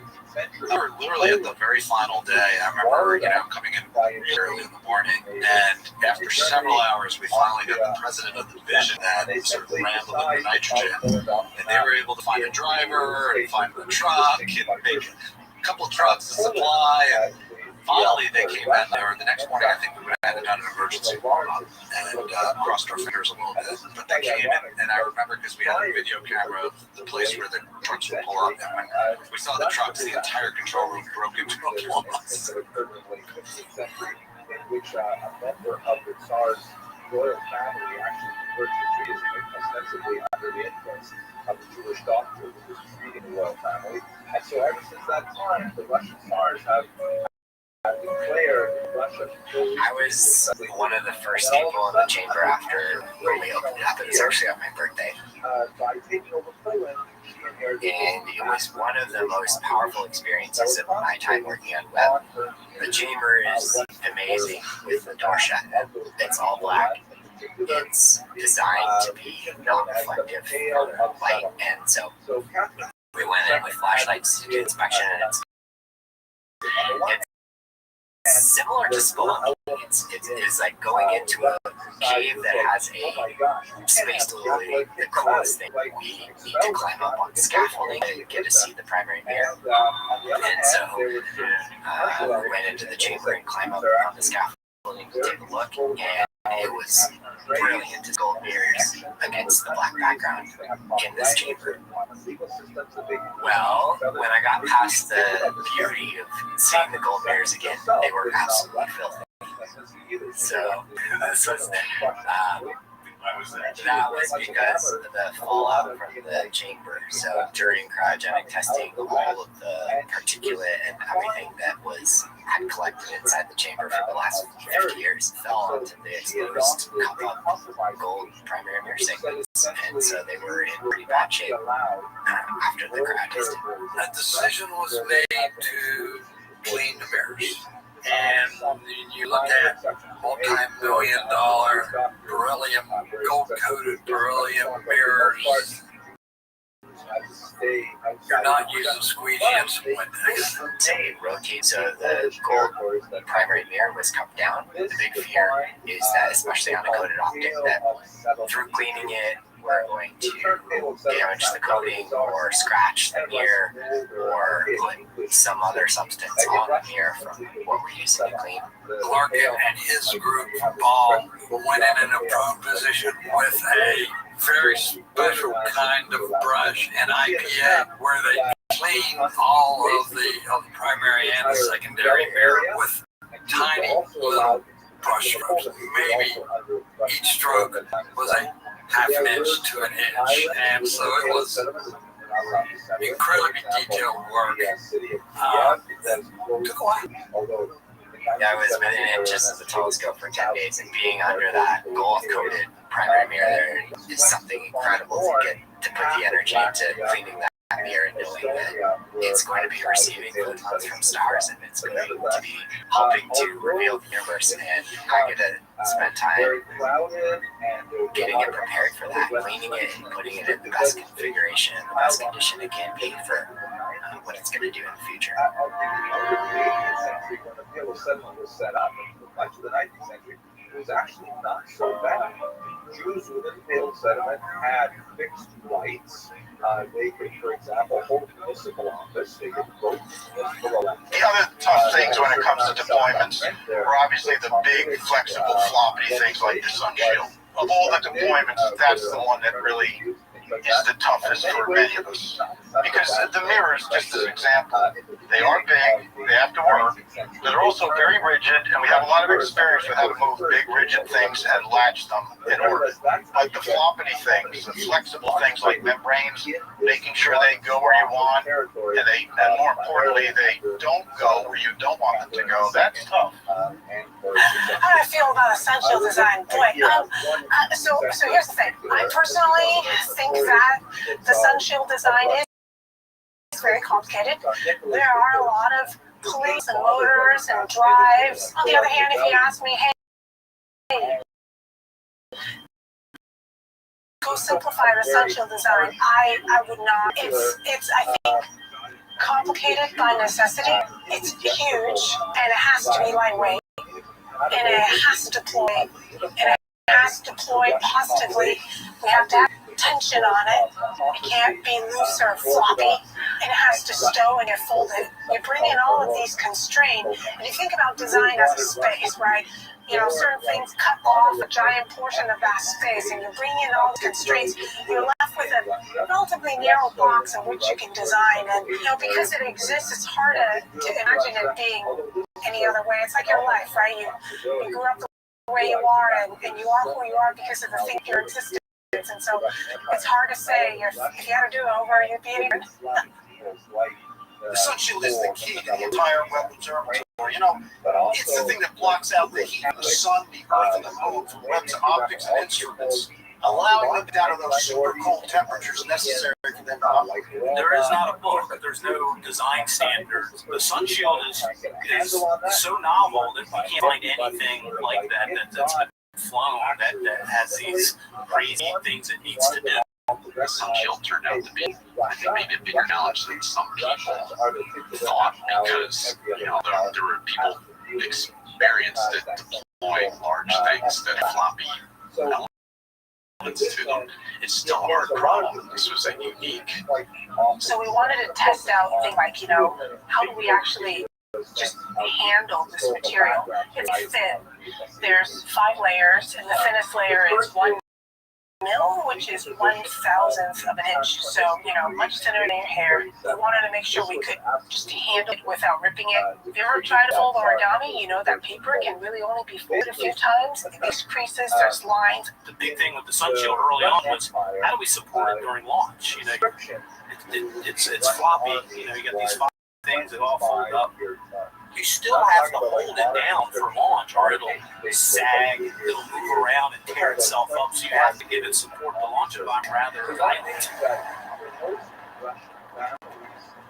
Typically, like second sons To hold the membrane down to the structure, you have to hold it down with one of these devices, and there's 107 of them. You can't even imagine the number of holes that had to be precisely located in these membranes. And then when you all fold it all up, all these holes have to line up. Oh, by the way, when it's deployed, these holes can't be such that sunshine can get through them and line up. So it's an incredibly complex problem geometrically. Web is massive. It's about 3 stories high and about the size of a tennis court. Just try to imagine Roger Federer and Rafa running back and forth on their paths an hour at a time. Just picture that. Just imagine how hard job that is. So NEA is a non-explosive actuator. So these are the types of mechanisms that we use on web. The majority of our release mechanisms were all on the sun shield. And we're going to skewer it, and we're going to pin it to this big structure. And then when we get on orbit, we'll retract those pins, and everything will be good. And I remember you were like, yeah, it sounds like a really bad idea. So starting right now, we are not going to allow the Jews. And I was actually out there doing my rotation one time when the head of the integration test for Northrop was going to take me in the clean room to do an inspection. We're walking into the clean room. He says, I have to warn you, there might be a little bit of a hubbub in there. And I said, why is that? He said, well, they found some screws and washers on the ground after this last test. Married, children, all kinds of things. Every single one of those facets, there are 1,000 of them. When the screw goes through the end of the nut, it leaves a sharp edge. That sharp edge could catch a cable or scratch a 1,000th of an inch thick membrane and punch a hole in it that could lead to the end of it. As you really dug into the issue, it was a bit of a subtle interface thing. And one of the reasons you test things is to uncover these issues. But when you're a really large sun shield with a lot of screws and nuts and washers, one small thing can multiply.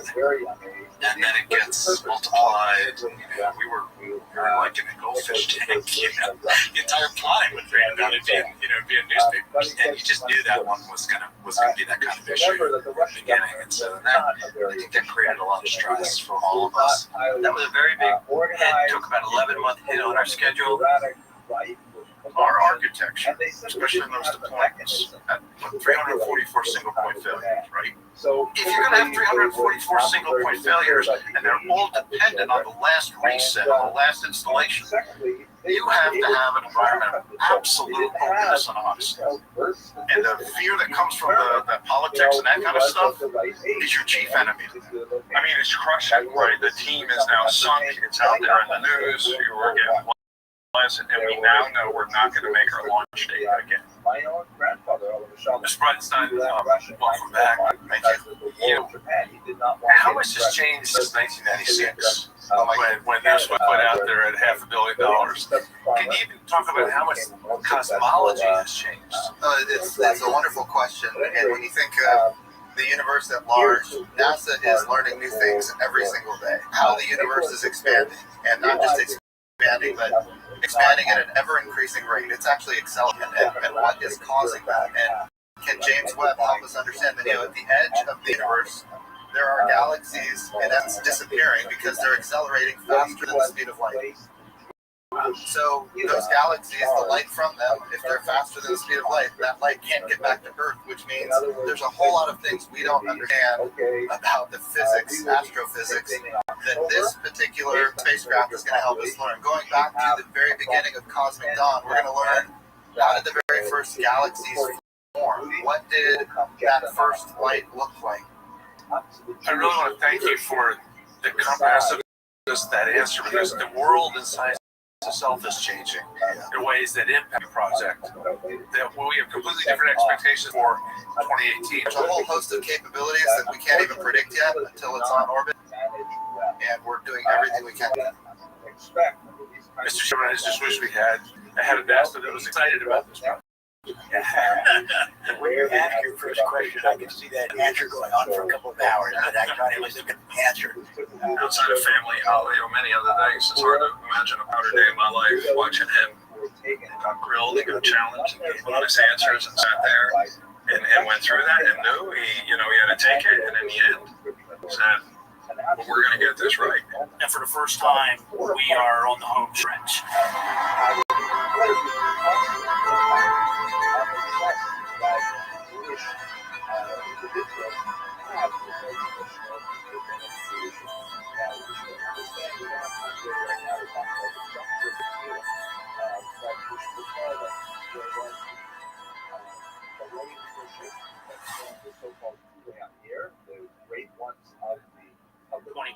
Comes around and COVID hits. And at the time, it was like, you gotta be kidding me.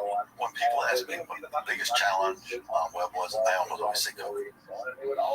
Now, we had technical issues, technical challenges, but people's health weren't being affected. Well, I think I'm saying, mental health maybe got affected, but direct threats to your health did not come from that. This was a direct threat to our team, and to the most valuable resource of our team was the people. Not money, not schedule.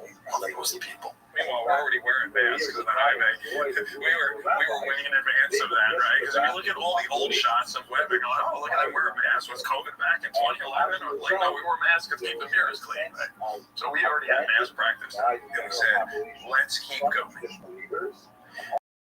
So we kept the core team. That core team came in heroic, never stopped, and the team never stopped. We all owe an incredible debt of gratitude for it, because I tell you, if we had stopped, I don't know what it would have taken to restart.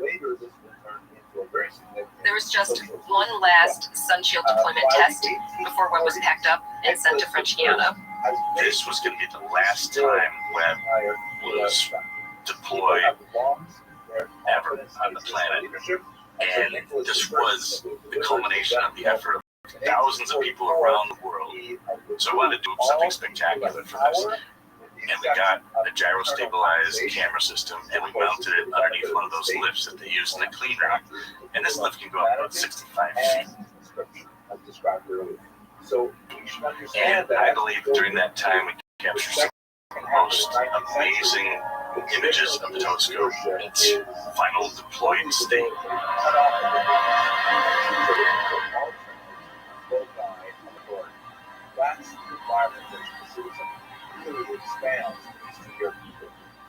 Okay, so let us now that we've got a sense of the lay of the land, literally, and also the last step as we were going through our deployments was removing that lens cap right before the Sunshield was folded up. The instruments are very sensitive to light. They're designed to be extremely sensitive so they can sense far off faint stars. And so lights from the clean room could potentially get kept this cover in place not only for occupation to keep any sort of debris or small particulate out of the microshutters, but also to optically protect the light that could potentially damage the sensors. This lens cap was removed at the last possible moment while we were stowing the 4 Sunshield, and I was the one to do that.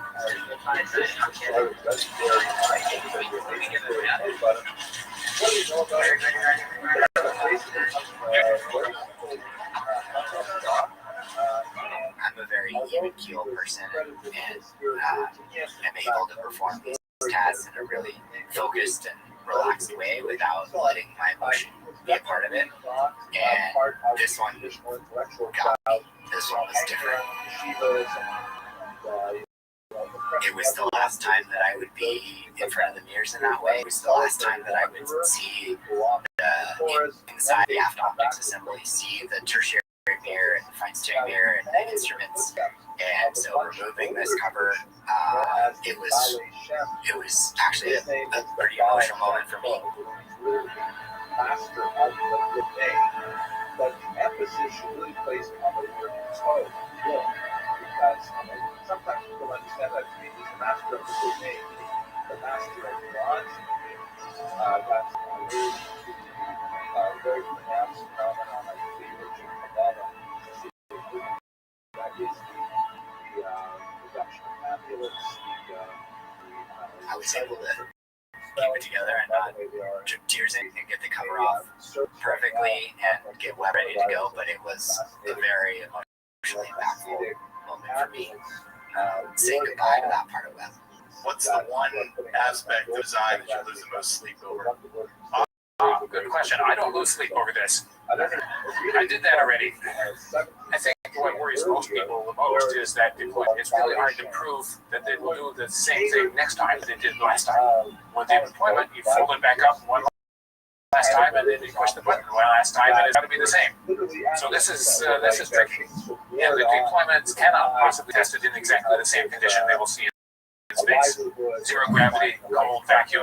You don't get. I think most people worry about the most. And the expectation is probably the hardest thing. I would say the weight of knowing that has to go right the first time, and the only time when there's really no room for error, carrying that around for however long we involved it on the program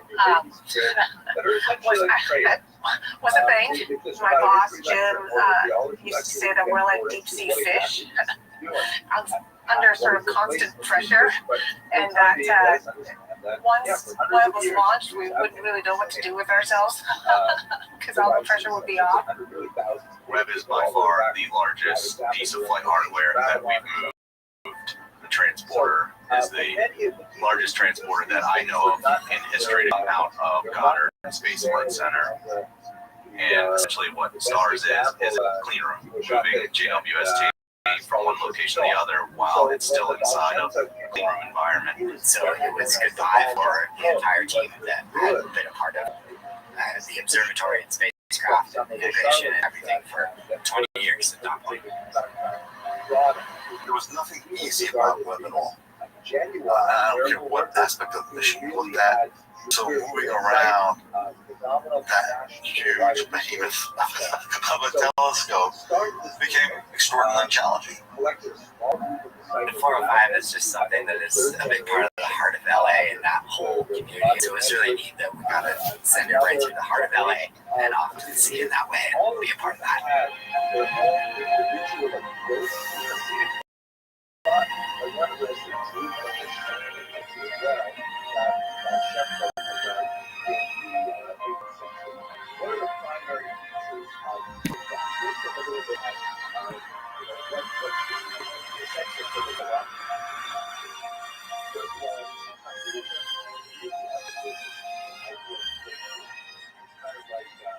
It's going 4 times farther away to the moon over there, and it's going to be there for eternity.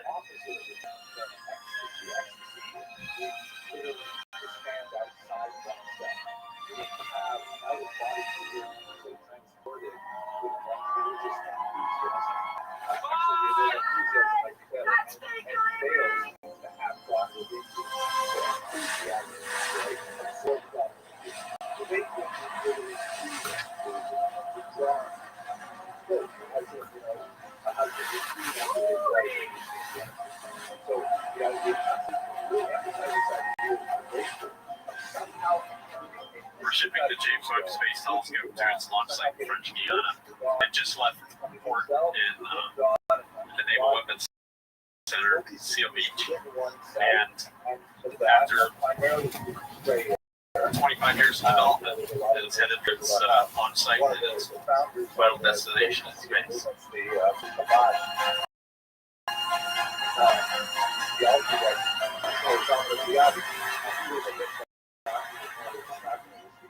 One of the interesting when we departed is security. How did we make sure that we didn't encounter any sort of pirates or causing any disruption to our shipment? In the maritime industry, you can track ships everywhere they go. As we were departing from Seal Beach, there were posts on the internet because there is a vibrant community of people that are very interested in what's happening with JWST. And so on Reddit, actually, there was one particular person that was really good at tracking the ship, and he was giving a great log to the general public of where the ship was going. I was actually able to reach out to him, explain to him, it would be great of him to maybe just add a little bit of vagueness to where the ship was actually going, the direction, just a little bit less detail.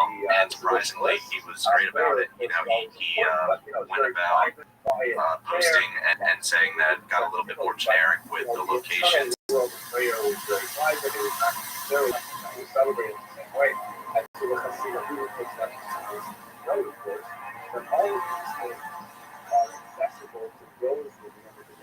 Macau is actually a good place for a launch site, very close to the equator, that helps you getting an extra spin when you launch. There was a bubble that we were there and from the pandemic, able to work and just focus on web and getting it ready.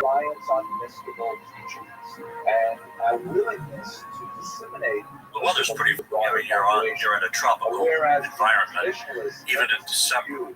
In fact, caused one launch delay of a few days. Under the umbrella of that launch delay, no pun intended, the technical folks preparing web for rollout had a bit of extra time to be able to attend to last minute preparations. The entirety of the first It was pouring. I got soaked more than I had any other time in the room. I was standing out there with the team watching it rolling out to the launch, and it was an absolute party in the rain.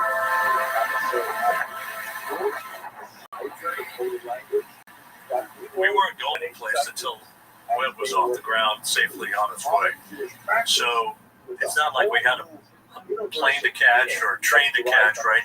We were a captive audience. A really neat thing happened because of the way that the launch had been delayed, and it ended up being on Christmas Day. So when the clock hit 12, it was a privilege of mine to wish everybody a happy holiday and to thank them and mention to them that their families were, history and put in that place at that time for a reason. And I didn't go into it, but it was like, I kept thinking about the Apollo 8 launch, Christmas Eve, reading about from the book of Genesis. Yeah, it's famous, right? And for all the people back on Earth, the crew of following, as a message, we would like to send you God created the heaven and the earth, and the earth was without form, and void, and darkness was upon the face of the deep. And the Spirit of God moved upon the face of the water. And God said, let there be light. And there was light. They're reading about, the first light, and here we are launching this incredible machine that's intended to pick up that first light. And so that attracted the negative mention of the traditionalists. Let's have a look at how when the Webb telescope was launched, I was just sitting on the sofa with my wife because COVID was happening, so everybody stayed home. We didn't have any launch parties. Okay, well, that's how it goes. People thought, well, sure, on the edge of your chair because you've been working on this forever and it didn't go wrong.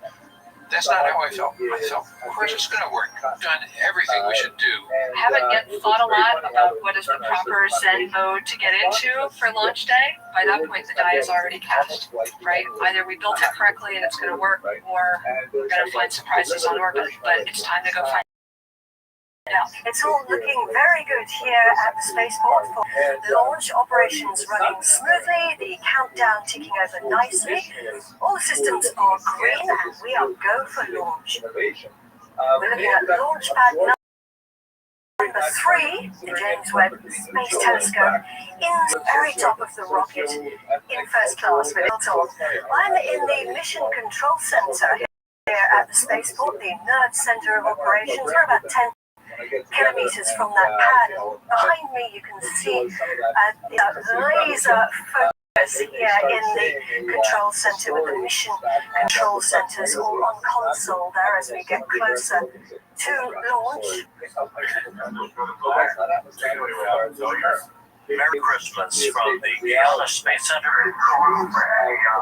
They do Ariane 5 launches frequently out of French Guiana, but there was something different about this one. There was something in the air that said, this has a different aura, this has a different importance. This one had a different flavor to it, and you knew in the middle of something big.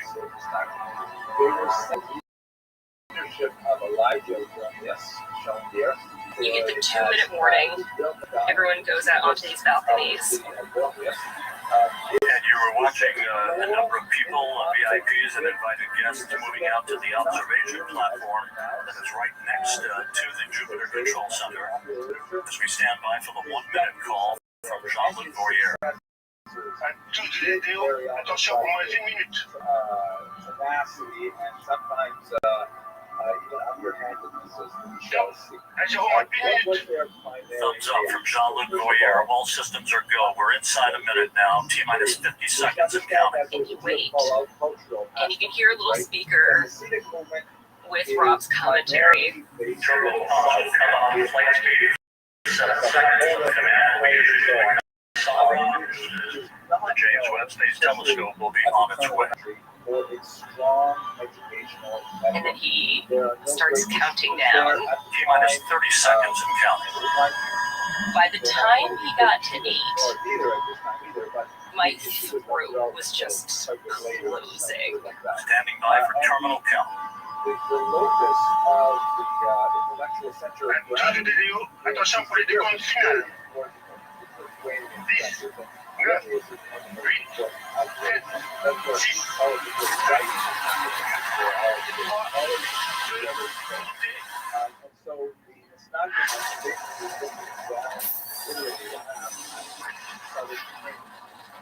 However, bear in mind that there are exceptions. And Lithuanian movement that originated in Lithuania, although it maintained a locus there as well, although it also included the rest of Poland, but it really had full. So there is a that is the way because we were a few miles out, you see it go, and it's going up and up and up and up. You don't hear it for at least 45 seconds to a minute. You know, all of my hopes and dreams and wishes and frankly, a piece of me watched at that time, and you see it go, and it's such a strange thing to only hear it, and it just Decollage, liftoff from a tropical rainforest to the edge of time itself. James Webb begins a voyage back to the birth of the universe. So, for example, it's a really specific, odd rumble that a rocket has leaving the atmosphere that also keeps it special in your memory because it's something that is very different than sounds that you hear anytime else. Just over a minute from now, Springs will gently push Webb away from the upper stage of the Ariane 5. There's this loop running in your brain where you're like, did that just really happen? You know, did we just really take off after multiple decades at this? Did we just really leave the Earth? Séparation Webb Space Telescope.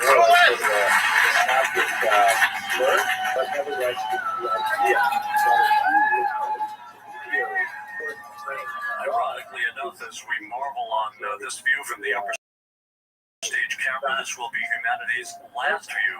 Space telescope as it moves to its workplace about 1 million miles away from Earth. The launch team is done. Now all the attention turns to the operations centers. For those of you who are just joining us, we are looking at live coverage of deployment of the secondary mirror for the James Webb Space Telescope. We're looking at an animation that includes real-time telemetry, real-time data from the spacecraft as to configuration. We used to make jokes. It was like, hey, Merry Christmas. Look what we got. We got a telescope. Some assembly required. Yeah, listen. Some assembly. We start getting our deployment started, and Webb was performing. You're seeing an animation, but this isn't just any random animation. It's actually based on real data. That script looks good. You're Fire, Yamaha will fire OTE LRF Group 5. OTE, your co-fire. It's not just pushing buttons.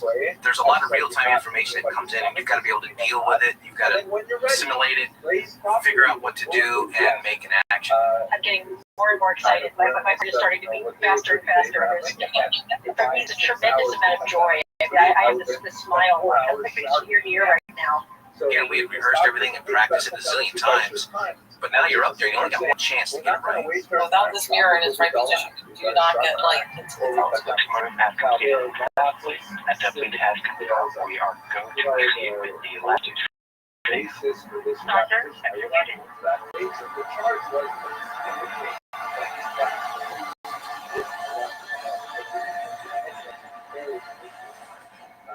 We are now at a point where we're about 600,000 miles in reverse, and we actually have it to signal. Congratulations to everybody.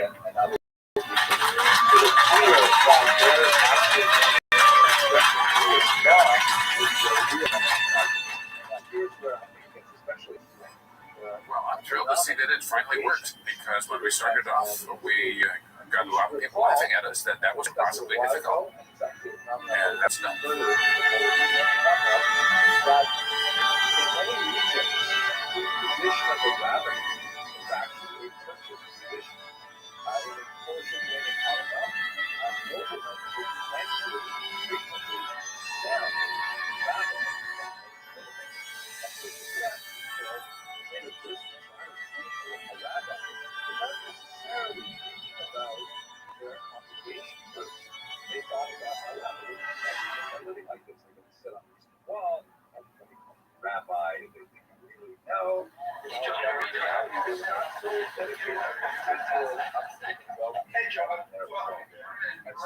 When we built the equipment, we drew our requirements up, they're all numbers. Nobody tells you what that means in terms of the beauty of the universe. Years and years ago, people asked me, John, are the pictures going to be beautiful? And I said yes, but I didn't know what they'd be like. So it was an act of faith, but it was a good act of faith. Whatever's out there, we're going to see it. We haven't cranked this sucker up to 11, but we're going to. When old enough, the cameras worked. Saw this first images. This is pretty cool. We're really, standing on the balance of thousands of people over many, many different disciplines.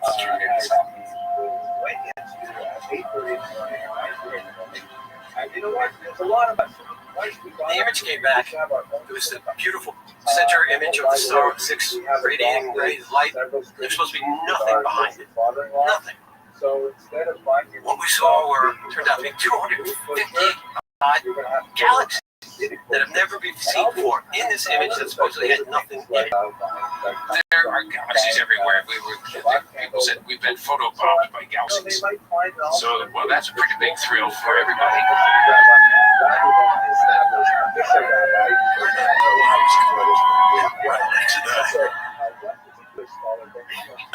But that's all the better.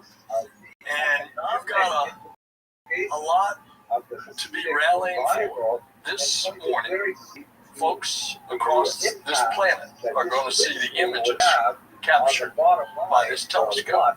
This telescope, because of infrared, is going to be able to penetrate through the dust clouds. You're going to see the formation of stars. You're going to see devouring black holes. And the die-hard traditionalists. Here we go. Let's do it. Okay, we've got the whole world watching. Are you ready to put the first image up? Oh, let's do it. Let's do it. We are ready to see Ed's first image of a star dying, a planetary nebula called the Southern Ring. Very happy to hear.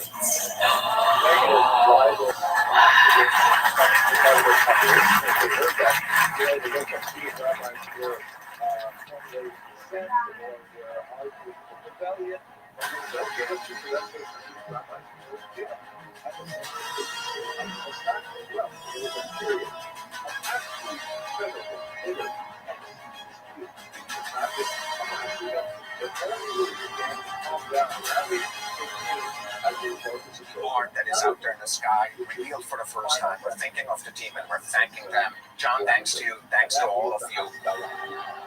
So, the term Haskalah literally is a translation of the German term Aufklärung, or the English term enlightenment, which is a reference to an intellectual. I think people brought some champagne, so that's higher priority. You're going to see things that this species has never seen, and you've done it. Tell everyone this was an important day in the history of humanity. Because we'll never look back. You can never undiscover, you can never unobserve things.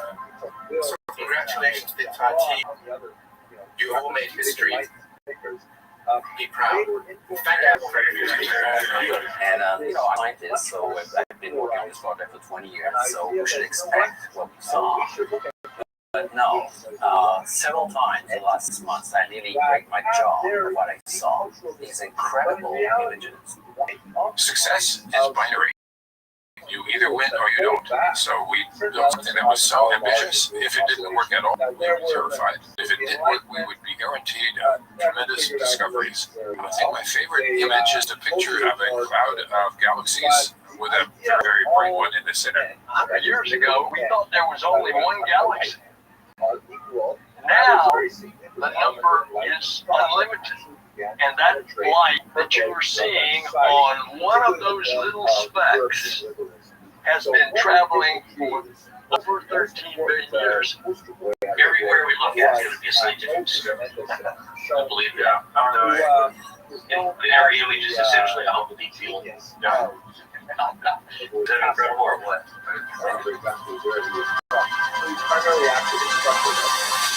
This stunning vista of the cosmic cliffs of the Carina Nebula reveals new details about this vast stellar nursery.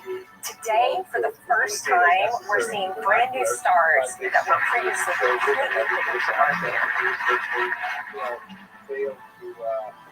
I present to you Maisie's Galaxy, which is named after my daughter, as we both discovered it on her 9th birthday, and she had been asking me for months to name a galaxy after her. I would like to leave you with one of my favorite images. It's called Stefan's Liquid Dress.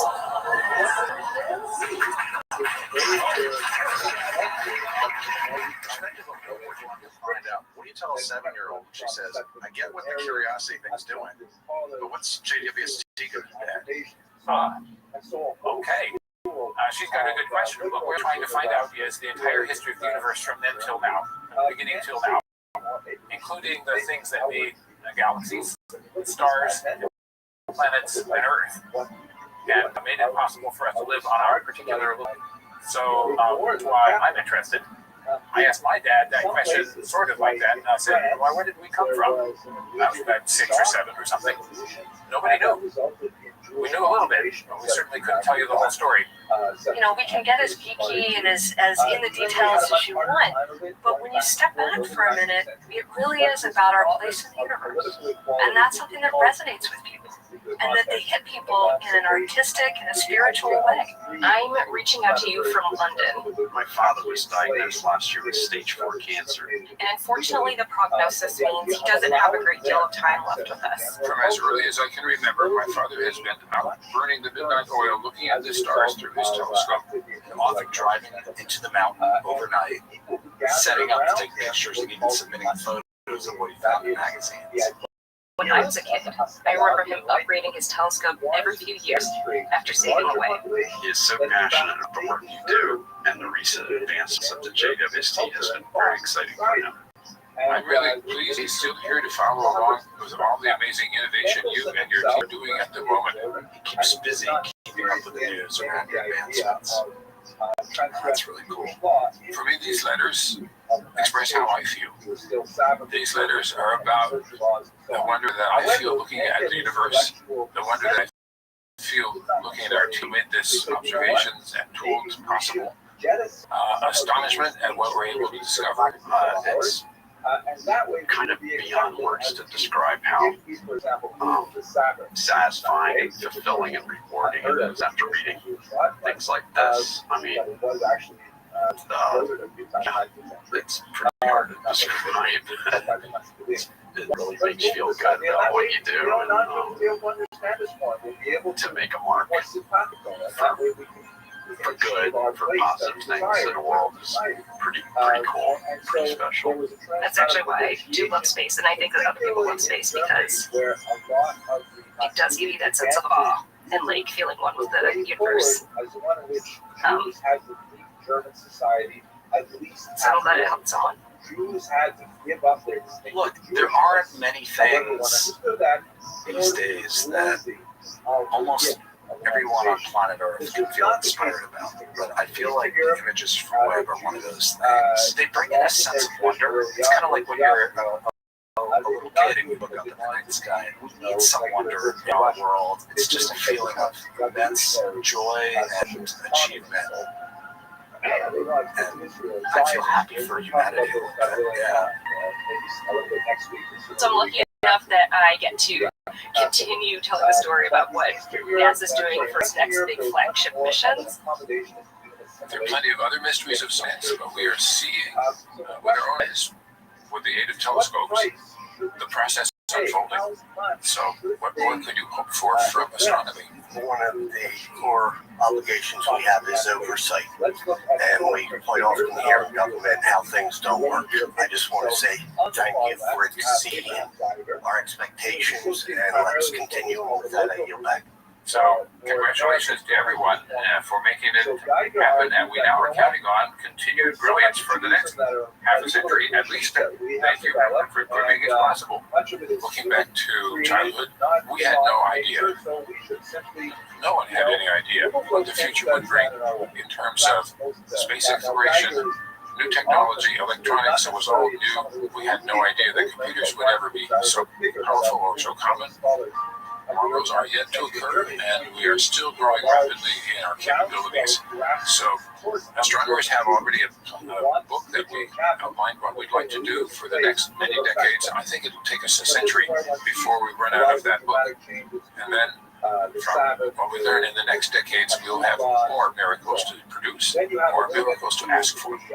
So, much is possible, and this is a very exciting time to be an astronomer. Correctly, he said we're going too far. We are changing Judaism fast. I agree with you to say that Judaism should change, but we understand this careful deliberation and the reformers that attempted to include the natural language liturgy. I get to see things that are way beyond Earth because of where I work. That will surely surprise us in some way that I can't tell you. It's an exciting moment. This thing's been a long time in the making. And once we get it out there, we got a robotic put it back together. That's never been done before. Pride of humanity that when we want to, we can do that. We're building this telescope really to answer fundamental questions that we have. It's detecting the building blocks of life on exoplanets. That then gets sent into the telescope. All these galaxies in the background, photobomb pictures, right? I feel like we're discovering new parts of the universe. It's got to inspire us as people. We're going to solve a problem we didn't know how to solve because we're going to learn something that we didn't know until this big eyeball in the sky opened up and saw it. I don't know who else gets to say that. The James Webb Space Telescope is the most ambitious and complex space science mission humanity has ever undertaken. No one's ever done anything like this before. Science will be worked away. Roger, all this Gary. So this eventually becomes what we call a VFO, which is much more resistant to in traditional practice. And then finally, a little bit less than the consulta is run by international partners, running around by David Rothschild, who says, you know what you have to do is you have to take a measured approach. You cannot win by rejecting technology entirely, but we certainly should not throw out the baby with the bathwater. We should not be abandoning our core principles in order to merit this really emancipation that's going on. And so he advocated a more cautious approach in which those things which are truly mandated by traditional law are absolutely sacrosanct and are observed to the letter. But those practices which are really kind of things that are customary that have researchers were astonished to see the dust cloud annihilated when the massive stars exploded. For example, varieties of fat and breath, very certain environments like that. Now Webb takes us even deeper into the infrared universe. But beyond that, whether they're blue or whether they're green, that's not really a big deal. So why not? Those things that we are able to do so created something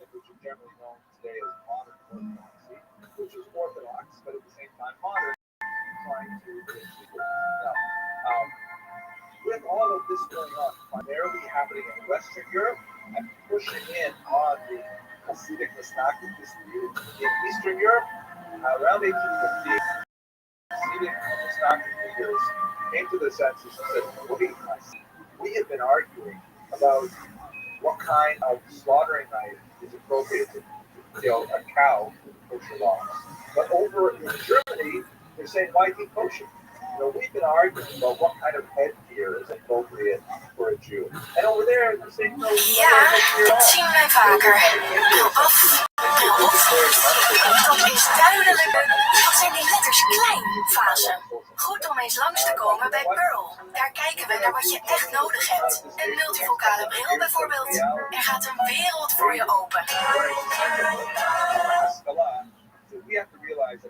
Viewers like you make this program possible. Support your local PBS station. 4 billion miles from Earth, a spacecraft closes in on its target.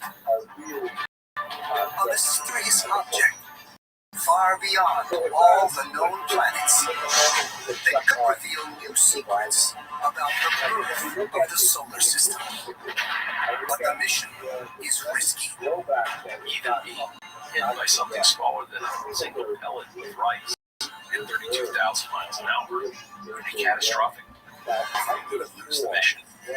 The spacecraft that brought us to Pluto is now attempting an even more challenging final quest.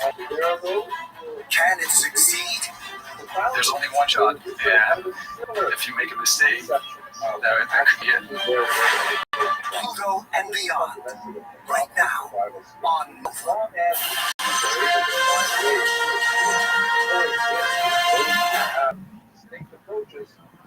January 1st, 2019.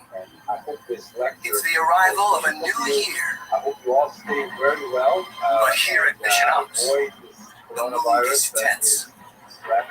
The team is feeling a little stressed. A team of scientists, along with their families and friends, are waiting in anticipation.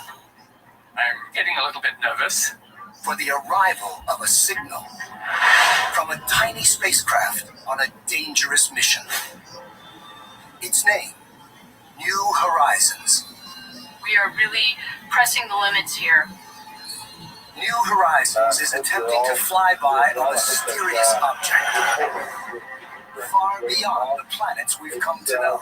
A billion miles beyond Pluto, in the outback of the solar system.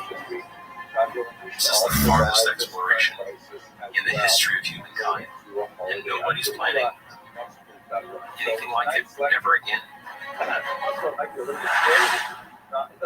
This is really challenging. We're going to a small object that we don't know a lot about. In fact, one of the biggest, baddest space telescopes in our arsenal, the Hubble, can only capture a pixelated image of this tiny speck. Its official name is 2014 MU69, but the New Horizons team also calls it by the Latin name, Ultima Thule. We gave it this nickname, Ultima Thule, that means beyond the farthest frontiers. And in fact, it really is beyond the known world, or part of our solar system that we've explored. Here, objects like Ultima Thule have been frozen in time since the solar system formed, 4.5 billion years ago. We believe this object, like many others out there, are actually planetary embryos, and to study those objects will give us a great window into the process of planetary formation. In particular, the United States of America. For the New Horizons team, taking their spacecraft into the unknown is not only a monumental task, it's risky. An object the size of a pea or even smaller would be capable of literally taking out the spacecraft. Tests have revealed that as the spacecraft travels at 36,000 miles an hour, even something as small as a grain of sand could rip a hole right through it. At this point in the mission, you really have to be prepared for anything. But for now, all the team can do is wait and hope that years of work will pay off and that the tiny explorer manages to stay on target and survive. I love this spacecraft. I've put my blood, sweat, and tears into helping to put this thing together. Going back to 2002, it's just made us feel so proud. Because when it comes to exploring our solar system, New Horizons is already a pioneer. January 19th, 2006. New Horizons is prepared for launch at Cape Canaveral.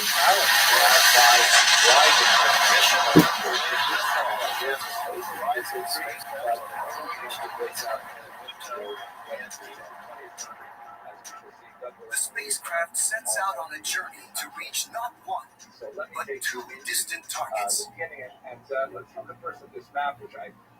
Along the way, Alice Bowman, Missions Operations Manager, also known as Mom, will help guide it through a voyage that will last more than a decade. We talk about the spacecraft as if it's our child. When we launched, we refer to it as baby. When it does something that we don't expect, we relate it perhaps to terrible twos or something like that. So it becomes part of us. 78 days after launch, New Horizons passes the orbit of the red planet, Mars. Just 2 months later, it flies through the asteroid belt. In a year, it passes by Jupiter, where it captures spectacular images of a volcanic eruption on the gas giant's moon, Io. It was the first time that time-lapse had ever been made of any volcano anywhere in the universe off the Earth. So it was really unique. The spacecraft travels another 2.5 billion miles, past the orbits of 3 more giant planets, Saturn, Uranus, and Neptune. Finally, 9 years after launch, New Horizons closes in on its first flyby target, Pluto and its moons. They have only been observed from billions of miles away. Our best images, nothing more than a blur. Until, in the summer of 2015, it slowly comes into view. Every day it was getting bigger and bigger and bigger and starting to reveal this world. It was an incredible ride. The mission is proceeding without a hitch. All is working as planned. But then, on July 4th, 2015, just 10 days before the Pluto flyby, They get a call from the New Horizons principal investigator, Alan Stern. I could hear that he was panting. He was running down the hallway here at APL. He said, "We lost contact with the spacecraft." And I said, "You've got to be kidding.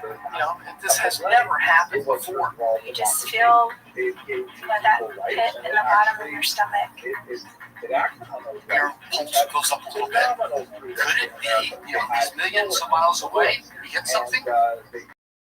Is the spacecraft still in one piece? The team races to figure out what's gone wrong. It took a little while, but we realized exactly what had happened to it overloaded the computer. That's sort of like the worst nightmare the week before an encounter. We knew that we could fix it. The question was, were we going to be able to do that in enough time? Alice didn't get any sleep, but she said she slept on the floor for a few minutes one night. For a couple nights, like there, just like a child that's sick. We want to be there to help it recover along the way. The team works round the clock, re-uploading instructions to the spacecraft's computer. Alice Bowman, our mission operations manager, and her team did a fantastic job of putting everything back together again with only 6 days to spare. Just in time for the flyby.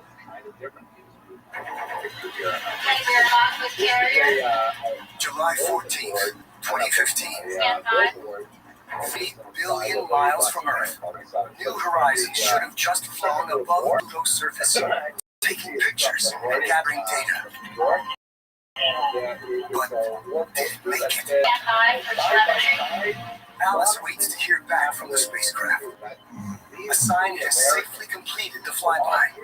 New Horizons is so far away, it takes 4.5 hours for that signal to reach Earth. Mom, on Pluto 1, we have a healthy spacecraft. We've recorded data of the Pluto system.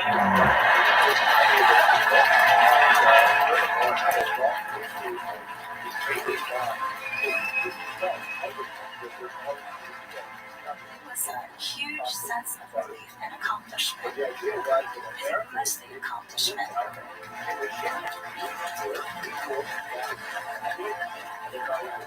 We did it.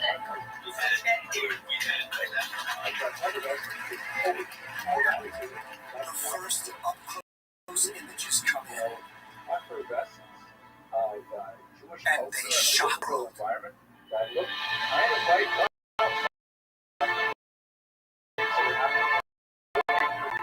When the images first came down from New Horizons, I was tired, every emotion and feeling you imagine, but really just amazed at what they. This tiny world, with a diameter less than 1,500 miles, turns out to be incredibly complex, with mountains more than a mile high. The Rocky Mountains here are beautiful in the flat irons in the background, but instead of rock, Pluto were made of ice. And at those temperatures, ice is so cold, it's like bedrock. So the earliest settlement Pluto's most famous feature, its heart, contains a massive glacier that flows across its surface. I certainly did not expect a glacier of nitrogen and methane ices. Never in a million years did I expect that. We're seeing processes, some of which look quite familiar from the Earth, but are happening in a completely alien environment with completely alien materials. Pluto even has volcanoes made of ice. There's something that looks very much like an ice volcano on Pluto. We didn't see it erupt, but it sure looks like a volcano. Using images and data collected by the spacecraft, the team created this simulation of what it would feel like to fly over Pluto's surface. Some of the geologists aren't taking it or calling Pluto Mars, because it's every bit as complicated. What could be driving such geological diversity on such a tiny world? One theory, Pluto's surface may change with the seasons. Pluto doesn't really have the sort of 4 seasons that we have. We have very even seasons. We have a hot summer and a cold winter. It's about the same length of time in each one, because Earth is in a circular orbit around the sun. Pluto's not. It's very eccentric orbit around the sun. As Pluto, along with its largest moon, Charon, gets closer to the sun, its surface warms. But as it continues on its 248-year orbit, getting farther and farther from the sun, its surface becomes colder. So there are these extreme seasons. In summer, ices on the surface can evaporate.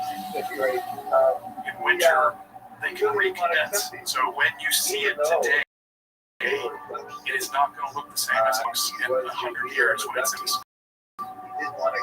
But there could be another strikingly different reason for Pluto's complex surface.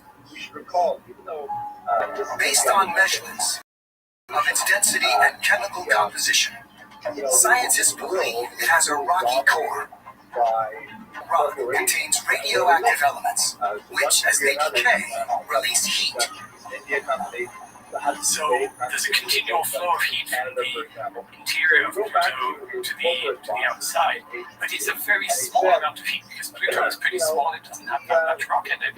But we think that even that tiny amount of internal heat is enough to move mountains, literally. And it may also be enough heat to create something extraordinary beneath Pluto's icy crust. Right now, Pluto is covered in frozen water, frozen nitrogen, and a few other compounds. It's quite possible that in the past, there was enough heat internal to Pluto to melt some of that ice and create a layer of ocean. We suspect that Pluto has an ocean of liquid water deep in the interior, hundreds of miles below the surface. It raises what seems like an extraordinary possibility that if you have liquid water and rock deep inside Pluto in contact with each other, well, that's an environment that life could exist in.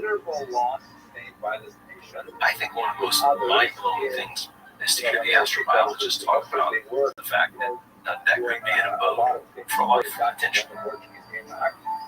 Here we have a world whose surface is just 40 degrees above absolute zero. It's 3 billion miles from the sun.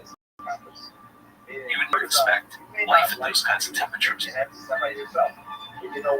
Whatever's causing the extraordinary geology on Pluto's surface will be debated for years to come. There are a lot of theories and there are a lot of ideas, and we don't know which one is right or if none of them are right. We're in this wonderful position of knowing volumes compared to what we knew before. But it's maddening because unlike Mars, which is around the corner and you could fly to very quickly again, it's a big undertaking to cross the entire solar system. As its historic flyby comes to an end, and the tiny spacecraft leaves Pluto, New Horizons looks back to take one last breathtaking image. My real favorite picture is one after we flew by Pluto and we're looking back. We see the horizon of Pluto with the sun lighting the atmosphere from behind. You can see layers of haze and shadows of mountains across the surface. And that is where you really understand that Pluto is Whenever I see that picture, it's as if I'm sitting on the spacecraft looking out the window as Pluto goes whizzing by. And any other picture that we took puts me there. That photograph for me is the crowning achievement. We were really there, and we really did it. And we made our own little contribution. Not just to science, but actually to history. That history begins back in 1930, when Pluto is discovered by Clyde Tombaugh, a young farm boy with a passion for astronomy. For nearly a century, Clyde has the honor of being the only American to discover a planet. But almost from the get-go, many astronomers aren't buying it. When it comes to being a planet, size matters. When you discover an astronomical object far, far away, you have no direct way of measuring mass. You don't actually know how massive it is. And so people speculated about maybe Pluto was one Earth mass, and people kept revising their estimate down and down and down until people realized, my gosh, this thing is really, really small. It turns out Pluto is smaller than Earth's moon. But size wasn't Pluto's only problem. So was its location. A tiny little planet in the outer solar system just didn't make sense.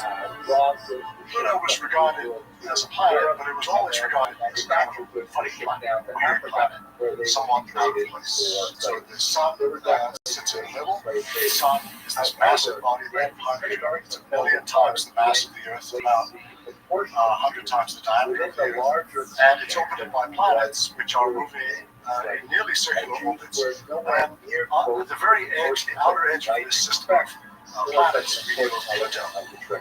And Pluto is not really like a terrestrial planet because it's got quite a bit of ice in it. And Pluto is not at all like a giant planet because it's tiny and it's not made of gas, it's made of solid material. And it also has a very strange orbit, high density and high inclination. Tilted up relative to the plane of the solar system. Beyond Pluto, there was nothing, and people actually didn't think about that in general because it's just an empty space, and the next stop were the stars. Is the solar system's little misfit really alone out there? For decades to come, astronomers look for another planet beyond Pluto. But as hard as they look, and they look hard, no one finds anything until two astronomers, David Jewett and Jane Lou, take on the challenge. The original thought that we had was simply that the outer solar system is weirdly empty. David and Jane get access to one of the most powerful telescopes on the planet, and they start a search that will take a lot longer than either one of them expects. While it's easy to see distant stars because they radiate their own light, other celestial bodies are much harder to see. That's because light has to travel all the way from our sun to the object, reflect off its surface, and then make the long journey back to Earth. By then, it's barely visible. David and Jane hope that advances in digital detectors, which are far more sensitive to light than film, will help them see a whole lot more. August 1992, Mauna Kea Observatory, Hawaii. After searching for 6 years, they finally find an object moving in the night sky. Here's a set of discovery images for the first object. So you can see this object drifting, this picture to this one, is drifting slowly to the left. A tiny object beyond Pluto, orbiting the sun. Then they find more, and more. Space beyond Neptune, basically, is full of no about before because they're too faint. David and Jane discover a new region of the solar system, now known as the Kuiper, believed to be home to hundreds of thousands, possibly millions of icy objects, including Pluto. Kuiper has 1,000 times more objects in it than we have in the asteroid belt. Completely unknown until these first observations. The Kuiper belt stretches out millions of miles. It is just difficult to imagine how expansive this field of icy debris is. Think of it as a giant donut surrounding the planets. On average, each Kuiper belt object separated from the next by 1 million miles. That's how massive the Kuiper belt is. The day that the first Kuiper belt object was discovered by Dave Jewett and Jane Lou, it clicked in everybody who was paying attention's head. It's like, oh, there's a ton of objects out there. That's what Pluto's part of. Pluto's part of the Kuiper belt. It suddenly all makes sense. For me, Pluto was the harbinger of things to come. We didn't realize that it's being an oddball was telling us something. It was telling us the third zone of the solar system. This really sort of restructures our understanding of how our solar system is built and how we should think about the membership of our solar system. August 2006, Prague. Just a few months after New Horizons set out to explore the ninth planet of the solar system, an International Association of Astronomers votes to demote Pluto. And the official planet count goes back down to 8. While some members of the public are outraged, not everyone sees this as a demotion. One could argue that people actually made out better with this change because in its previous instance, it was the smallest planet of the solar system. It now has become the king of the Kuiper Belt, and so in a sense, its status has gone up. Over the last few decades, astronomers have discovered that Kuiper Belt objects vary in size, shape, and also in their orbits. There are larger objects, like Pluto. These are known as dwarf planets. We've discovered that the outer solar system is littered with small planets. These are typically rocky and icy objects. Many have atmospheres. Many, possibly most, have moons. There's a great variety in terms of their physical properties, their colors, their compositions. Many of the things we're used to in the planets we're familiar with, but in miniature. I think it's an analogy is when you see a Chihuahua kill a dog, because it has the characteristics of the canine species, just in miniature. Then there are objects like Ultima Thule. Astronomers think these objects have been frozen in time since the birth of our solar system, 4.5 billion years ago. So what we think we're seeing is a fossil structure that's left over from the formation of the solar system. It's this tiny remnant of the ancient past we can visit.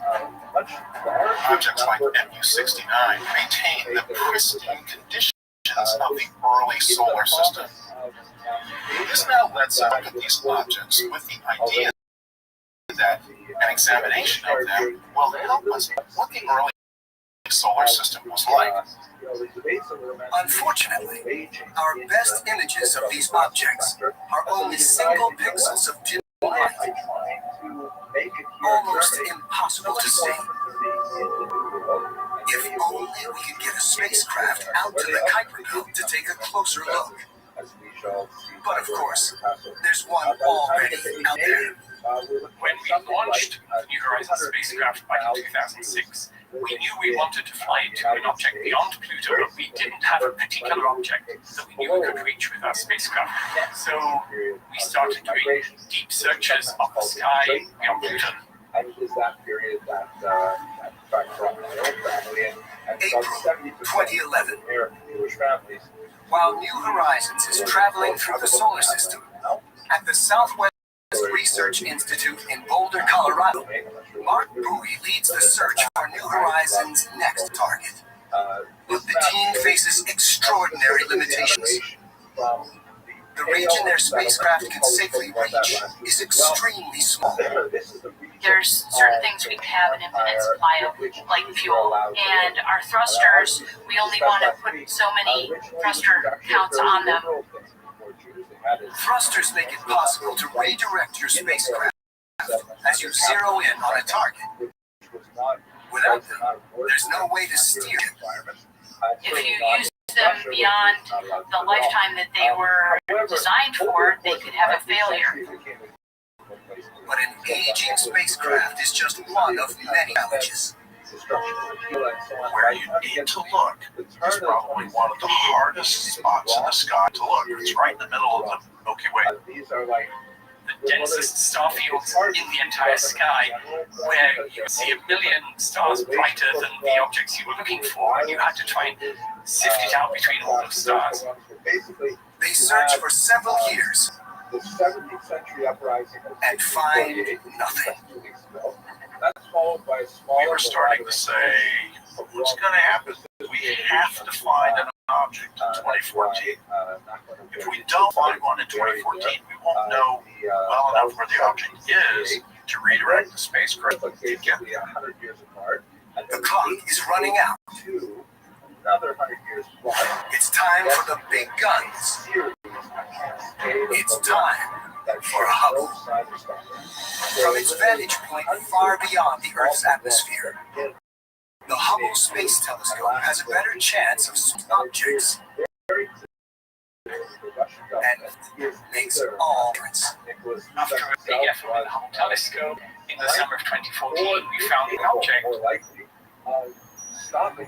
Wow, it was truly exhilarating. Hey, we've done it.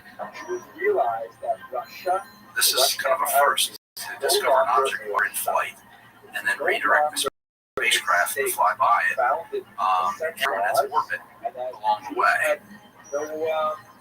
Nailing down Ultima Thule's orbit is critical for the success of the mission. Think of it like speed shooting. You have to predict where your target will be in the future. So we do shooting and targeting in the outer solar system. You're going to tell me here how you do shooting and targeting on Earth. New Horizons team member Ann Verbisher and sharpshooter J.R. Pierce demonstrate.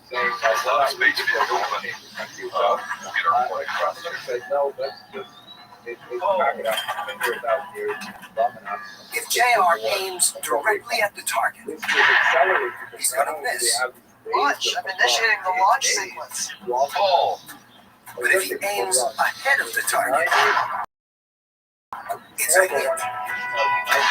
And again. And again. You need to focus on where your target is going to be, where your target Me of when I was a child and watching the Apollo launches.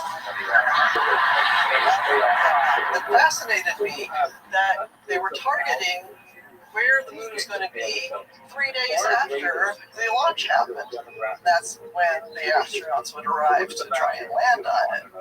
So for New Horizons, the concept is basically the same as it was for Apollo, but the distances are greater. We have to intercept the years down the road, so we have to calculate where we'll end up the exact day and hour and literally minute of the flight from years in advance. Images taken by the Hubble Space Telescope help the team track Ultima Thule's orbit, but they still need to know more. They don't know how big it is, or even what shape it is. Ultima Thule is a completely, almost unknown object. This is Terra Incognita. It's the new world. Details we don't know. But there may be a way to find out more by observing a rare celestial event. Occultation, in its simplest form, is when something gets in front of something else. Have you ever been on a beach and you're just enjoying the nice sunny day, and then all of a sudden the sun goes away because something just walked between you and the sun, and that shadow passes. The same exact thing is happening here, except instead of our sun, it's a star, and the star is hidden from your view. You are in the shadow of the Kuiper Belt object. If you can measure the edge of that shape, it shows the shape and size of the object. Suppose it's moving 20 miles per second across the sky. It disappears in 1 second. Now you know that it's 20 miles across. Easy. You just have to be in the right place at the right time. But how do you get to precisely the right place at the right time? There's two pieces to this. You need to know where the object is. That's what Hubble does for us. You also need to know where the stars are. And that's where the Gaia mission comes in. The Gaia Space Observatory has been creating the most precise three-dimensional star map of our galaxy that has ever been made. And we knew when we had those star positions, we had a chance of actually predicting an occultation with MU-69. In the summer of 2017, the New Horizons team finds a match. The two best places to view this occultation, where their telescopes can detect Ultima's shadow, are in the mountains of Argentina Argentina and the countryside of South Africa. Much like the solar eclipse that many people saw in 2017, you have to be in the right place at the right time to be in the path of the shadow. Let's hit that fast. Before people go to two different continents to watch an event that takes 2 seconds to happen, overwhelming. The team set up their telescopes in the middle of nowhere and hope for clear skies. We sent 13 telescopes to South Africa, 12 telescopes to Mendoza, Argentina. Searching for a blink 4 billion miles away. And saw nothing. All that work and nothing. It turns out that their estimations of Ultima Thule's orbit are off. The star that was supposed to blink continued to shine. And everybody was a little depressed about that.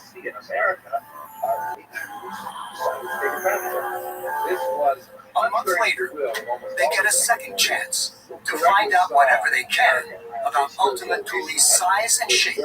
But to be in the right place at the right time is going to be even harder.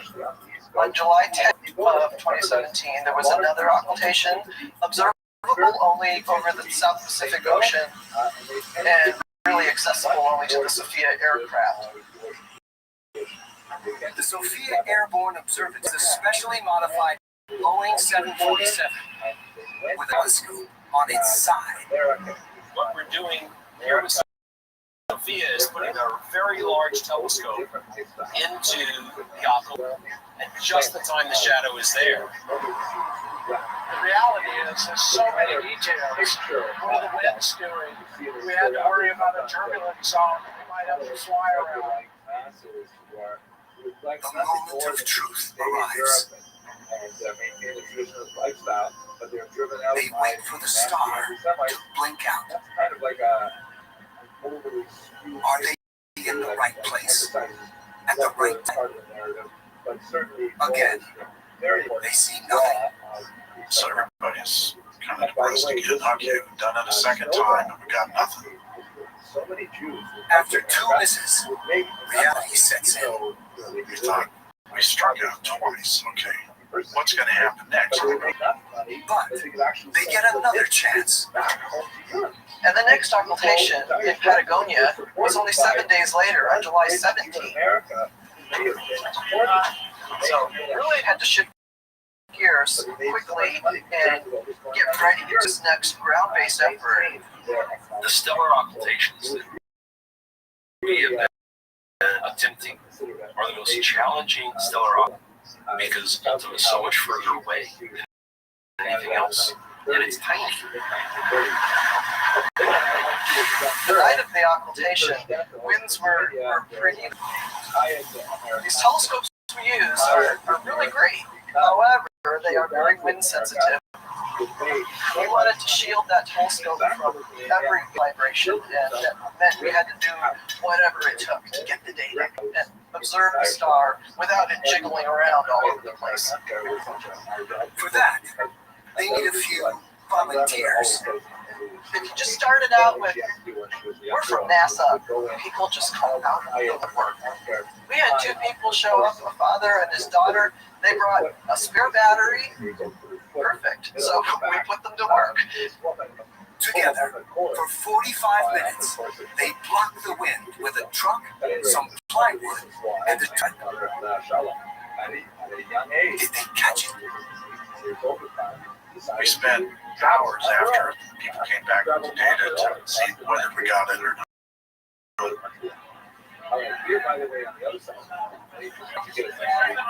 Does the star blink, or have they failed again?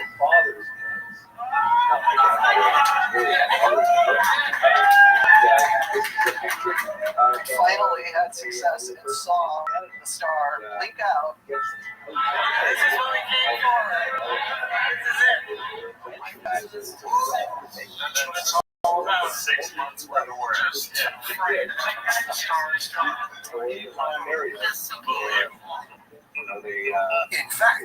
5 telescopes capture the blink, each from a different perspective. When pieced together, their data suggests that Ultima is about 20 miles long, but its shape is more complex than anyone expected. Immediately, I can tell this is not just some spherical object that we're looking at. It's a much more complicated shape. They come up with 3 possibilities. One is you have 2 circular objects that are close to each other, but they're orbiting each other.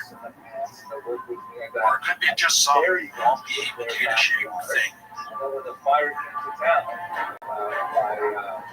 And then the third is what we call a contact binary, 2 balls stuck together. And we think it could happen with hydrophone objects. We don't know. We've never seen one of these things before. But when New Horizons finally brings Ultima Thule into focus, the results could be profound. This elusive object could revolutionize our understanding of how the planets in our solar system formed. If the solar system is an intricate and complicated castle, then MU-69 is a brick. And you don't know how this castle was made until you understand what the brick looks like. 4.5 billion years ago, the planets in our solar system formed from a mass of gas and dust. Scientists have detected the beginning of this process in striking images of distant solar systems like this one, known as HL Tauri, a young star about 450 light years from Earth. We have these beautiful observations of disks of gas and dust around those stars. So we know that planet formation starts from smaller dust grains. In our own solar system, scientists theorize that through a process called accretion, gas and dust stuck together. A lot like those clumps of dust and dirt that collect under your bed. Dust bunnies, held together by a powerful force, static electricity. So you can think of planet formation, the initial stages, very similar to just letting your dust bunnies under your bed grow for millions of years into bigger and bigger objects. If you don't vacuum, those dust bunnies will just keep getting bigger. But for the seeds of planets to grow, they need more. They need the power of gravity. After objects reach a certain threshold in their mass, they can grow more rapidly than they could before due to gravity. But there's a catch. There's a gap between making something this big and making something the size of a planet. How does an object grow from the size of a marble to the size of a planet? In the last decade, a new theory has emerged. A stream of marbles will come along, and as it's moving around the sun, and some of them will clump, and you'll suddenly get a clumping action, and that's called pebble accretion.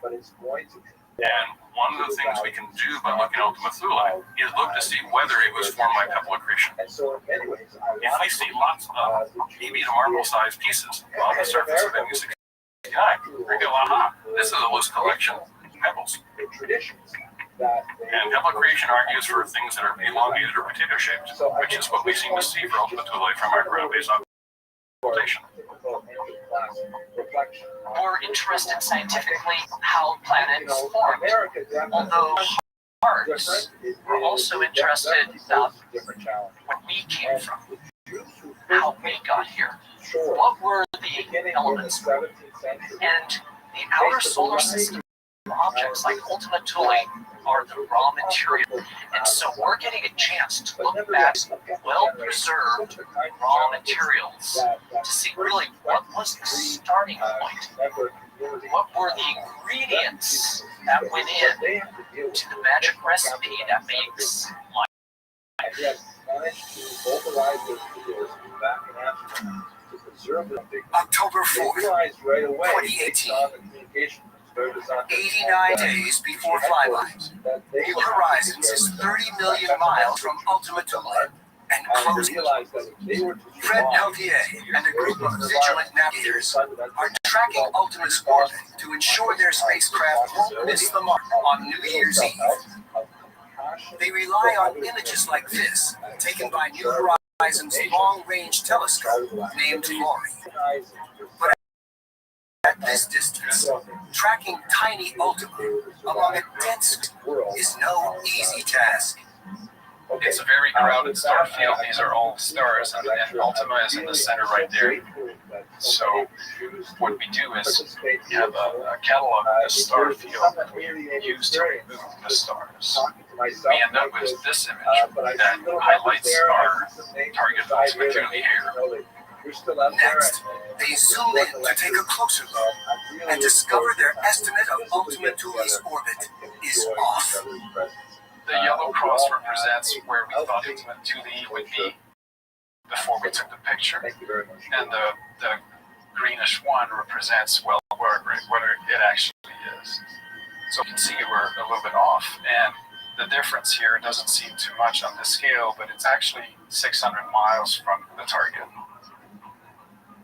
Because this object is so very, very small, it's possible that if we are a little bit off, we could just miss seeing the object, and we certainly don't want to do that. There's only one shot, and if you make a mistake, that could be it. For the next few weeks, the navigators will carefully follow Ultima's path, examine every pixel of every frame to help guide New Horizons to its target on New Year's. If their calculations are right, the spacecraft will fly just 2,200 miles above Ultima's surface. This is a comparison of about 30 days out, what Pluto looked like and what Ultima Thule looks like right now. So you're asking me what the challenges are of this mission. This image is worth 1,000 words. The size of Ultima Thule is too small still, and it'll be the case until a few days before the flyby. That makes it very different from Pluto. As the weeks go by, New Horizons sends back more images of the distant dot. December 29th, 2018. 3 days away from the flyby, and the anticipation is certainly building. We thought we'd know a lot more by now. Right, everyone would have said, you'll know how fast it's rotating and get an idea of what the shape is like.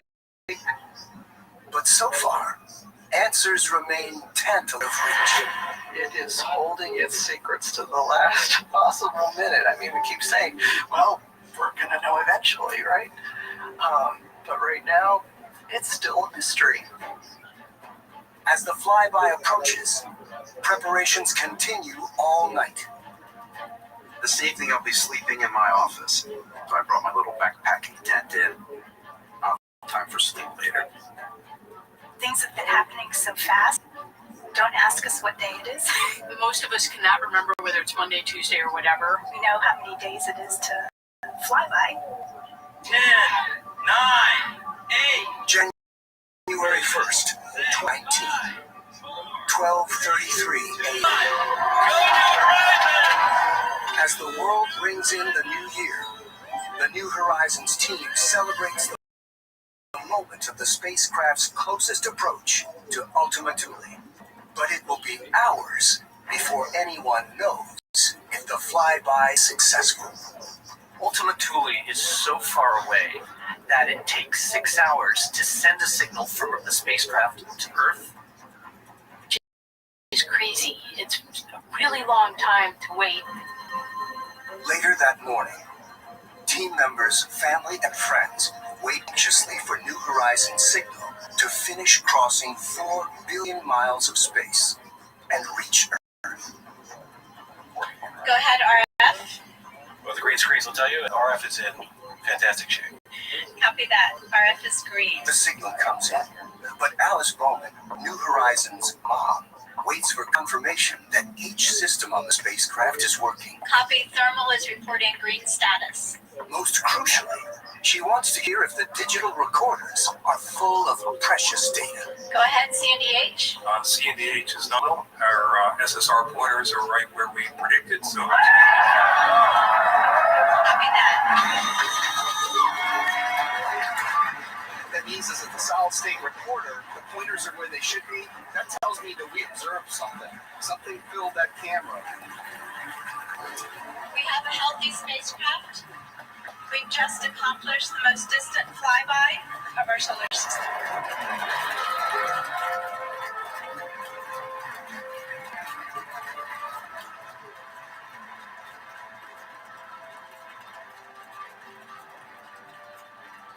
That night, the first close-up image of this distant object comes in. Well, what we saw today blows out of the water anything we've seen. The first image was 2 or 3 pixels across. Yesterday, you could see kind of 2 lobes, and today's image we see it for what it really is. Basically 2 spheres stuck together. Like this really is 2 things that formed as 2 different objects. It's confirmation of what we saw in the oven. The shape that was predicted from that was almost exactly correct. It's the kind of thing we're looking to see, is planetary formation frozen in time, and here it is right in front of us. It's just wonderful. We got what we came for. I think it's tending to substantiate the ideas that these objects form as clumps, as pebble accretion. I think it's so far looking like a really nice confirmation of those theories. I just was staring at it with tears in my eyes because we've been working for so long to do this, and it worked, and I just couldn't get over that yet. I still haven't got over that. Absolutely amazing to see that. This is exploration at its purest. When you think about it, it's remarkable. We didn't know this object even existed when we were building the spacecraft. Going into the unknown is fundamentally important for the human spirit, from every aspect, from scientific to artistic to just wondering where we came from and why we're here. It will take 20 months for New Horizons to send back all the data and images collect of Ultima Thule. And with many years of power left on the spacecraft, the team hopes it will continue to explore the far regions of the solar system. But already, this tiny probe and the humans who built and guided it on its journey have made gigantic discoveries, taking us to new worlds, making the unknown known, and bringing the impossibly distant finally within reach.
Dit is de tijd van, we gaan weer aan de slag. En dat doe je het best met onze heerlijk broden. Knapperig vers uit onze ovens. Dat is een lekkere start.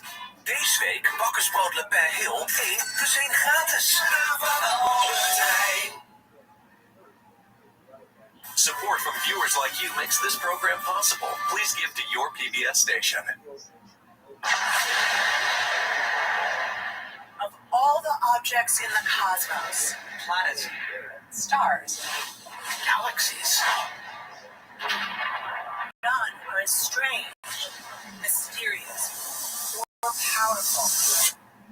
as black holes. Black holes are the most mind-blowing things in the universe. They could swallow a star completely intact. Black holes have these powerful jets that just spew matter out. First discovered on paper, On the back of an envelope, some squiggles of the pen. the bizarre solution to a seemingly unsolvable equation, a mathematical enigma. Himself could not accept black holes as real. People didn't even believe for many years that they existed. Nature doesn't work that way. Yet slowly, as scientists investigate black holes, By observing the effect they have on their surroundings, evidence begins to mount. That is the proof of a hole. Millions of times mass of the sun. Cutting-edge discoveries show We did it. black holes are very real. I thought it was easy. I said, holy.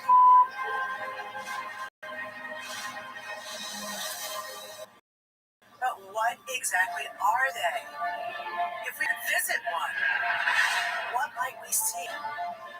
With their immense power, do black holes somehow shape the very structure of the universe? Is it possible we might not exist without them? It's quite a journey. Black hole apocalypse.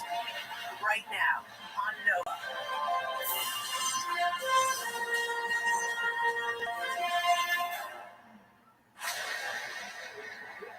There are apocalyptic objects in the universe. Engines of destruction, menacing and mysterious.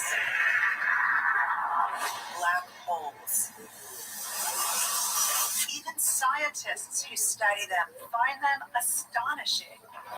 Black holes can sort of blow your mind. I'm amazed that these objects exist.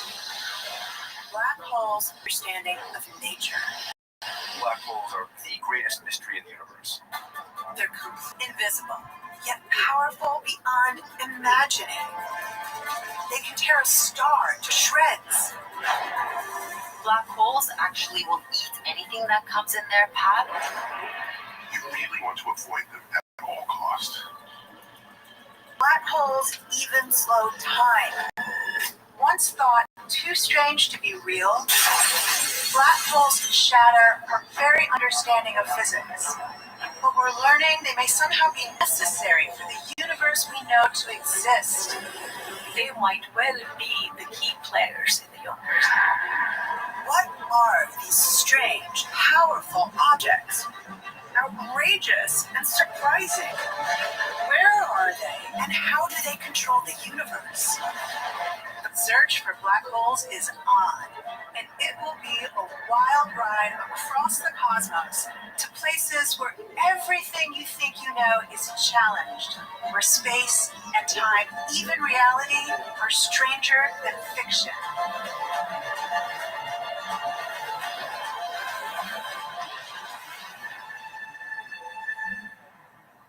And we're starting that journey at a very unlikely place. Here, at a remote location in Washington State, where for the first time, a radical new experiment has detected black holes. It originated over 50 years ago, when a few scientists imagined a technology that hasn't yet been invented. Searching for something no one is certain can be found. The experiment is daring and risky.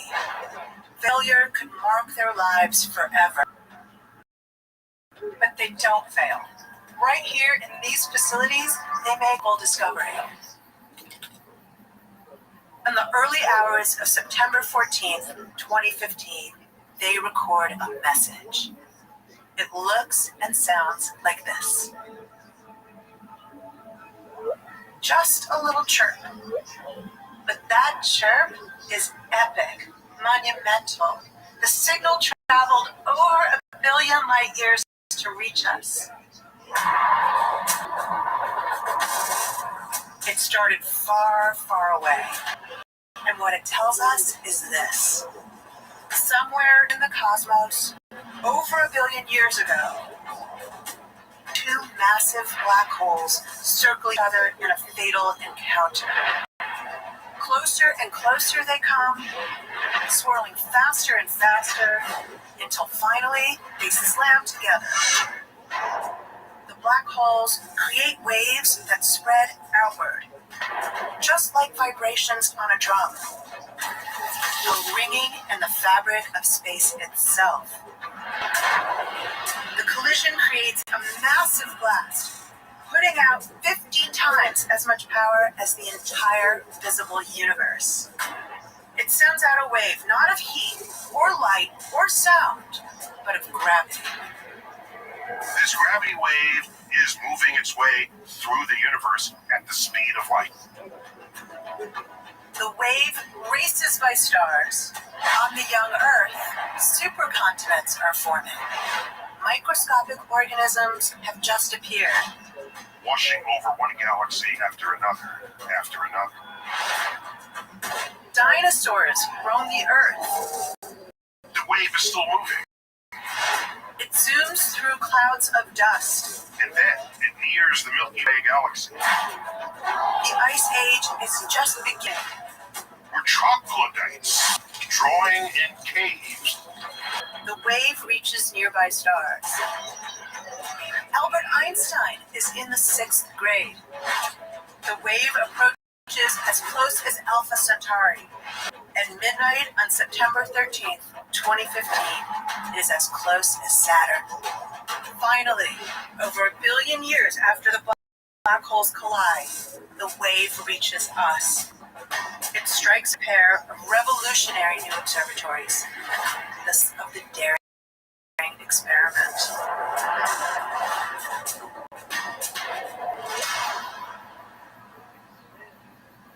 This is LIGO, the Late Interferometer Gravitational Observatory. The experiment, 50 years in the making, has finally hit the jackpot and opened an entirely new way of exploring the universe. For 400 years, almost everything we've observed in space has come to a form of electromagnetic energy. That little chirp is different. What hits the Earth in September 2015 is a gravitational wave, a squeezing and stretching of the very fabric of space. It produced no light. No telescope could ever see the collision. We needed an entirely new kind of observatory to detect it. That wave is new and direct evidence of one of the strangest mysteries in our universe: black holes. Most of us have heard of holes. They're invisible, powerful. We're talking about things that are 1 billion times the mass of the sun. Bizarre. A physical entity with infinite density. No beginning, no end. They pull things in and warp light. Approach one, and time itself begins to change. Gravity is so intense that a moving clock will tick slower. Time will become so slow for you that you will watch the entire future of the universe unfold before your very eyes. Fall in, and you'd be squeezed thin as a noodle. Being extruded through the fabric of space and time like toothpaste through a tube. Today, we know more about black holes than ever before. But the more we learn, the more mysterious they become. They're the most exotic objects in the universe. We don't have the physics to describe them. No matter how well you understand them, they remain unreachable in some sense.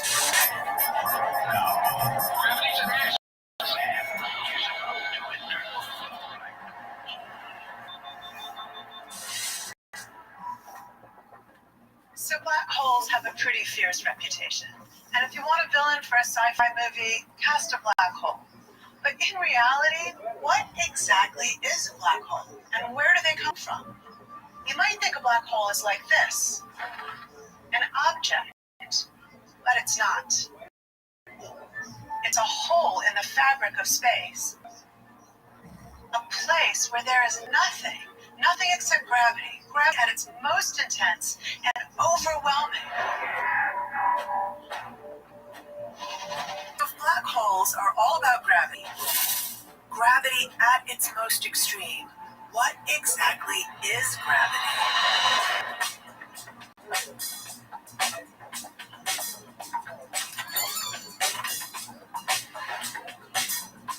We're all familiar with gravity. And it's Friday. It rules our lives. But even so, for a very long time, how gravity actually works was one of the greatest mysteries. Over 300 years ago, Isaac Newton was fascinated with the behavior of moving objects. Eventually, he figured out his laws of motion. They work so well, we still use them today. But Newton's laws can only describe these effects, not explain what it is.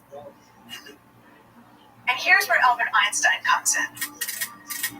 Like Newton, he thinks about objects in motion. And he wonders what gravity actually is. Is it a force, or could it be something else? Here's what concerns Einstein. Take this apple. I can't move it without touching it. But if I drop the apple, it moves toward the earth. But what if I take my hand away? And the floor, and the basement, and the floor below that? Then what happens? The apple just keeps falling. Einstein realized that gravity had something to do with falling. Now, if I throw the apple, it falls along a curved path. But imagine I could get the apple moving much faster.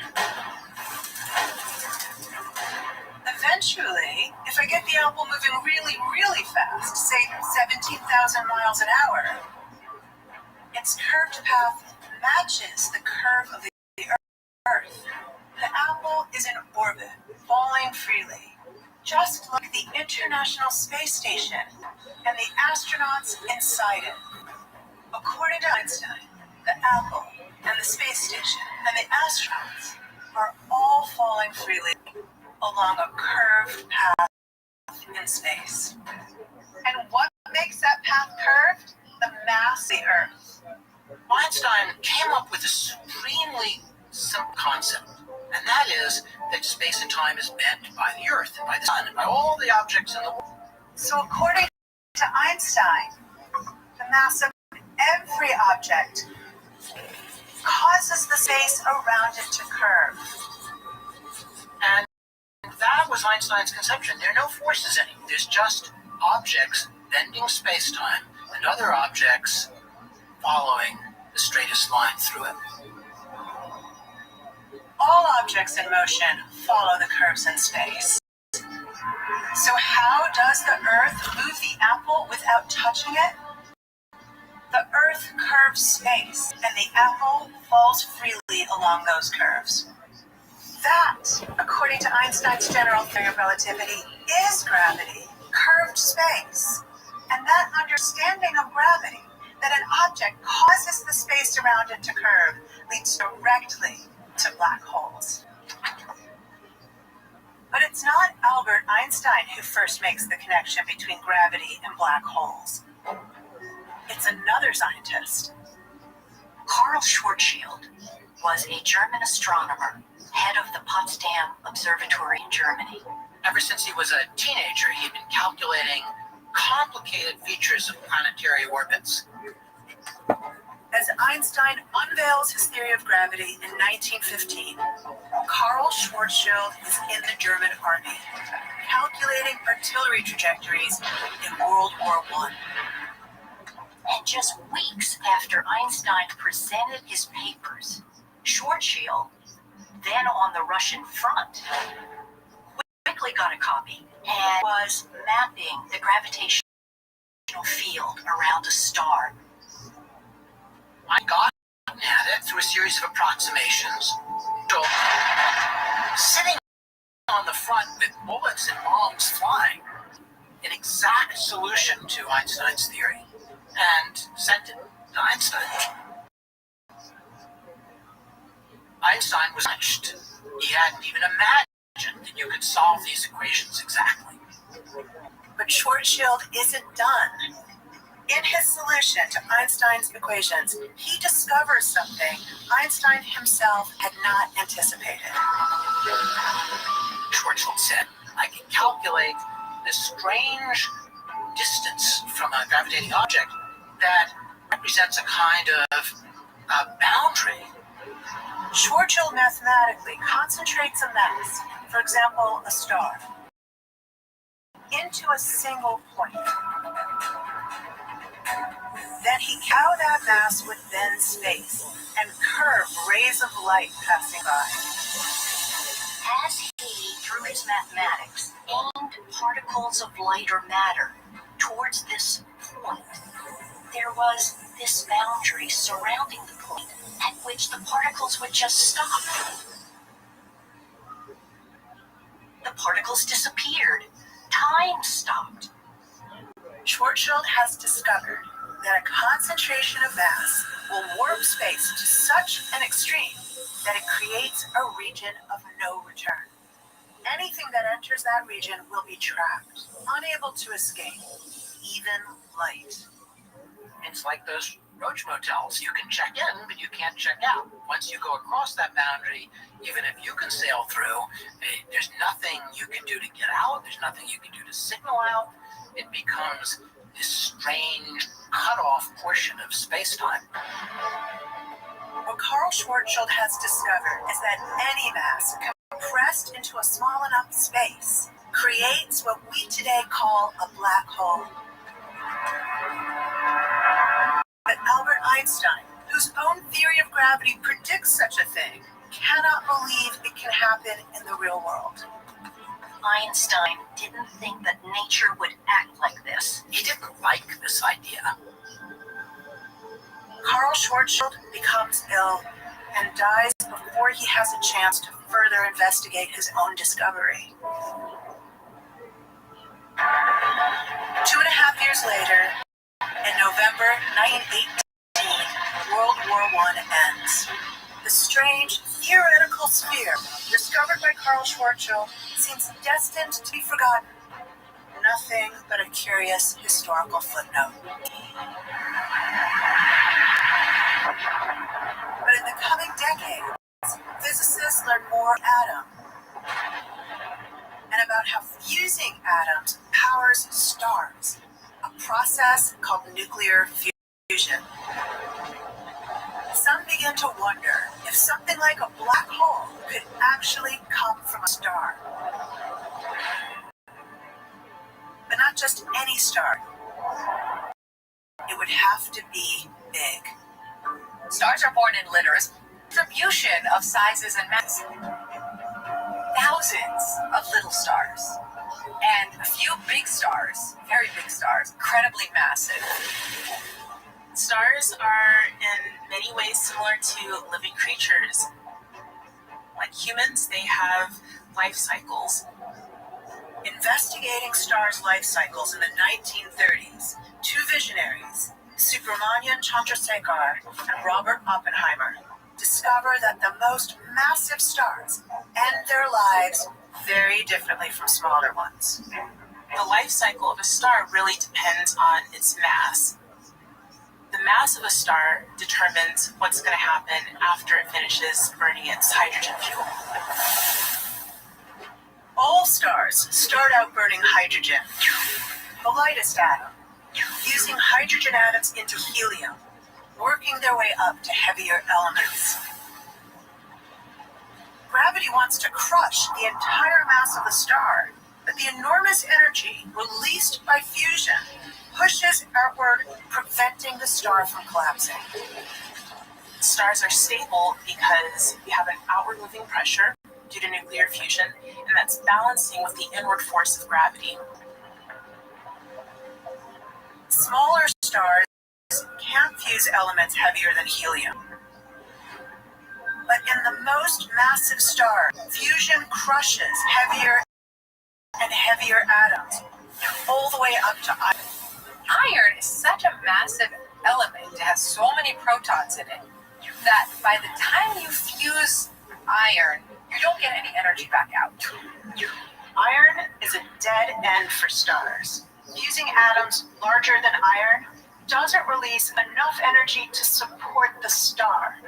And without enough energy from fusion keeping the star inflated, there's nothing to fight gravity. And gravity wins. And so the entire star collapses. Very rapidly, trillions of tons of material come crashing down, hit the dense core, and bounce back out, blowing off the outer layers of the star in a massive explosion. A supernova. The more mass, the more gravity. So if the remaining core is massive enough, gravity becomes unstoppable. There's no known force to prevent the collapse to an nth small dot. Gravity crushes the stellar core down smaller and smaller and smaller until all its mass is compressed in an infinitely small point. A black hole. The theory makes sense, but most physicists remain skeptical about black holes. Einstein and Eddington, all the sort of preeminent astrophysicists in the 1930s to 1950s did not believe that they were actually real. It remained a solution, a mathematical enigma for a very long time. So it took a long time for people to even start looking for them.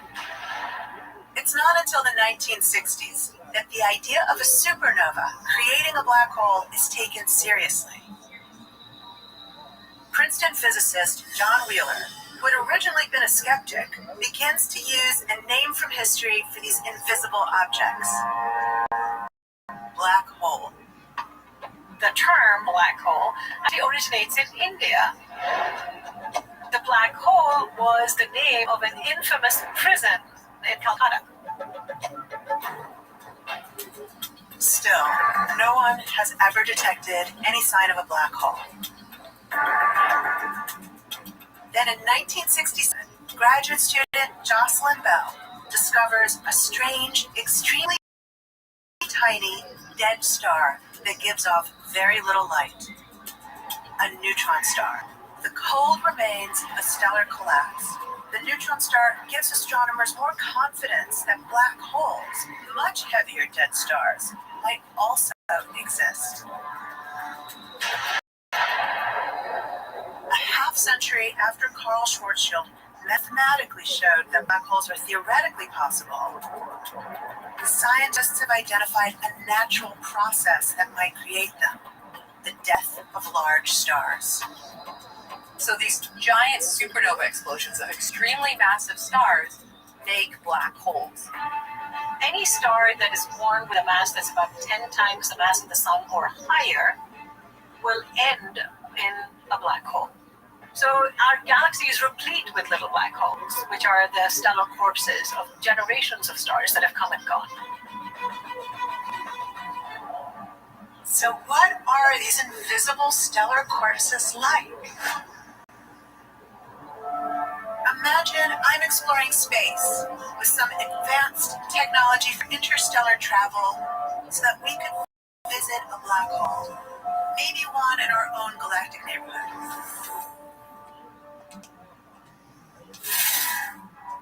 This particular black hole isn't very big, only about 10 solar masses, meaning 10 times the mass of the sun. And like all black holes, it has an event horizon. A distinct edge to the darkness. That's the boundary Carl Schwarzschild first discovered, where gravity is so strong that nothing can escape, Not even light. And that's where we're going.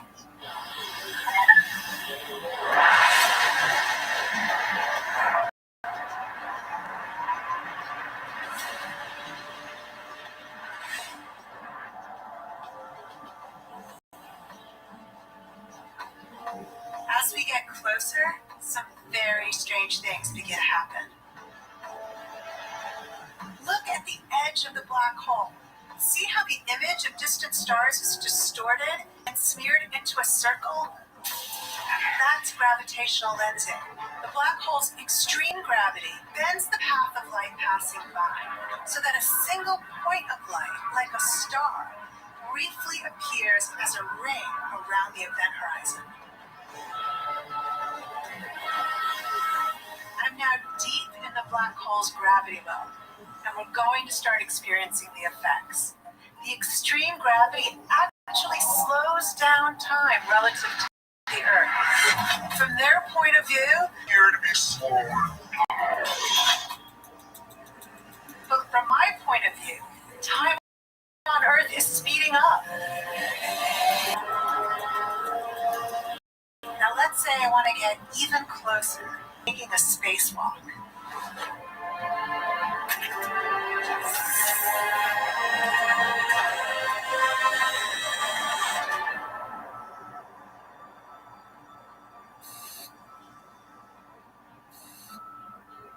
The way the black hole slows down time is about to get even more pronounced. To keep track of the changes I'm about to experience, I'm turning on this strobe light. It'll blink once a second. From here, I can see the shadow of the event horizon approaching, and my light blinking normally. But watching from the ship, the closer I move toward the black hole, the more slowly I appear to move. The pulses are nearly infinitely spaced. So it looks as though I'm frozen in time. For me, everything is completely normal, even when I reach the event horizon. If you waited long enough, millions or billions of years, the ship would finally see me disappear. And that's the last you'd see of me. What's inside a black hole? That's still a mystery. And even if I find out, I can never go back and tell you. But I can say this. Black holes may be dark from the outside, but inside they can be bright. I can watch the light of the galaxy that's fallen in behind me, and that's the last thing I'll ever see. Unfortunately, the fun is about to end. Now that I've crossed the event horizon, I'm falling towards the center, where all of the mass of the black hole is concentrated. And I'm beginning to get stretched. As I fall in, the gravitational pull at my feet is stronger than at my head, and my body is starting to get pulled apart. I'll be stretched as long and thin as a noodle, spaghettified, and ultimately I'll end up completely disintegrating into my fundamental particles, which are then crushed to an infinitely small point. A singularity, where everything we understand about space and time breaks down. Or maybe the black hole, less than 40 miles across on the outside, is as big as a universe on the inside. And as I pass through, my particles will join the primordial soup of a new beginning.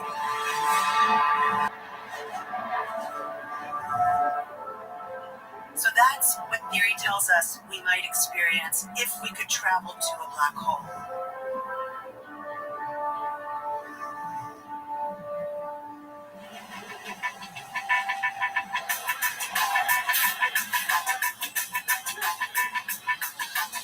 But how can we know for sure? How do you investigate something you can't even see? There are ways to investigate if something is happening somewhere, even if I can't see that thing directly. Take Yankee Stadium. What's happening inside there? Is there a game going on? I can't see the field. I can't see any players or baseballs or bats, but I can definitely tell if there's activity around the park. It's pretty clear something is going on. It might seem obvious, but whatever it is, I can learn a lot just by observing the happenings around the stadium. And these do look a lot like baseball fans.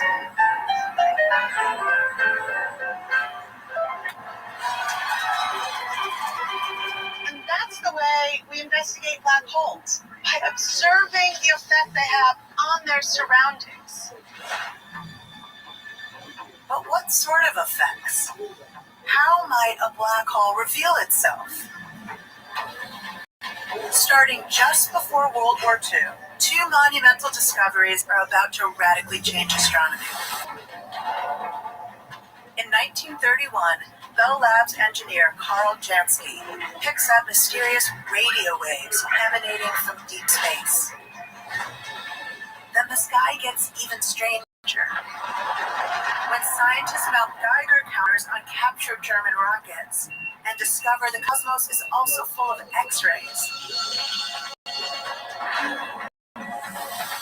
These discoveries give astronomers important new tools that will revolutionize the hunt for black holes and dramatically expand our vision.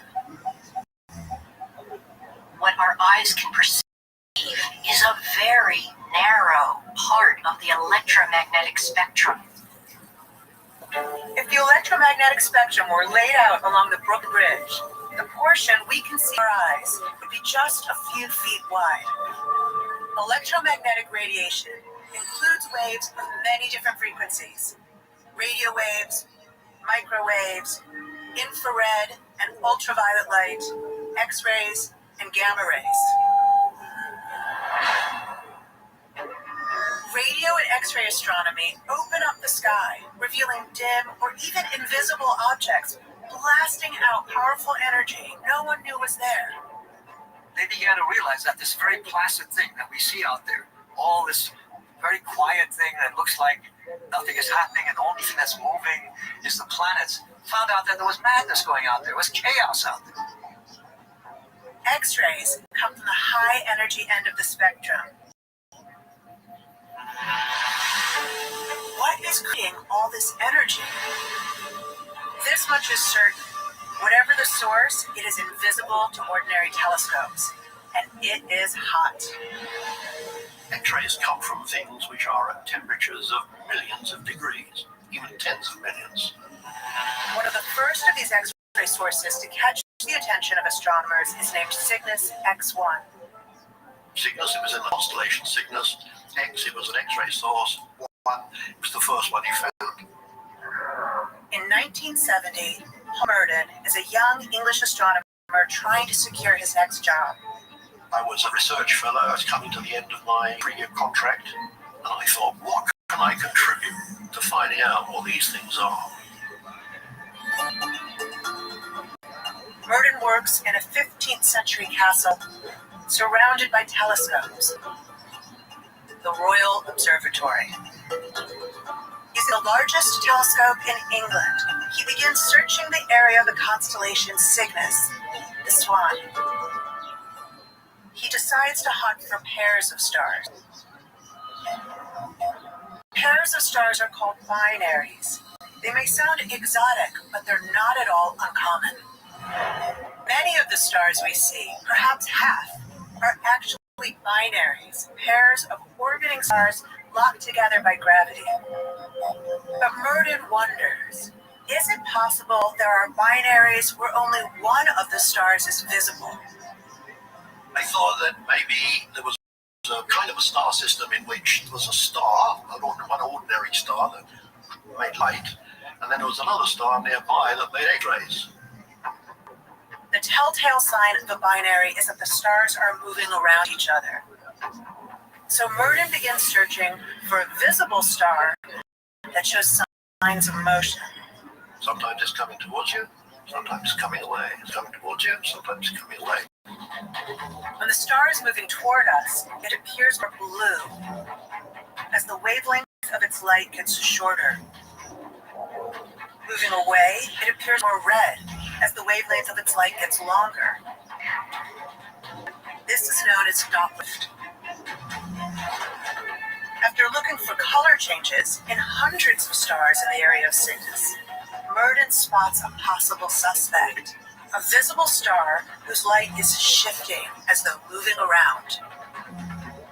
It very clearly was a binary star, a double star.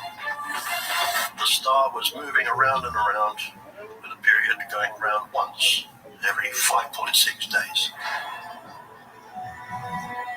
But whatever it's going around can't be seen. There was no trace in the spectrum of the second star. There was one star there, there wasn't the second star there. Merton has a binary pair in which only one star is visible. The second object emits X-rays, has enough mass and gravity to dramatically move a star, but gives off no light.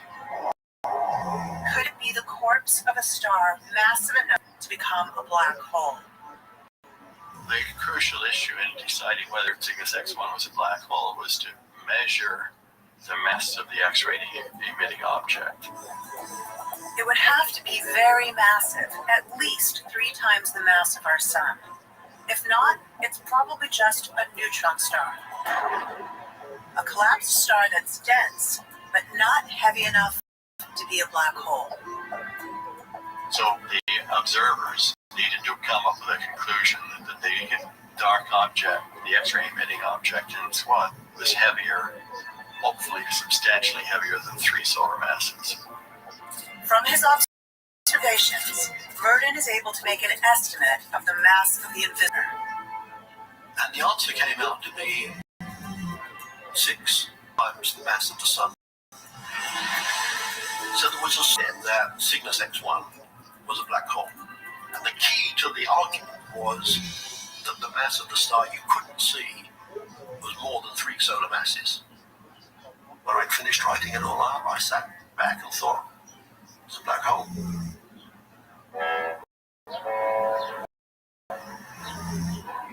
This would be the first detection of a black hole. It's a huge claim, and Merton will have to convince skeptics, starting with his boss. The astronomer royal, Sir Richard Woolley, didn't really go for black holes. It's all fanciful. It's kind of, a lot of people in California were talking about this. There are a lot of funny people in California, you know. People like theorist Kip Thorne. So I was nervous about it. I was nervous about the scale of the discovery, and actually so were other people all around me. I was working with a fellow scientist, Louise Webster, and we were modest because we knew what people would think of it. And if you look at the paper we published, it just mentions the word black hole once, right at the end. We think this might be a black hole. The Louise Webster paper appears in September 1971. Other astronomers agree it could be a black hole, but no one knows for sure. Years later, Kip Thorne and the noted British physicist Stephen Hawking make a now famous wager about Cygnus X1. We made a bet as to whether Cygnus X1 really was a black hole or not. The bet is partly in jest. Both men hope it is a black hole. But Hawking, not wanting to jinx it, bets against his own wishes. Stephen claims that Cygnus X1 is not a black hole. I claim it is a black hole. So we signed that bet in December 1974. And gradually the case that it really was a black hole became stronger and stronger and stronger. So in June of 1990, Stephen broke into my office and he thumbprinted off on this bet, conceded the bet in my absence. I came back from Russia and discovered that he had conceded. Now by 1990, the evidence of Cygnus X1's mass may be strong enough to settle a bet between two friends. But But the original estimate wasn't precise enough to be definitive. In order to calculate mass, Paul Merton had to rely on rough estimates of the distance to Cygnus X1, which varied by a factor of 10. And the question wouldn't be answered for another 20 years, until astronomer Mark Reed became intrigued by the puzzle. Reed is an astronomer at the Harvard-Smithsonian Center for Astrophysics when he sets out to conclusively prove that Cygnus X1 is a black hole by measuring its precise mass. But how can you measure the mass of an invisible object? Using laws developed by German astronomer Johannes Kepler in the 1600s, it's possible to calculate the mass of a celestial object, but only if you know its distance. Distance in astronomy is absolutely fundamental. If you don't know distance, you don't know what the object is. It could be a very nearby firefly-like thing. It could be a very distant, huge star, much, much bigger than the sun. So to get the true, precise mass of Cygnus X1 and confirm that it is a black hole, Reed needs to know how far away it is. But how can he measure the distance to a star? The secret lies in a phenomenon, parallax. It's what our eyes and brains use to see in 3 dimensions. You can put your finger up at arm's length, look at it, and close one eye, closing my left eye, and I'm looking at my finger relative to the wall in the background there. Now, if I open my eye, close my right eye, I see my finger has appeared to move with respect to the original position. And that's because our eyes are separated and we view from different vantage points. To use parallax to measure distance to an object in the sky, astronomers let the motion of the Earth provide the 2 different vantage points. Imagine Cygnus X1 is right here, and the Earth and the Sun are over there. Now, the Earth goes around the Sun once a year, and in the springtime, the Earth ends up on one side of the Sun, and we observe Cygnus X1 along a ray path like this. And 6 months later, the Earth goes around the Sun to the other side. We get a different vantage point from Cygnus X1. Now he has a triangle that goes between the Earth at its 2 positions and Cygnus X1. We know the base of the triangle, the diameter of Earth's orbit. And the principles of geometry tell us that all we need to calculate the distance is the size of the angle at the top. And we measure this very small angle here at the point at Cygnus X1. And then from direct geometry, we can calculate the distance to Cygnus X1, and from that infer a very accurate mass. The concept is simple, but Cygnus X1 is so far away that the angle to be measured is minuscule, a tiny fraction of 1 degree. It's smaller than the angle spanned by Abraham Lincoln's nose on a penny in San Francisco, viewed from New York. Because the angle is so very tiny, it can't be measured by any one telescope. But Reed's team has a solution. We take 10 radio telescopes that are spread across the continental U.S. and to Hawaii and to St. Croix in the Virgin Islands. We use these telescopes simultaneously, and we synthesize in a computer a telescope that has the diameter of the size of the Earth. That gives you incredible angular resolution. Using this technique, Reed's team determines that Cygnus X1 is 6,000 light years away. With the new distance we got, the 6,000 light year distance, we were able to determine that the mass is about 15 solar masses, easily a black hole. 40 years after it was identified as a possibility, Cygnus X1 is now widely accepted as the first confirmed black hole. It's an understated paper, and the fact that my name was on it and Louise Webster was on it did us a lot of good in our careers. I think as a result of this discovery, I got offered a permanent job and it was a great celebration for the family. So it worked out very well for me, as well as getting the intellectual satisfaction of solving a problem. So finally, after years of speculation, we have a real black hole. Not only that, but a black hole that's blasting out X-rays and has a companion star. If we could visit in my imaginary spaceship, what would we see?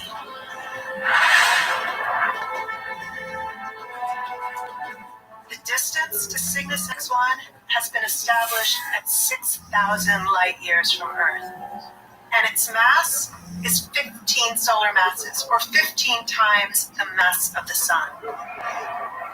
And Cygnus X1 is surrounded by an accretion disk, a disk-shaped cloud of gas and dust outside its event horizon, the point of no return.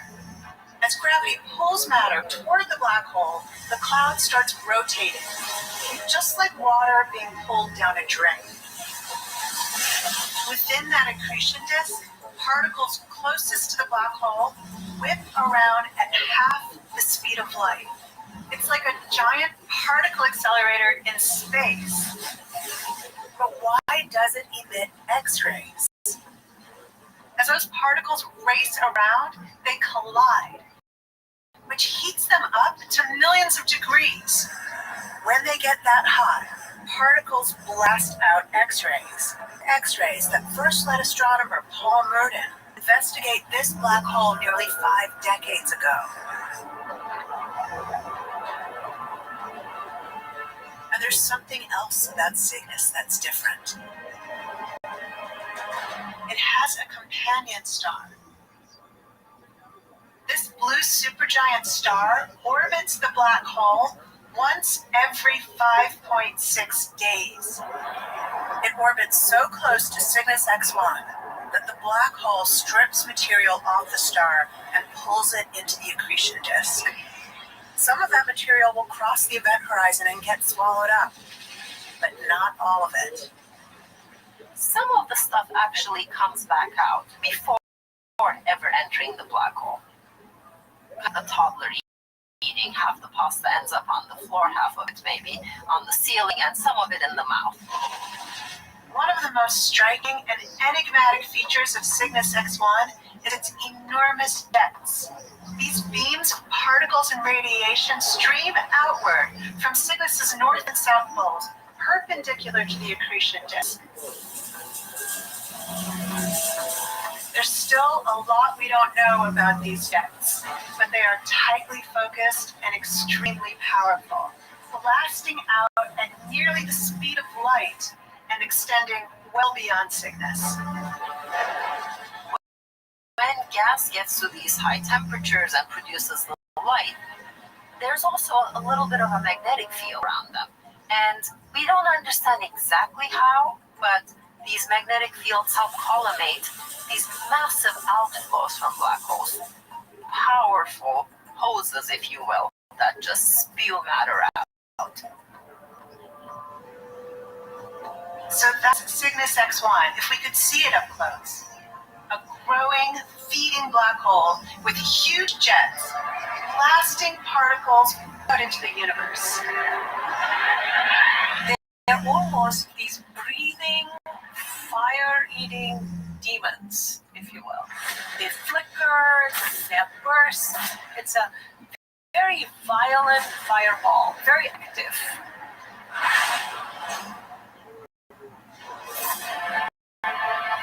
What was once a bizarre mathematical curiosity has now become quite real.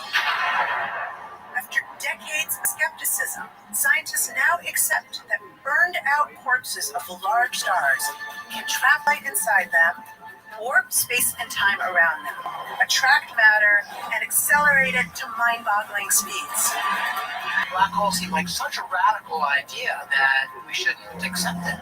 But bit by bit, the evidence for black holes has gotten stronger and stronger. And we've seen these amazing things. At least 20 black holes have been found in our galaxy. X-ray binaries like Cygnus X1. there are probably millions more of these massive stellar corpses in our galaxy alone. Still, a stunning surprise awaits. Everything astronomers think they know about black holes, and much of what they believe about the universe itself, will be upended by a shocking discovery. The revelations begin when radio surveys of the sky detect various hotspots. They were coming from what looked like stars. Because these objects resemble stars, but were discovered through radio signals, astronomers name them quasi-stellar radio sources, quasars. But are they stars or not? The first step in investigating them is to figure out what they're made of. To do that, astronomers analyze the electromagnetic energy they emit. Every element has a unique spectral fingerprint. For example, carbon, helium, hydrogen. These lines reveal the chemical makeup of a star. But the spectrum of a quasar turns out incomprehensible. They looked at it and it was gibberish. It didn't look like there were any emissions from elements that they knew. What are they missing? There has to be a clue somewhere. Finally, in 1963, Caltech astronomer Martin Schmidt finds it, hiding in plain sight. Buried in the quasar spectrum is the fingerprint of hydrogen. He noticed something familiar, but it was in the wrong place. The fingerprints of hydrogen had been shifted way off to the red. It was hard to spot because the spectral lines of hydrogen were radically shifted toward the lower frequency of the spectrum, and that could only mean one thing. The quasar is moving away from us at fantastic speed. But astronomers have never before seen light shifted to such an extreme. Like a familiar sound shifting too low to understand.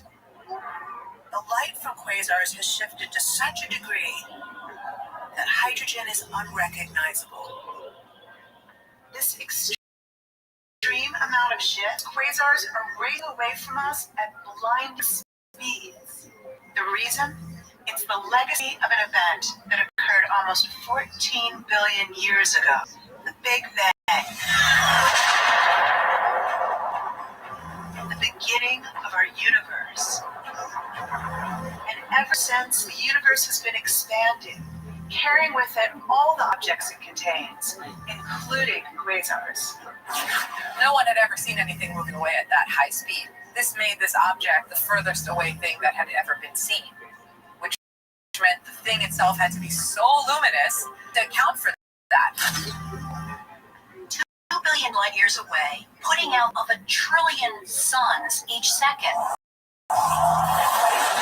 What could possibly create? No one had any idea what could be powering these things. Where could all of this energy come from? If you work out through calculations, it can't be energy. They knew it couldn't be nuclear energy. There's no way a quasar could be a star. No amount of nuclear fusion could produce that much star power. The only engine that could possibly put out that much energy is gravity. Gravity. In everyday life, we can overcome gravity easily. But when concentrated to an extreme by a black hole, gravity is overwhelmingly powerful. A handful of scientists start wondering, could quasars perhaps be powered by gravity engines? What if the energy blasting out from quasars is coming from bright accretion disks around black holes? To produce that kind of energy, that kind of brightness, we it has to involve a black hole. But not just any black hole. Whatever was the source of the emission from a quasar had to be massive. How massive? Well, millions or billions times heavier than the sun. Millions or billions of times heavier than the sun. Cygnus X1 is only 15 times the mass of the sun. The black holes powering quasars are an entirely different category of black hole. Supermassives. And they seem to be located in the centers of the galaxy.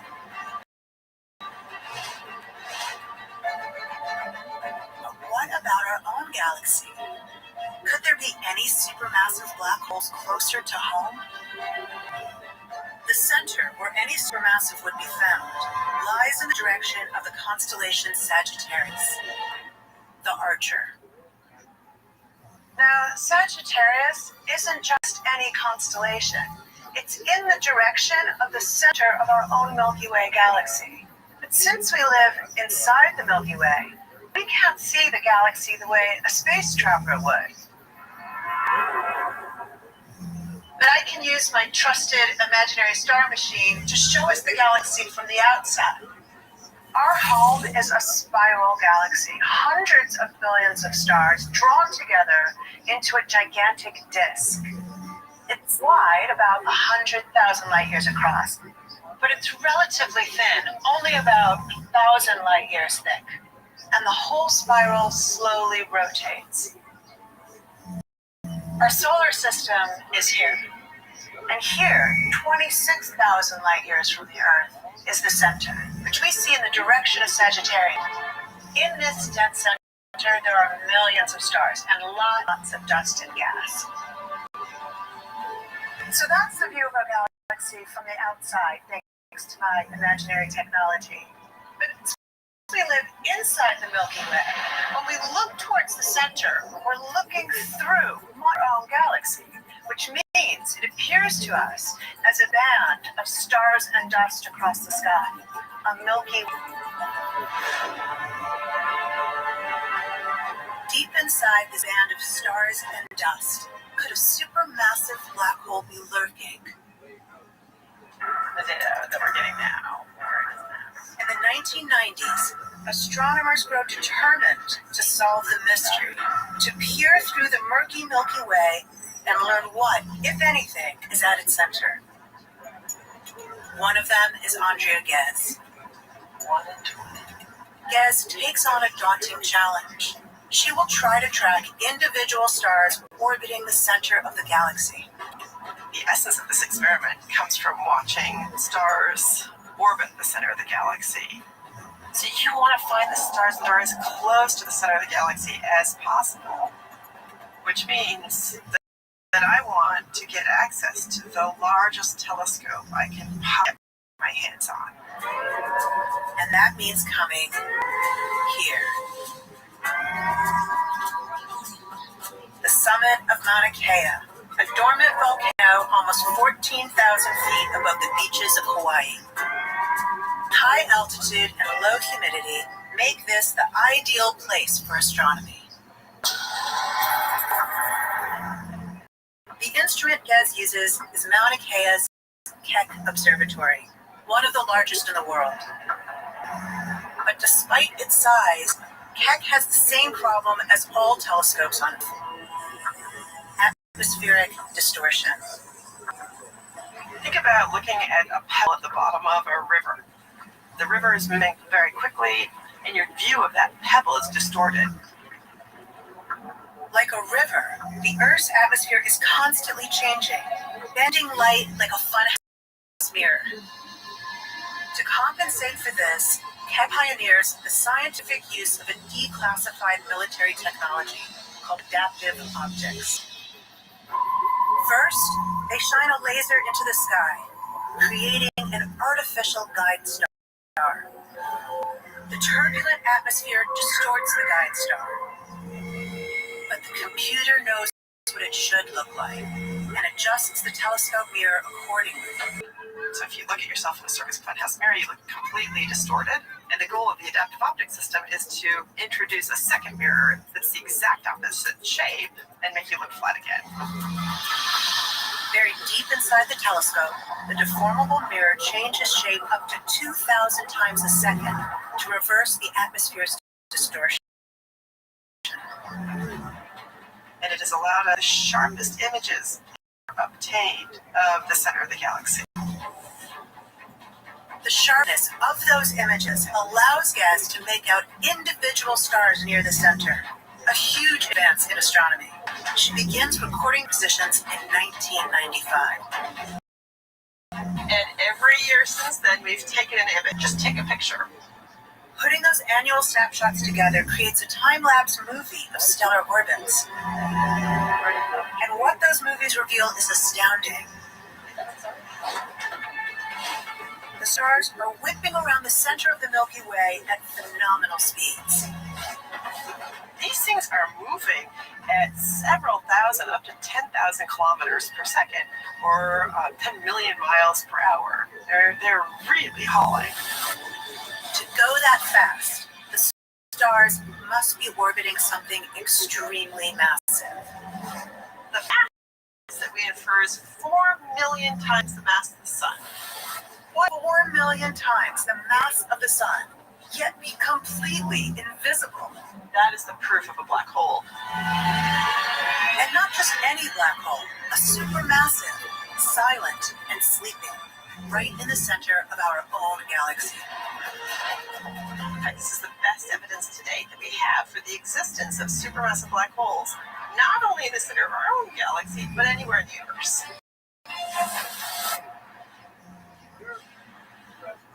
A supermassive black hole, 4 million times the mass of the sun, in the very center of our own Milky Way galaxy. From a cosmic perspective, it's right next door. And it raises a profound question. There are billions of galaxies out there. If it's a supermassive black hole at its center, and if quasars are found at the centers of their galaxies, what about the others? Are there black holes at the centers of galaxies? If they are, how common are they? We simply didn't know. Could astronomers ever hope to find what lurks at the centers of other galaxies, millions of light years away, as guests did in our Milky Way? It would take another innovation in astronomy to make that possible.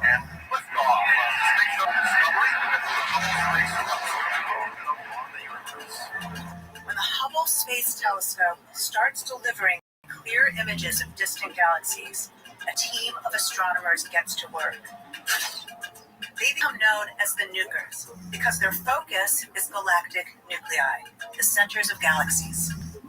One of them is Todd Lauer. Step one, we take a picture of a galaxy with a Hubble Space Telescope. It shows us where the stars in the galaxy are, tells us its structure and exquisite resolution. The key to finding supermassive black holes is to learn how fast the stars in the galaxy are moving. Galaxies outside our own are much too far away to measure the speed of individual stars. But by analyzing the way light is shifted from blue to red at different points in the galaxy, astronomers can put together an average speed of stars orbiting the center. It's accurate enough to create a replica in a computer. The second step, where the real work begins, is to try to model the observations. And we actually do that by building models of galaxies in the computer. It's known as Schwarzschild's method, developed by Princeton astronomer Martin Schwarzschild, son of Carl Schwarzschild, whose mathematics first described the possibility of black holes. Martin Schwarzschild's trick was he would actually build up a model of the galaxy that not only had where the mass was, but also had how the stars were moving. For each galaxy they investigate, the nukers painstakingly build a computer model, and then using trial and error, adjust the parameters of mass and velocity. trying to make the model match the original observations they got from the Hubble.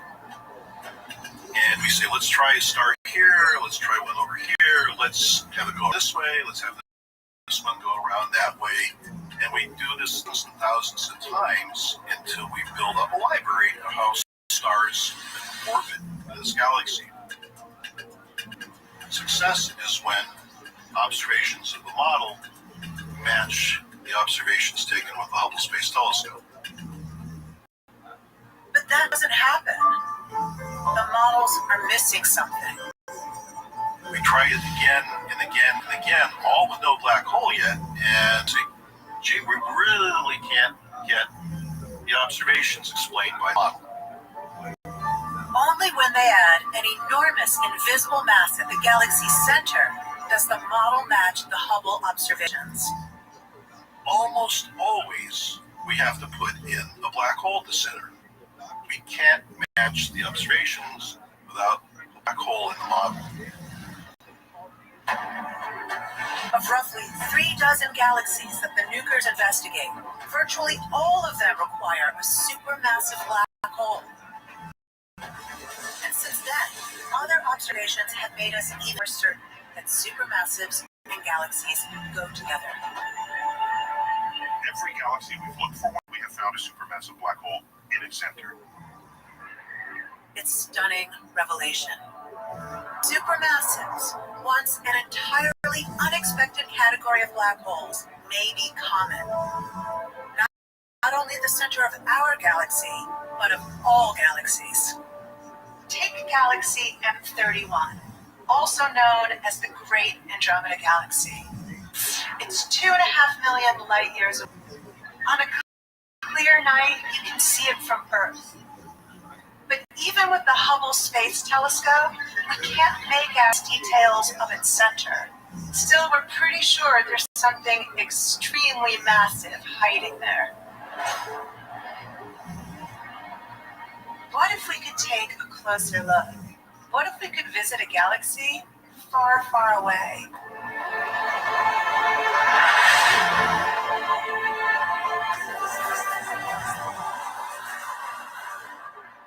As we enter the outer part of Andromeda, we're still too far away to see what's lurking at the center. But we can make out a dense cluster of stars core, and that could be a sign that there's a giant black hole nearby. Billions of years ago, it would have been surrounded by gas and stars and other small black holes. The black hole may have powered a quasar, feeding mad and blasting out blinding radiation. Over hundreds of millions of years, it would have consumed all the available gas and the closest stars.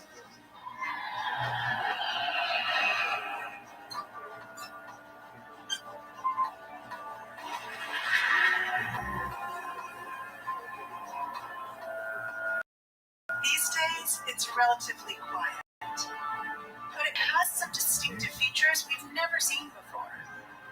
First, it's colossal. If it were dropped in our solar system, Mercury, Venus, Earth, and Mars would all be trapped inside the event horizon. That's big. It's nothing compared to the sheer mass, 100 million times the mass of the Sun. And the destruction won't end there. Jupiter won't last long. The gravitational field of the supermassive will grab hold and swallow it whole. Eventually, Saturn will suffer the same fate. The outer planets might survive, but in cold and dark orbits. This black hole rotates rapidly, distorting and dragging the fabric of space-time. Like all black holes, the event horizon is completely featureless. Remember, there's nothing there. It's just a boundary that conceals the interior. But the accretion disk can tell us a lot about what's going on. That's the fiery ring of gas and dust around the black hole. Imagine if we could release a swarm of honest robots to explore the accretion disk. The disk is spinning at at incredible speed, half the speed of light. If Jupiter moved that fast, it would complete its entire orbit in a few hours. Around the black hole is a cosmic tornado. Now our swarm has caught the whirlwind too. They're like tracers dropped into the storm to map the movement. The middle robot can send us images. It's following leader like a race car speeding around the track. From here, the extreme warping of spacetime around the black hole plays crazy tricks on our eyes. It looks like there's one accretion disk whipping around the equator and another arcing over and under the poles. But that's an illusion. The black hole's extreme gravity bends the path of light emitted behind the black hole and makes it look like the accretion disk is both above and below. There's actually nothing holes. It's just the passing light rays. That's gravitational lensing again. Drawing much closer to the event horizon, the gravitational lensing would become so extreme that one of my robots could look straight ahead and eventually see its own back, the light forever trapped in an eternal circle. So that's our tour of the supermassive black hole at the center of the Andromeda Galaxy. Pretty amazing. Also amazing, nothing in the mathematics led scientists to imagine that holes could get that big.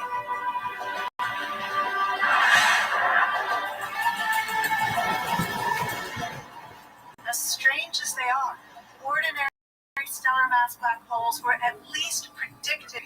Supermassives are a complete surprise. For the stellar mass black holes, people thought about them from a theoretical perspective, and then we found them observationally. The supermassive black holes, the story has been inverted. We actually found evidence of them observationally first, and now we're working on the theory of how did these things come into being. We already know that stars can collapse to create ordinary black holes. But supermassives are bigger by 8 orders of magnitude. Cygnus X1 is 15 times as big as our sun. The supermassive at the center of our Milky Way is 4 million times as big as our sun. The one in the Andromeda Galaxy is 100 million times as big as our sun. And it's not even close. There are supermassives 10, even 20 billion times the mass of our sun. How is it possible to make such gigantic black holes? Could supermassives have come from collapsed stars? That seems very unlikely. We don't know any stars billions of times bigger than the sun. We know about black holes you might get from a dying star. They have several times the mass of the sun contained within them, but millions of times the mass of the sun. If that's the case, a dying star cannot have possibly made it. So do these supermassives, millions or even billions of times heavier than the sun, somehow just grow, packing it on like voracious giants? The wild thing about black holes is that they feed. They're constantly devouring anything that comes within their sphere of influence. So they grow. But how exactly do they grow? What do they eat, and where do they find it? We believe that black holes grow by accretion of gas.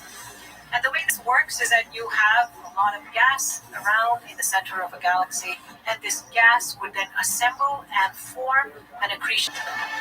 The accretion disk is made up of hydrogen, helium, and other elements in a gaseous form. The immense gravity of the black hole pulls the gas in toward it. As it swirls around, it orbits closer and closer to the black hole, and the feeding begins. The stuff in the inner regions will get slowly pulled in, sped up, will reach the event horizon, and then that's it. Whatever gas mass crosses the event horizon, disappears forever. The black hole has absorbed that material. So it actually adds to the mass of the black hole. So this is one way a black hole can grow, gradually nibbling gas and dust. But it's not the only way. Cygnus X1 has been slowly stripping material off a nearby star, a process that will likely go on for thousands or millions of years. But what if a black hole could rip an entire star apart in just or even weeks? That violent event and a team of space. This is the Operations Control Center for a Space Telescope. Ivy 5x5, how many? Ratio beginning of track is 0330. The Chandra X-ray Observatory. Run 16 minutes, 16. Orbiting up to 86,000 miles above the Earth, Chandra takes high-resolution images of objects that emit X-rays. This is one. A short-lived, extremely violent event called a transient, which fascinates James Guillochon. Supernovae, the destruction of planets by their host stars, and I'm just fascinated with destroying things for science. James is investigating a mystery discovered by a colleague, Da-Shang Lin. This blur on James's screen is actually a massive sudden burst of X-ray energy, caught by accident. This little smud, this image, and given its great distance, is actually tremendously bright. Could it be a black hole caught in the act of being born in the violent collapse of a huge star? A supernova. Perhaps. But the intense radiation released by supernova would only linger for a few months. So how long has this mystery object been blasting out X-rays? To find out, they look at images of that same part of the sky taken at earlier dates. 2015, 2011, 2008, 2005 July, 2005 April. No X-rays detected. But the X-rays are there just 3 months later in July. And the powerful, bright signal has continued for more than 10 years, from July 2005 to the present. Far too long to be a supernova. So what could it be? A black hole that's not feeding is quiet and completely dark. It won't show up on any telescope. But a black hole that is feeding is different. When it feeds, it blasts out X-rays. So could this be a black hole that's suddenly begun devouring something big? What effect will this have on anything that comes near? What would it do to a star that wanders too close? Will flay the star, layer by layer, ultimately devouring the entire star. Unlike Cygnus X1, this is no mere nibbling. This is a 10-year feeding frenzy. A massive black hole devouring an entire star in a cosmic blink of an eye. It's the result of a chance collision, when an unlucky star wanders too close, and the black hole's extreme gravity actually rips it apart. The gravity from the black hole will progressively get stronger and stronger as the star gets near. And at that point, the star will begin to deform. It's called tidal disruption. It's similar to the way our moon's gravity easily moves all the world's oceans. The tides caused by a black hole would be billions of times stronger and much more violent. You have these events where a star could be ripped apart by the black hole, so you would see sort of a plume of light from from the last gasp of the material in the star. But there is a chance for some part of the star to escape, as James illustrates. As the star is in forces, it will essentially be feeding the black hole at the same time as half of it is trying to escape. So everything above this point, approximately, will have the chance of leaving the galaxy. It's moving that rapidly. And everything below this point will fall back onto the black hole and eventually be consumed by it. So this is another way for a black hole to gain weight. Unlike the slow, steady nibbling of Cygnus X1, this black hole devouring most of an entire star in one gulp. But whether a black hole feeds suddenly by swallowing half a star, or steadily through accretion, astronomers still face a problem to try to understand how supermassives got so big. The timing problem. The trouble begins with the very oldest supermassives, quasars. Those very bright, very distant, and ancient objects first discovered in the early 1960s.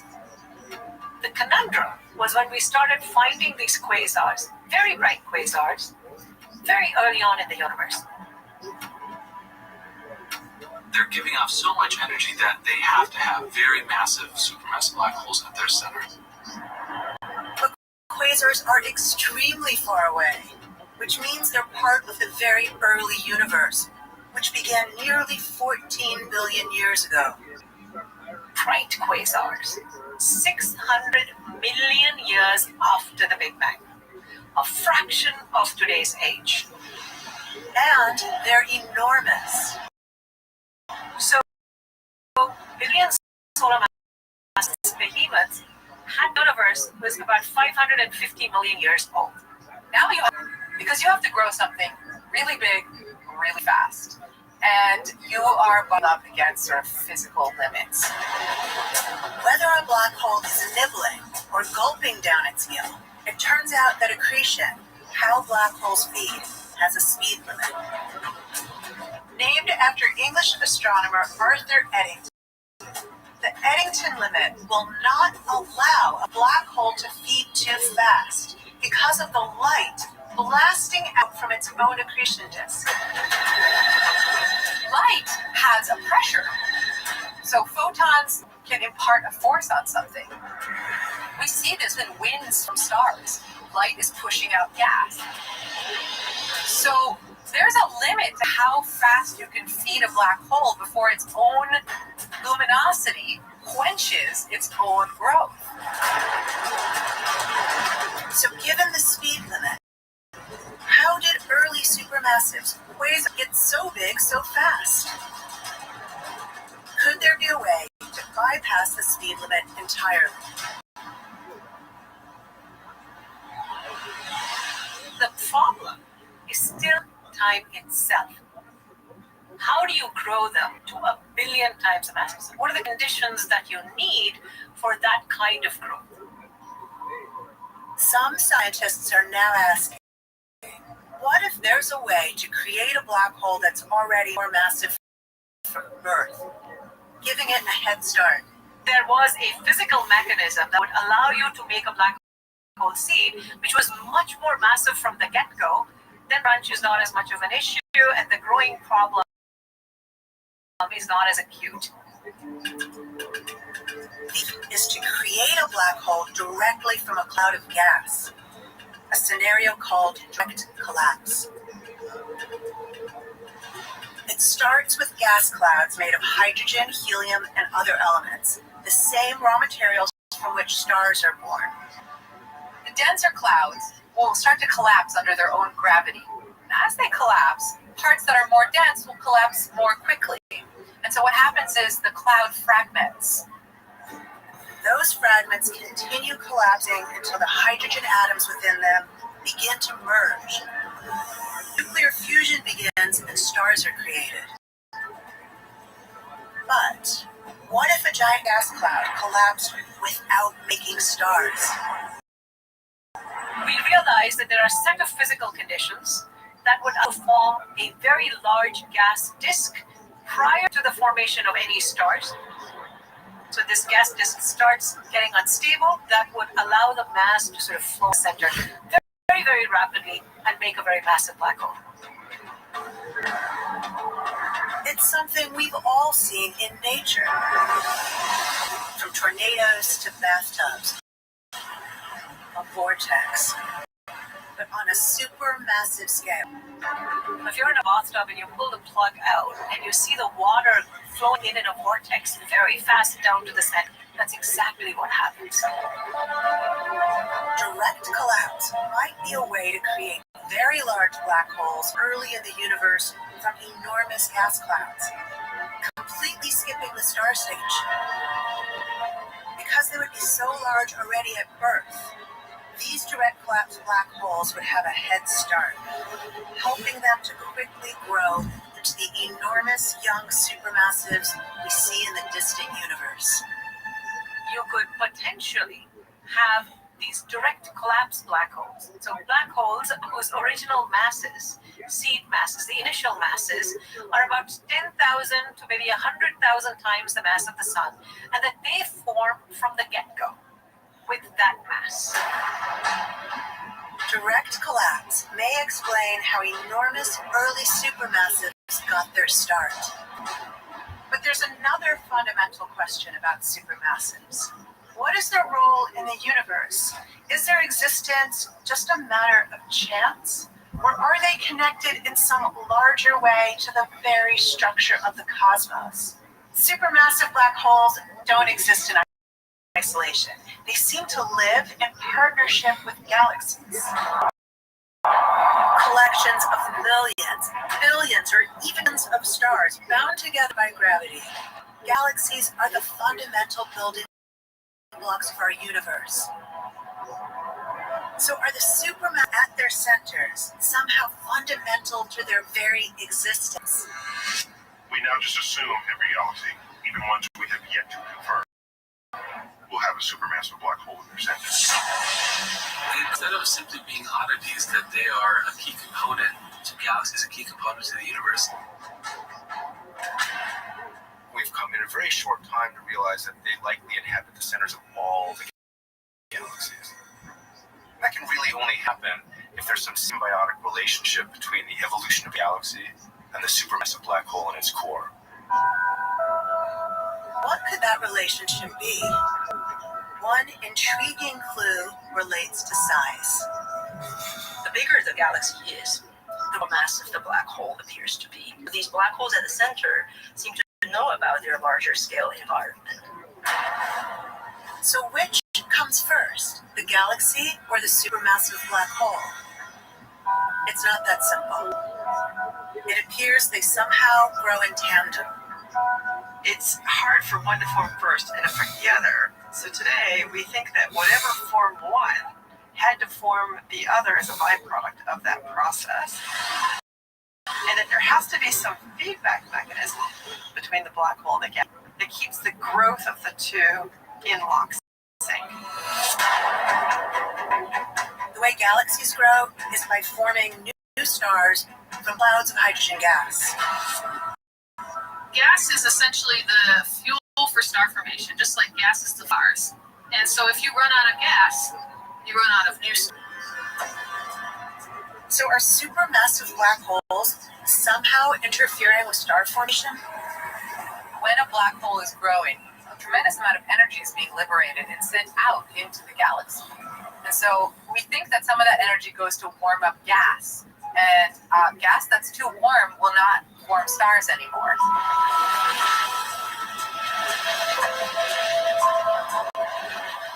The heat produced by a growing black hole makes it impossible for stars to form nearby. And so one way that a growing black hole can influence its host galaxy is by quenching the star formation. In effect, the growth of the supermassive determines whether or not its host galaxy grows or stagnates. They have a kind of eating phase and then a quiescent phase. So they seem to be involved with the formation of the galaxy in that way, and then stabilizing of the galaxy at the same time. So these mysterious supermassives may actually control the building of the universe. Not so much by their size, but by the way the energy they generate shapes galaxies.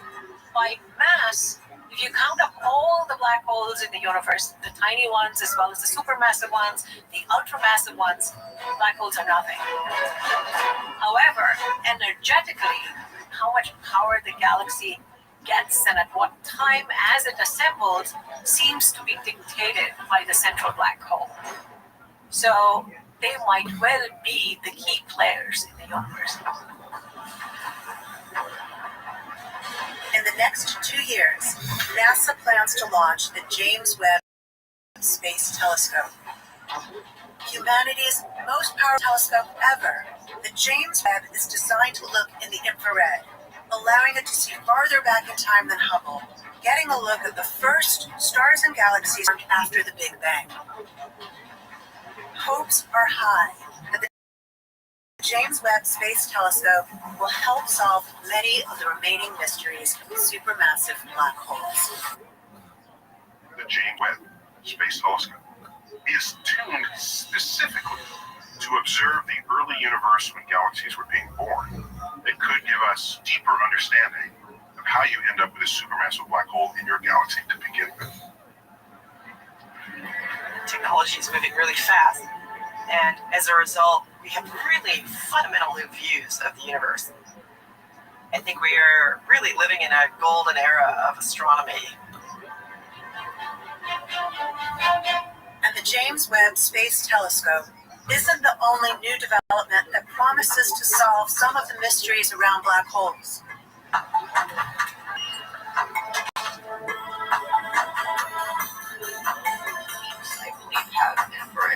A group of scientists led by Shep Dolman is now attempting the impossible, to take a picture of a black hole.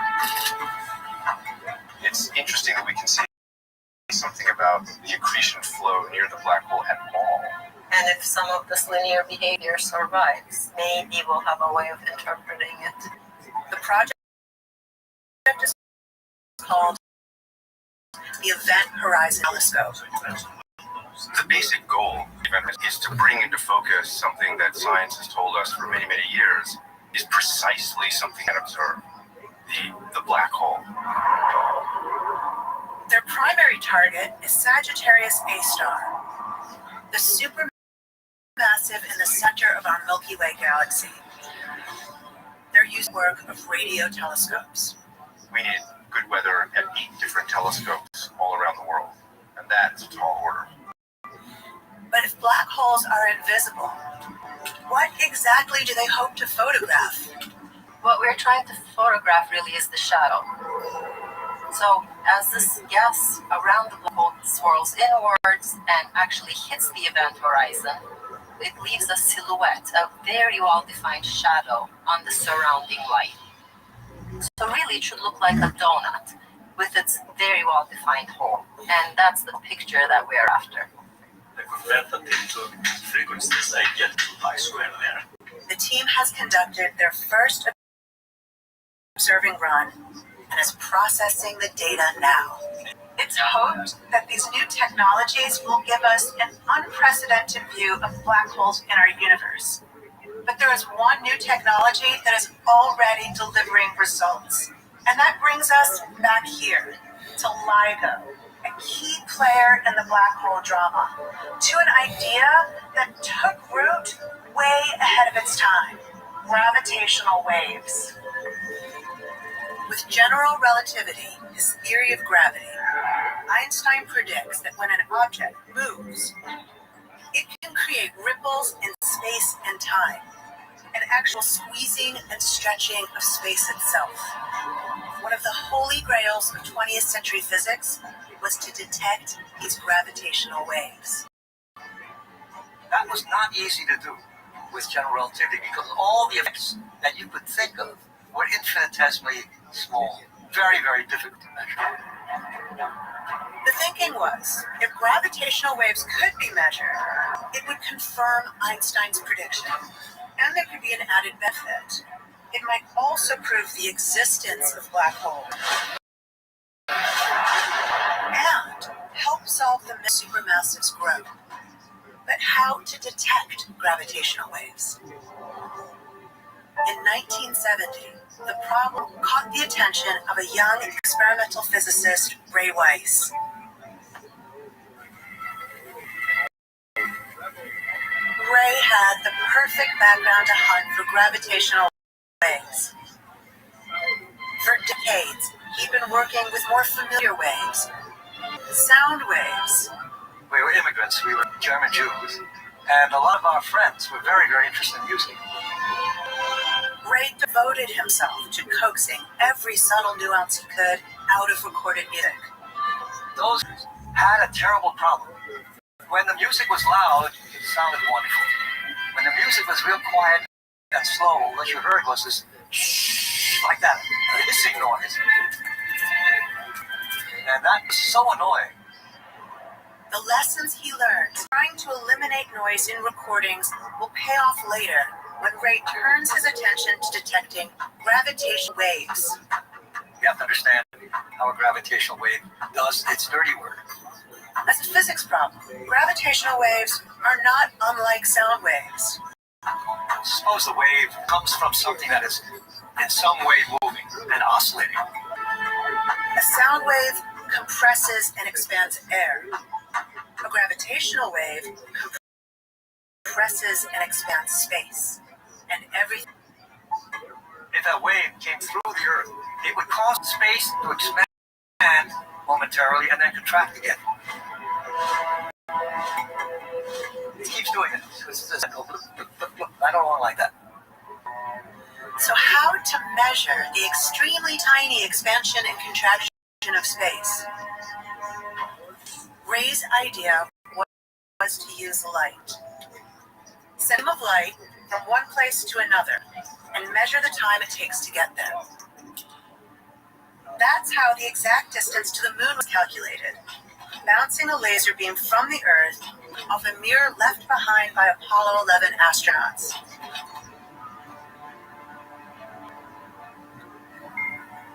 From the duration of the round trip, scientists could determine the distance. Ray came up with an ingenious design for an instrument that uses lasers and mirrors to detect the faint expansions and contractions of space that would be caused by a gravitational wave.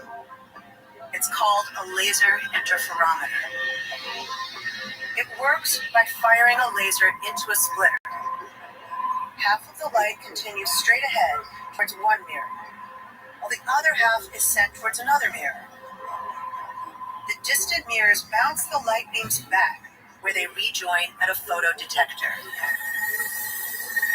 If the distances two beams travel are exactly the same, the system is designed so the two beams cancel each other out. The detector sees nothing. You set the trap to measure the gravitational wave.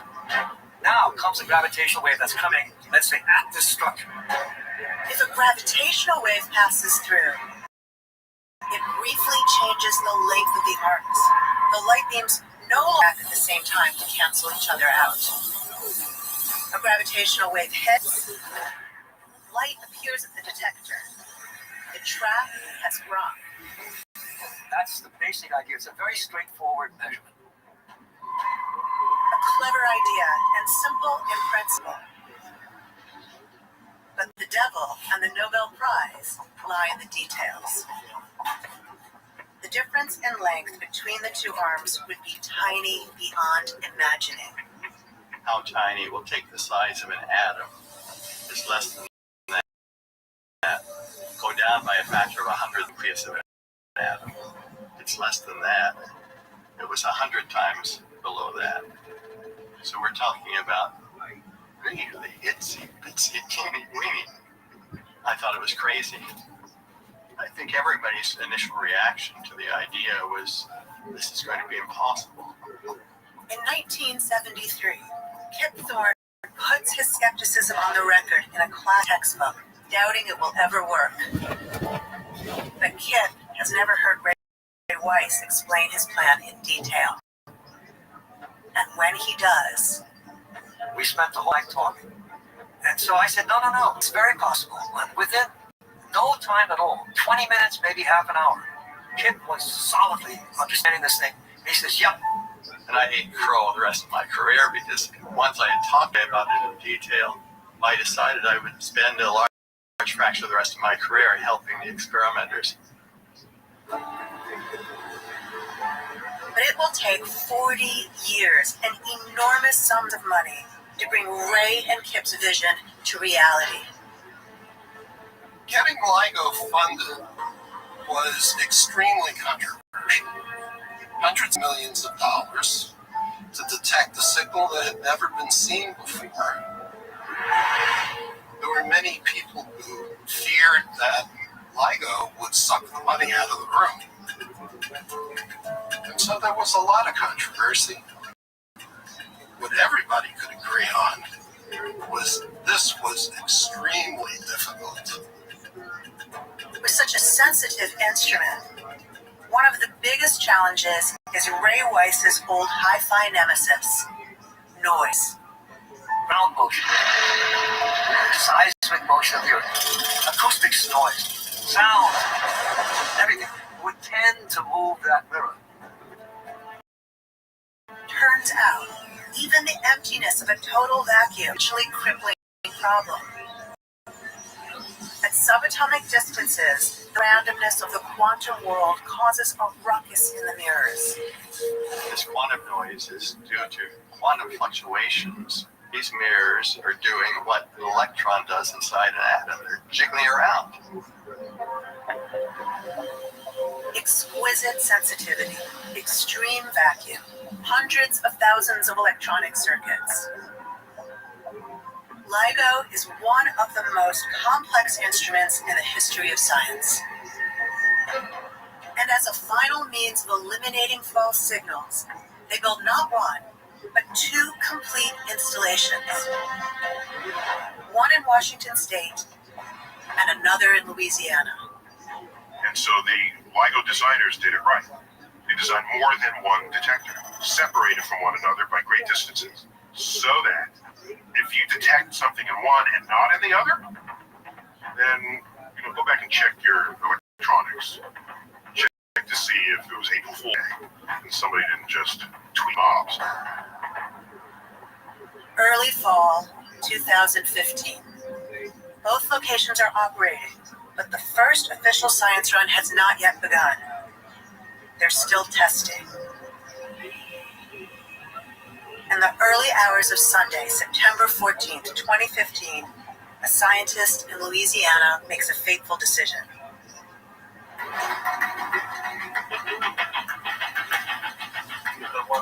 Robert Schofield has been working all weekend, doing final calibrations.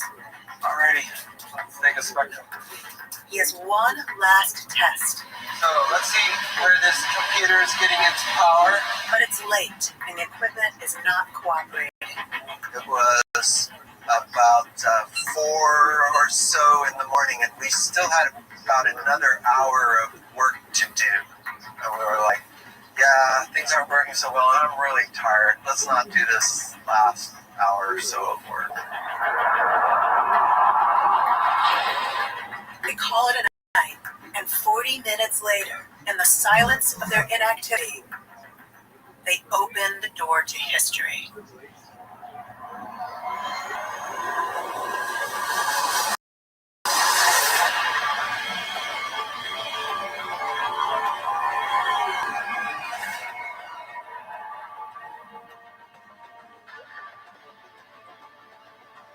A powerful gravitational wave rumbles through both detectors, Louisiana and Washington.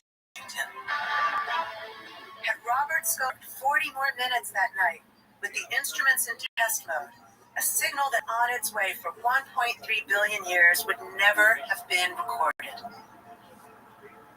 I like to say one of my biggest contributions to LIGO has been my laziness that day.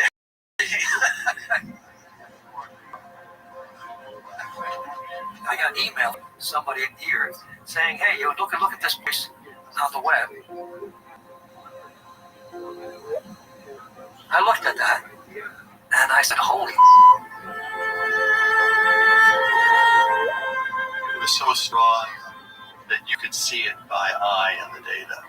It was too good to be true. But it was true. In fact, it was loud and surprisingly clear. And it just sang at you. There was stand.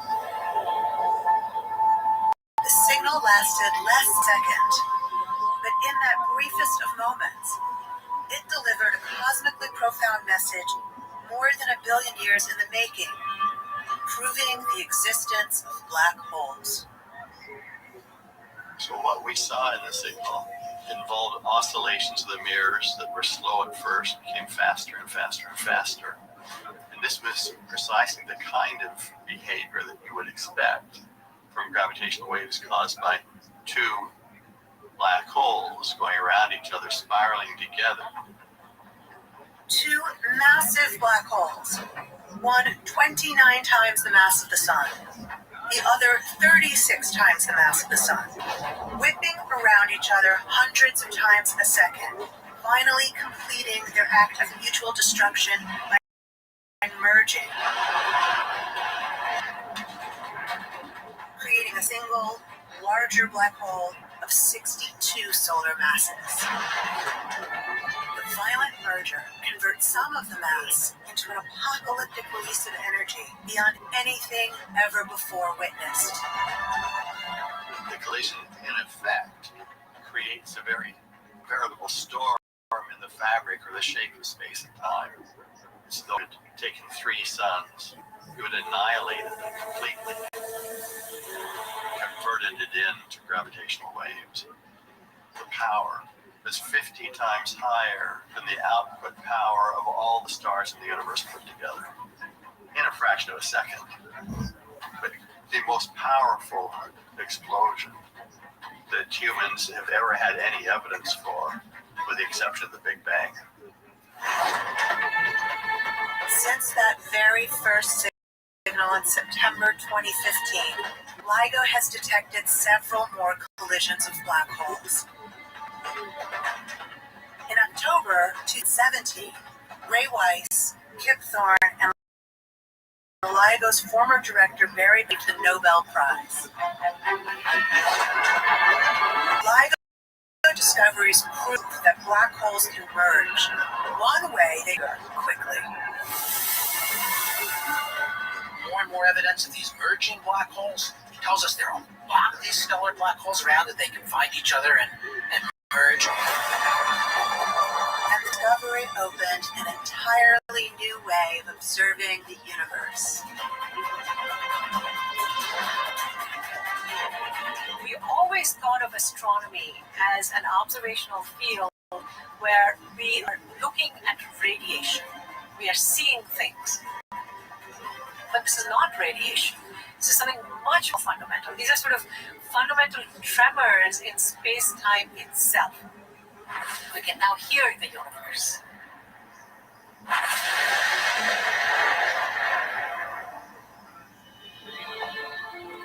For the first time, astronomers have simultaneously seen and heard a cosmic event. In August 2017, LIGO detected gravity waves from a collision of 2 neutron stars. Black holes are empty space, but neutron stars are dense stars that can crash together and light up the skies. With telescopes and satellites around the globe pointed in the direction of the sound, the world saw fireworks and an explosive collision and afterglow. Possibly, the collision resulted in the creation of a new black hole.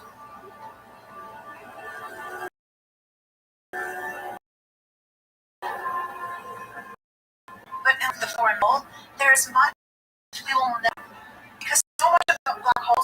treat them, you never know where they came from, what's inside their history.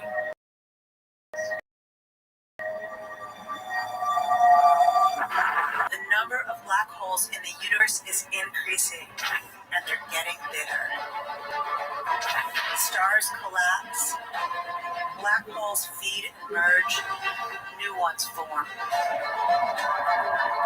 Could it be that one day everything will end up inside them, and they will rule the universe? Untold trillions upon trillions of years after this happens, and the last bits of matter cross their event, black holes themselves may radiate away and vanish from this reality.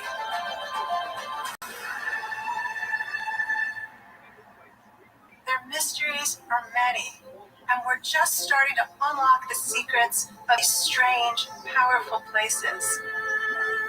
But one thing is certain, black holes will continue to intrigue us, tantalize us, and challenge both science and our imaginations.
Een nieuwe baan is meer dan alleen werk. Ik wil weten, past de cultuur bij mij? Hoe is de werk-privé-balans echt? Ik wil niet pas na maanden ontdekken dat het toch niet de plek voor mij is. Daarom check ik nu altijd de bedrijfsreviews op Indeed. Echte ervaringen en meningen. Het is een plek waar ik mezelf kan zijn. Waar ik me goed. Vind werk zoals het zou moeten werken. Werk dat bij jou past. Download de Indeed-app of ga naar Indeed.nl. Indeed, werk zoals het zou moeten werken.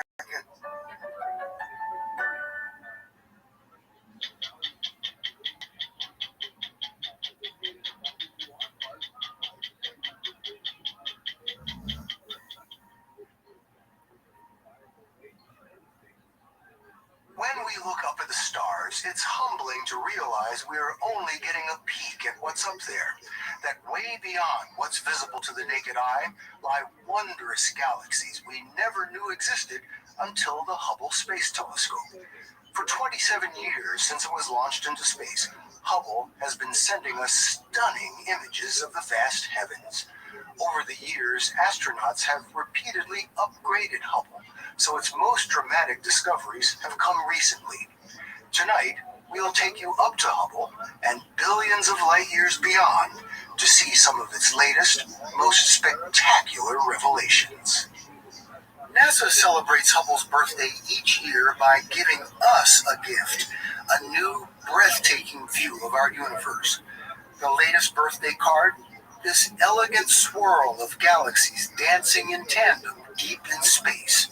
Last year, this bubble of stellar gases floating among the stars like a diaphanous cosmic jellyfish. Hubble has shown us radiant, rose-shaped galaxies stretching across deep space, and dramatic, towering clouds of gas teeming with the stuff of creation. Stars are born here. Year after year, in the infinite black canvas overhead, Hubble paints an ever-expanding picture of our universe, an awe-inspiring light show for us to admire and for scientists to study. I believe Hubble has been the single most transformative scientific instrument that we've ever built. Most transformative, says NASA astrophysicist Amber Strong, because Hubble keeps improving our understanding of the universe. She showed us what Hubble discovered after staring for days into what seemed to be an empty black patch, a deep, dark void in outer space. The Hubble Deep Field is located just above the Big Dipper. It's a part of the sky that most people are familiar with. It's a blank piece of sky. So just nothing in here, just darkness. Nothing at all. Complete darkness. And then when we look at it with Hubble, what we see is thousands of galaxies. Not just stars, right. Galaxies. Galaxies outside of our own. Something we never imagined. Is it that Hubble just stares into that spot until the light penetrates and reveals itself? That's exactly what happens. It's sometimes many days of just staring at one part of the sky and allowing the photons to collect on your detector. And this is what's revealed. But Hubble was just warming up. That was 22 years ago. Since then, Hubble has stared deeper and longer into space with enhanced equipment. In this particular image, there are 10,000 galaxies. So every single point of light is an individual galaxy, its own little island universe. And so this is a real visualization of the distances of these galaxies. So sort of like 3D. 3D, like we're flying through. So we can make these images 3D because we know how far away the galaxies are. What Hubble has essentially given us is the size of the universe. Hubble has taught us that the universe is filled with hundreds of billions of other galaxies.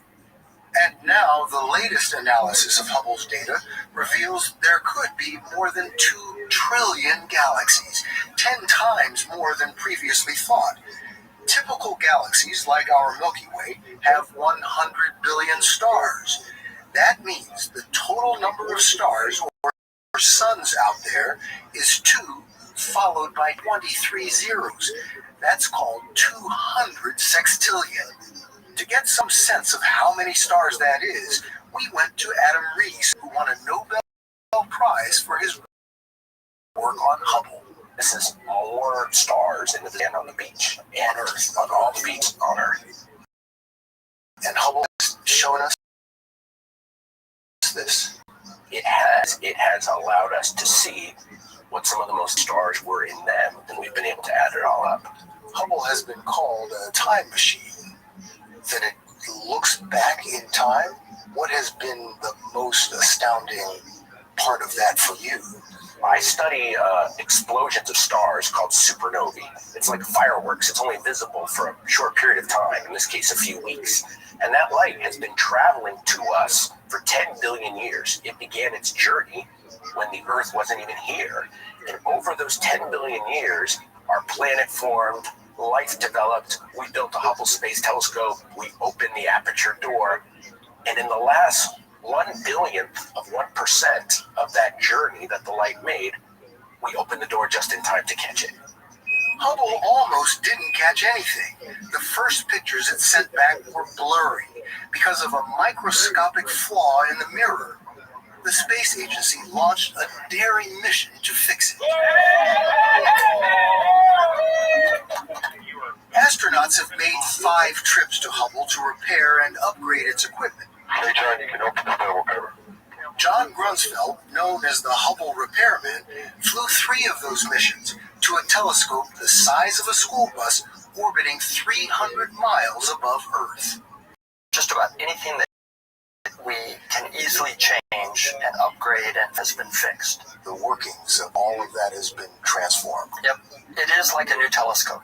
On your last mission, you come out of the airlock, and you've got this big smile on your face. And I thought, I can't imagine anywhere I'd rather be than outside the space shuttle in my spacesuit next to the Hubble Space Telescope. I was just so happy. Hubble has changed what we know about the universe, its structure, evolution, its age, 13.8 billion years. Hubble showed us the marvel and majesty of stars being born. This is a region of gas and dust that's turning up new baby stars.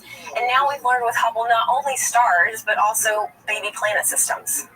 Most of these stars have planets going around them? Most stars actually do have planets. When I was a kid, we only knew the planets inside our solar system. And now we know that the planets are absolutely everywhere. Astronomer Heidi Hamill specializes in Hubble's work within our solar system. With the telescope, she saw huge fragments of a comet slam into Jupiter, creating giant impacts. When I first heard that a comet was going to hit Jupiter, my reaction was, so what? Jupiter's huge. Comets are small. And so when I saw the first impact site, and it was huge and dark, I was flabbergasted. This is where the comet has smacked into the planet at such a high velocity that it's caused an explosion, the equivalent of many, many millions of atomic bombs. The Earth is the size of that ring. And so if this event had happened on Earth, we're gone. Yeah, we call that a biosphere-changing event, which basically means we'd be gone. Hubble orbits high outside Earth's atmosphere, so it can see a wide spectrum of light our atmosphere blocks. Beyond Earth's protective layer, Hubble's ultraviolet camera can spot dazzling displays like this glowing halo on top of Jupiter. Up in the northern hemisphere, what you're seeing is the glowing aurorae. An aurora happens when the planet's magnetic field has charged particles that interact with the upper atmosphere. What you're seeing there is actually charged particles from the sun. They get swept up in Jupiter's strong magnetic field, and then it's mirrored in that shimmering that you see inside the auroral oval. And you would not be able to see that with an Earth telescope? You could never see those aurora because our atmosphere has an ozone layer that absorbs the ultraviolet light. Hubble also found a similar blue hue at the bottom of Saturn. The telescope's most iconic picture is this, the Pillars of Creation, a stellar breeding place. Amber Strawn showed us what a difference Hubble's upgraded infrared camera made just 2 years ago. Stars are born inside these dust clouds, and this is going to give you a clue on why infrared is so important. It's because in infrared light, what you see is the stars inside shining through. How big is this cloud area? Top to bottom, these pillars are about 10 light years, which is about 60 trillion miles. 60 trillion miles. Yes. Space is big. Big and miraculous, with constant celestial regeneration. Strawn calls this the everything picture, because you can see old stars blowing up and new stars forming. Anytime you see these sort of dark, cloudy regions, you can imagine that there's stars being born inside there. But where are the dying stars? And the dying stars, we think that this one could explode any day, literally, or it could be 1,000 years from now, but near term in astronomers' times. Right. So big stars, when they die, they explode and send their contents into the surrounding universe. And these contents are what seed future stars and future planets and help to seed life, ultimately.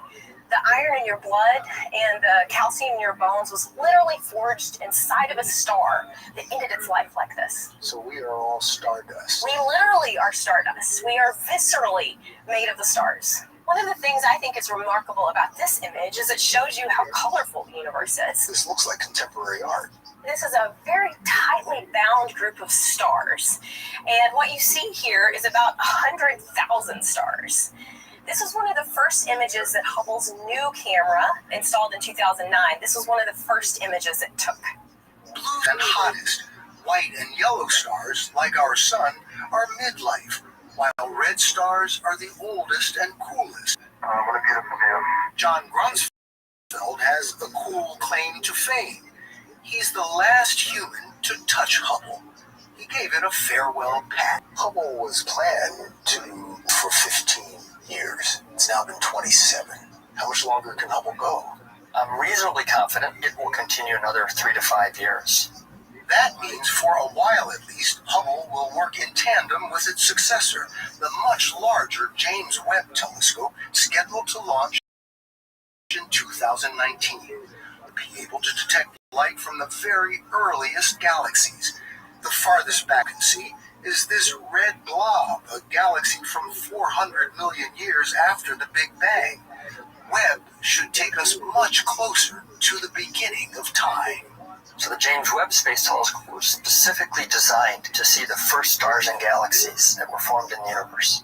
So we're going to see the snapshot of when stars started, when galaxies started, the very first moments of the universe. And I bet there's going to be some big surprises.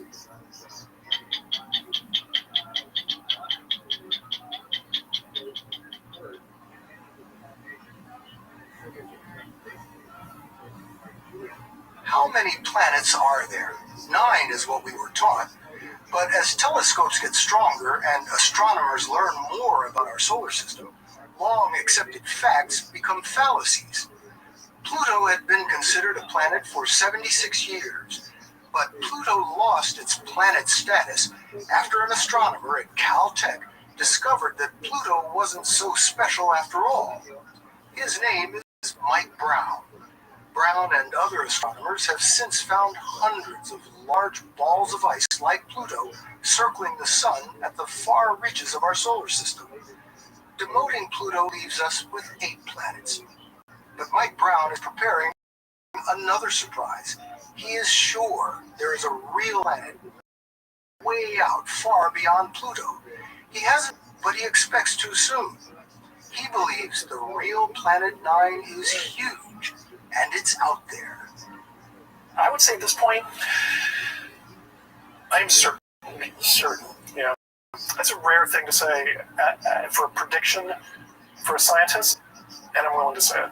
You do know how mind-boggling this sounds. I mean, a new planet hasn't been discovered for 170 years. I believe you think it looks like this animation over my shoulder here. You know, we took a little artistic license and put some lightning on the dark side of it because it might have lightning on the dark side of it. We think somewhere between 10 and 20 times more massive than the Earth. And we haven't seen it? We can't see it?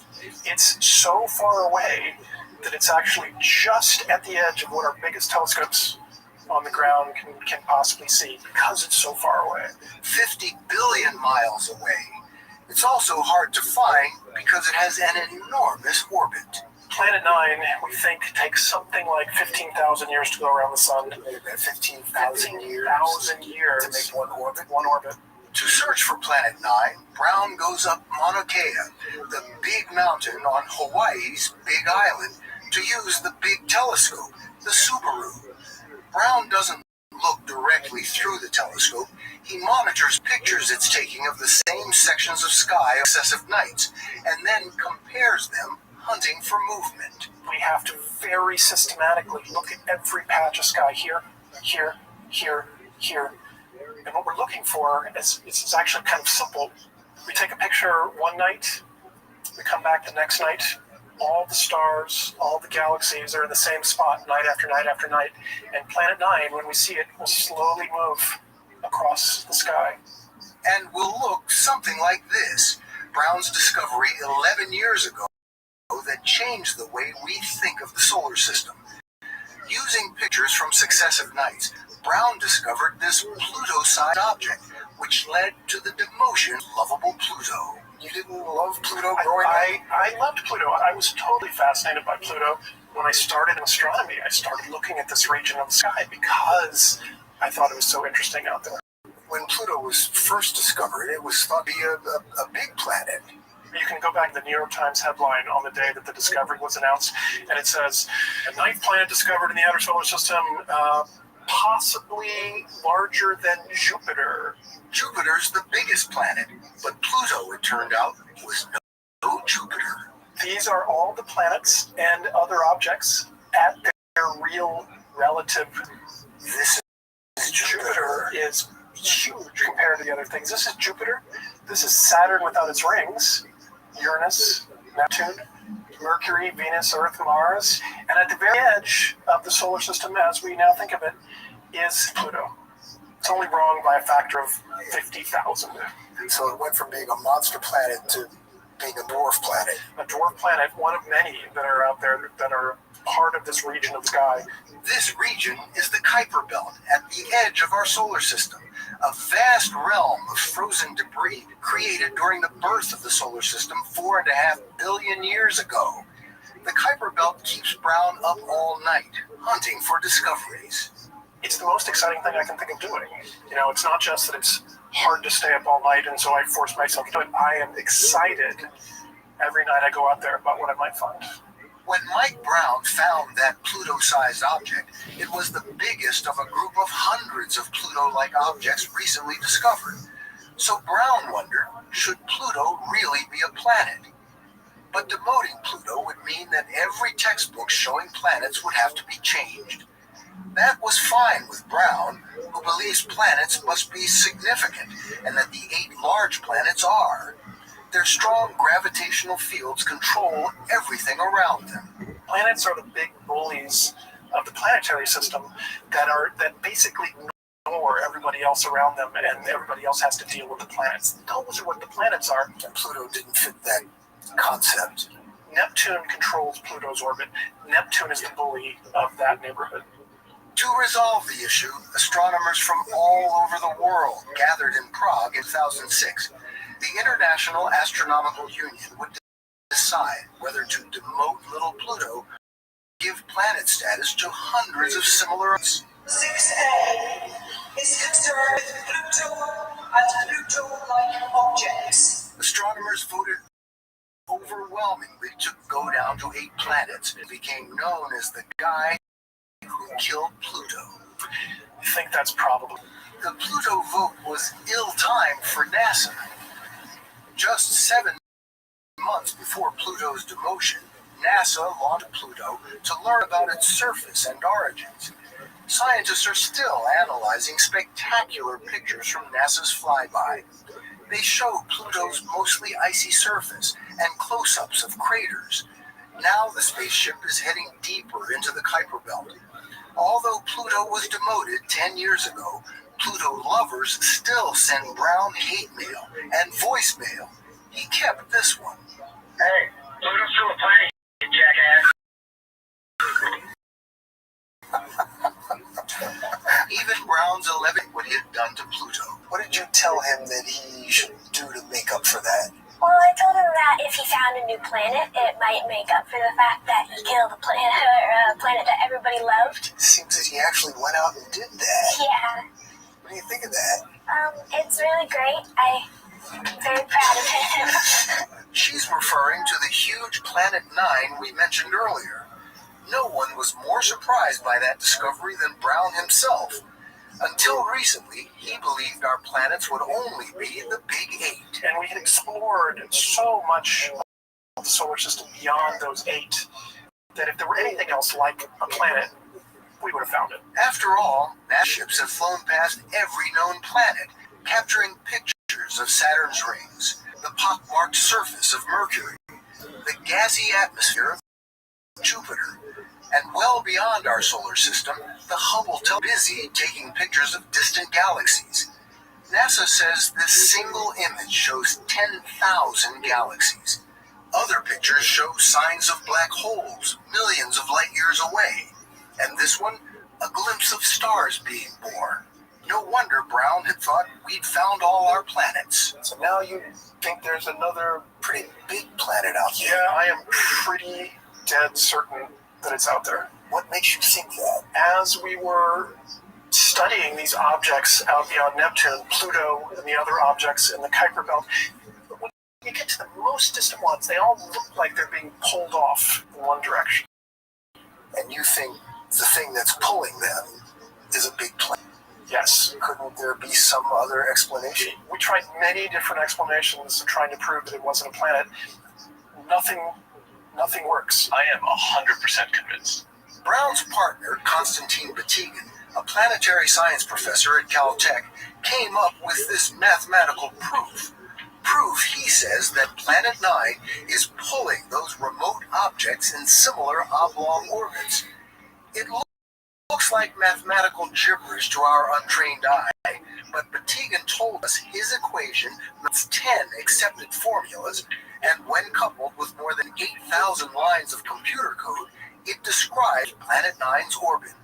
So, he says, he doesn't have to see it to know it exists. The mathematics proves it. And it's like being, downtown and hearing an ambulance a few streets away.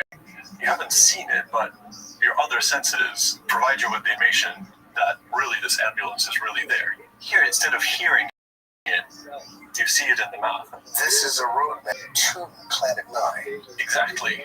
But this, in the end, tells you where to look on the sky. To speed up the search, Batygin and Brown published their roadmap so other astronomers could join the hunt. Foremost among them is Scott Shepard of the Carnegie Institution. It was Shepard who first spotted the odd orbits in the Kuiper Belt that led Mike Brown to conclude there's a huge planet out there. Now Shepard, like Brown, compares the pictures taken on consecutive nights, hoping to spot Planet 9. We just found some more of small objects very far in the solar system that continue to show the trend that there should be a Planet 9 out there. Is it important to you whether you were the first to find it or another astronomer finds it? It'd be great to be the first one to find it. It is a race. There's a lot of people looking for it, but just to have it found is what we want. When do you think we might actually spot Planet 9? I think that within 3 years, we will be able to cover that swath of sky that we need to cover. Is this giant Planet 9 the last planet we'll find in our solar system, or is there a Planet 10? Yeah, we don't know. Planet 9 is already far enough away that it requires the biggest telescopes we have to find it. Planet 10 is even further. Planet 9 is our generation's planet. It's the perfect planet to find right now. Planet 10, this is when I talk to kids, I tell them, Planet 10, it's yours. Go find it.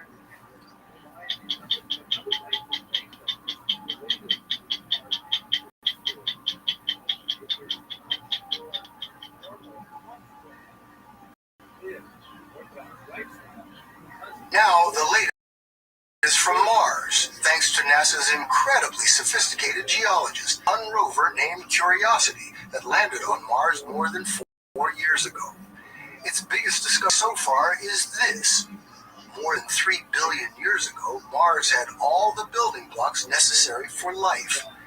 Back then, Mars and Earth were very similar, wet, warm, and habitable. But as life evolved on Earth, Mars became cold, dry, and inhospitable. Did life ever exist on Mars? We don't know yet. But the rover Curiosity is on the hunt and has been slowly maneuvering through a topographic treasure trove. Tonight, you'll see stunning pictures and hear what Curiosity is telling us about Mars and Earth. From Mars, Curiosity can barely see Earth more than 30 million miles away.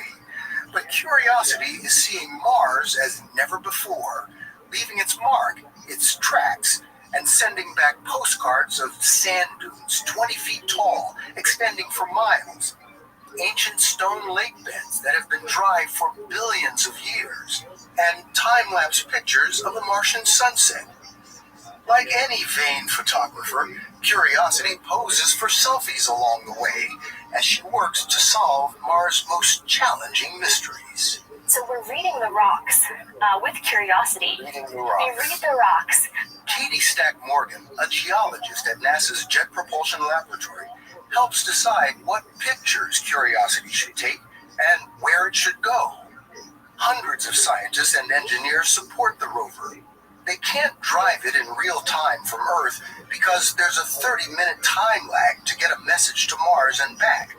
So, Curiosity, shown in this NASA animation, gets its instructions beamed up at the start of each day. And the rover is such a talented geologist that it can teach us a lot from a single pebble fused into a bigger rock. There's a pebble right here, and it's actually quite round.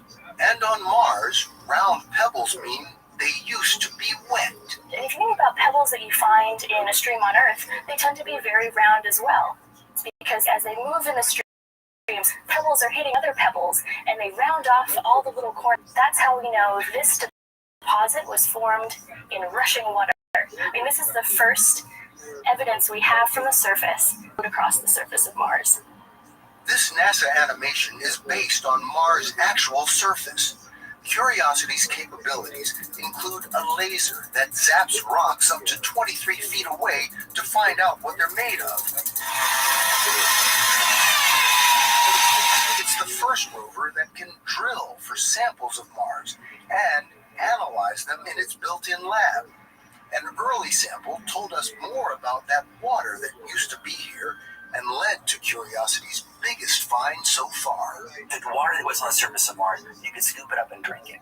Rob Manning, chief engineer at JPL, told us because the water was drinkable and because Curiosity also found essential organic chemicals, Mars could have supported life. Does that mean life was there? It doesn't. We don't know. You're talking about microbial life. Microbial single-cell organisms. But if you would look for today alive, it wouldn't be on the surface. You have to go underground, just like we have life on this planet. Huge amounts of life living underground on this planet.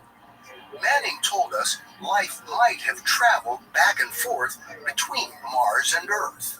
When a meteor comes along and hits Mars, a rock from Mars can be lifted up, travel then in circles around the sun until someday it will bump into Earth and land in, say, Antarctica.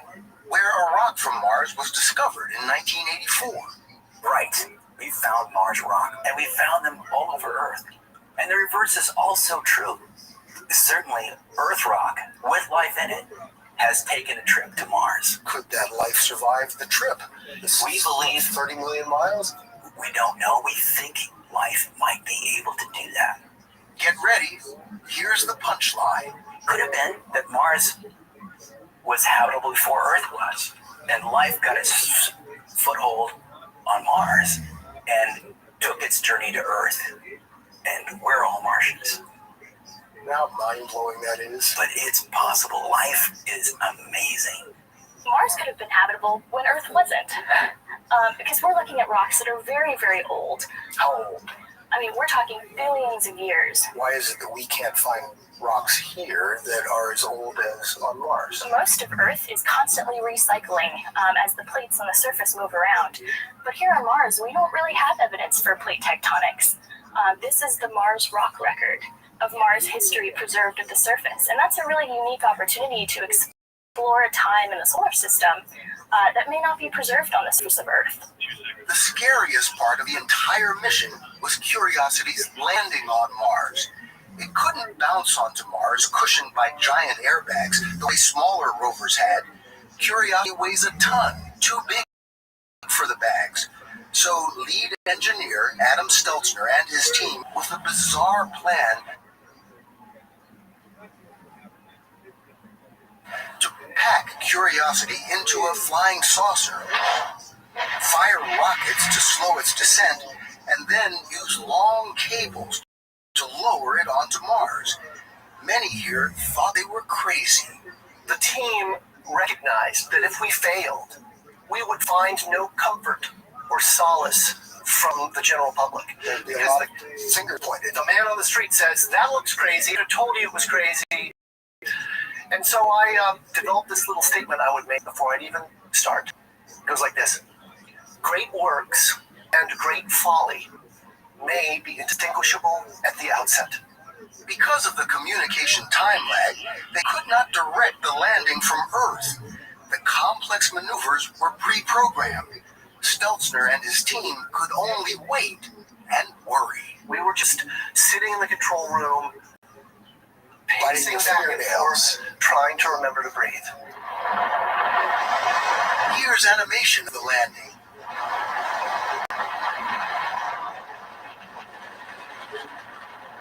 And the actual reaction at mission control.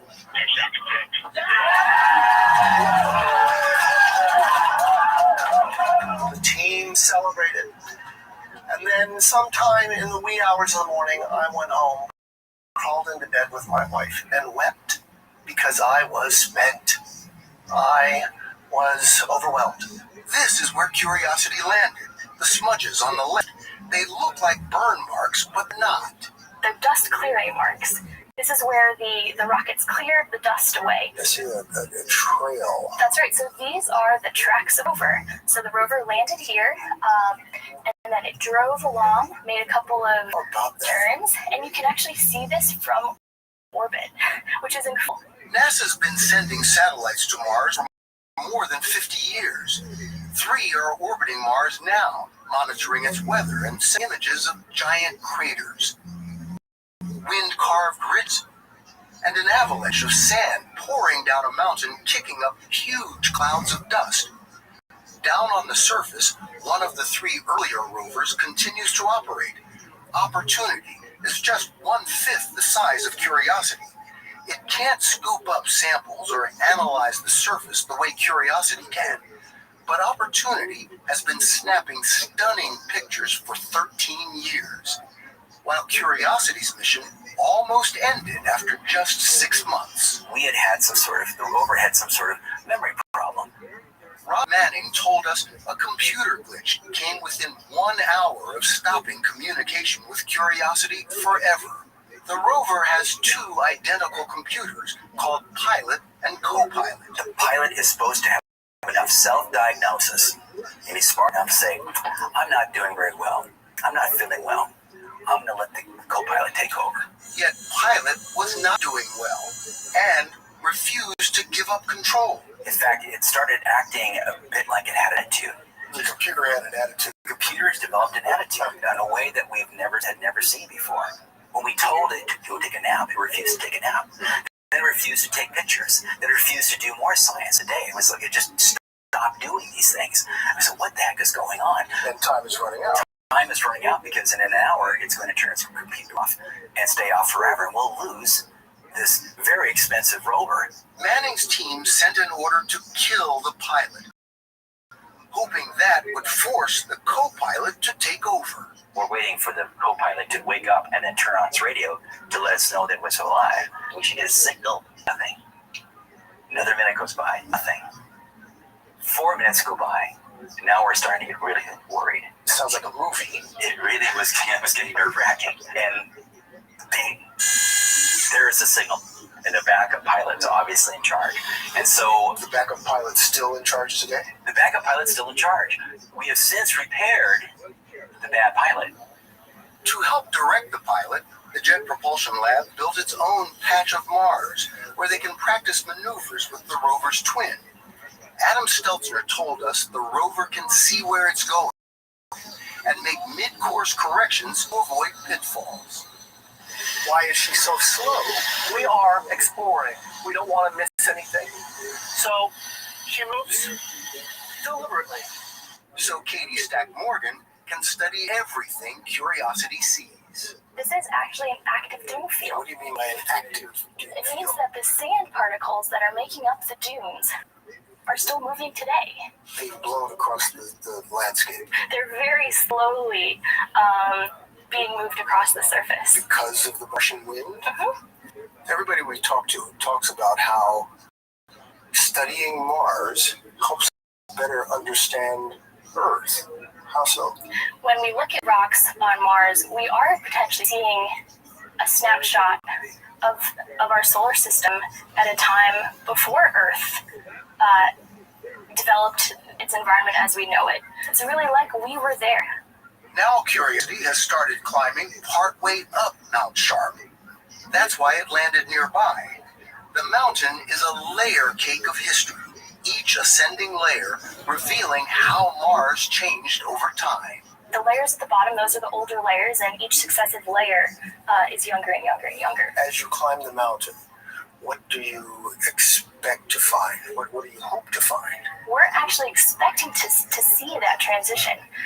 When Mars transitioned from being a habitable planet to being one that was not habitable. What happened to the atmosphere of Mars to turn it into this almost dead planet? It cooled, it lost its magnetic field, the solar wind blew away its atmosphere, and so it dried out. It became a prune of its former self. We're still a plum, it's a prune. What does that Martian history tell us about Earth. I don't think we have to worry about drawing out like Mars, but it does teach us. Right. But it does teach us of how delicate the balance of our environment is. And so it should heighten our appreciation of what a beautiful, warm, wet hug.